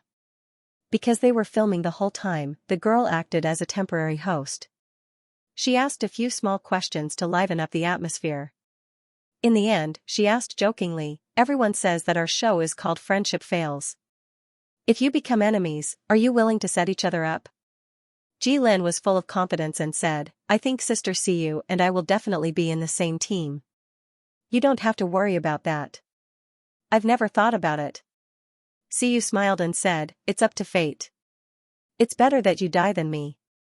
Jilin's confident expression was in stark contrast to Siyu's resigned expression. The hostess couldn't help but laugh. "Brother Ji, you should take it easy. Sister Siyu doesn't seem to be going easy on you." The car soon stopped at the destination. The hostess led them in and introduced the guests. At first, it was fine, but when the name Chu Shuangyan was mentioned, Jilin couldn't help but curse in a low voice. Siyu was also stunned. This Chu Shuangyan? Wasn't she the supporting female character in Superstar Doting Marriage? She actually participated in this show? Speaking of this Chu Shuangyan, her family was on good terms with the Ji family. She and Jilin could be considered childhood sweethearts and had been liked by the Duan Roland since they were young. The Duan Roland had always wanted the two families to become in-laws. Unfortunately, Jilin had no feelings for Chu Shuangyan at all. He was even a little tired of this pestering princess syndrome and was very resistant to it. In fact, part of the reason why he escaped from home and entered the entertainment industry was because he was forced to do so by Chu Shuangyan and the Duan Roland. After that, Chu Shuangyan followed him into the entertainment industry in order to pursue Jilin. This was an era where people relied on their image. With her sweet appearance, Chu Shuangyan's princess syndrome personality attracted many die-hard fans. She had always acted ostentatiously and had once publicly said that Jilin was her ideal type. It was only because she had the support of her family that everything went smoothly for her. "This troublemaker is actually here too. Why didn't anyone inform me?" Jilin asked with a dark expression. The lead girl was a little embarrassed. Movie queen Guan had something to do at the last minute and couldn't come, so the production team found someone else to replace her. "Because it happened so suddenly, we didn't have time to inform you." The reason why they had found Chu Shuangyan was firstly because she had strongly requested it, and secondly because it was a hot topic. It was already semi-public that Chu Shuangyan liked Jilin. Putting the two of them together could increase the popularity of the show. This was a good deal, so the production team was naturally happy to see it happen. Since they were already here, of course, they couldn't just leave. Jilin's expression was dark as he silently followed Siyu into the villa. The other 6 guests were already waiting in the living room. When a sweet girl in a bubble dress saw Jilin, she happily called out, "Alin." She wanted to stand up and run towards him. Jilin complained incessantly. He really didn't like this kind of spoiled girl, so he said in a low voice, "Sis, let's go, let's go. If we get entangled with her, we'll be done for." As he said that, he half pushed and half pulled Siyu, walked around half the living room, and sat in the corner furthest away from Chu Shuangyan. Chu Shuangyan glared at Siyu. If his gaze could turn into a knife, it would have already pierced through Siyu's heart. She wanted to sit over there, but the sofa was already full. The other people present were all famous celebrities, and the cameras had been recording the entire time. Chu Shuangyan couldn't go too far, so he could only reluctantly return to his seat. Siyu was innocently caught in the crossfire. She once again regretted how she had drawn such a melodramatic scene, but it was too late to say anything now. She pretended not to feel Chu Shuangyan's gaze on her and looked around.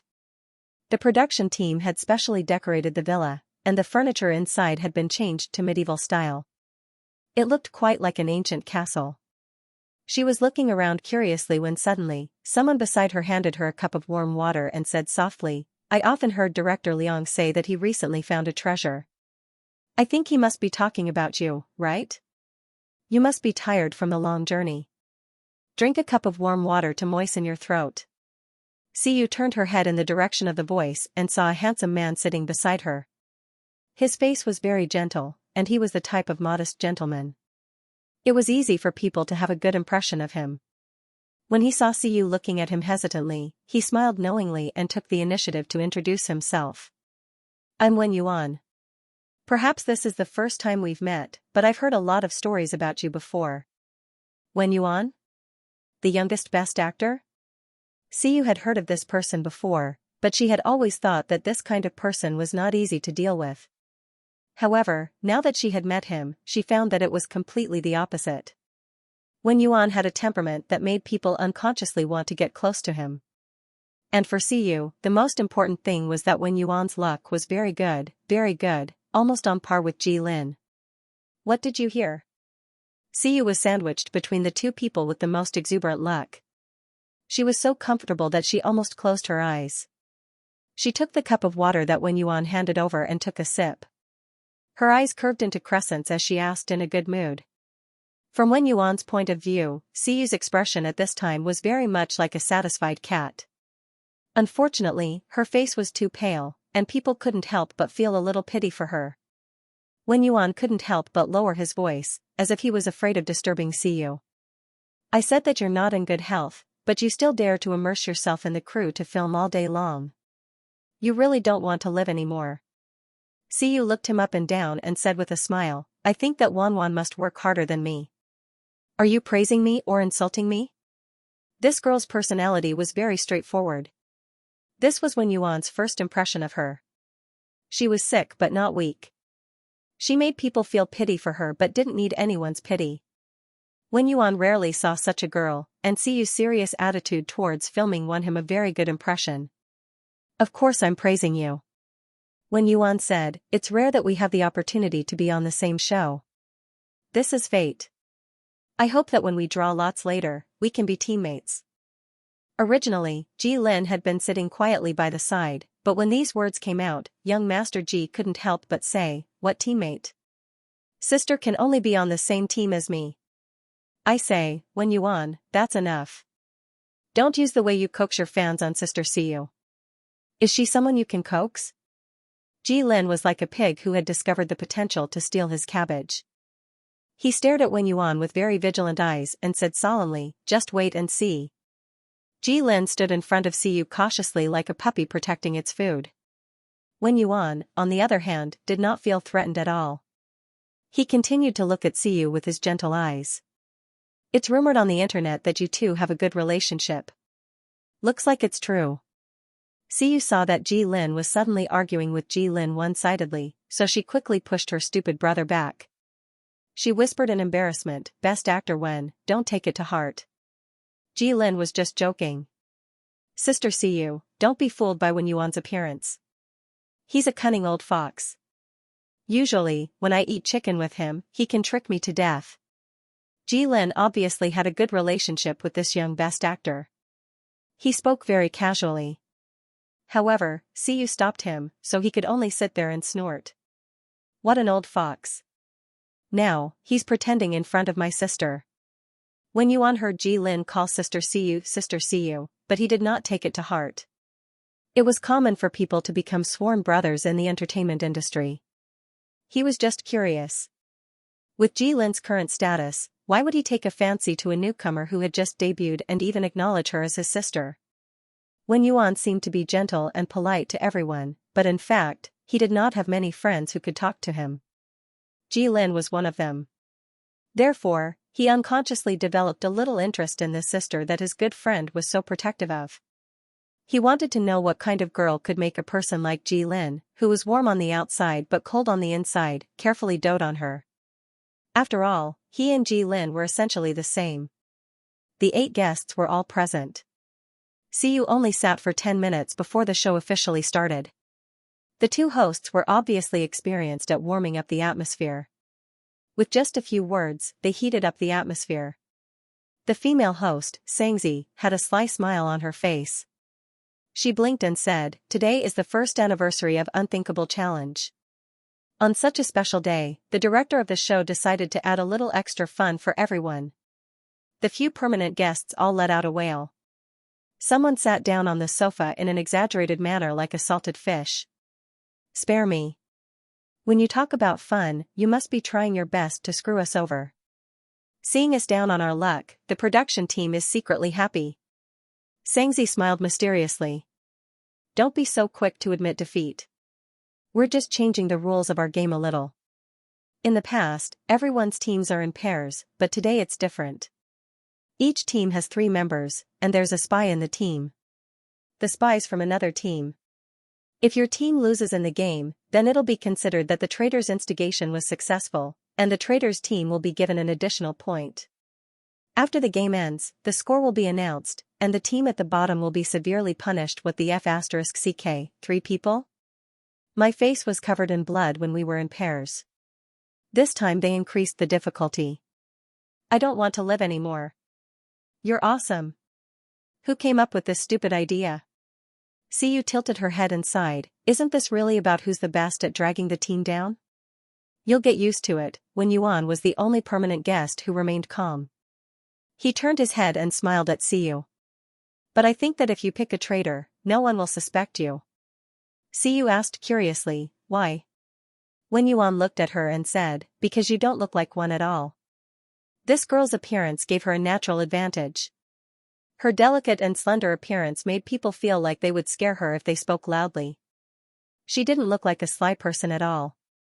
Xiu said, why do I feel like you're raising a flag?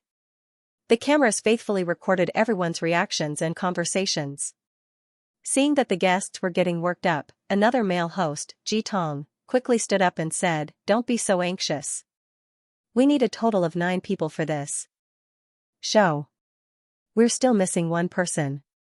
I'll risk my life to play with you guys and volunteer to play with you guys, okay?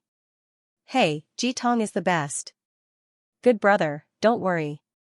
We won't go easy on you. Ji Tong quickly begged for mercy, don't, bro. This was the director's idea. I'm also one of the victims. If you want to find trouble with them, you should find them. Everyone burst into laughter. The grouping method used was the simplest method of drawing lots.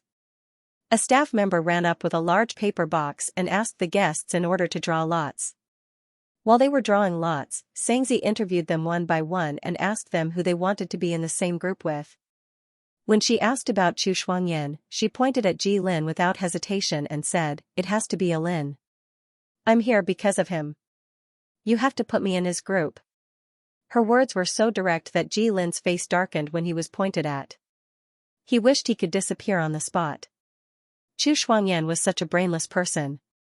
He had already told her 800 years ago that there was nothing between them. Why did she still go around shouting about it? Did she think that he wasn't popular enough? Xianxia's eyes lit up. She was right to invite Chu Shuangyan. She changed the topic and asked Ji Lin, Bro Ji, what about you? Do you want to be in the same group as our Shuangyan? It was a clever question. Ji Lin didn't know whether he wanted to or not. He replied calmly, I can't control the drawing of lots. It depends on luck. Xianxia couldn't get anything out of Ji Lin, but she didn't mind. She continued to smile as she looked at Xiu, who was sitting obediently next to Ji Lin. To Xianxia, this little girl was like a little bunny. Her eyes were darting around as she observed the reactions of the others. Xianxia couldn't help but poke Xiu's soft cheeks. Xiu's eyes widened and she turned her head in surprise. She looks even more like a bunny now. Xianxia was screaming in her heart. So cute. So cute. However, she remained calm on the surface. She asked in a coaxing tone, Xiu, this is your first time on our show. How do you feel about it? Usually, celebrities would reply that they were honored to be on the show and that they were looking forward to playing the game later. However, Xianxia saw that this little girl wasn't taking the usual route.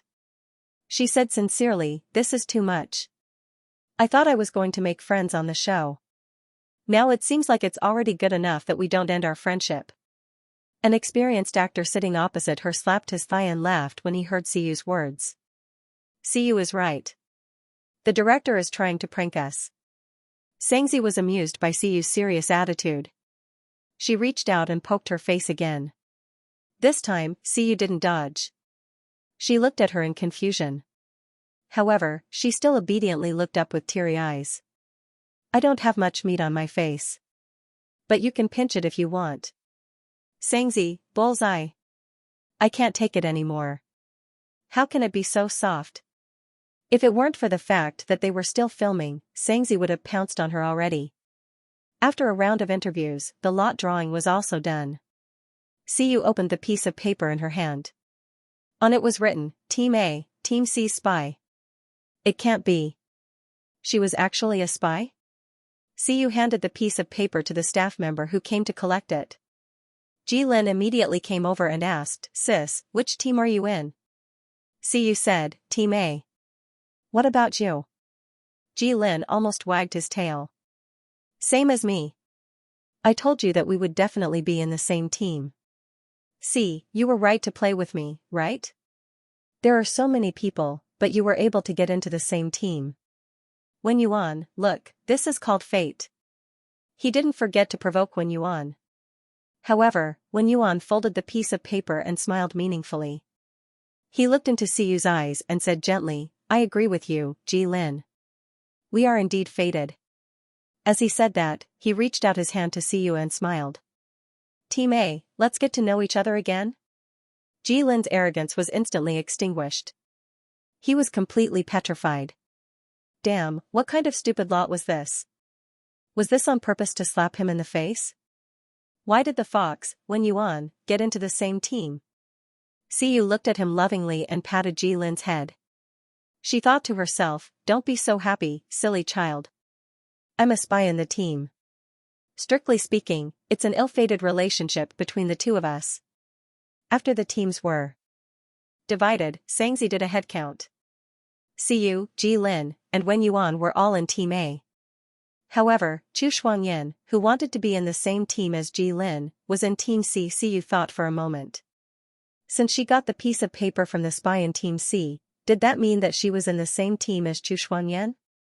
The production team, who were observing the contestants' reactions behind the scenes, also received the list of teams. After they saw it, they burst into laughter. Oh no, oh no. Look, Jilin obviously doesn't want to have anything to do with Chu Shuangyan. However, Chu Shuangyan is the spy in Team A.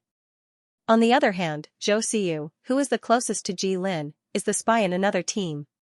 Ha ha ha, this is going to be fun. However, look at Zhou Xiu. No one would believe her if she said that she's the spy. She's the only spy who doesn't have the aura of a spy since the start of the show. Xianxia saw through them but didn't expose them. She held back her laughter and suggested, how about this, since we have a few new faces on the show, why don't we play a little game to warm up? The game Xianxia suggested was very simple. Each team would send 2 people to stand under a bucket of water. The bucket was tied with 5 ropes. There would always be one rope that was actually connected to the bucket. Once the rope was pulled, the water would pour down. The remaining person would sit down and ask a question. Whoever couldn't answer in 5 seconds would have to pull a rope. After the countdown ended, the team that got splashed the least number of times would win. However, there was a flaw in this game. If the person asking the question was a spy, then it would be bad. This was because the spy would purposely ask difficult questions. Xiu and her team were in Team A, so they went first. Jilin volunteered and stood up first. Sister Xiu's body isn't good. She can't get splashed with water. Let me do it. Let her sit. Xianxia smiled, our brother Ji is very gentlemanly. Wen Yuan also stood up and said, how can you let a girl get splashed with cold water? Xianxia blinked, sigh, Team A seems to be very harmonious. There's no fighting or scheming at all. I don't know why, but I'm a little disappointed. Chu Shuangyan sat at the side and watched. She scoffed coldly. She had never liked Xiu since the beginning. Since young, Jilin had never cared so much about a girl. He kept asking about her well-being and didn't even want her to get tired from playing a game. Chu Shuangyan thought to herself in disdain. This Zhou Xiu was so pretentious. How could she be so delicate? Was she just pretending that she wasn't in good health? But then she remembered that she was in Team A. Even though she was close to Jilin, they were still in the same team. Thus, Chu Shuangyan was a little happier. Xiu sat on the stool and looked at her brother apologetically. Sorry, I'm a spy after all. Question. Please tell me my 3 weaknesses. Siyu was sitting upright with a smile on his face, but the words he said made the people around him laugh. Jilin. Wait, what weaknesses? Wen Yuan calmly stood beside him with his hands clasped behind his back and said in a gentle tone, flaws. Too beautiful, too cute. He paused for a moment. When the countdown ended, he looked deeply at Siyu and added slowly, too skinny. Jilin was about to explode when he heard that. He almost threw a flying kick at Wen Yuan. Wen Yuan, you shameless old fox. Are you King talking about my weaknesses? Aren't you praising me in a different way? Are you trying to curry favor with my sister in front of me? The countdown ended, but Jilin still didn't say a word. Xianxia couldn't stop laughing. She asked, Siyu, do you think Wen Yuan's answer counts? Siyu thought about it carefully and nodded. Yes, I think he's right. It seems like I'm full of weaknesses. So if our brother Ji can't answer, he'll have to pull a rope. Xianxia was looking forward to it. Brother Ji, do you want Best Actor Wen Yuan to help you, or do you want to do it yourself? F*ck, Wen Yuan, just you King wait. Even if I lose, I can't lose face in front of my sister. With a heart full of conviction, young Master Ji held his head high and puffed out his chest. He assumed an unflinching attitude and said very casually, it doesn't matter. How can I win the prize on my first try? It's impossible. My luck isn't that bad. Siyu raised her hand obediently. I want to try. Can I do it? Xianxia agreed immediately. Siyu walked forward and picked a rope. Young Master Ji was still beaming with joy. You've miscalculated. With my relationship with Sister Siyu, she won't cheat anyone. Siyu pulled the rope and the bucket tipped over, drenching Jilin. Jilin. What just happened? Wen Yuan. Siyu said apologetically, could this be a mistake? Young Master Ji could feel the water dripping from his hair. He shouted in his heart, Sister, what are you doing? Are you trying to murder your own brother? Everyone witnessed Jilin's confidence being slapped in the face. The villa was immediately filled with laughter. Siyu didn't expect her luck to be so bad. She quickly took a towel from the side and dried Jilin's hair. I didn't know it would turn out like this. Let's do it again. Let's do it again. The staff quickly adjusted the equipment. Jilin and Wen Yuan had 5 ropes again. This time, the spy Siyu hesitated for a while. Between the team's victory and her own brother, she resolutely abandoned her brother again. Ask a question. Name the 3 foods you dislike the most. Jilin was dumbfounded. No, my sister should know that I don't like to eat anything. I've never been picky about food. This time, Wen Yuan answered slowly, eggplant, coriander, and carrots. Xianxia immediately said, it seems that our brother Ji's reaction is still half a beat slower this time. But I didn't expect that Mr. Best Actor doesn't like to eat these vegetables. Wen Yuan thought for a while and said, that's not it. If it was specially made for me, I would eat it no matter how much I dislike it. Then, he smiled and winked at Siyu. Then, he turned to Jilin and said, last time, Siyu pulled the rope. Why don't I do it this time? My luck has always been good. Jilin felt that his hands were itching. He almost couldn't control himself and threw a punch at Wen Yuan and Zhang Jun's face. However, under his sister's gaze, he tried to straighten his back and smiled coldly at Wen Yuan. Oh, that's great. So that you don't have to worry about it. I'm willing to remove 3 ropes. There are only 2 left for you to choose from. I'm not afraid at all. When Yuan Chao smiled and kindly reminded him, Jilin, you're still a child. Don't be impulsive. Do you know what's the scariest thing in the world? It's not other people who will trick you. It's you who will trick yourself. Siyu didn't mind the drama. She cheered him on, go, Ji Xiaobao. Prove to everyone that you're the best. After receiving his sister's encouragement, Jilin was suddenly filled with pride. His back was stiff as he spoke. He reached out and grabbed the 3 ropes. Then, he smiled at Wen Yuan and said, just you wait. After that, he pulled the rope down forcefully. Then, the bucket above his head immediately turned around and splashed him all over again. In the end, Ji Lin came down with a wet body. He had already been splashed with water 4 times. His hair and clothes were all wet, while Wen Yuan, who was standing next to him, was completely fine. Although Wen Yuan did not answer the questions correctly, his luck was always very good. No matter what, he would not pick the wrong rope. Ji Lin could not believe this result. How was this possible? With his tacit understanding with Siyu, how could he not be able to answer so many questions? Ji Lin glared at Wen Yuan, who had a calm smile on his face. He gritted his teeth and asked, Wen Yuan, did you *king cheat? Wen Yuan spread his hands and said, I'm innocent. I didn't come up with the questions, and I didn't pull the rope on your side. How can you blame me? Ji Lin suddenly choked. Siyu, who had mercilessly tricked Ji Lin, felt a little guilty at this moment. She quickly handed over a dry towel and urged him to go to the next room to change his clothes. After doing all this, she turned her head and met Wen Yuan's seemingly understanding gaze. Ahem, I was just casually asking. I didn't expect him to not be able to answer a single question. Siyu explained in a low voice as she met Wen Yuan's gaze. Wen Yuan looked at the girl with her head lowered. She looked as if she wanted to reduce her presence. He couldn't help but smile. The way she had tricked Ji Lin just now was very cute. Her current expression of trying to get away with it was also cute. Of course, the main reason why Siyu was able to trick Ji Lin so successfully was because of her understanding of him. Wen Yuan was once again curious about the relationship between the two of them. He had to admit that when he saw the two of them being so familiar with each other, he actually felt a little uncomfortable. In the entertainment industry, there were too many situations where two people appeared to be good friends on the surface but stabbed each other in the back. When Wen Yuan was not famous in his early years, he had been ruthlessly betrayed by his so-called good friend.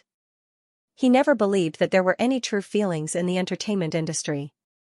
But now, looking at Siyu gently drying Ji Lin's hair, he suddenly felt a little envious of Ji Lin.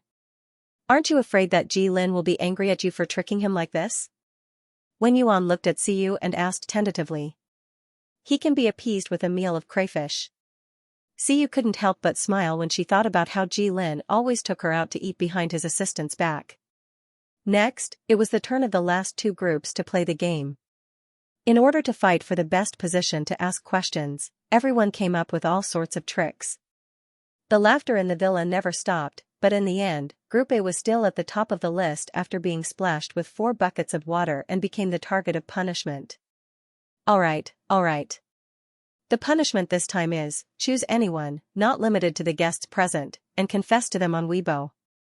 Also, this Weibo post has to be pinned until the day the show airs. Xianxia wiped the tears from her eyes due to her hysterical laughter. She then told Siyu and the other two the punishment. As soon as she heard the punishment, before Siyu could say anything, Chu Shuangyan's eyes lit up. At that moment, she hated that she was a spy. Otherwise, if she was in Group A, she could openly confess to Ji Lin on Weibo as long as she lost the game. She had been spoiled since she was young and didn't know how to speak according to the situation. She immediately shouted at Ji Lin, Lin, you can choose me. I don't mind. Xianxia joked, being confessed to by brother Ji is the dream of many fans. Aren't you afraid that Shuangyan will be attacked? Chu Shuangyan snorted and didn't care at all. These people only know how to talk nonsense on the internet. Who cares what they do? The originally lively atmosphere suddenly froze. Some people looked at Chu Shuangyan unhappily. Fans were so important. Wouldn't she be offending them by saying something like that? An experienced actor in the same group as Chu Shuangyan frowned. He quietly nudged Chu Shuangyan's shoulder, hinting at her to stop talking.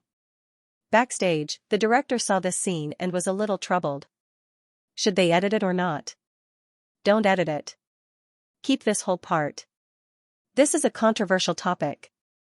If someone starts to criticize Chu Shuangyan, then we will become a hot topic. Even without Chu Shuangyan, Zhou Siyu and Ji Lin's group's performance is still very funny. In the past, Ji Lin was quite cold when he went on variety shows. No one dared to mess with him like this. This Zhou Siyu is really something. She broke his image in one go. I bet that this episode will definitely be popular. Ji Lin, who was staying in the villa, completely ignored Chu Shuangyan's recommendation. He picked up his phone, opened Weibo, and tagged Siyu without hesitation. Ji Lin, Sister Siyu, I don't think I'm at odds with you.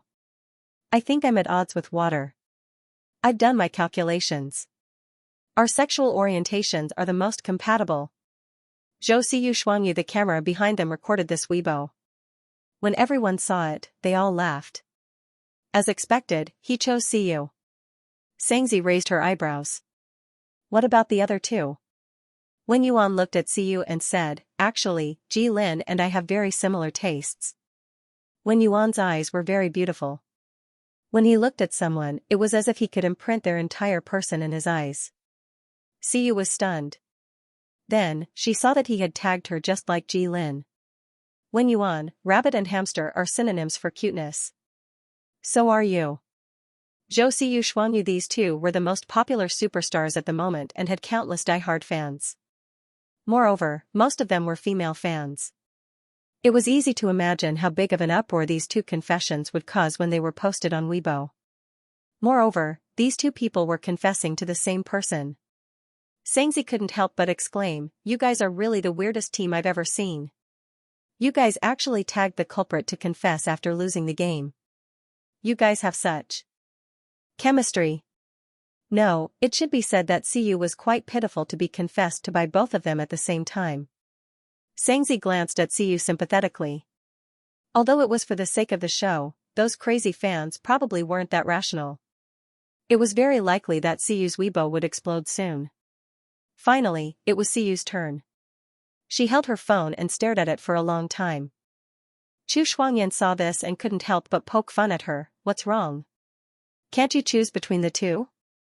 Xianxia also came over to smooth things over. That's right. After all, Brother Ji and award-winning actor Wen tagged you at the same time. If it were me, I'd probably be more conflicted. After all, they're both dream boys. In fact, this was not an easy choice. No matter which side Siyu confessed to in the end, the other side's fans would definitely be dissatisfied. My idol has already expressed his affection to you, but you didn't reply. Are you looking down on him? Ji Lin sat next to Siyu and stared at her expectantly. Although young Master Ji had just suffered an unexpected calamity, he was still full of confidence. He didn't think that there was a need to consider this question. Who else would his sister choose other than him? However, Siyu didn't receive Ji Lin's strong expectations.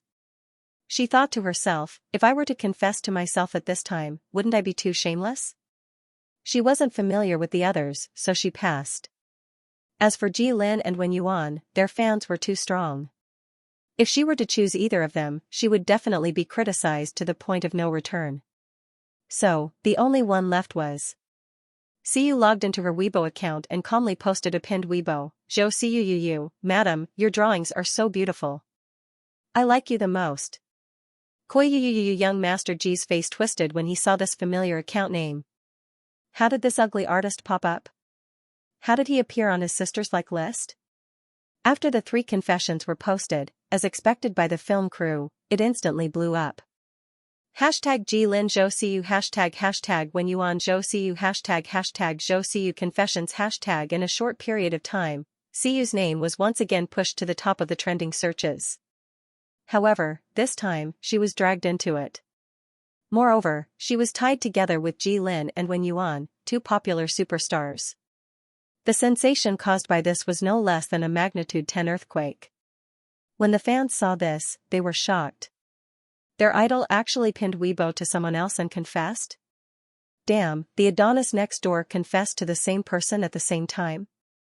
Which woman was so daring to steal someone right under their noses? Because of the official announcement of Lethal Beauty, Ji Lin's fans were somewhat familiar with Siyu. However, Wen Yuan's fans knew nothing about her. They immediately rolled up their sleeves and flipped Siyu's history upside down. Then, everyone realized that the Adonis confession wasn't the most infuriating thing. The most infuriating thing was that the person being confessed to didn't respond at all. Instead, she just minded her own business and tagged other people. As a result, the topic hashtag another 500-year koi rival in love hashtag jumped to the top of the trending list. It even overshadowed Ji Lin and Wen Yuan's limelight and won everyone's attention. Red Bean Cake. I originally wanted to inspect the enemy's situation on behalf of the movie Emperor, but this koi's fashion strategy was too King cool. I unknowingly finished reading it and now I've become a koi fan. Cat Meatball, above 1. I don't know why I finished reading it. Who am I, where am I, what am I doing here? Mumu, this manga is poisonous. I suddenly understand why Zhou Siyu confessed to this koi. It's because I also have an impulse now. Koi dada, I love you. When are you going to update? Do you need a caring little cotton-padded jacket to serve you tea? The kind that went to university. At the most beautiful fairy. At first, I thought it would be a four-way romance of the century. I even disdainfully wondered who would dare to steal a woman from our brother G and Mr. Best Actor. But after reading all of Koi's comics, I announced that I'm married to Mr. Koi. Thank you for your blessings. The direction of the confession incident suddenly changed. Everyone's attention shifted to the koi. Originally, some haters wanted to take the opportunity to muddy the waters and give Siyu a bad reputation of being promiscuous. However, when the netizens' focus shifted, this group of water army's wishful thinking immediately fell through. They could only watch as the name Zhou Siyu became more and more popular. Can't blacken it? This is such a good opportunity, and you're telling me that I can't take it? Su Qingwan gritted her teeth. She was so angry that she wanted to smash her phone. She anxiously pinched the corner of her skirt and growled in a low voice, she's now involved with 2 male celebrities. I don't care if it's a show or not. You just have to make up some scandals and those fans will be enough to make her suffer. Su Qingwan didn't know what the person on the other end of the line said, but her expression became uglier and uglier. What did you say? The Liu family. The Liu family is investigating the scandal from last time? Why would they care about this? Su Qingwan was shocked and afraid. She didn't dare to offend the Liu family, but she was unwilling to back down now. The Liu family was actually protecting Zhou Siyu behind her back. Why? In her panic, Su Qingwan thought of someone, her mother-in-law in her previous life, the Duan Rolan. Her methods were basically taught by the Duan Rolan. After marrying into the Ji family in her previous life, the Duan Rolan disliked her birth. Su Qingwan suffered a lot because of this. Later, when she gradually became a living Duan Rolan, the Duan Rolan's attitude towards her became better. Faced with such a situation, Su Qingwan didn't know what to do. However, she suddenly remembered that the Duan Rolan hated Zhou Siyu more than she did. If she worked with the Duan Rolan, at least she could pull Ji Lin away from that bad woman, right? Su Qingwan quickly called a few company CEOs that she was on good terms with and asked them to introduce her to the Duan Rolan. She didn't believe that Ji Lin would still be so close to Siyu if his mother, the Duan Rolan, came forward to persuade him. In the suburbs of Jiangqing, at the recording studio of Thoughtless Challenge. During the intermission, Siyu received a barrage of questions from her comic editor, Mu Yan. Koi, what did you do? Do you know that the internet is talking about you now? Let me tell you, you are completely popular this time. Mu Yan couldn't hide the excitement in her voice.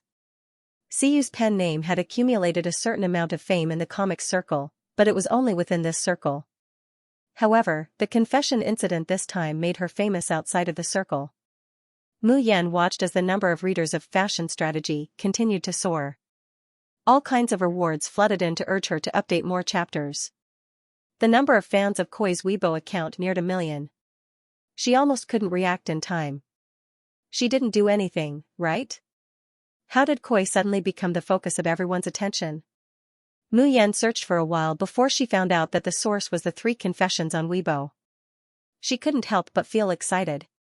Sure enough, she had made the right decision to sign Koi's contract first. Look at the speed at which Koi became popular. With this huge popularity, according to the wave of fans that she attracted today, the sales of Fashion Strategy would probably go up another level. Even their comic platform would benefit a lot from it. Tell me honestly, do you know Zhou Siyu? This wave of publicity is wonderful. Is she intentionally advertising for you? Mu Yan asked. C-U-N. I guess so? Siyu herself didn't expect to cause such a big sensation. However, after thinking about it, she hid her identity as Koi very well. No one should find out that she had shamelessly confessed to herself. Mu Yan took a deep breath. You have to thank Zhou Siyu properly this time. Let me tell you a piece of good news. Your fashion strategy has a very good response among the readers. Especially this time, it coincidentally became a hot search. Someone has followed the vine and found the melon. They want to buy the film and television rights of your fashion strategy! Siyu was stunned. Really? Why would I lie to you? Mu Yan was obviously very proud. This was the first manga author that she had sold the rights to. Nowadays, scripts were generally written by professional writers. There were almost no examples of adaptations. However, several companies had come to ask about the price of Siyu's film and television rights. What did this mean? Fashion strategy? No, it meant that Koi was going to become popular. Very popular. I'm discussing the price with these people. Don't worry, I won't let you suffer a loss. Do you have any additional requests? I'll discuss them with you. Mu Yan was a very responsible editor, and Siyu had always been her favorite author. She wouldn't say that she also followed Siyu every day, so of course, she would try her best to get the best treatment for Siyu. For some reason, Siyu suddenly remembered that the Duan Roland had tried to force her out of the cast by withdrawing his investment. Alarm bells immediately rang in her heart. I want to reserve the right to choose the actors. Siyu thought for a while and said, if I'm not satisfied with the person chosen, I'll ask for a change. Mu Yan agreed immediately. After talking about this matter, Siyu still felt a little unreal. Her manga was going to be adapted into a film and television series? Did that mean that she would soon be out of poverty? This news made Siyu want to cry in her heart. Just then, the production team announced that it was time for the cooking competition and asked each team to prepare their own dinner. Siyu recorded the show for the whole day. Because they knew that she was in poor health, the others took good care of her. Basically, they let her sit and didn't let her stand. Even when the production team said that they would prepare their own 3 meals, she was chased out by Ji Lin with the reason that the kitchen is full of smoke, and it'll suffocate you. Unfortunately, Ji Lin was a young master who didn't do any household chores. He had never had the trouble of cooking by himself. When he went into the kitchen, he fiddled around and almost burned through the bottom of the pot.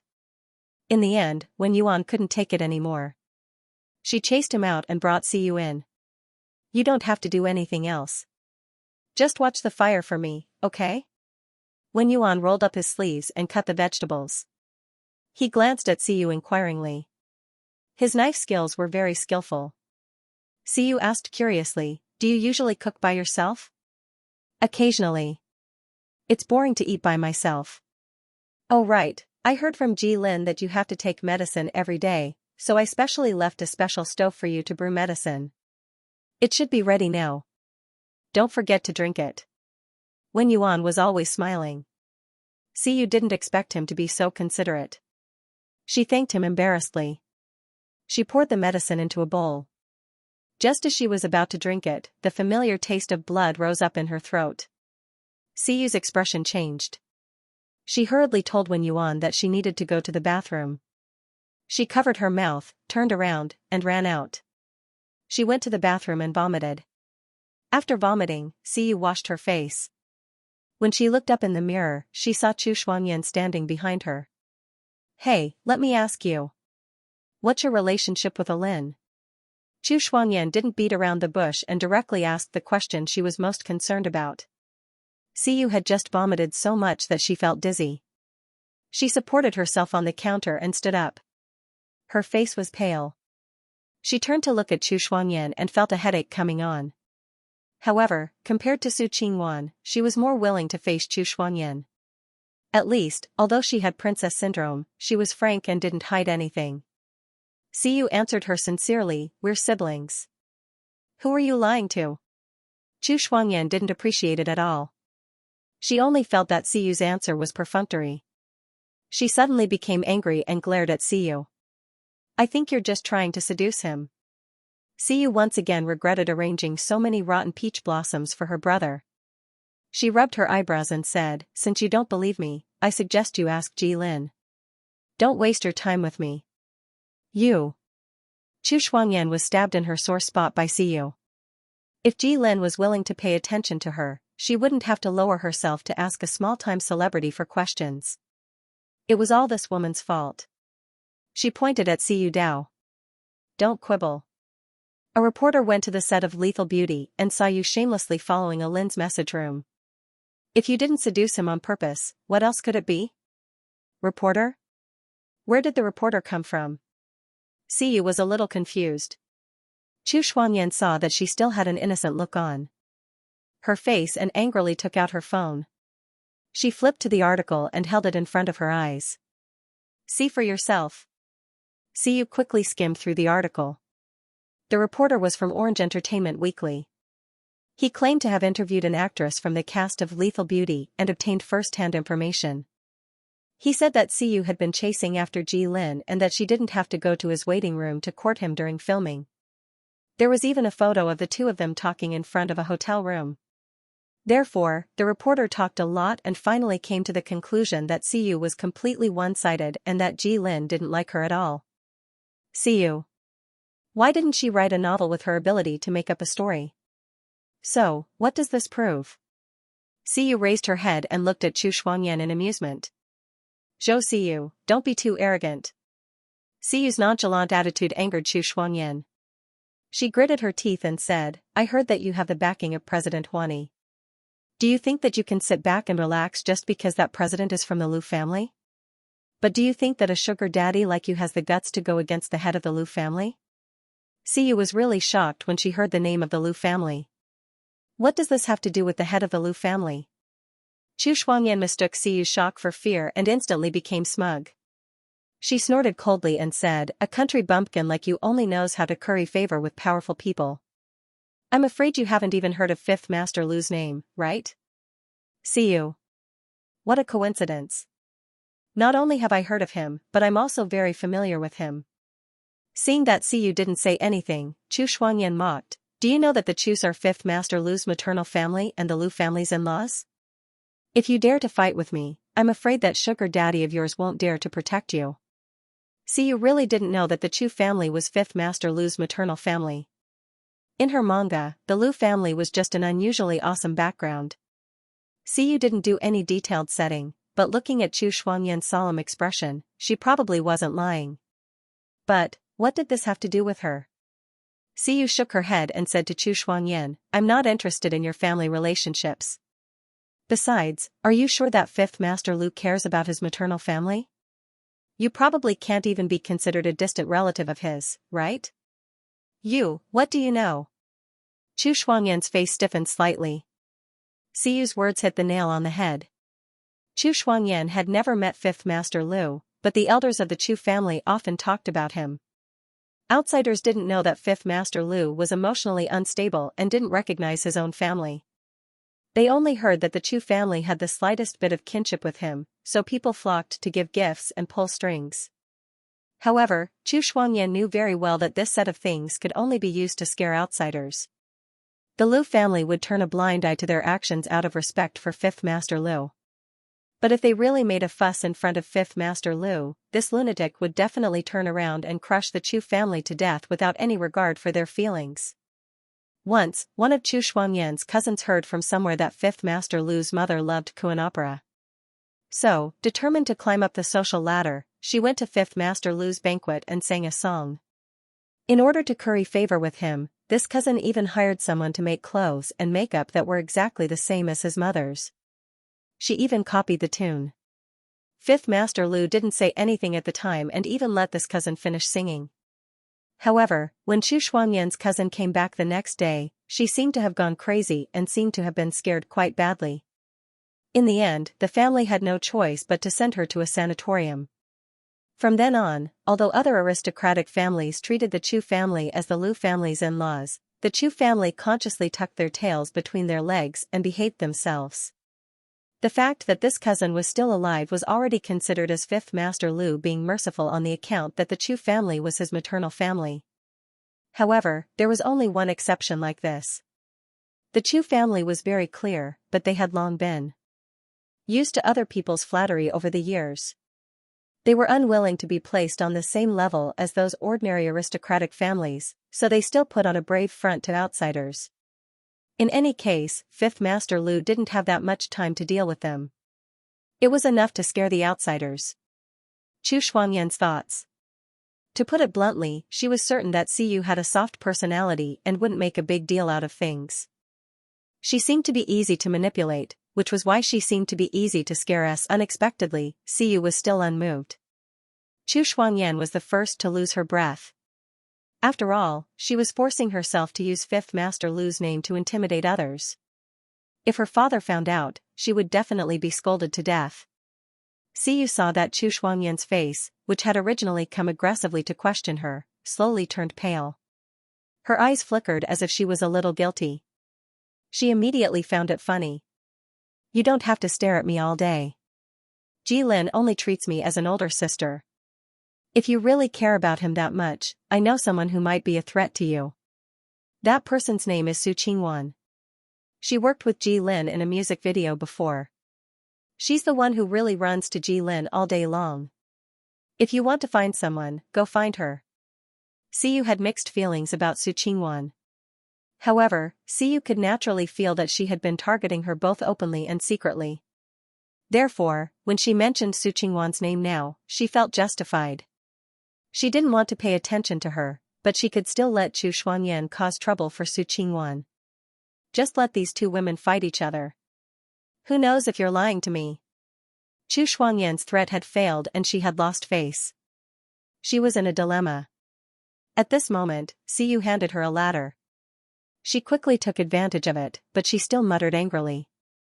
When she saw Siyu spread her hands and turn to leave, she became anxious again and quickly reached out to grab her. Hey, Zhou Siyu, wait for me. Tell me clearly before you leave.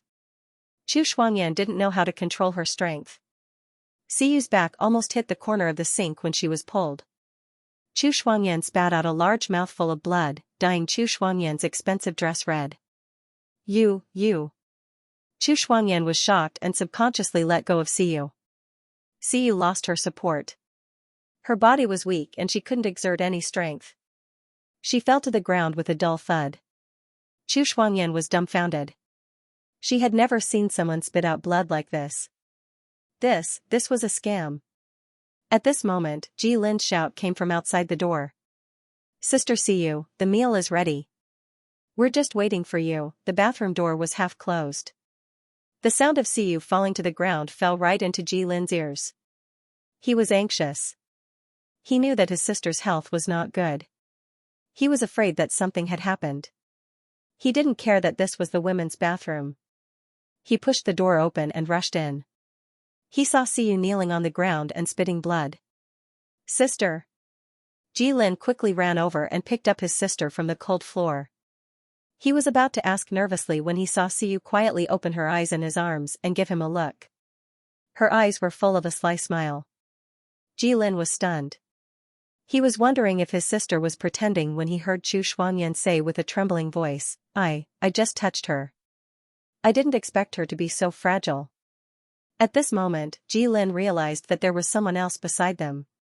He turned his head to look at Chu Shuangyan, who was panicking. Although he knew that his sister should be fine, he couldn't suppress the anger in his heart.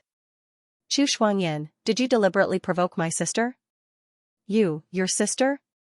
Chu Shuangyan's eyes widened, but the focus was off. So, you don't like her?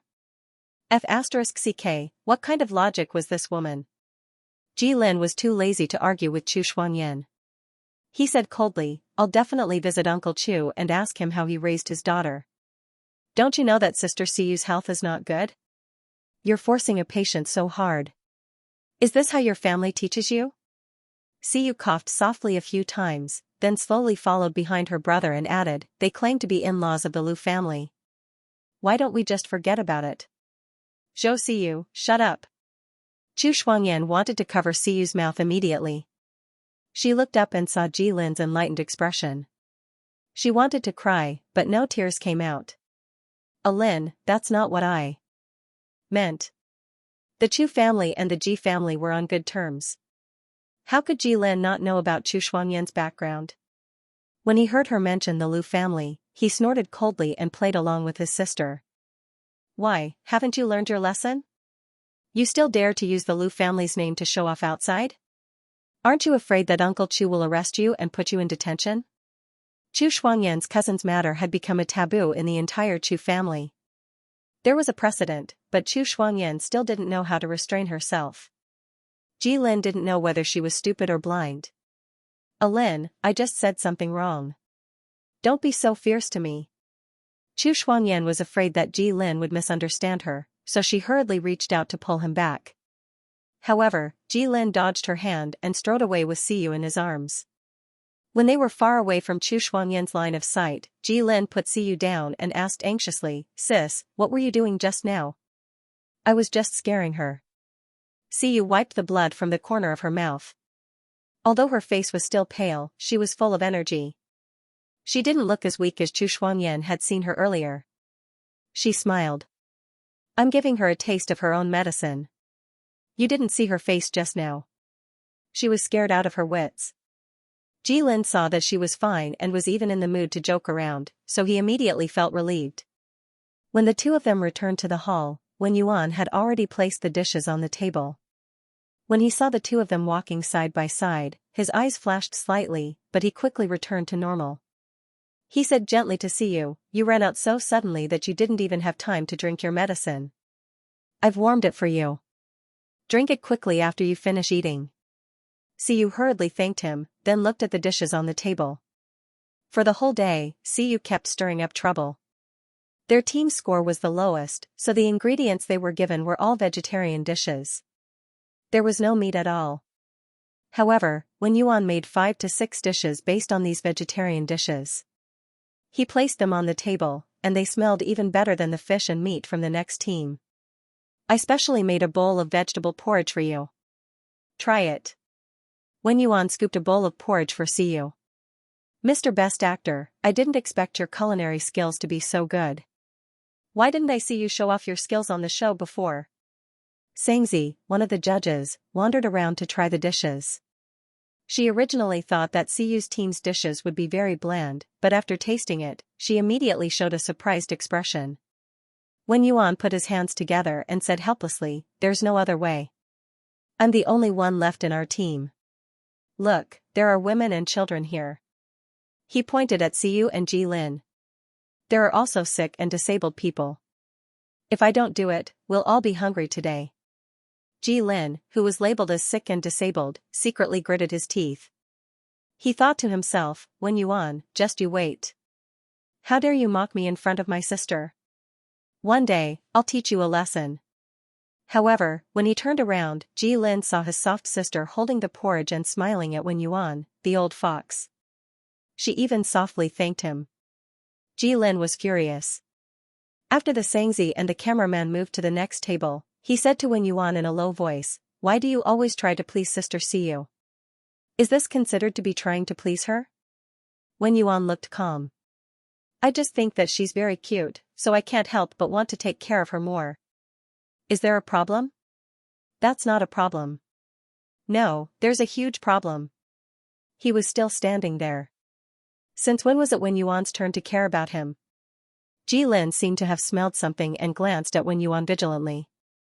Don't tell me you're interested in my sister? Wen Yuan only smiled and did not say anything. In fact, he wasn't sure how he felt about Siyu. After all, the two of them had only interacted for a day. However, before this, Wen Yuan often heard director Liang mention this new actress, so he was already curious about her. Later, Ji Lin would occasionally show off his good sister in front of him, so his curiosity snowballed. Now that he saw her in person, Wen Yuan finally understood why Ji Lin doted on Siyu so much. If it were him, facing such a delicate and weak girl who was like a porcelain doll, he would probably want to hold her in the palm of his hand, afraid that she would fall. However, Wen Yuan couldn't tell how much he liked her. He just subconsciously wanted to be gentle with Siyu, so he didn't scare her. Siyu didn't know what Wen Yuan was thinking. She finished the porridge in small mouthfuls and praised, It's delicious.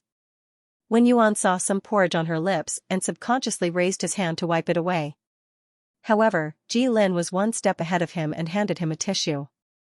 His fingers twitched, and he pretended to take it back as if nothing had happened. It would be better if there was some minced meat. Unfortunately, our group only got wild vegetables. Siyu said indifferently, "It's okay. I'm easy to feed. Plain porridge is fine." After saying this, Siyu couldn't help but think of another person who was completely difficult to feed and who seemed to live by drinking immortal energy. She was a little curious. She didn't expect Fifth Master Lu's maternal family to be related to the Chu Xuanyan. However, she seemed to have never heard Lu Xingzhou mention Fifth Master Lu's family. How on earth did such a tyrannical psychopath like him grow into such a person? This trace of doubt was like a stone thrown into the water, stirring up ripples in the pool. It also made Siyu fearful, and for the first time, she wanted to find out more about Fifth Master Lu. This episode of Unthinkable Challenge was a special one-year anniversary episode. It was divided into 2 episodes. The first episode only took 2 days to record. The other guests had their own matters and quickly left. They had to wait for the broadcast of the first episode to see the audience's response before continuing to record the next episode. Siyu only asked for a 3-day leave from director Liang. After recording the show here, she naturally had to rush back to film. Ji Lin originally wanted to go with her, but before he left, the Duan Roland called and ordered him to go home immediately. Ji Lin couldn't refuse, so he could only bid farewell to Siyu and take another car sent by the Ji family to pick him up. After Ji Lin left, Siyu was the only one left. Chu Xuanyan purposely lagged behind everyone else. Now that she had the chance, she looked at Siyu arrogantly. Although her tone wasn't as aggressive as before, she still didn't have a pleasant expression. "I've investigated the Su Qingwan you mentioned. She's indeed using all sorts of methods to get close to a Lin every day." *TCH. Chu Xuanyan immediately gritted her teeth. She had investigated a lot of things. She even found out that Su Qingwan had used underhanded means to squeeze herself into the same crew as Ji Lin. As a result, Chu Xuanyan's jealousy immediately shifted from Siyu to Su Qingwan. "Oh, you don't have to thank me." Siyu waved her hand innocently. Su Qingwan was always provoking her. She wasn't a saint, so she naturally had a temper. These 2 women weren't easy to deal with. Let them fight each other. Siyu's matter-of-fact attitude made Chu Xuanyan so angry that she couldn't say anything for a long time. At this time, the 2 women had already walked out of the villa. Siyu wanted to see where the nanny van was parked. Suddenly, a low-key black car quietly drove over from a hidden spot and stopped in front of Siyu. Chu Xuanyan was born into a wealthy family, so she could naturally tell at a glance that this was a rare and expensive car. She was still angry about Siyu's attitude just now, so she took advantage of this and sneered. "What's wrong? Is your sugar daddy here to pick you up?" Siyu looked carefully. The car window was slowly rolled down, and the person sitting inside, wasn't that Fifth Master Lu? Fifth Master Lu was still twirling the string of prayer beads. He was dressed in a tang suit with dragon embroidery on his sleeves. He sat there as if he was a person in a painting. He turned his face slightly, and his deep eyes instantly captured Siyu. "Get in." "How did he find this place?" Siyu was stunned, but she wasn't in a hurry to get in the car. Instead, she first glanced at Chu Xuanyan and said with a chuckle, "Isn't this your big acquaintance, Fifth Master Lu? Why, aren't you going to say hello, Miss Chu?" "Lu, Fifth Master Lu?" Before Chu Xuanyan could recover from her shock, Fifth Master Lu's cold gaze drifted over, almost making her legs go weak. Looking at Fifth Master Lu's incomparably handsome side profile, Chu Xuanyan was simply dumbstruck. This was the 5th master of the Lu family? She wasn't dreaming, was she? On the side, Siyu saw Chu Xuanyan staring blankly at 5th Master Lu, and her evil thoughts couldn't be restrained. Previously, when Chu Xuanyan used 5th Master Lu to threaten her, did she ever think that she would meet the real person? Now that Chu Xuanyan's bragging had been exposed, she naturally had to suffer. Siyu's personality was soft, but that didn't mean she didn't hold grudges. "Miss Chu, before you were so imposing in front of me. What, now that you've seen 5th Master in person, you can't say anything?" Could it be that you're too excited? Siyu tilted her head, a crafty light flowing through her eyes. You, don't go too far. Chu Shuangyan was anxious and angry, her face flushed red. She wanted nothing more than to pounce forward and cover Siyu's mouth so that she wouldn't talk nonsense. This was simply getting messier and messier. Chu Shuangyan cautiously glanced at the expression of the person in the carriage out of the corner of her eye, only to feel her calves trembling uncontrollably. If Chu Shuangyan had suspected that Siyu was deceiving her just now, after meeting Fifth Master Lu's gaze, this thought was completely dispelled. What a terrifying aura. Chu Shuangyan subconsciously trembled. Logically speaking, the Chu family was considered a large family with many elders, but even the current head of the family, Father Chu, didn't have such an intimidating aura. Chu Shuangyan couldn't even muster the slightest bit of resistance. In a flash, she suddenly understood why that cousin of hers had been scared out of her wits back then. If the person in front of her really was Fifth Master Lu, if it were Chu Shuangyan herself, she would also want nothing more than to hide far away, not even having the courage to look directly at him. Fifth Master Lu stopped turning the prayer beads in his hand, his cold gaze moved away from Chu Shuangyan, who had almost broken out in a cold sweat, and moved to Siyu's face. Unknowingly, the coldness in his eyes quietly faded away, gradually died with a trace of undetectable warmth. He could naturally see that this little girl was deliberately playing tricks, but it didn't matter. After knowing each other for so long, Siyu had always been timid in front of him, as if she was very afraid of him. Fifth Master Lu had never seen Siyu so happy, it was as if there was a light smile climbing up the corners of her eyes and eyebrows. Siyu's body was weak and sickly all year round. However, when she was happy, her whole person would radiate a different kind of vitality. Her pale cheeks would turn bright red, and if one looked closely, it would look like a layer of rouge, like a just ripened peach. It was so tempting that one couldn't help but want to take a bite and taste what it tasted like. Cus's S, Cus, seeing his S, the his, he, his SS, your surname is Chu? Fifth Master Lu said without the slightest emotion. He didn't look at Chu Shuangyan, but the coldness in his voice was like a sharp sword, directly stabbing into Chu Shuangyan's heart. Fifth Master, this is Chu Shuangyan, the daughter of the first wife of the Chu family. Do you want me to deal with this woman who doesn't know what's good for her? The bodyguard in black sitting in the driver's seat turned around and asked in a low voice. Those who worked under Fifth Master all knew that his attitude towards the Chu family was very strange. It was like he loathed and despised them, but he never acted ruthlessly. But that was all.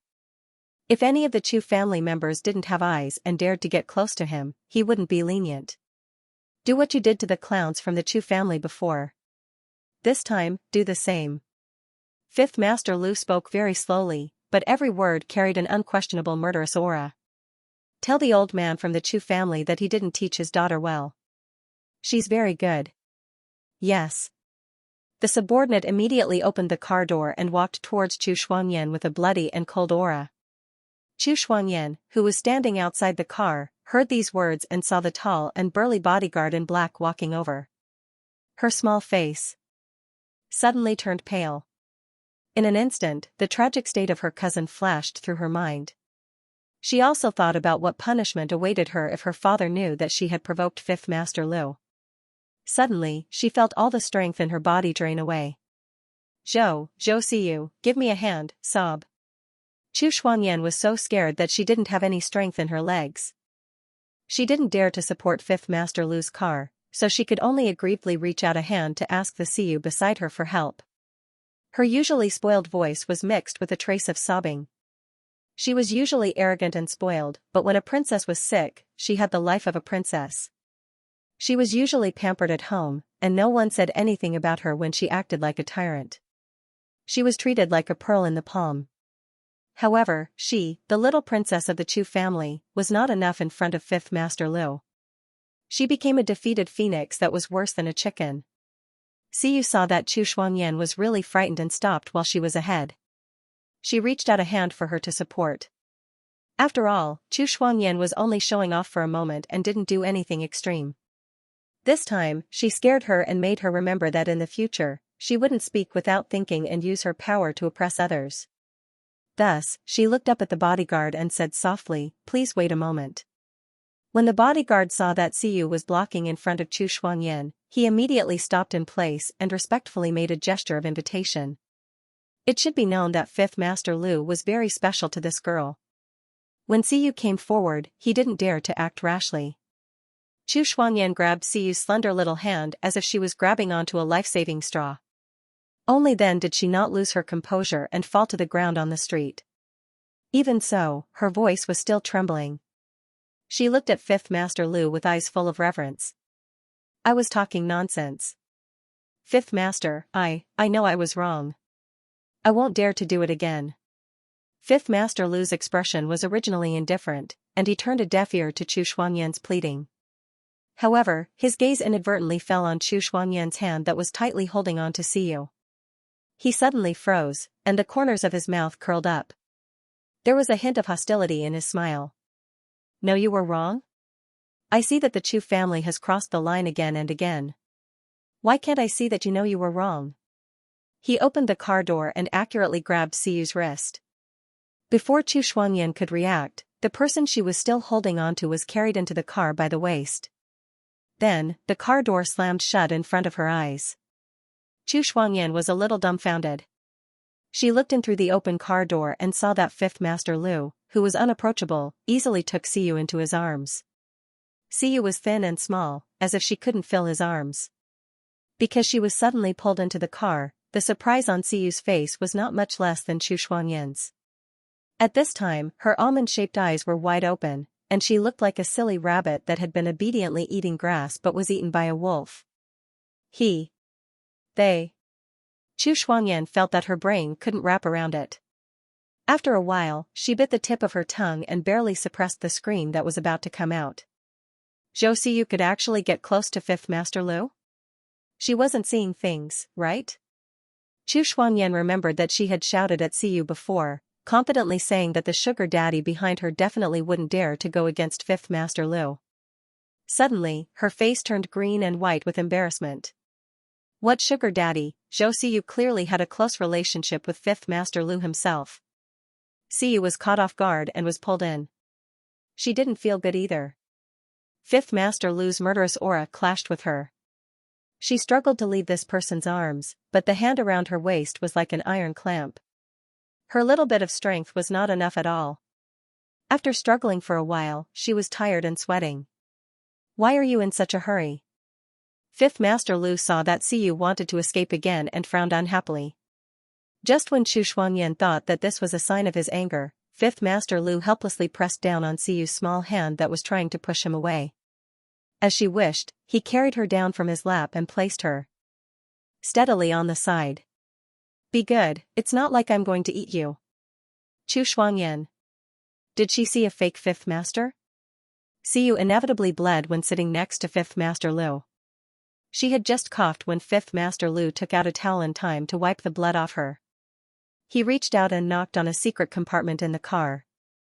He took out a small porcelain bottle, poured out half a pill, and forcefully stuffed it into her mouth. "Hold it, don't swallow it." This pill was different from the previous ones. The taste was abnormally bitter. Siyu couldn't even swallow it when she heard that, and her small face immediately scrunched up. However, the effect of this pill was extremely domineering. As soon as it entered her mouth, the taste of blood in her throat was suppressed. "Is it bitter?" Fifth Master Lu lifted Siyu's chin, lowered his eyes, and asked in a gentle voice. Siyu nodded repeatedly. It was bitter, too bitter. She had long been used to drinking Chinese medicine, but she still couldn't stand the taste. It was obvious that it was really unbearable. Unexpectedly, Fifth Master Lu's gentle expression disappeared in the next second. His tone was cold. "It's right that it's bitter. I'll teach you a lesson. If you dare to run around in the future, you'll have to eat this every day." Siyu covered her mouth. Tears were forced out of her clear almond-shaped eyes. Her eyes were bright red, and she looked as if she wanted to pounce on Fifth Master Lu and bite him at any time. "As for you." Fifth Master Lu leaned against the little girl beside him. The cool temperature passed through their close-fitting clothes, calming down the violent mood in his heart. Only then did he spare a bit of energy to look at Chu Shuangyan, who was standing outside the car window, silent as a cicada in winter. It was unknown what he thought of, but he slightly narrowed his eyes. Chu Shuangyan didn't dare to breathe loudly.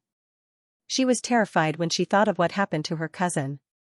She hurriedly grabbed the car window and explained, "Fifth Master, I really know I was wrong. I just lost my mind in a moment of anger." She was smart for once. She turned to Siyu and said, "Zhou. Sister Siyu. I shouldn't have misunderstood you. I've figured it out now.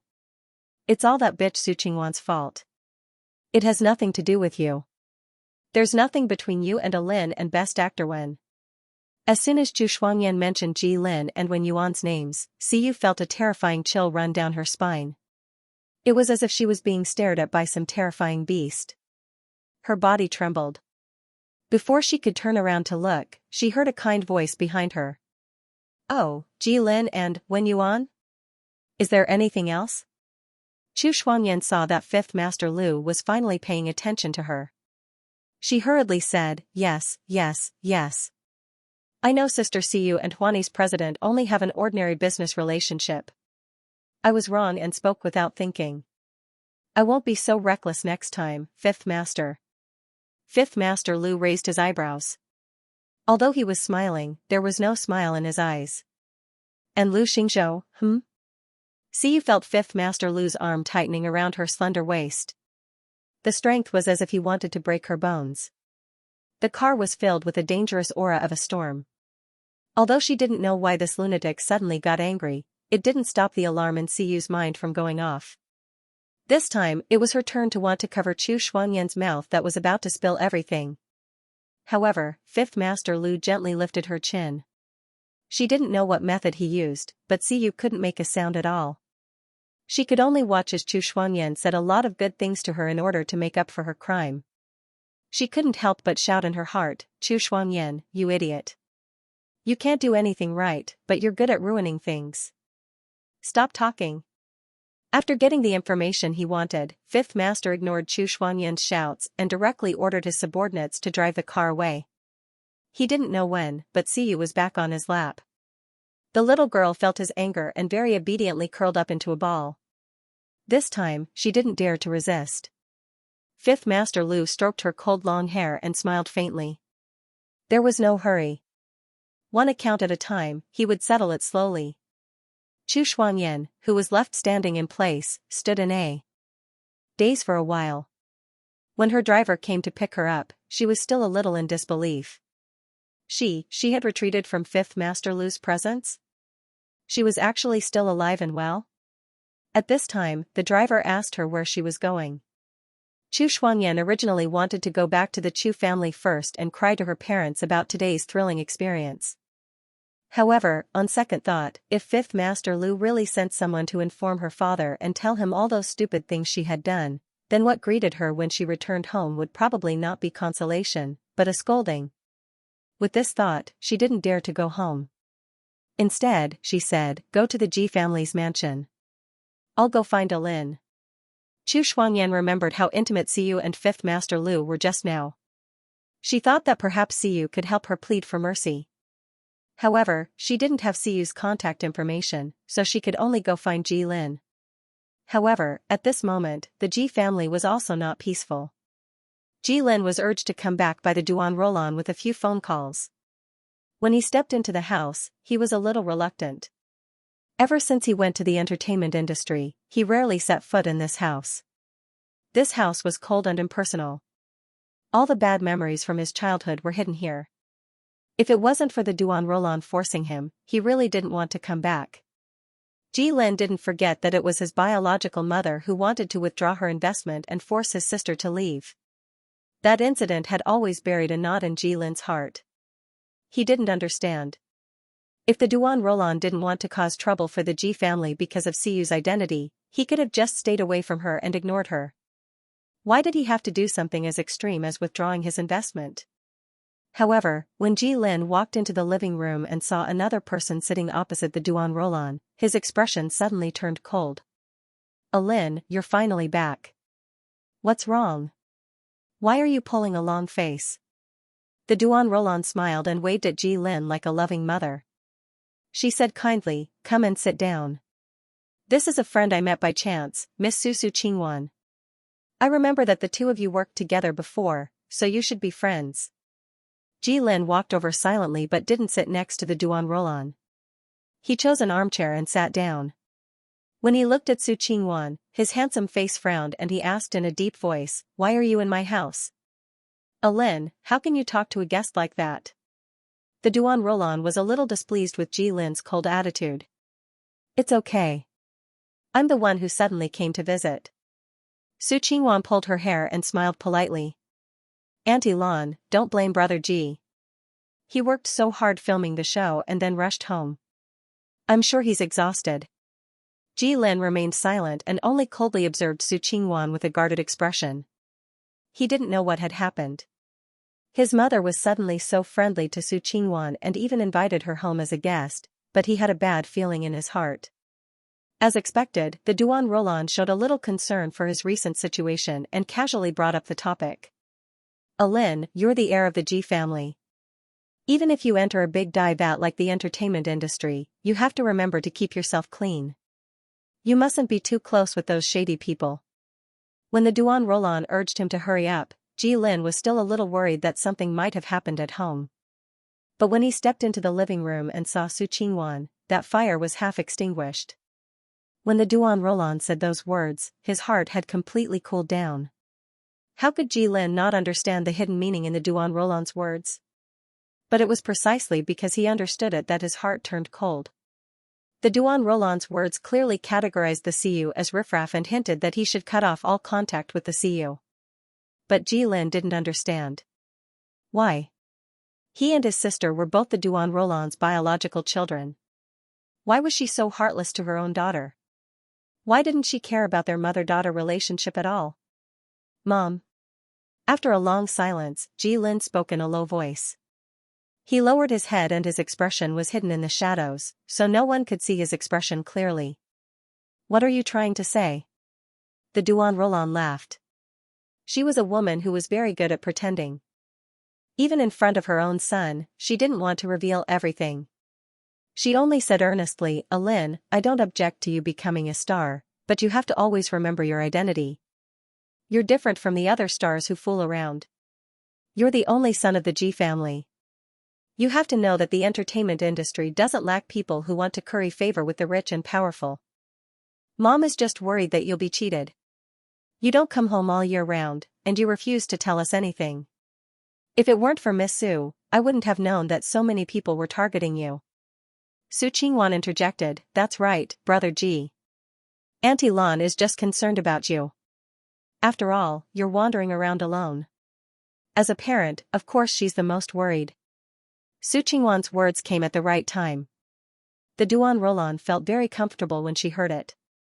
It was as if she really called her son back to check on him and didn't have any other motives. Thinking of this, the Duan Roland was even more satisfied with Su Qingwan. Su Qingwan was introduced to them by a business partner of the Ji family. When the Duan Roland first heard that she was a star, she was somewhat disdainful of her.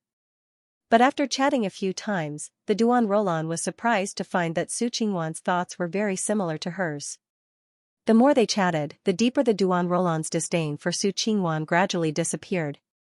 She slowly began to pour out her grievances to Su Qingwan. For example, some rich lady bought a high-quality necklace, or she was robbed of the limelight at a banquet, etc. Su Qingwan always stood by her side to denounce others.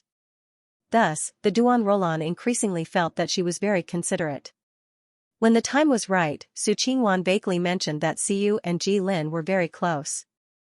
At this time, the Duan Roland had enough trust in her, so when she heard this, she naturally burned with anger. She didn't expect that the withdrawal of investment didn't affect that money-losing Siyu at all. Just like that, under Su Qingwan's urging, the Duan Roland didn't hesitate to call Ji Lin back. Ji Lin listened to the two women's two-man show and couldn't help but laugh sarcastically. "Mom, we don't have to speak in riddles. Did you see that you couldn't drive my sister away, so you turned to persuade me?" The Duan Roland's expression changed greatly when she heard this. She almost screamed. "She's not your sister. I only have one son." You're the only son of the Ji family. The Duan Roland's reaction was far more intense than Ji Lin imagined. It was as if the word sister was taboo and couldn't be mentioned. The Duan Roland seemed to realize that she had overreacted. She calmed down and slowly squeezed out a smile. Lin, there are some things that you don't need to know. You just need to remember that you're your mother's good child. That's enough. Su Qingwan sat on the side and comforted her. Aunt Lan, calm down. Don't be angry. Don't hurt your health. Ji Lin sat on the side and watched coldly. He watched as his mother kept praising Su Qingwan for being obedient and sensible. He suddenly solved a puzzle that had been bothering him for a long time. It turned out that he didn't like Su Qingwan at first because she was too similar to his mother. They were both elegant, but she wore a mask on her face. She smiled when she saw people, but her eyes were full of hypocrisy. At that time, the young Ji Lin didn't like this kind of mother because the Duan Roland only cared about managing her own social circle. Every day, she thought about how to gain a foothold in the upper class. She left her son to the nanny and only came to ask about him every few days. It was as if she was fulfilling her responsibility as a mother. Su Qingwan, on the other hand, was simply a replica of the Duan Roland. Ji Lin didn't feel much about it before, but subconsciously, he resisted Su Qingwan's approach. It wasn't until now that he figured out where this resistance came from. Mom, if you're in such a hurry to ask me to come back just to talk about this, then I don't think we need to continue the discussion. Ji Lin stood up. Although he tried his best to suppress it, the anger in his voice could still be heard. The Duan Roland was his mother and also his elder. He couldn't scold her as he pleased, so he could only choose to ignore her. Wait a minute. Lin, are you not going to listen to your mother's words? The Duan Roland was stunned when she saw that Ji Lin had turned around to leave. She quickly called out to him when she came back to her senses. Ji Lin stopped in his tracks and turned his back to the Duan Roland. There was a trace of undetectable exhaustion in his voice. But Mom, you've never instructed me to do anything since I was young. Now that I'm an adult, you want me to listen to you. Do you think that's possible? The Duan Roland had never been humiliated by her own son before. She couldn't sit still. She almost immediately blamed this on Siu. That B*TCH must have fed Ji Lin a bewitching potion. She didn't have any ability or good fortune, yet she came to harm her good son. She was indeed a wild girl from a remote village. She couldn't be seen in public and only knew how to use such despicable methods. That girl wanted to curry favor with Ji Lin and enter the Ji family's door? Dream on. The Ji family would never accept such a good-for-nothing. They would never allow her to lead the future heir astray. Su Qingwan looked at Ji Lin's back. She didn't realize that her nails were digging into her palms. She thought that the Duan Roland would be able to persuade Ji Lin, but she didn't expect that in front of his own mother, Ji Lin would still firmly defend Siu. What exactly went wrong? In her past life, Zhou Siu had fallen to the point where everyone hated her. Ji Lin was completely disappointed with her. His heart turned cold and his feelings turned cold. He chased her out of the house and didn't care about her anymore. But this time, why did Ji Lin continue to believe in her and stand by her side no matter what kind of situation he was in? Su Qingwan couldn't understand, but she had a feeling that if she let Ji Lin leave the house like this, it would be even more difficult to persuade him in the future. Moreover, when Ji Lin turned around and looked at her just now, it was bone-chilling. It was as if he had seen through all of her schemes. Brother Ji, don't be anxious. Auntie Lan's words may be a little harsh, but her intentions are definitely for your own good. I think you should listen to her. After all, you may know a person for a long time without understanding their true nature. Siu, Sigh, there are rumors in the film crew that she was slept with by someone. Some things may not be groundless. Su Qingwan also stood up and tried to pull Ji Lin back to the sofa. Unexpectedly, as soon as she got close, Ji Lin suddenly turned around and slapped her hand away. Then, Su Qingwan felt an extremely angry gaze lock onto her.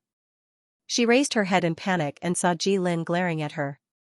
His eyes were filled with disgust. He said in a low voice, I said that I don't hit women, but if you say one more word to slander my sister, I swear that your name will never appear in any famous director's work in the future. Su Qingwan's heart skipped a beat when she heard this. The Duan Rolan was so angry that she slammed the sofa. Ji Lin's warning to Su Qingwan was equivalent to slapping her in the face. How could she tolerate this? Ji Lin, don't forget that it's the Ji family who has always invested in your films. Without your family paving the way for you, would you have been able to walk to where you are today? Why are you saying such harsh words now? Do you think you can ban Miss Su by yourself? The Duan Rolan was certain that Ji Lin couldn't do it alone. Without the Ji family backing him up, what could he do? Unexpectedly, Ji Lin only remained silent for a while after hearing her words. As if he had expected this, he sighed in his heart. His mother was still the same as before. She didn't understand him at all. Mom, do you think that I'm just a second-generation heir who relies on my family to get by? The disappointment in his heart slowly grew. Ji Lin's expression turned cold. Some of my opportunities may have been obtained with the help of my family, but I've been able to get to where I am today because I took it one step at a time. When I said that I could ban Su Qingwan, it wasn't empty talk. The more Su Qingwan listened, the more panicked she became. She stammered, "Brother Ji, let's not talk about this for now, okay?" Ji Lin only said coldly, "No. You spread rumors in front of my mother and maliciously slandered Sister Siyu. Do you think I'll just let it go like this?" Su Qingwan was in a dilemma. She didn't know what to do. Suddenly, the door to the Ji family's house was opened. The Ji family's housekeeper let a sweet girl in a bubble dress in. As she walked, she greeted her affectionately, "Miss Chu, why haven't you come over to play for a while? Madam misses you very much." Chu Shuangyan. Su Qingwan gritted her teeth and muttered this name in her heart. She had actually overlooked this formidable opponent. In her previous life, before she married into the Ji family, Chu Shuangyan had caused a lot of trouble. The Duan Rolan had almost taken Chu Shuangyan as his daughter-in-law. Why did this woman choose this time to come over? Chu Shuangyan also saw Su Qingwan standing awkwardly behind Ji Lin. Because he had already sent people to investigate her, Chu Shuangyan immediately recognized her and showed an angry expression. "Get lost." No one expected that Chu Shuangyan's first words were not to curry favor with Ji Lin or to act coquettishly to the Duan Rolan. Instead, he rushed in front of Su Qingwan and raised his hand to slap her face without hesitation. "Woman, you deliberately set up a maze to confuse people, didn't you? What reporter from Orange Weekly? You're not telling the truth. I know that person interviewed you. You're also the one who slandered Zhou Siyu for pursuing a Lin. Where did you get the thick skin to step into the Ji family's house?" Su Qingwan was caught off guard by Chu Shuangyan's slap. She was completely stunned. Ji Lin, who was standing at the side, was also stunned. What was going on? Had Chu Shuangyan and Su Qingwan met before? Why were the two of them suddenly at odds with each other? Chu Shuangyan was still unwilling to give up. He raised the designer bag in his hand and threw it at Su Qingwan, causing her to take a few steps back in pain. He then raised his head and said with contempt, "If it weren't for you stirring up trouble, I wouldn't have found the wrong target. Now, I have a home that I don't dare to return to, and it's all thanks to you, *tch. Chu Shuangyan scolded Su Qingwan harshly before she felt a little better. When she saw Su Qingwan covering half of her face, she snorted coldly and said, "Stop pretending. Su Qingwan, I'm telling you, if you dare to appear in front of a Lin again, I'll tear you apart." Su Qingwan gritted her teeth in her heart. This crazy woman actually hit her as soon as she came up. She was indeed a mad dog that bit anyone she saw in her previous life. However, in front of Ji Lin, not only could she not fight back, but she also had to put on an aggrieved expression and look at Chu Shuangyan with tears in her eyes. "I don't know what happened between us, but you should have a reason for suddenly hitting me." "Reason? You still want a reason? Didn't you deliberately target Zhou Siyu and hire the internet water army to slander her online? Do you know who I offended because of this?" Chu Shuangyan was furious and raised her hand again, wanting to hit Su Qingwan. She had offended Fifth Master Lu because of the false rumors Su Qingwan deliberately released. She did not know what kind of revenge Su Qingwan would suffer, but she still had the nerve to ask her for a reason? "Chu Shuangyan, calm down." Ji Lin frowned and stopped her.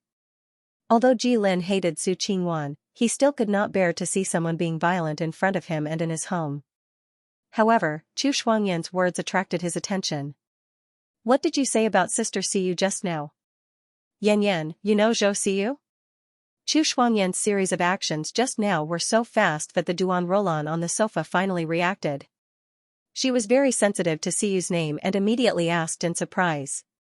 Chu Shuangyan choked. What should she say? Should she say that she went to Siyu and failed to show off and got slapped in the face?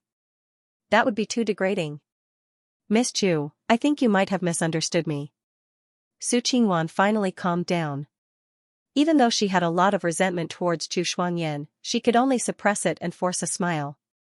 Siyu and I are friends. If Chu Shuangyan had only been angry at Su Qingwan's false information, he now looked down on her. Friend? Su Qingwan really had the cheek to say that. How could someone who could defame the other party be called a friend? That's right, Yan. How could you hit her? Quickly apologize to Miss Su. Chu Shuangyan looked at the Duan Roland, who had always doted on him, in disbelief. However, the Duan Roland sighed and consoled him. The Zhou Siyu you're talking about is not a good person. She's not clean and always wants to climb up the social ladder. If you know her, Auntie advises you to break up as soon as possible so that she won't implicate you. Mom, that's enough. Jilin frowned and interrupted the Duan Roland. Chu Shuangyan had always been hostile towards his sister. Now that the Duan Roland said that, wouldn't it be adding fuel to the fire? However, to Jilin's surprise, Chu Shuangyan asked in confusion, Auntie, what are you talking about? Does Zhou Siyu still need to climb up the social ladder? Siyu had already plucked the most difficult flower to pluck. How could she climb up the social ladder? The Duan Roland was stunned and didn't take it to heart at all. After all, in her opinion, Siyu was always a good-for-nothing that no one wanted. She would never have a chance to enter a social ladder in this lifetime. Therefore, she only thought that Chu Shuangyan was putting on a brave front.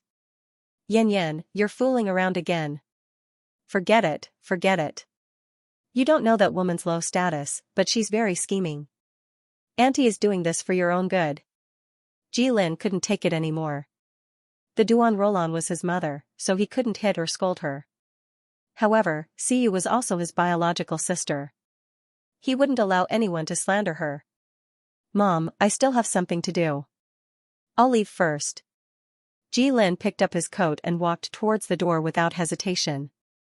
When he passed by Su Qingwan, he looked at her deeply and said in a voice that only the two of them could hear, and you, my warning just now wasn't empty words. You're on your own. Alin, wait for me. I have something to ask you, Alin. Chu Shuangyan hurriedly chased after him.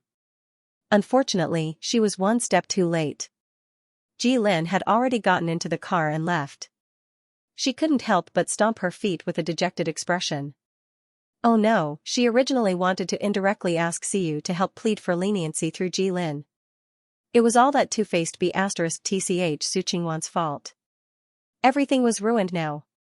Siyu, who was on the minds of several people, had just been brought back to the villa in the suburbs by Fifth Master Lu, trembling with fear. The bitter pill that Fifth Master Lu had forced her to swallow seemed to have been newly obtained from somewhere. The effect of the pill was very overbearing. After Siyu ate it, she rode the car all the way here and was held in the arms of this lunatic. It had to be said that it was a miracle that she didn't vomit much blood. What kind of medicine is this? She couldn't help but ask. Fifth Master Lu held her little hand and walked into the villa. He answered casually, it's a medicine that can bring the dead back to life. However, it seems to only have 1/10 of the effect on you. Siyu immediately shut her mouth. She didn't dare to ask how to buy it. As soon as she heard it, she knew that it wasn't something an ordinary person like her could afford. Only someone like Fifth Master Lu, who could cover the sky with one hand, had a way to get it. He even gave her an entire bottle at once. What she ate were all shining silvers. Fifth Master Lu looked down at the little girl's expression and knew what she was thinking. He secretly curved the corners of his lips. This time, he didn't stay in the living room. Instead, he directly led her upstairs to the master bedroom. Realizing that there seemed to be something wrong with the destination, Siyu stopped and asked hesitantly, "Fifth Master, let's go downstairs and sit down?" Fifth Master Lu turned a deaf ear and continued to pull her into the room. Siyu's small arms and legs were no match for him. She was dragged into the bedroom almost without any resistance. However, Fifth Master Lu didn't stay by the bed. Instead, he went around to the other side of the room, opened a wooden door, and brought Siyu into the bathroom. "Fifth Master, let's talk nicely," Siyu couldn't break free from his hand. After walking into the bathroom, she took a closer look and found that there was a wooden tub there. The size was just enough for an adult to sit in. The warm water in the wooden tub was dark brown. White steam rose from it, emitting the familiar smell of Chinese medicine that Siyu was familiar with. "Your body is too weak. It's not suitable for you to soak in the medicinal bath for too long. I'll call you in 15 minutes. Change your clothes and sit in. Otherwise, the medicinal effect will evaporate." Fifth Master Lu slowly finished speaking. He looked down and saw that the little girl was still in a daze, so he asked softly, "What, do you need me to teach you step by step?" Siyu shook her head repeatedly. She just didn't expect that Fifth Master Lu brought her up to let her soak in the medicinal bath. Thinking about the pills from before and this tub of medicinal bath, Siyu didn't dare to calculate how much these medicinal herbs had cost. However, if she counted carefully, from the beginning until now, the medicinal herbs she had obtained from Fifth Master Lu were probably worth an astronomical figure. Although Siyu was afraid of him, it was undeniable that those herbs were indeed very useful. Moreover, she had no way to buy them herself. Siyu was distressed. Now that she owed him this favor, how would she repay it in the future? Not to mention using her work to repay the debt, even if she sold her body, she wouldn't be able to repay it, right? Light clothes had already been prepared in the bathroom. After Fifth Master Lu walked out, Siyu changed her clothes and slowly lay down in the wooden tub. The temperature of the water seemed to have been specially adjusted. It was neither cold nor hot, just right. The feeling of her whole body being wrapped in the medicinal liquid was very good. Siyu leaned against the wall of the wooden tub and gently breathed a sigh of relief. She still remembered that Fifth Master Lu said that she could only soak for 15 minutes. However, a few minutes after sitting in, she was drowsy from the strong medicinal effects. Her head was nodding, and she almost buried herself in the water. Not long after, she lost consciousness. Just as Siyu's body gradually slid down and was about to sink into the water, a pair of hands caught her in time and easily carried her out of the water. Siyu seemed to feel something, but the medicinal effects made her unable to open her eyes at all. She just followed her intuition and arched into the other party's arms, finding a comfortable position. As if she was quite satisfied, her brows slowly relaxed, and her breathing gradually became lighter. It was as if she was sleeping soundly. Because of the steam in the bathroom, Siyu's face had a bit more color, but her hands and feet were still not much warmer. They still had the refreshing coolness that Fifth Master Lu liked the most. Fifth Master Lu looked at the little girl sleeping soundly in his arms. For some reason, he couldn't help but sigh. He had estimated the dosage wrongly, but fortunately, he was waiting in the bedroom outside. When he heard Siyu's breathing gradually disappear, he came in early. Fortunately, he didn't let the stupid rabbit fall into the water. Because Siyu had just soaked in the water, her clothes were completely soaked. At this time, they were tightly clinging to her body, outlining the slender and soft lines of her body. Fifth Master Lu was holding her, and the water on his clothes naturally soaked his pale white tang suit, creating a dense water stain. If it was someone else who dared to do this, he definitely wouldn't let them off easily, but when it came to this little girl, Fifth Master Lu felt a little helpless. This feeling was very fresh and very special. He had lived for many years and had always liked to firmly control everything in the palm of his hand. Even if he was at a disadvantage for a moment, he knew what to do to win. Only when faced with Siyu would there always be all kinds of reasons to interrupt his deployment, making him unable to bear to restrain this little girl too tightly all of a sudden. Just like this, he retreated and retreated. He suddenly looked back and realized that when he treated Siyu, he had long exceeded his usual bottom line. This wasn't a good sign.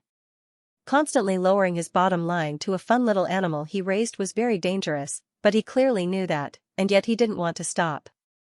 Siyu's clothes were completely wet, and one could vaguely see the white jade-like skin underneath.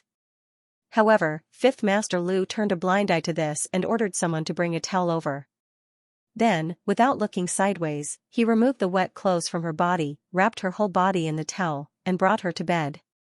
Siyu felt that this sleep was particularly comfortable. Most of the soreness in her body had disappeared, and she was so lazy that she didn't want to move. However, when she opened her eyes, she realized that she seemed to be tightly held in someone's arms. As soon as she woke up, the first thing she smelled was the light fragrance of sandalwood. Then, she caught a glimpse of the pattern on Fifth Master Lu's tang suit. Close, in, a foot. What was going on? Siyu's brain couldn't wrap itself around this. She could feel that she was on a bed, and the person holding her, could it be? She subconsciously moved, wanting to break free from this iron hoof-like embrace. However, just as she had this intention, the person holding her seemed to have sensed it. Siyu only felt the world spin around her, and her whole body was pressed into the bedding, casting a shadow over her head. Fifth Master Lu's beautiful hands, which were like works of art, were holding her slender neck. Fifth Master Lu's strength was astonishing, but even in such an unconscious state, he still had terrifying self-control. Siyu didn't doubt that he could immediately break her neck, but he controlled himself at the critical moment. Siyu looked up a little frantically and saw that the person on top of her had a vicious look in his eyes.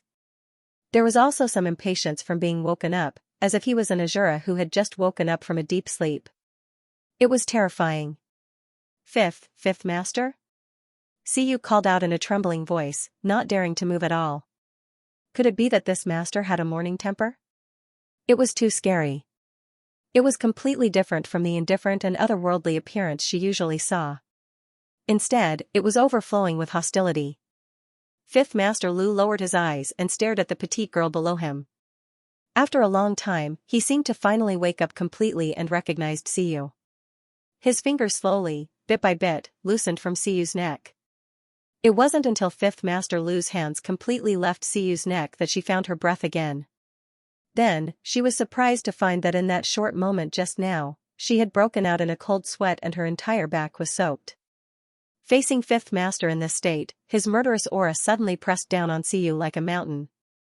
Siyu tilted her head and coughed heavily. Blood fell on the snow-white bedsheets like blooming red plum blossoms. So close. Siyu was sure that Fifth Master Lu could really strangle her to death just now. If he hadn't restrained himself at the most critical moment, perhaps she would be lying on the ground now. That murderous aura was real, like the scythe of the Grim Reaper resting on her neck. Siyu almost thought that she wouldn't be able to keep her little life. Fifth Master Lu, who had completely awakened from his sleep, silently stared at Siyu who was pressed down on the bed by him. The little girl's long black hair was scattered between the sheets, her small face was pale, and her almond-shaped eyes were covered with a layer of mist. There was still panic and fear in her eyes that hadn't yet dissipated, reflecting his extremely cold face. At this time, the little girl was coughing up blood while secretly glancing at him from the corner of her eyes. She looked at him as if she had seen a ghost, indescribably pitiful and delicate. It was as if she would break if he used a little more force. She was too delicate and too soft, like a porcelain doll. After a while, Fifth Master Lu closed his eyes and suppressed the murderous aura that arose from being disturbed from his sleep. He flipped over and moved away from Siyu, sitting on the edge of the bed. He took off the prayer beads that never left his wrist and twirled them between his fingers. This was a habit left over from when he lived in a Buddhist temple as a child. In order to keep him calm at all times, the abbot of the temple specially found a 1,000-year-old Bodhi tree and took the Bodhi seeds on the tree to create this string of beads for him. Whenever he felt that his mind was not calm, he would twirl the prayer beads and recite the heart-cleansing mantra. His self-control, which he had trained since childhood, was very strong. Under normal circumstances, there was basically nothing that could make him recite it completely. But today, after he recited it in its entirety, he still felt that it wasn't enough. His heart still couldn't completely calm down. Fifth Lord. Can you leave us for a moment? From the side, Siyu could only see Fifth Master Lu twirling his prayer beads and moving his lips up and down.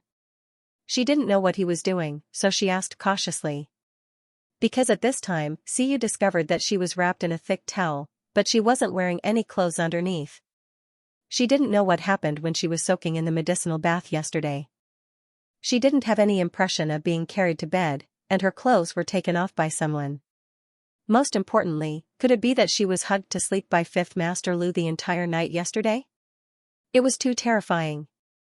It was even scarier than this lunatic waking up early in the morning to strangle her neck. Hearing Siyu's soft voice, Fifth Master Lu's hand moved and he turned his head to glance at her. This little girl probably didn't realize that she wasn't very well behaved when she was sleeping. The towel in front of her chest was faintly slipping down, and a large part of her delicate collarbone was already exposed. "I had someone prepare clothes for you. Come down when you're done." Fifth Master Lu indifferently shifted his gaze, but his hands subconsciously clenched his prayer beads. The uneven surface of the beads knocked against his fingertips. Only then did he realize that chanting the mind-clearing incantation just now seemed to have been in vain. Siyu hurriedly nodded. When this master finally left, she immediately bounced up from the bed and ran to the bathroom to vomit until the sky turned dark. Only then did her hands and feet go limp as she changed into the new dress that the servant brought over. She actually spent a night with Fifth Master Lu and was still alive and well. It was simply a miracle. When Siyu went downstairs, Fifth Master Lu was already waiting in the living room. She didn't know if it was an illusion, but Siyu felt that his expression seemed to be colder than usual. Siyu tried to figure out who had made this lunatic unhappy again, and carefully asked if she could go back. Last night's medicinal bath should have been completely absorbed. Your body needs to replenish itself with food. What do you want to eat? Fifth Master Lu was proficient in medical knowledge. He glanced at her and asked. Siyu instantly thought of Fifth Master Lu's picky appetite. To be honest, she still remembered that meal clearly. Sharing a table with a picky person was a disaster. In order to avoid a repeat of the disaster, Siyu hurriedly waved her hand. "No need. I'll go home first. There's still some food at home. I can cook it myself." Unexpectedly, Fifth Master Lu didn't force her to listen this time. He nodded slightly and led her out of the villa. Usually, Siyu could always see Fifth Master Lu followed by a large group of bodyguards, but this time, he was abnormal. He waved away all his subordinates and personally drove out a flamboyant sports car from the garage. Siyu was dumbfounded. She was used to Fifth Master Lu's simple and elegant clothes. She always felt that such bright and dazzling colors didn't match this person. However, Fifth Master Lu seemed to be used to it. He drove the car to Siyu's side. Seeing her in a daze, the corners of his lips couldn't help but curve. "Do you still need me to invite you in?"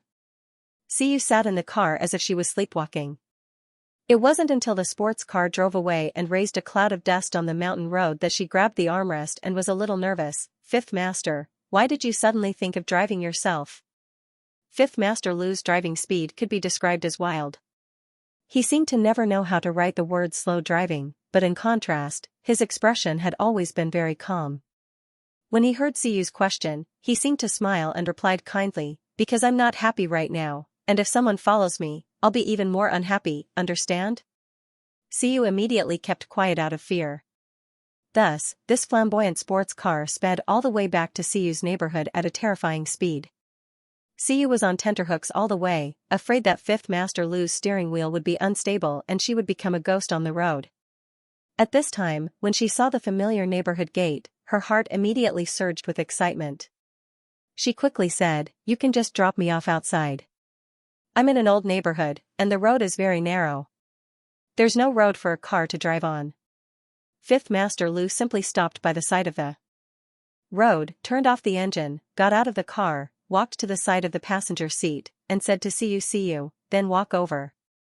Siyu was dumbfounded. So, he still wanted to walk when the car couldn't enter? Siyu felt that Fifth Master Lu seemed a little strange today, but she couldn't pinpoint exactly what was strange. "It's better not to trouble you. There's a breakfast stall over there. I still want to pack some things to bring back. You don't have to worry about me, really." Siyu hurriedly thought of another excuse. She was really afraid of this person who didn't play by the rules.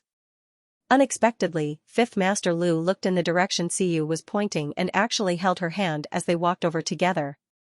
That breakfast stall was a famous old shop nearby. The peak period of business was usually from 6 to 8 in the morning. When Fifth Master Lu sent Xiyu back, it was almost 10 in the morning. They were about to close the stall when they saw a man with an extraordinary temperament walking over from the opposite side. He was holding a girl with a pale but beautiful face. The old couple in the shop didn't dare to neglect and hurriedly greeted, "Sir, what would you like to order? Our buns have been sold out. There's only a little porridge left." Fifth Master Lu looked down at the stall. The smell of oil and smoke was still there. It was cleaned up quite well, but the food on display didn't look very good. It was even a little shabby. It was a world of difference from what he had eaten in the past. However, the girl he was holding had already answered first, "A bowl of porridge is enough. Add more pickled vegetables. I'll eat here." "Eat here?" Fifth Master Lu looked around. There were 4 or 5 small tables scattered around the stall, as well as many small stools. It was located by the road, so the environment was naturally not very good. Xiyu took the hot porridge from the old couple. When the enthusiastic shop owners saw that there were 2 of them, they even put an extra spoon. Xiyu didn't know whether to laugh or cry. Fifth Master Lu was very picky. How could he eat? Yes. I'll leave after I finish eating. You'd better not wait for me. I eat slowly. Who knows how much time I'll waste. Xiyu couldn't wait to send this person away immediately, so she deliberately said that she wanted to eat here. She didn't believe that a lunatic like Fifth Master Lu, who regarded being picky as a principle of life, could endure it. However, Xiyu misjudged again.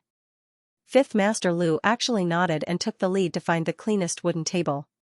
After sitting down, he even used his knuckles to knock on the table. "Why aren't you coming over?"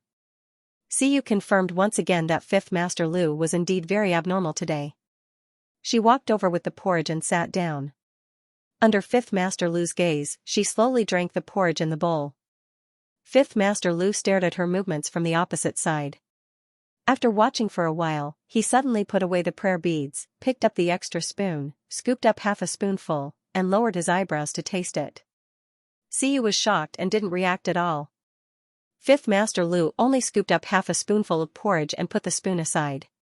He took in Xiyu's extremely surprised expression and said indifferently, "The taste is not bad." "Xiyu?" "No, she wasn't used to you suddenly not being picky." After the filming of Unthinkable Challenge, Xiyu hurriedly packed her things and slipped back to the set. She had a nagging feeling that Fifth Master Lu had personally sent her home that day, which was very abnormal. She was afraid that this person was up to no good again. Therefore, after watching Fifth Master Lu's extremely ostentatious sports car drive away, Xiyu immediately ran in the opposite direction to the airport. As soon as she returned to the set, a large group of people came up to Xiyu and tried to get to know her. After all, in most people's opinion, a super popular ace variety show like Unthinkable Challenge would usually only invite famous celebrities. Xiyu had only just received her first movie. The movie had not yet been released, and they did not know how it would turn out. It was indeed a little abnormal for her to receive an invitation from such a popular variety show. Of course, Xiyu could not say that she had been brought on at the last minute thanks to Ji Lin. Therefore, they all said, "I don't know about the arrangements of the program team." After dealing with the people with different thoughts with great difficulty, Xiyu squeezed out of the encirclement and saw the actress who played the female lead and the new emperor's childhood sweetheart, Han Tian, walking over in a daze. She walked absent-mindedly and did not look at the road at all. She rushed straight towards Xiyu. Xiyu could not dodge in time and bumped into her. At this time, Han Tian suddenly came back to her senses. Seeing that Xiyu had been knocked back a few steps by her, she quickly grabbed her and asked, "Are you okay?" In fact, Han Tian did not walk very fast, but Xiyu's body was as fragile as a porcelain doll. It took a long time for her to recover from a small bump. She waved her hand to indicate that she was fine. When she looked up, she saw that the luck above Han Tian's head was gradually turning dark gray. If the luck turned gray, it meant that the person was going to be unlucky. The darker the color, the stronger the bad luck. If it turned pure black, it would be life-threatening. Of course, people like Fifth Master Lu were the exception among the exceptions. Siyu still did not understand how he could be safe and sound with such a murderous aura around him. It's good that you're okay. Han Tian breathed a sigh of relief. Everyone in the crew knew that Siyu was a fragile person. The director had specially instructed everyone to take care of her. If something happened to her, it would be bad. Han Tian said apologetically, I was thinking about something just now. I'm sorry. I'll ask my assistant to bring you afternoon tea in the next 2 days as an apology. I just finished filming here and have something urgent to attend to, so I'll leave first. Han Tian, as his name suggested, had a tender baby face. Even though he was already in his 20s, he still looked like a minor. He had an easygoing personality and was very likable. Although she was said to be the female lead in Lethal Beauty, her actual scenes were not particularly prominent. Nowadays, the character of childhood sweethearts was not very popular. Han Tian played the role of the new emperor's distant cousin, who was engaged when he was young. In the plot, he only played a supporting role and the interactions were relatively dull. Compared to Su Qingwan's role as Yun Meng, the plot tension was not as strong as that of the supporting female lead. Siyu's scenes were staggered from Han Tian's, so she rarely encountered this girl in the crew. Even so, Siyu remembered that Han Tian's luck should not be like this. Subconsciously, Siyu pretended to accidentally reach out and touch the dark gray fog above Han Tian's head.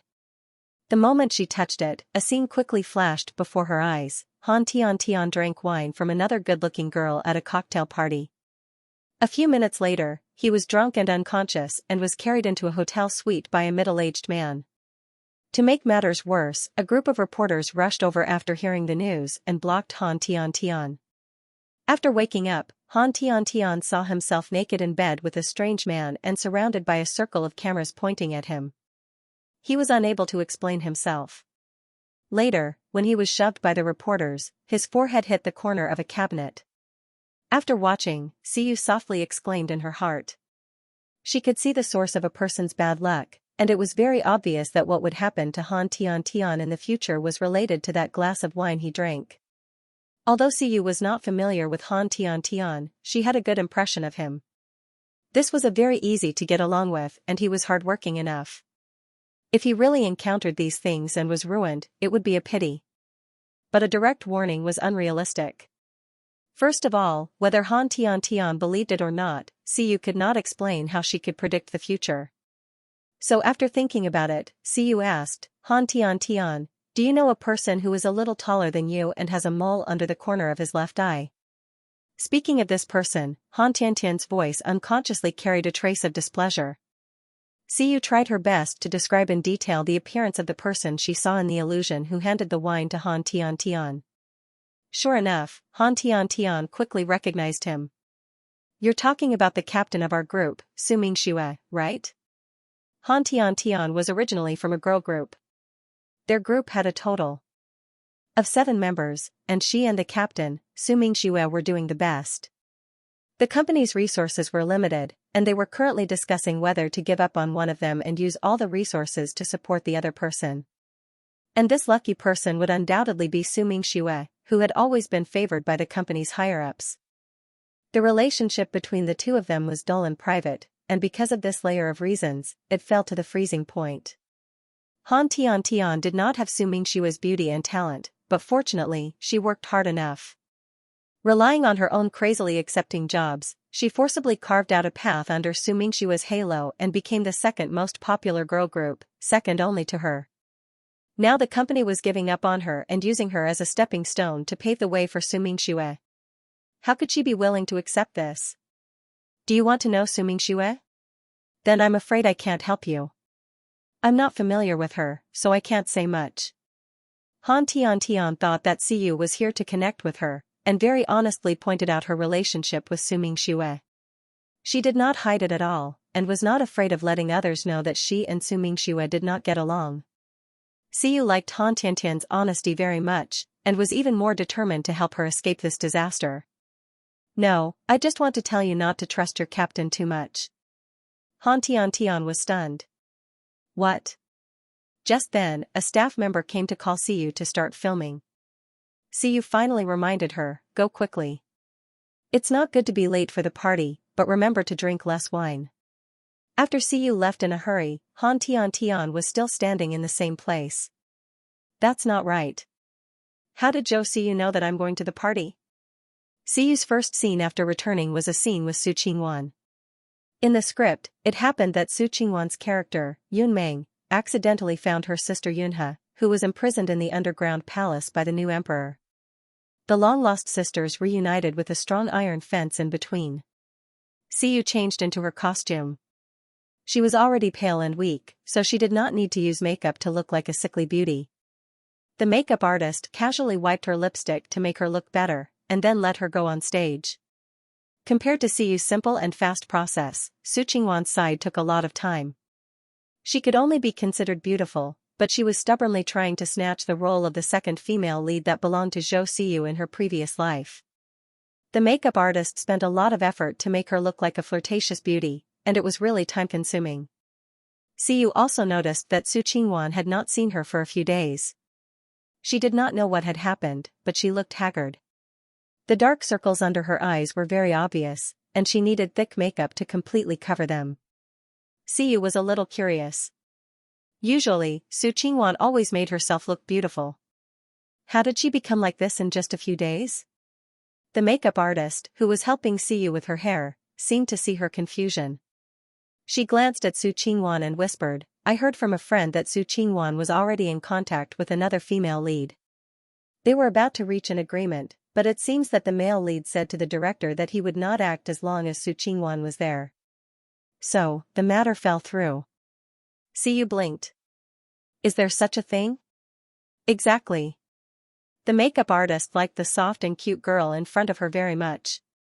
She could not help but add, "Little Rain, I'll only tell you a secret. The male lead of that film is also our brother Ji. I saw Su Qingwan serving tea and snacks to brother Ji before, so I thought they were very close. It seems that Su Qingwan was just imagining things." Ji Lin refused to act on the same stage as Su Qingwan? Siyu could not help but be stunned when she heard this news. However, she did not have time to think about it. Director Liang quickly shouted for action. Siyu immediately threw these distracting thoughts to the back of her mind and adjusted herself to get into character. At this time, the plot had already progressed to the point where Yunmeng entered the palace to wait for an opportunity to avenge her concubine. However, she gradually fell in love with her enemy while interacting with the new emperor. She realized that the new emperor would always disappear for a few days every month, so she secretly followed the new emperor and found the underground palace where Yunhe was imprisoned. When they met again, Yunmeng was shocked to discover that the new emperor still had a Zhuxia mole in his heart. Moreover, this Zhuxia mole was the sickly concubine sister that she had previously mistaken for being weak and incompetent. In addition, although Yunhe was imprisoned, the underground palace was luxuriously decorated and filled with rare treasures. It was much more luxurious than her palace. It was obvious that the new emperor cared about Yunhe 100 times more than he cared about her. Yunmeng immediately burned with jealousy. She could bear that the new emperor did not love her, but she could not bear that the new emperor fell in love with the sister that she had always trampled under her feet. However, after all these years of prison life, Yunhe's temperament had become more and more indifferent. Her sister's anger and abuse could no longer hurt her. She only looked at her sister who was once lawless and had now been tortured by love to the point that she had lost her dignity as a princess. She softly said, "You're just spinning a cocoon around yourself. What does it have to do with me? Yunmeng, in the past you said that I did not have the bearing of a royal family. Now, look in the mirror and look at yourself. You're confined to the imperial harem, and you're willing to die for a man. Do you still recognize that you were once a princess?" Yunmeng could no longer listen to anything. The woman in front of her was still sickly and reclining on the bed, but her bearing was graceful. She looked at her as if she was looking at a clown. She tightly gripped the iron bars and hatefully said, "You're not worthy. Your life has always been cheap. You didn't die in the past because you were lucky. Now that you've fallen into my hands, do you think I'll let you live?" She didn't know if it was an illusion or not, but she felt that Su Qingwan's words were too sincere. The hatred in her words seemed to be real. The play continued. The plot after this was that Yunmeng stole an entire barrel of oil from the palace. Taking advantage of the time when the new emperor went hunting in the suburbs, she bribed the palace guards and secretly snuck into the underground palace. In front of Yunmeng, she poured the oil in and then set it on fire.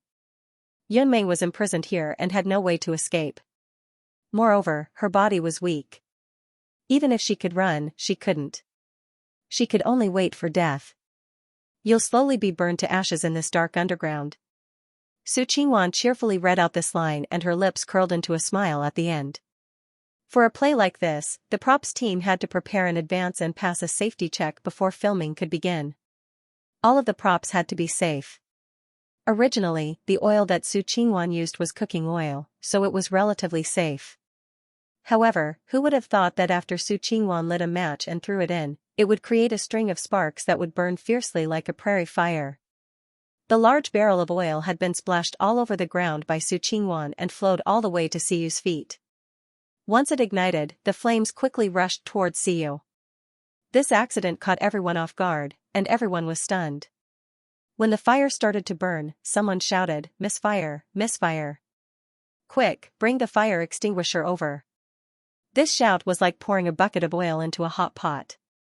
The crowd instantly exploded, shouting and running. It was a mess. Director Liang was furious. He had always been a perfectionist, so for scenes like this, the props had to be as realistic as possible. He tried his best not to wait until post-production. However, in contrast, the safety checks of the crew were conducted according to the strictest standards. He had been in the industry for more than 20 years, and this had never happened before. But no matter how angry he was, he could not lose his temper now. Director Liang took a deep breath, raised the loudspeaker, and directed the people on the scene to evacuate. Because this was an underground palace scene, Siyu was in the innermost part of the room.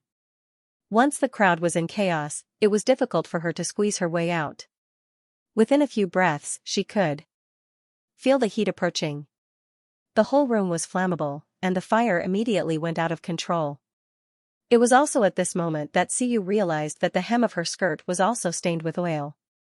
She did not know if it was because Su Qingwan had splashed it too hard. The props prepared by the crew had always been relatively safe, but this bucket of oil that had been splashed on the floor burned very quickly. Siyu was sure that if a spark had splashed on the hem of her skirt, the whole skirt would have burst into flames in an instant. Therefore, she made a prompt decision to take off the oil-stained cover, carefully avoided the oil spilled on the floor, and squeezed her way out of the door. The whole crew was in chaos. Almost no one noticed Su Qingwan in the corner. She clenched her fists in excitement and nervousness, panting rapidly. Her eyes reflected the light of the fire as she watched the fire burn all the way to Siyu. She watched as Siyu dodged in a panic. Her eyes flickered with uncertainty. Half an hour ago, Su Qingwan passed by the warehouse where the props were stored. By chance, he saw a strange man whispering furtively to the warehouse manager. He immediately became suspicious. Su Qingwan had learned from the Duan Roland that she was good at dealing with people. Every time she entered a set, she would give something to the staff. She was very sure that she had never seen the stranger before. Director Liang was very strict with the crew and basically eliminated the possibility of outsiders coming in and out of the crew. How did this person sneak in? Su Qingwan seemed to have a premonition, so instead of chasing them away, she quietly hid and carefully eavesdropped on their conversation. Because she was not close, she could only vaguely hear the keywords changing props, Zhou Siyu, and fire. Then, the warehouse manager opened the locked warehouse door and let the strange man in. The man was carrying a bucket of something that looked very heavy. In less than 2 minutes, he came back out and stuffed a stack of money into the warehouse manager's hands. Pretend that someone picked the lock. If anyone asks, just say that you don't know. This was the last thing Su Qingwan heard the man say. She did not dare to breathe too loudly until the 2 men left. Then she slowly retreated and fled the place as fast as she could. Su Qingwan was not stupid. Through a few keywords, she could roughly guess that someone had secretly changed the props for the scene. What was more, the oil that Yunmeng used to burn down the underground palace was replaced. And the target was Zhou Siyu. Someone wanted to assassinate Zhou Siyu. This kind of thing should have been reported to the director. After all, an accident on set could cause a chain reaction. But for some reason, Su Qingwan hid it and pretended that she did not know anything. She continued with the scene and used the oil that had been replaced. Then, as if nothing had happened, she lit a fire. She didn't hear anything. She wasn't the one who changed the props. She wasn't the one who wanted to harm Siyu. She didn't know anything and was just following the script. The fire had nothing to do with her at all. Su Qingwan told herself that as if she could hypnotize her to forget everything that had happened outside the warehouse. Seeing that the fire was getting bigger and bigger, Su Qingwan glanced at Siyu, who was choking on the smoke and coughing nonstop. Her body was much weaker than the average person. The room was shrouded in smoke, and she could barely breathe. Her throat and chest hurt terribly. She coughed and spat out blood. In the end, it was so painful that she could not even walk. She could only lean against a pillar and bend over to gasp for breath. The crowd that had scattered in all directions mixed with the people who had come to help put out the fire. It was a dark mass that instantly drowned out Siyu. Only Su Qingwan was able to locate her because she kept a close eye on her. If no one had discovered Siyu, would something have happened to her? This thought flashed through Su Qingwan's mind. Then, as if it had taken root, it could not be erased. The person who wanted to harm Siyu was someone else. If something happened to her, she could only blame herself for being unlucky. The flames in Su Qingwan's eyes burned faintly. She gritted her teeth. When no one was looking, she rolled up her sleeves and reached her left hand into the fire. She burned her forearm until it bled. Then, she endured the pain and grabbed the bucket. She began to pour water into it, pretending that she had been busy putting out the fire. At this moment, Siyu could only see darkness in front of her. Her limbs were weak and she could not exert any strength. She slowly leaned against the pillar and slid to the ground. In a daze, she could feel the flames surrounding her. So painful. She thought in a daze. Her consciousness was in a mess as she fell into the darkness. Just as she was about to lose consciousness, her ears seemed to catch a cry of alarm. It sounded like someone was shouting to stop something, but she could not hear clearly. After a few seconds, she felt someone close to her. A familiar sandalwood fragrance enveloped her entire body. In an instant, it dispelled the scorching air around her. Then, a pair of hands picked her up from the ground and carried her away from the ground. Siyu felt a little more awake. She forced her eyes open and looked up. Fifth Master Lu's picturesque profile came into view. How did he appear? No, there was an accidental fire here. How did he rush in? Siyu subconsciously wanted to ask, but her throat was choked by the smoke. As if he had a premonition, Fifth Master Lu lowered his head and glanced. He saw the little girl in his arms looking at him with a pale face. Her eyes were full of fear. When he thought back to when he first rushed in, the little girl was curled up on the ground and hugging him tightly like a hedgehog. Her sleeves were covered in blood. Fifth Master Lu was a little unable to control his anger. Be good. Close your eyes. Afraid that Siyu would be blinded by the smoke, Fifth Master Lu simply freed up a hand and covered her eyes. The little girl was obviously very scared. Her eyelids trembled, and her long eyelashes scratched his palm like a small brush. A second before her eyes were covered, Siyu seemed to see from the corner of her eye that the evil aura on Fifth Master Lu's body was even thicker. It was almost materialized and wrapped around the two of them tightly. What was even more strange was that before the flames in the room could touch the corner of Fifth Master Lu's clothes, they were forced to stop by this strong evil aura. What was this, a human-shaped firewall? She didn't know if it was because there was someone by her side, but the panic in Siyu's heart faded bit by bit. Her fingers weakly grabbed Fifth Master Lu's clothes, and she even cursed inwardly.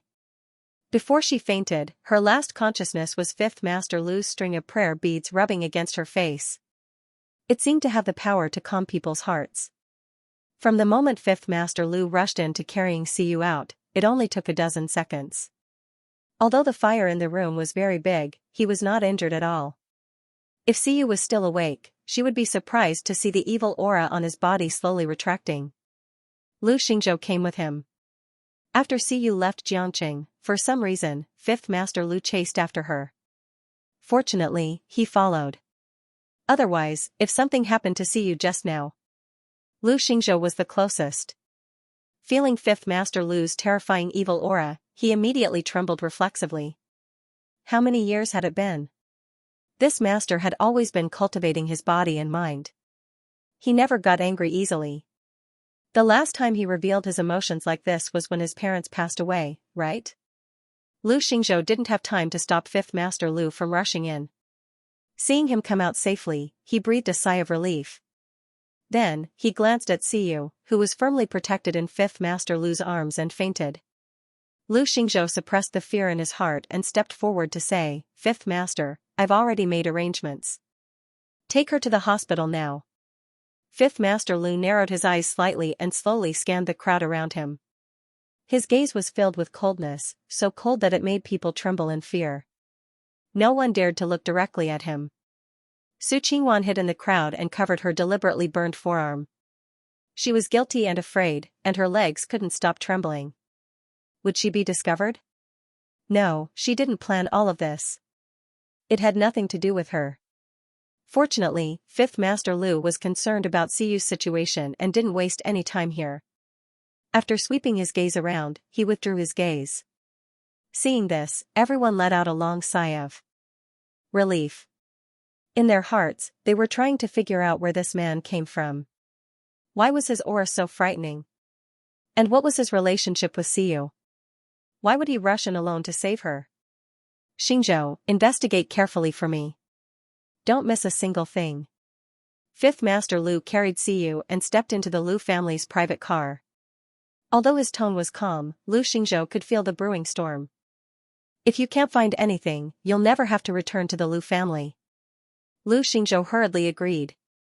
After giving his orders, Fifth Master Lu lowered his head and looked at the little girl in his arms. He gently wiped away the black ash on her face with his fingertips. His eyes, which were originally as calm as an ancient well, were suffused with a thick murderous intent. It seemed that he had cultivated his body and mind for too long. Some people who didn't know their own limits actually dared to have ideas about his people. When Siyu woke up, she found that she was in the hospital again. She wanted to prop herself up, but her whole body was weak and powerless. The people guarding her were alarmed. Then, Ji Lin's panicked voice sounded. "Sis, don't move. I'll help you up." Slow down, slow down." Ji Lin carefully helped Siyu up, adjusted the height of the bed, and put an extra pillow behind her back to make her more comfortable. "Sis, fortunately, you're fine. The doctor said that you just choked on the smoke.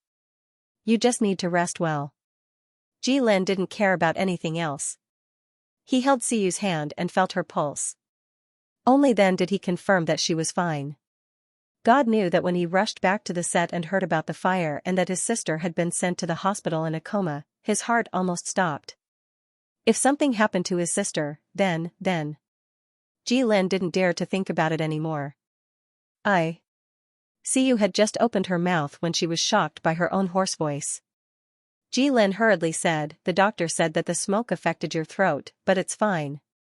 You'll recover soon. You just can't talk too much for now."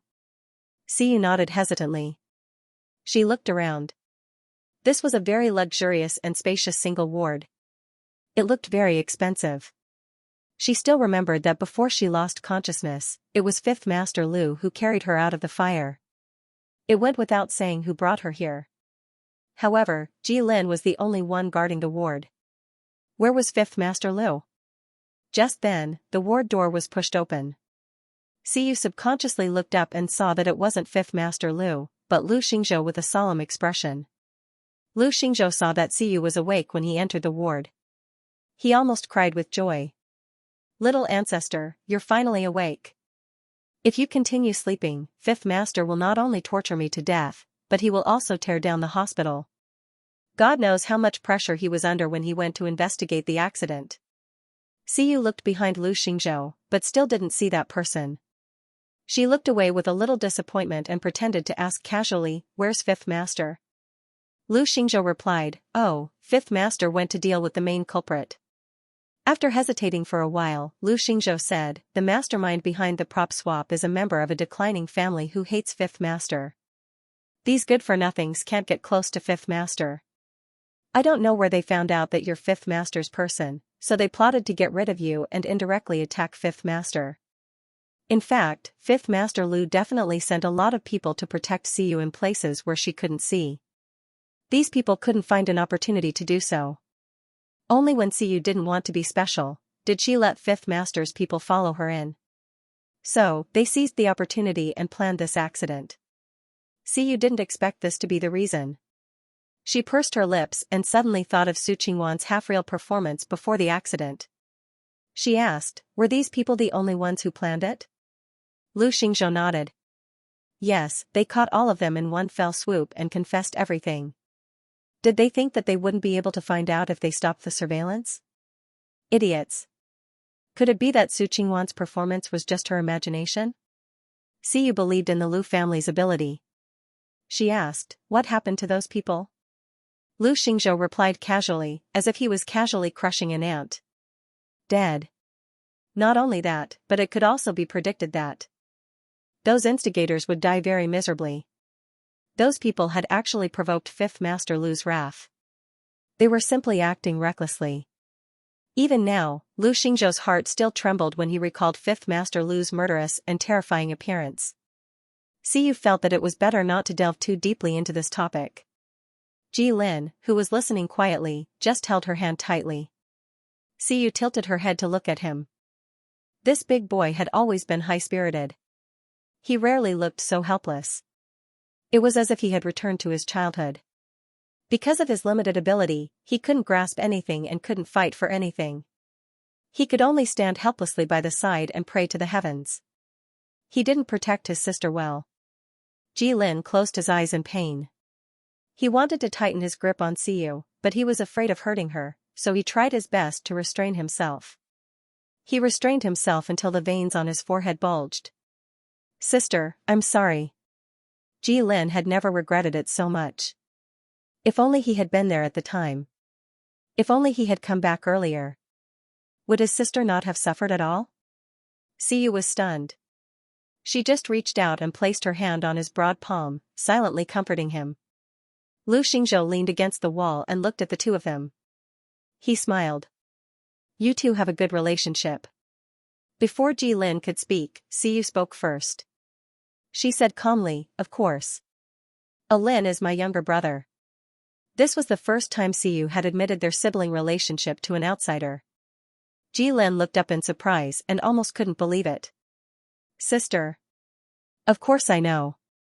Otherwise, do you think Fifth Lord would let this kid take care of you? Lu Xingzhou shrugged. He had already submitted all of Xiu's information to him, including the Ji family's secret background. This brat is really something. Fifth Master was worried that you would be too noisy in the hospital after your condition stabilized, so he transferred you to this nursing home under the Lu family's name. He actually came over and blocked the door, refusing to leave when they didn't let him in. Fifth Master saw that he was annoyed, so he let him in.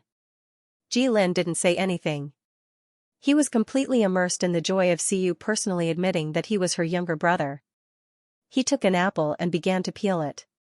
He even peeled it into the shape of a rabbit and handed it to Xiu as if he was presenting a treasure.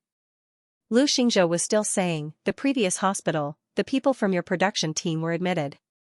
Now, the media is surrounding that place so tightly that not even a drop of water can get through.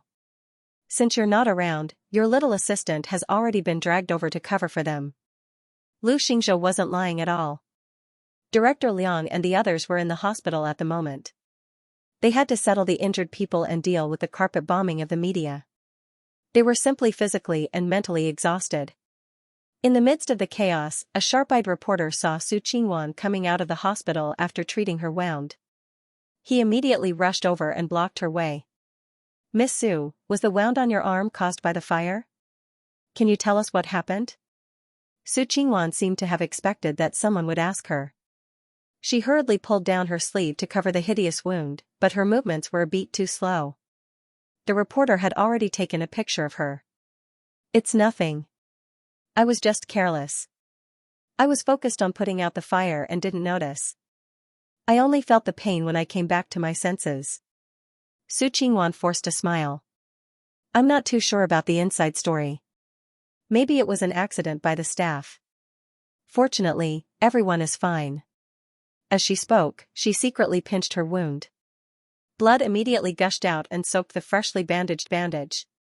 Director Liang's Lethal Beauty was a big production that had received a lot of attention recently.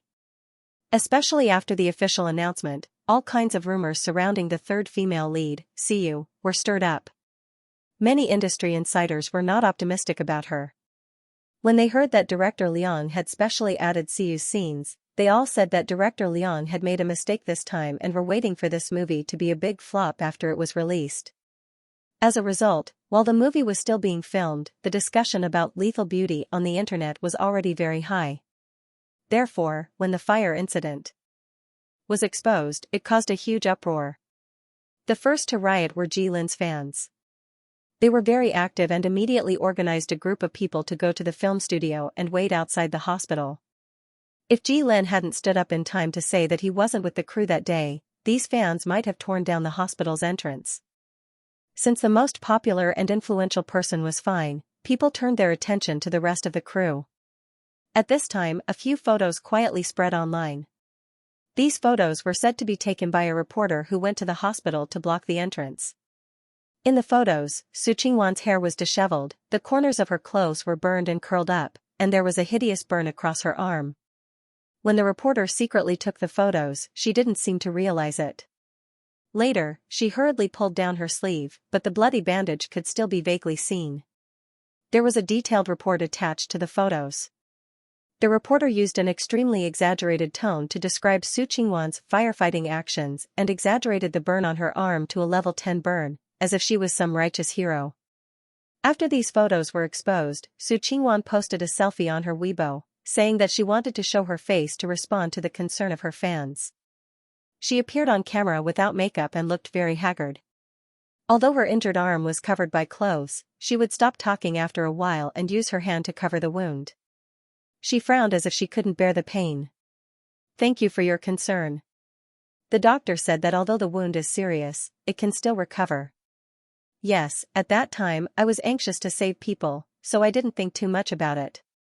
Fortunately, no one was hurt, so my injury this time was worth it. When filming Lethal Beauty, I fell into the water and had a high fever. I almost fell while filming a circus scene. Now, my arm has a burn scar. It can be said that I've had a lot of misfortune. I hope that these personal setbacks can be exchanged for good box office sales. Everyone, please remember to support my movie." Su Qingwan's video was only a few minutes, but she cried several times. Coupled with her trying to cover up her wound made it more conspicuous, she looked very pitiful. She had a lot of fans on Weibo, and she had the backing of capital. Once this Weibo post was posted, it immediately became the headline.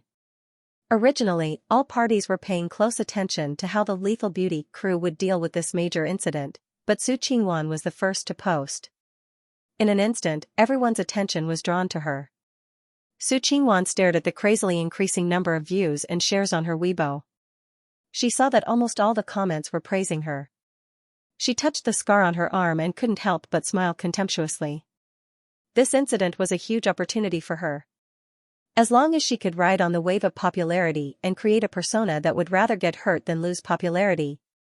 In fact, if Ji Lin hadn't said that he would ruin the female lead role in her next movie, Su Qingwan wouldn't have been so anxious.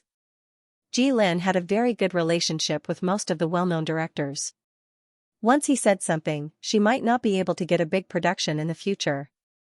In this day and age, who would remember you if you didn't have a big hit? Su Qingwan's initial goal was to become an A-list actress. If she could only take on those mediocre scripts, what was the use of that? Thinking about Ji Lin's actions, Su Qingwan gritted her teeth angrily. She didn't understand why Ji Lin did this. She had been trying her best to please him. The more Su Qingwan thought about it, the more aggrieved she felt. She only wanted to work hard to catch up with Ji Lin and become someone worthy of him. Why did Ji Lin have to deprive her of this opportunity? Fortunately, she reacted quickly enough. As long as this wave of hype was established, she could still make a comeback. The crew hasn't released an official statement yet, but she's already acting pitiful. Ji Lin had been sleeping in the hospital for the past few days. He stayed by Siu's bedside every day.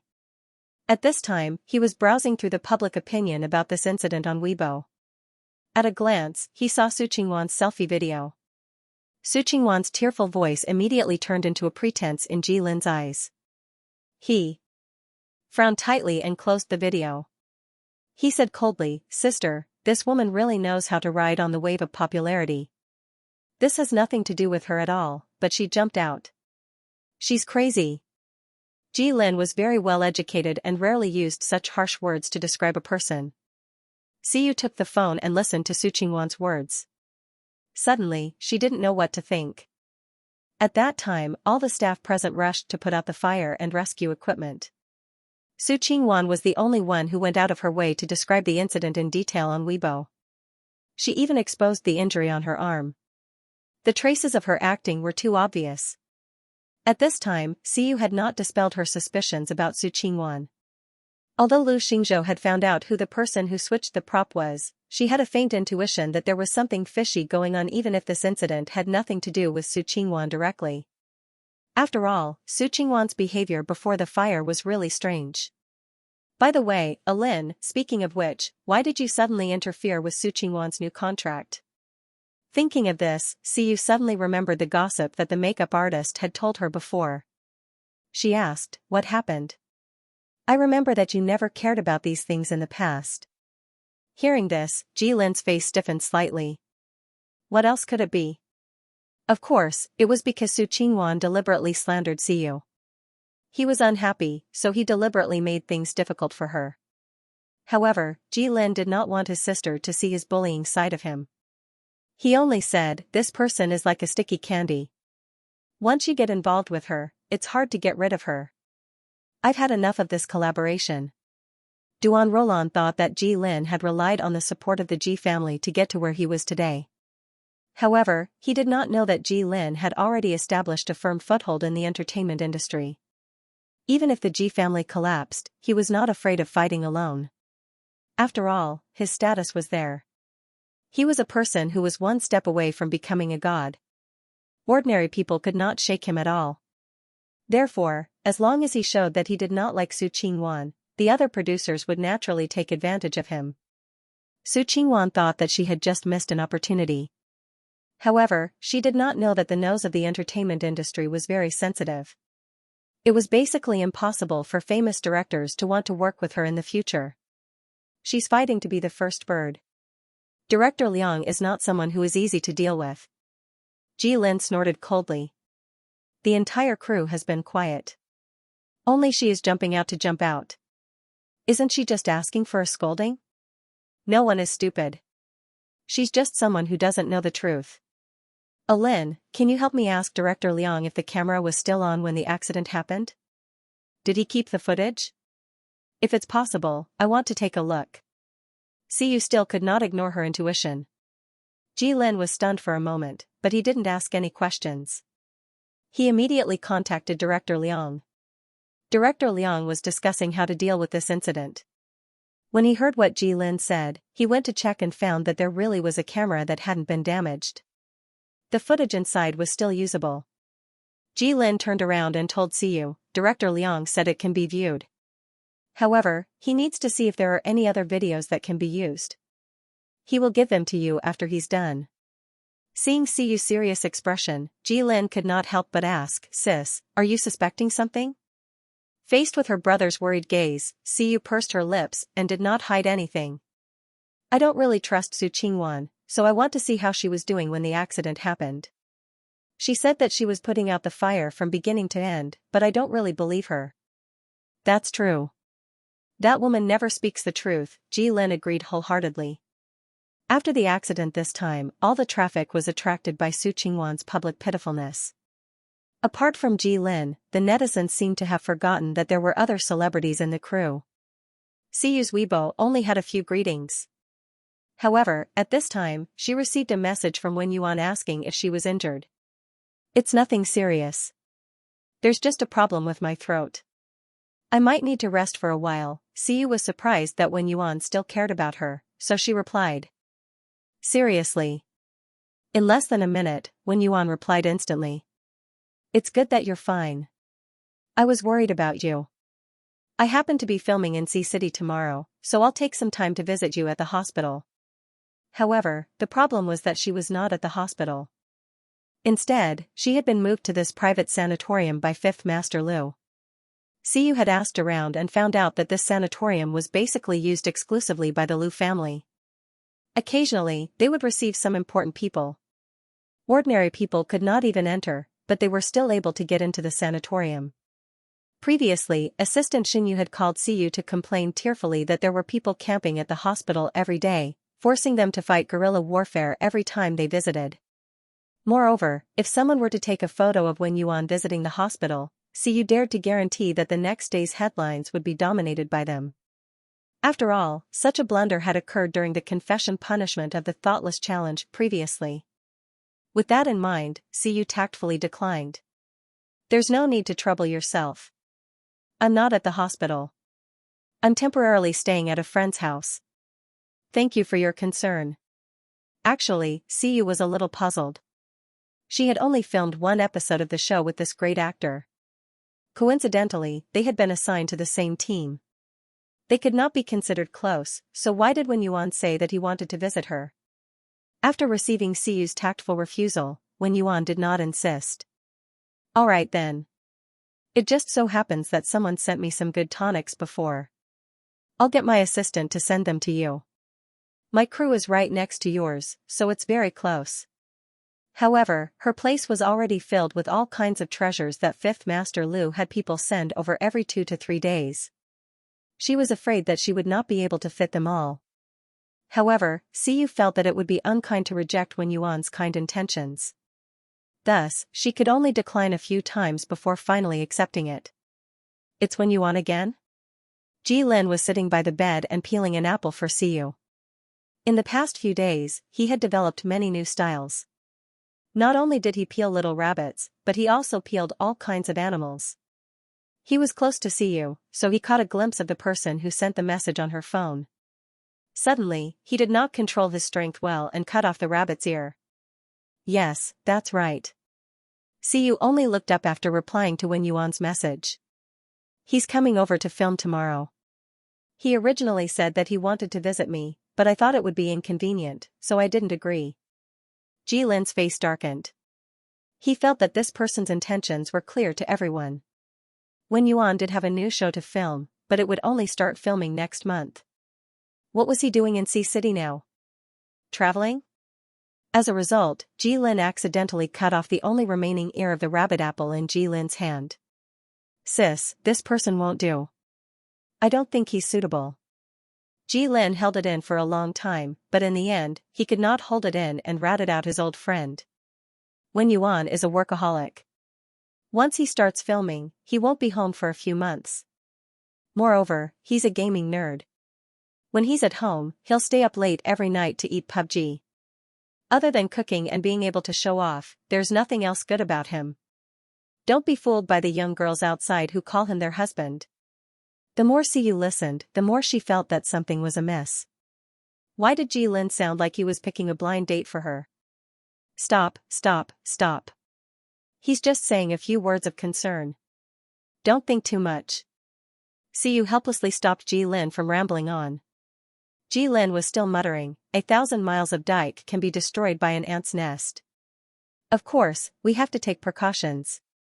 His sister was a fresh cabbage that not everyone could touch. Anyway, he felt that Wen Yuan had ulterior motives when he looked at him. "You're talking about Wen Yuan? Why? Does Singapore still dare to let him in?" Just then, a cold voice came from outside the door. Siyu looked up and saw Fifth Master Lu, whom she had not seen for a long time, standing by the door, quietly staring at her. When Siyu saw Fifth Master Lu, she was immediately stunned. At that time, when the crew was on fire, she vaguely felt that someone had rushed into the fire to carry her out. In a hazy glance, she seemed to see that the person was Fifth Master Lu. However, since she woke up, Fifth Master Lu had not appeared even once.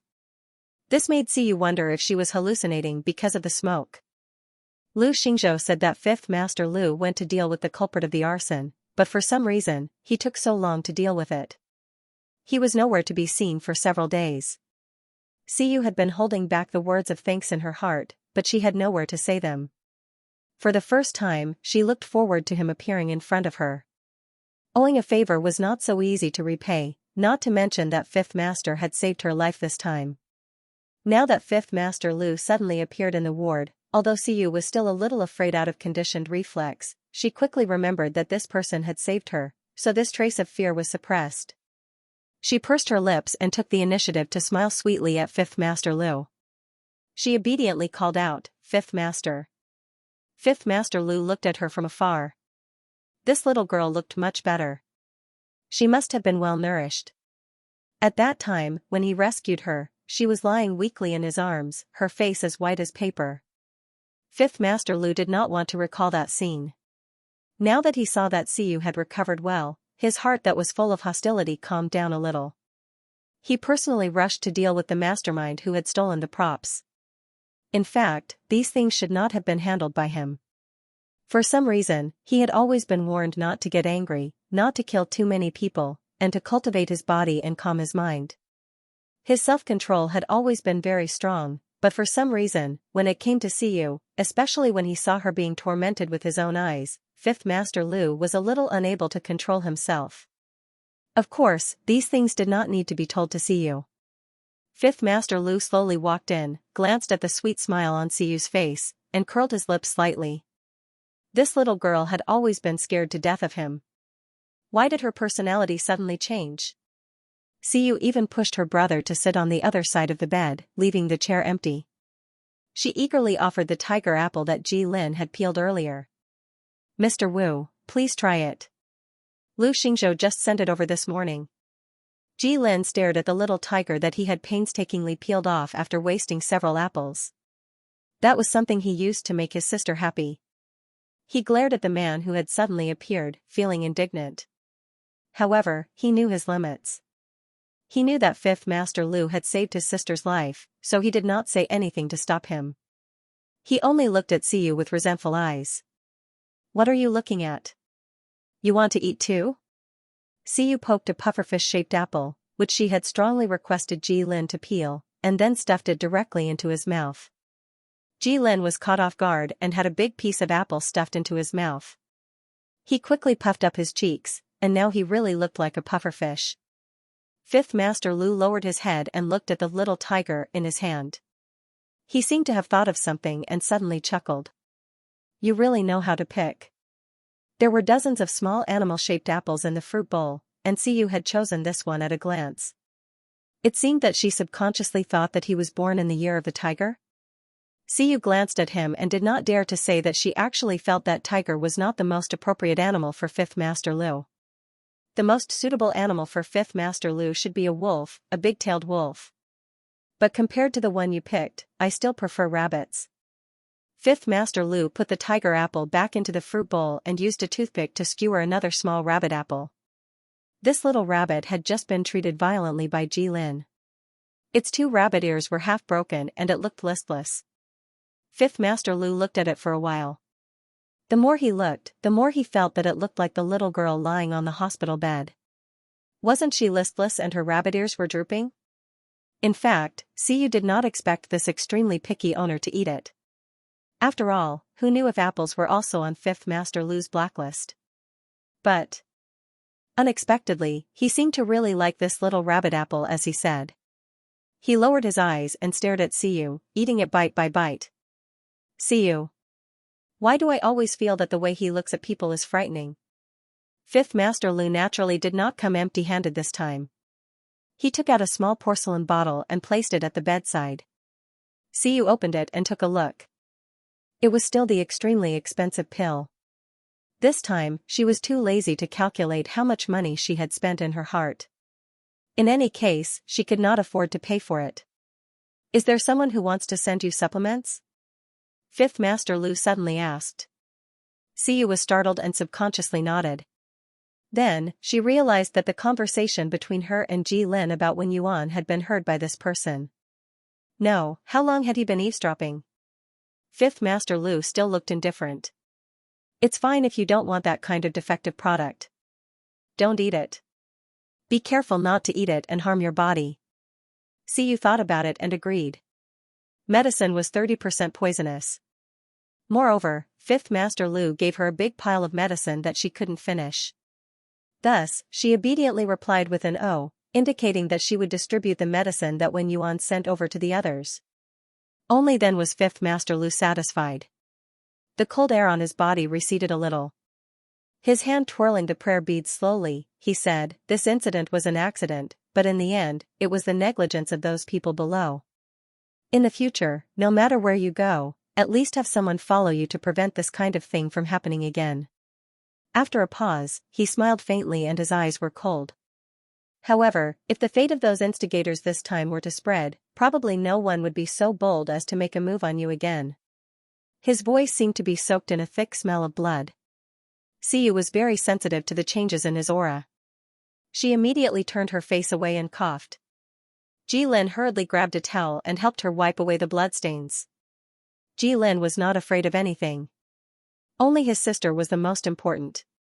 Therefore, even though he also felt that Fifth Master Lu was not to be trifled with, when he saw Xiu coughing so hard, he turned his head and glared at him. "My sister still needs to rest." Jilin looked like he wanted to drive him away. Fifth Master Lu looked at Jilin's fearless appearance and raised his eyebrows. Other than Xiu, this kid was the second person who dared to talk to him like this. These two people were indeed brother and sister. After Xiu heard this, she coughed even harder. As she coughed, she reached out and quietly tugged at Jilin's sleeve. "Silly child, don't provoke this humanoid monster. Today you have a good time, but in the future, your sister will have to suffer for it." Not only did Jilin not understand his sister's meaning, he even thought that she was giving him courage. Therefore, he straightened his back and said to Fifth Master Lu, "The visitation time here is only 15 minutes. Shouldn't you leave?" Xiu's expression was numb. "Silly brother, why didn't you cower when you should have?" Fifth Master Lu unexpectedly did not get angry. He narrowed his eyes slightly, as if he had heard something funny. With a smile, he asked, "You've been here for a few days. Why don't you leave?" Jilin puffed out his chest proudly. "I'm a family member." Fifth Master Lu smiled and looked at Xiu, who was curled up in the sheets. The little girl was trying her best to curl up and reduce her presence, trying not to be noticed at this sensitive time. However, things did not go as she wished. Fifth Master Lu lifted her out of the sheets with one hand, stroked her long black hair, and said calmly, "This sanatorium belongs to me in the first place. So, who can stop me from staying in my own territory for as long as I want?" Jilin choked on his words. Xiu felt the gentle strength of Fifth Master Lu's hand on her head and wanted to cry. "Little Jilin, you should be more careful. Why are you in such a hurry to be stupid?" At the same time, the crew of Lethal Beauty discussed for a long time and finally released an official announcement to explain the fire incident. In fact, the follow-up of the incident was completely handled by the Lu family. Only Director Liang vaguely figured out the inside story and knew that the incident might be related to the Lu family's enemies. The others did not know anything and really thought that the props team was not properly managed. The props team was wronged. Fortunately, the Lu family caught the warehouse manager for incompetent management. In the end, the crew used this person as a scapegoat. Those who should be punished were punished and those who should be sued were sued. Finally, the public opinion outside was appeased. However, this time, Su Qingwan had posted on Weibo without permission. She had recounted the thrilling experience at the time and mentioned that she was constantly injured on set. This had already aroused the disgust of many people. After all, there were so many people who put out the fire and many people who were slightly injured. They did not cry out miserably, so why was she so dramatic when it was her turn? Moreover, it was a big taboo to act differently from the crew. Su Qingwan actually knew this, but she could not care less. Seeing that Jilin was starting to block her path, if she did not rely on hype to accumulate fame, she might really not be able to get a good script anymore. This was a fatal injury for an artist who had ambitions to climb up the ranks.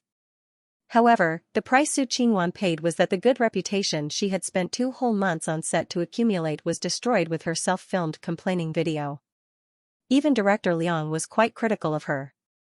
After all, in order to make herself look more pitiful, Su Qingwan said a lot in the video that she had fallen ill many times on set and suffered many injuries. The public did not know about this. Hearing her say this, they thought that Director Liang and the crew were deliberately mistreating her. How could this be?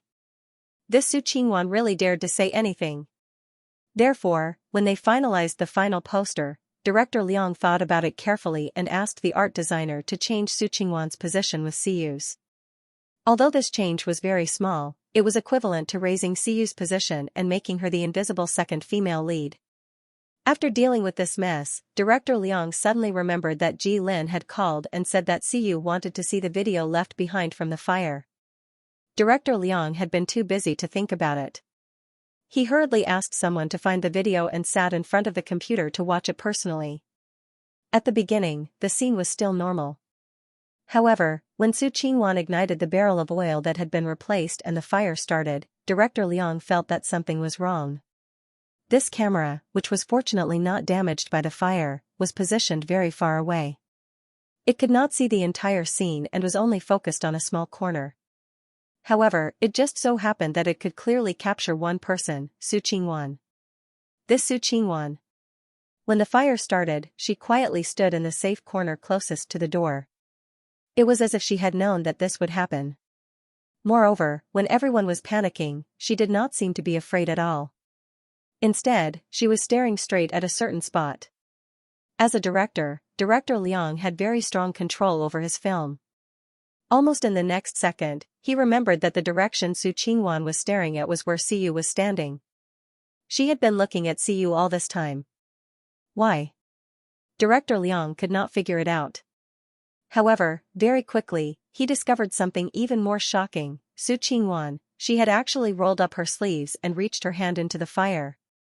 After watching the remaining tape, Director Liang's face suddenly turned darker than the bottom of a pot. Su Qingwan's burn wasn't an accident when she put out the fire. She deliberately hurt herself.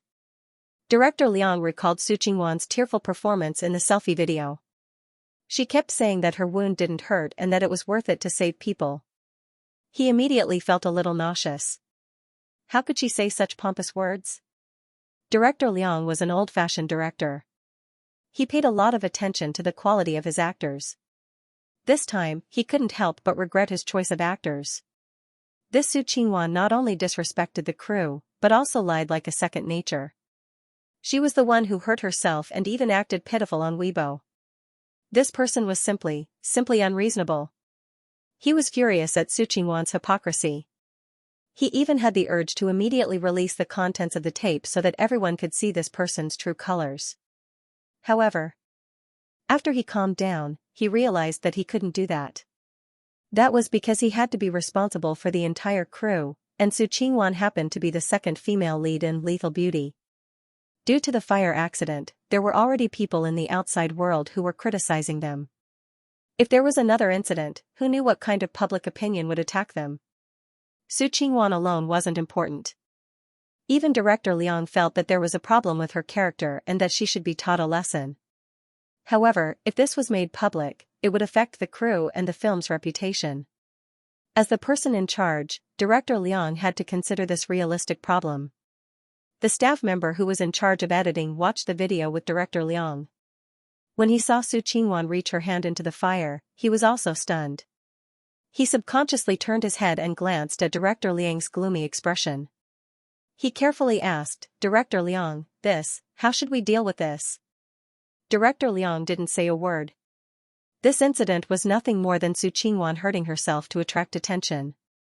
After all, she wasn't the one who started the fire. It wasn't illegal to pursue the matter, right? Change the script. Director Liang thought about it for a long time and decided not to gamble with the entire crew. However, he had the stubbornness of an experienced artist. After seeing Su Qingwan's true colors, he did not want to continue giving her the treatment of a second female lead. Hence, he said expressionlessly, "Start from the part where Yunmeng burned down the underground palace. Change it to the part where she wanted to harm someone but accidentally got herself killed. Then, Yunhe was rescued by the new emperor from the secret passage. Let's wrap up Su Qingwan's scenes. Then this video." The staff member was in a dilemma. Should he delete it or not? Only then did Director Liang remember that it was Siyu who had asked to watch the recording, but it wasn't appropriate to show it to others. Previously, he had promised Ji Lin that he would deliver it to them. It seemed that he was going to go back on his word. However, Director Liang was a little puzzled. Why did Siyu suddenly think of this? Did she already know that there was something wrong with Su Qingwan? Originally, Su Qingwan had a few more important scenes, but after this incident, Director Liang was completely disappointed in her. Although he couldn't release the video and drag the crew down with her, it wasn't difficult to mess with her in terms of scenes. Hence, Director Liang immediately called the scriptwriters team. After repeated discussions, they changed the original script overnight and directly promoted Siyu's character, Yunhe, to the second female lead. After doing all this, Director Liang slowly distributed the new script to everyone. He casually said that this was the final version that was finalized after discussions with the scriptwriters team to achieve the most perfect effect. Originally, Lethal Beauty had the habit of changing the script according to the situation as they filmed, so no one said anything. The other actors went back to read the new script as soon as they received it. Only Su Qingwan found out that she had been written out of the script midway and knocked on the door of the director's lounge with a terrible expression. "Director Liang, I want to ask why you suddenly changed the script." Su Qingwan did not know what was going on, but as soon as she stepped in, she saw Director Liang's unhappy expression. Thus, she suppressed the anxiety in her heart and forced a smile. "Can you reconsider? I think that if Yunmeng dies in this scene, it will be a little too sudden."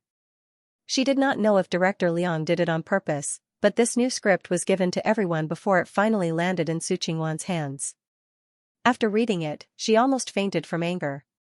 Was he trying to kick her out of the door immediately? Her most important scenes were at the back, and now they were directly deleting it? What was this? She was still counting on Lethal Beauty to earn her a wave of fame after it was released. Director Liang had already expected that Su Qingwan would definitely not be able to sit still after the script was changed, so he calmly drank his tea and said, "This was also a decision I made after careful discussion with the scriptwriter. Although the number of scenes will be reduced, the original promised remuneration will not change. Besides, weren't you the one who suggested changing the script if there was a problem? I remember very clearly the scene where she fell into the water." Not only did he remember it clearly, but when he thought of the video where Su Qingwan cried about how she had a high fever after falling into the water, Director Liang felt that this person was distorting the truth. In that scene, Siyu was clearly soaked in the water for half a day. He later found out that Siyu had a fever after filming, but she did not complain at all. On the other hand, Su Qingwan was alive and kicking, as if nothing had happened to her. Director Liang's speech was very bureaucratic and watertight. Su Qingwan could not hold a knife to Director Liang's neck and force him to give her back her scenes. She had to continue smiling obsequiously, so she felt very aggrieved. "Director Liang, then can you tell me why?" Su Qingwan was not an idiot.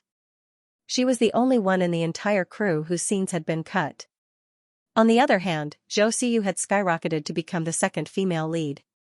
Someone must have deliberately targeted her. Director Liang took in her unwilling expression and sneered in his heart. "Yes, they're targeting you. Who told you not to know what's good for you? Your injury is recovering well?" Director Liang did not answer directly. Instead, he glanced at Su Qingwan's bandaged arm and asked meaningfully. Su Qingwan was stunned. Ah, right. The doctor said that I can remove the bandage soon." She was puzzled. Why did Director Liang suddenly bring this up? However, this gave Su Qingwan a good reason to act pitiful. She immediately pretended to touch her wound inadvertently and said with tears in her eyes, "But Director Liang, I've been preparing for these climax scenes for a long time. Because of this accident, I don't know if there will be a scar on my arm." It would have been better if Su Qingwan had not mentioned it. The moment she did, Director Liang remembered how her injury had come about, and the disappointment in his heart grew stronger. To think that he had thought that Su Qingwan was good at the beginning. He must have been blind. Director Liang was getting more and more impatient with Su Qingwan. In fact, if he had not released the video for fear of repercussions, Director Liang could have stepped forward and accused Su Qingwan of slandering the reputation of the crew. The fact that he had not done so was already showing mercy on her because she was an actress in the crew. However, Su Qingwan had not given him an inch and wanted a mile. You know very well whether or not your injury was accidentally caused when you were saving someone. Director Liang put down his teacup heavily and looked at her coldly. I'm not fussing about it because I want to save some face for both of us. Your scenes are over, so you can leave at any time. Of course, if you're still not convinced, you can continue to cause trouble. However, when the time comes, it's hard to say if public opinion will still be on your side. Director Liang was implying something. Su Qingwan panicked when she heard this. What did he mean? Could it be that Director Liang knew something was wrong with her injury? Impossible. It was impossible. It was so chaotic at the time. Who would have noticed? Zhou Siyu. Yes, it must be that woman. Su Qingwan did not know what evidence Director Liang had. If it was just Siyu saying it verbally, then it would be fine. However, if there was a video, then it would instantly destroy the image she had created. Director Liang, that's not what I meant. I'm just worried that changing the script will make the rest of the story unsmooth. Since you've said so, of course, I have no objections. Su Qingwan changed her words very quickly. She did not dare to offend Director Liang, so she could only swallow her pride. Clearly, this was a great opportunity. Director Liang looked on coldly and impatiently waved her out. Su Qingwan did not realize where her problem lay. She was the one who had hurt herself to attract attention. She did not listen to the crew's instructions and acted on her own accord. Cutting off the rest of her scenes was already a relatively light punishment, but she still did not know how to repent. Su Qingwan's scenes had already been completed. She had no reason to continue staying on the set. She packed up her things and left the film studio the next day. As soon as she left, Siyu was finally released from the sanatorium by Fifth Master Liu. She returned to the set with Ji Lin. Siyu naturally received the new script. As soon as she returned, she went to Director Liang and asked with a frown, Director Liang, what happened? Is it related to the video? Director Liang looked at her and felt a little guilty. After all, he had already decided not to make the video public for the time being, at least not before Lethal Beauty was released. However, he could not do what he had promised and could not help but feel a little embarrassed. Siyu, I've seen the video. Su Qingwan is indeed problematic, but it has nothing to do with the arson incident. Moreover, she has already finished filming and left. Do you think we should put this matter aside for now? Director Liang asked carefully. Siyu raised her eyebrows. What did she do? Ji Lin had been dissatisfied with Su Qingwan for a long time. He also chimed in, Director Liang, we're old friends. You don't have to hide this kind of thing from us, right? Director Liang smiled bitterly. Actually, Su Qingwan's injuries were caused by herself. She was also unlucky. The camera that was left behind just happened to be pointed at her position. There was always a flaw in the plan. Perhaps it was God's will. Siyu really did not expect Su Qingwan to do this. Ji Lin was stunned. After a while, he burst out cursing, F***ck, is she crazy? Not only was she crazy, the three people present all thought that water had entered her brain. Director Liang sighed. Our production team is in troubled times right now.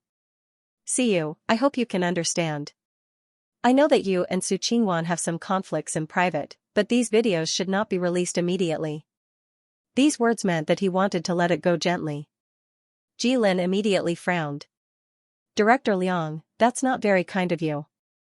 Siyu was silent for a while before saying softly, Director Liang, can you give me the video? Don't worry, I know my limits. I won't let these things affect Lethal Beauty. However, I need these things. Can you give the Liu family some face? The Liu family had invested a lot of money into this film. Moreover, Director Liang was well aware that this funding was actually for Siyu alone. In other words, she was their biggest financial backer. Since Siyu had brought the Liu family out, he could not refuse. He could only hand over the video and remind her worriedly, don't be too anxious. The Liu family's name was really useful at times. If Siyu hadn't brought the Liu family into the picture, Director Liang might have just downplayed the matter and let it slide. Sis, are you trying to mess with Su Qingwan? Ji Lin did not think that his sister was going overboard. Instead, he was eager to give it a try. After all, when he was determined to stop Su Qingwan from climbing up the ranks, he had already made his stance clear. Whatever happened to Su Qingwan had nothing to do with him. As long as his sister was happy, it was fine. Siyu held the video and said thoughtfully, "Alin, find someone to cut out the useful parts of this. It will come in handy sooner or later. I only promised director Liang that I wouldn't say anything before the film was released. I didn't promise that I wouldn't say anything after." She had a feeling that Su Qingwan would not give up so easily. When the time came, these things would be the most powerful evidence. Without Su Qingwan in the cast, not only did no one feel uncomfortable, they actually felt a lot more at ease. After all, Su Qingwan bought all kinds of snacks every day to please everyone. It was fine once or twice, but if it happened too often, it would seem deliberate. Plus, she acted pitiful on Weibo, causing everyone's impression of her to drop to the freezing point. Now that she was gone, everyone was happy. They no longer had to hide and complain about her in private. Siyu's scenes were doubled and she replaced Su Qingwan as one of the main characters in the later stages of the film. Her limelight almost overshadowed that of the female lead, Han Tian. Originally, everyone in the cast and crew was waiting to see if Han Tian would fight over her scenes. In the end, Han Tian did not hold any grudges. Instead, she treated Siyu more intimately than anyone else. "Siyu, thank you. Thank you for reminding me that day." Han Tian was the female lead, so naturally, she was also given a separate dressing room. She took advantage of the break to invite Siyu in. Just as she spoke, her eyes turned red. Siyu glanced at her head. The gray luck from before had turned light pink. It seemed that she had successfully escaped the misfortune and turned the situation around. Han Tian still had a lingering fear. When she went to the cocktail party, the other members of the group were also there. However, the negotiations with the company did not go well. The leader, Su Mingxue, came over to mediate and even gave her a glass of wine. Han Tian was about to drink it when Siyu's warning suddenly flashed through her mind. Thus, she could not drink the wine. Later, when Su Mingxue was not paying attention, she swapped the glass of wine with the one in front of Su Mingxue. She watched Su Mingxue drink it unknowingly. However, after a while, she did not see anything unusual. Han Tian thought that she was overthinking. However, after an hour, a large group of reporters suddenly rushed in. As if they were aiming at a target, they rushed directly to the guest room and began to smash the door. Then, Han Tian saw Su Mingxue, who was only wrapped in a towel, rushing out of the room screaming. The bed in the room was messy, and there was a strange man sleeping in the room. She shouted, "It's not me. You've got the wrong person." As she ran away from the reporters, she accidentally fell down the stairs and fainted after hitting her head on the floor. This series of farce ruined the entire cocktail party, and Su Mingxue herself became a joke. After all, there were witnesses and material evidence. Even if the company's executives tried their best to whitewash her, claiming that Su Mingxue would never do such a thing, the media did not believe them. They had pictures and the truth in their hands. As soon as they put it on the internet, it exploded. Before, Su Mingxue was regarded as the goddess of otakus. She was as popular as she was, but now she was despised. Her fans could not accept that the pure goddess in their hearts was fooling around with an old man. Moreover, there was conclusive evidence, and there was no way to clear her name. As soon as this matter spread, the news of Su Mingxue being kicked out of the entertainment circle immediately became a hot topic. Due to the pressure, the company had to temporarily freeze her. In order to ensure that there was no leader in the team, they shamelessly turned back to Han Tian, whom they had previously looked down upon, and asked for peace, hoping that she would temporarily take the position of leader. At first, Han Tian did not realize what had happened. After a few days, she thought about it carefully and suddenly felt a wave of fear. Although she did not like Su Mingxue, she knew that Su Mingxue was a cautious person. She would never seek her own death. Then, the problem could only be that glass of wine. She had exchanged the wine that Su Mingxue handed over, and then something happened to Su Mingxue. Did that mean that if the person who drank that glass of wine was her, she would be the one to bear the consequences of Su Mingxue? At that time, you told me to be careful of Su Mingxue. Was this what you meant? Han Tian explained what had happened in detail. After she reacted, she immediately remembered Siyu's warning. But how did Siyu know that Su Mingxue wanted to harm her? It's good that you're fine. Siyu heard that Su Mingxue was likely to be forced to leave the mercenary group because of the impact of this scandal. She sighed softly. She suffered the consequences of her own actions. If she did not have bad intentions in the beginning, how could there be consequences? Han Tian saw that Siyu did not want to elaborate, so she tactfully did not pursue the matter. However, this did not prevent her from feeling grateful. If it were not for Siyu's reminder, she might have been ruined. The company wants me to be the team leader. They said that they are willing to do their best to support me. I don't know if I should agree. Han Tian had subconsciously equated Siyu with a fraud. After all, Siyu could predict the future and saved her once.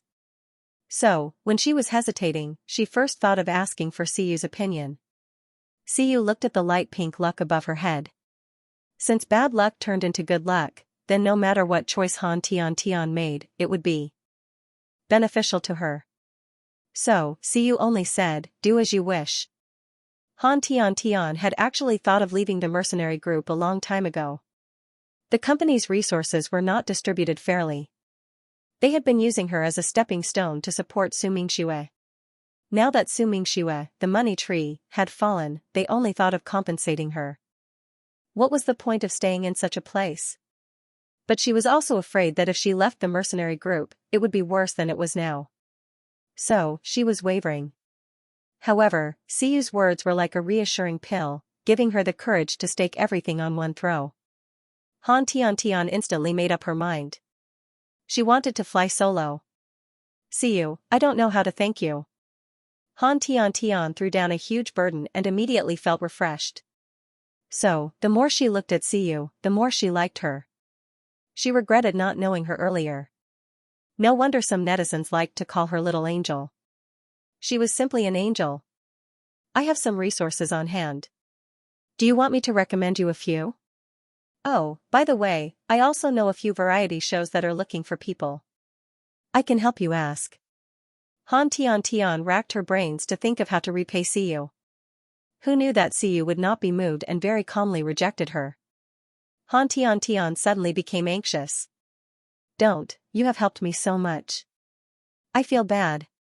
Siyu saw that Han Tian was looking at her stubbornly and expectantly. She thought about it and reluctantly asked, "Do you really want to repay me?" Han Tian nodded fiercely. So, Siyu took out her phone and said calmly, "Then help me promote this artist. Her Weibo name is another 500 years of koi. You have so many young girls among your fans. You should be able to attract a lot of people to read."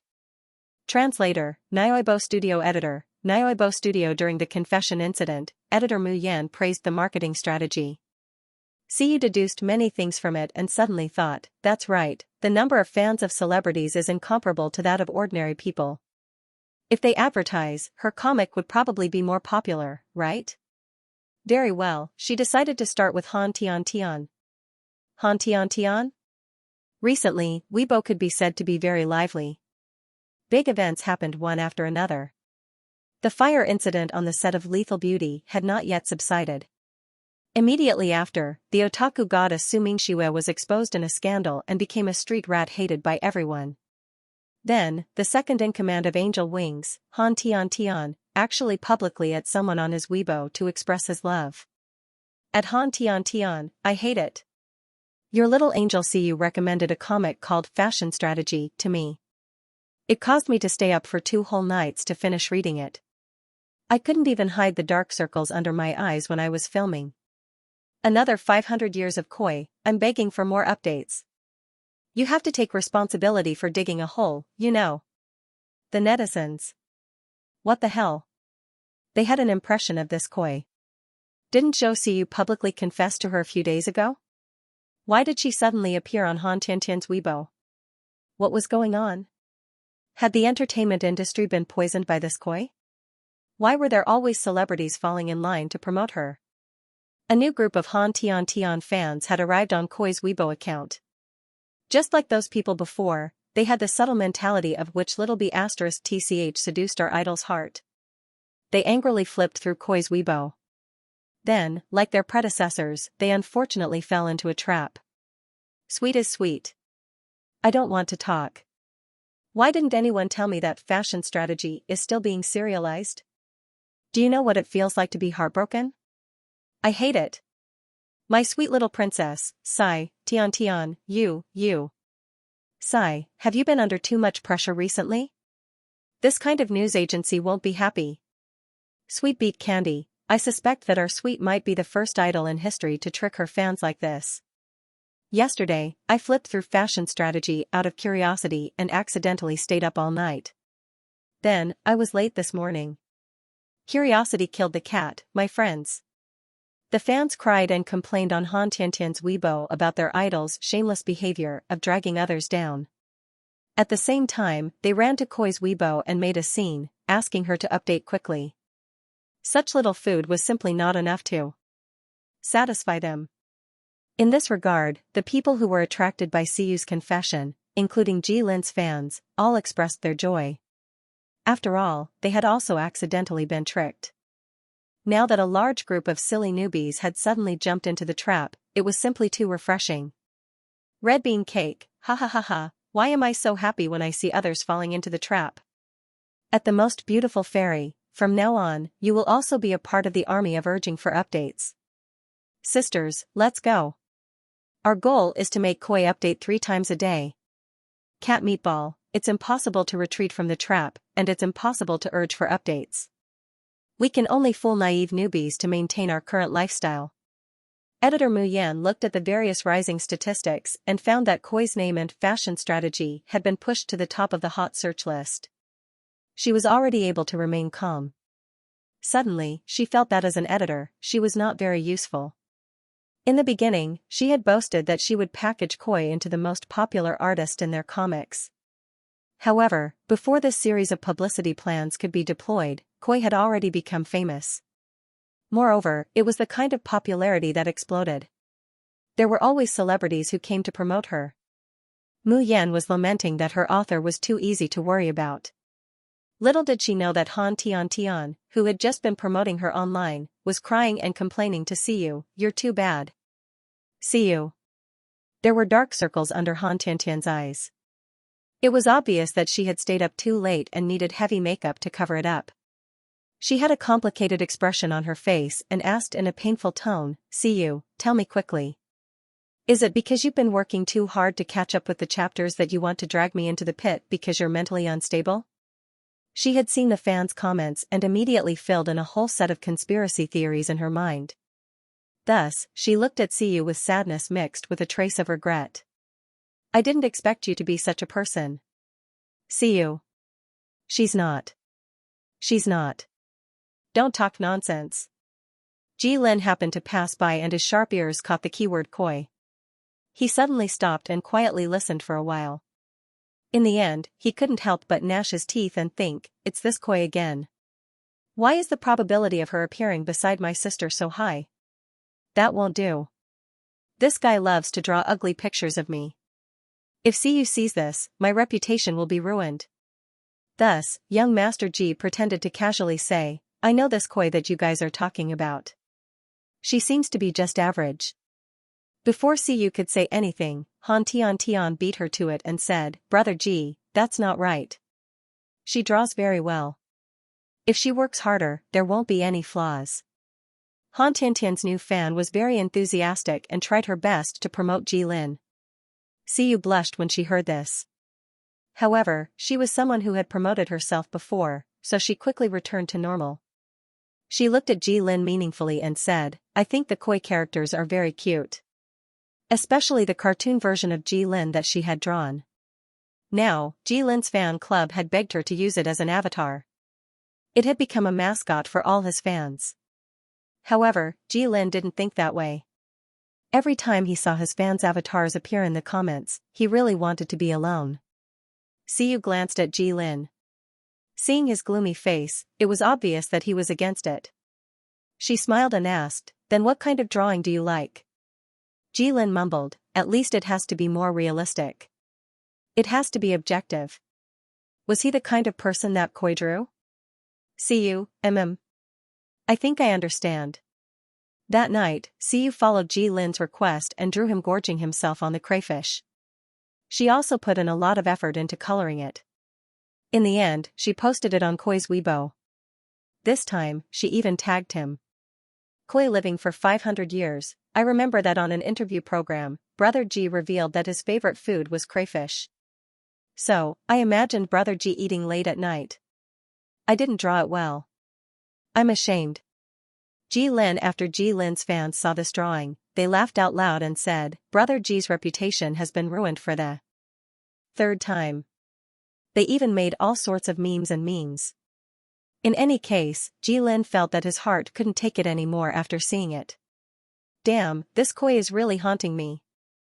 At the same time, the editing of the first special episode of the first anniversary episode of Unthinkable Challenge was completed.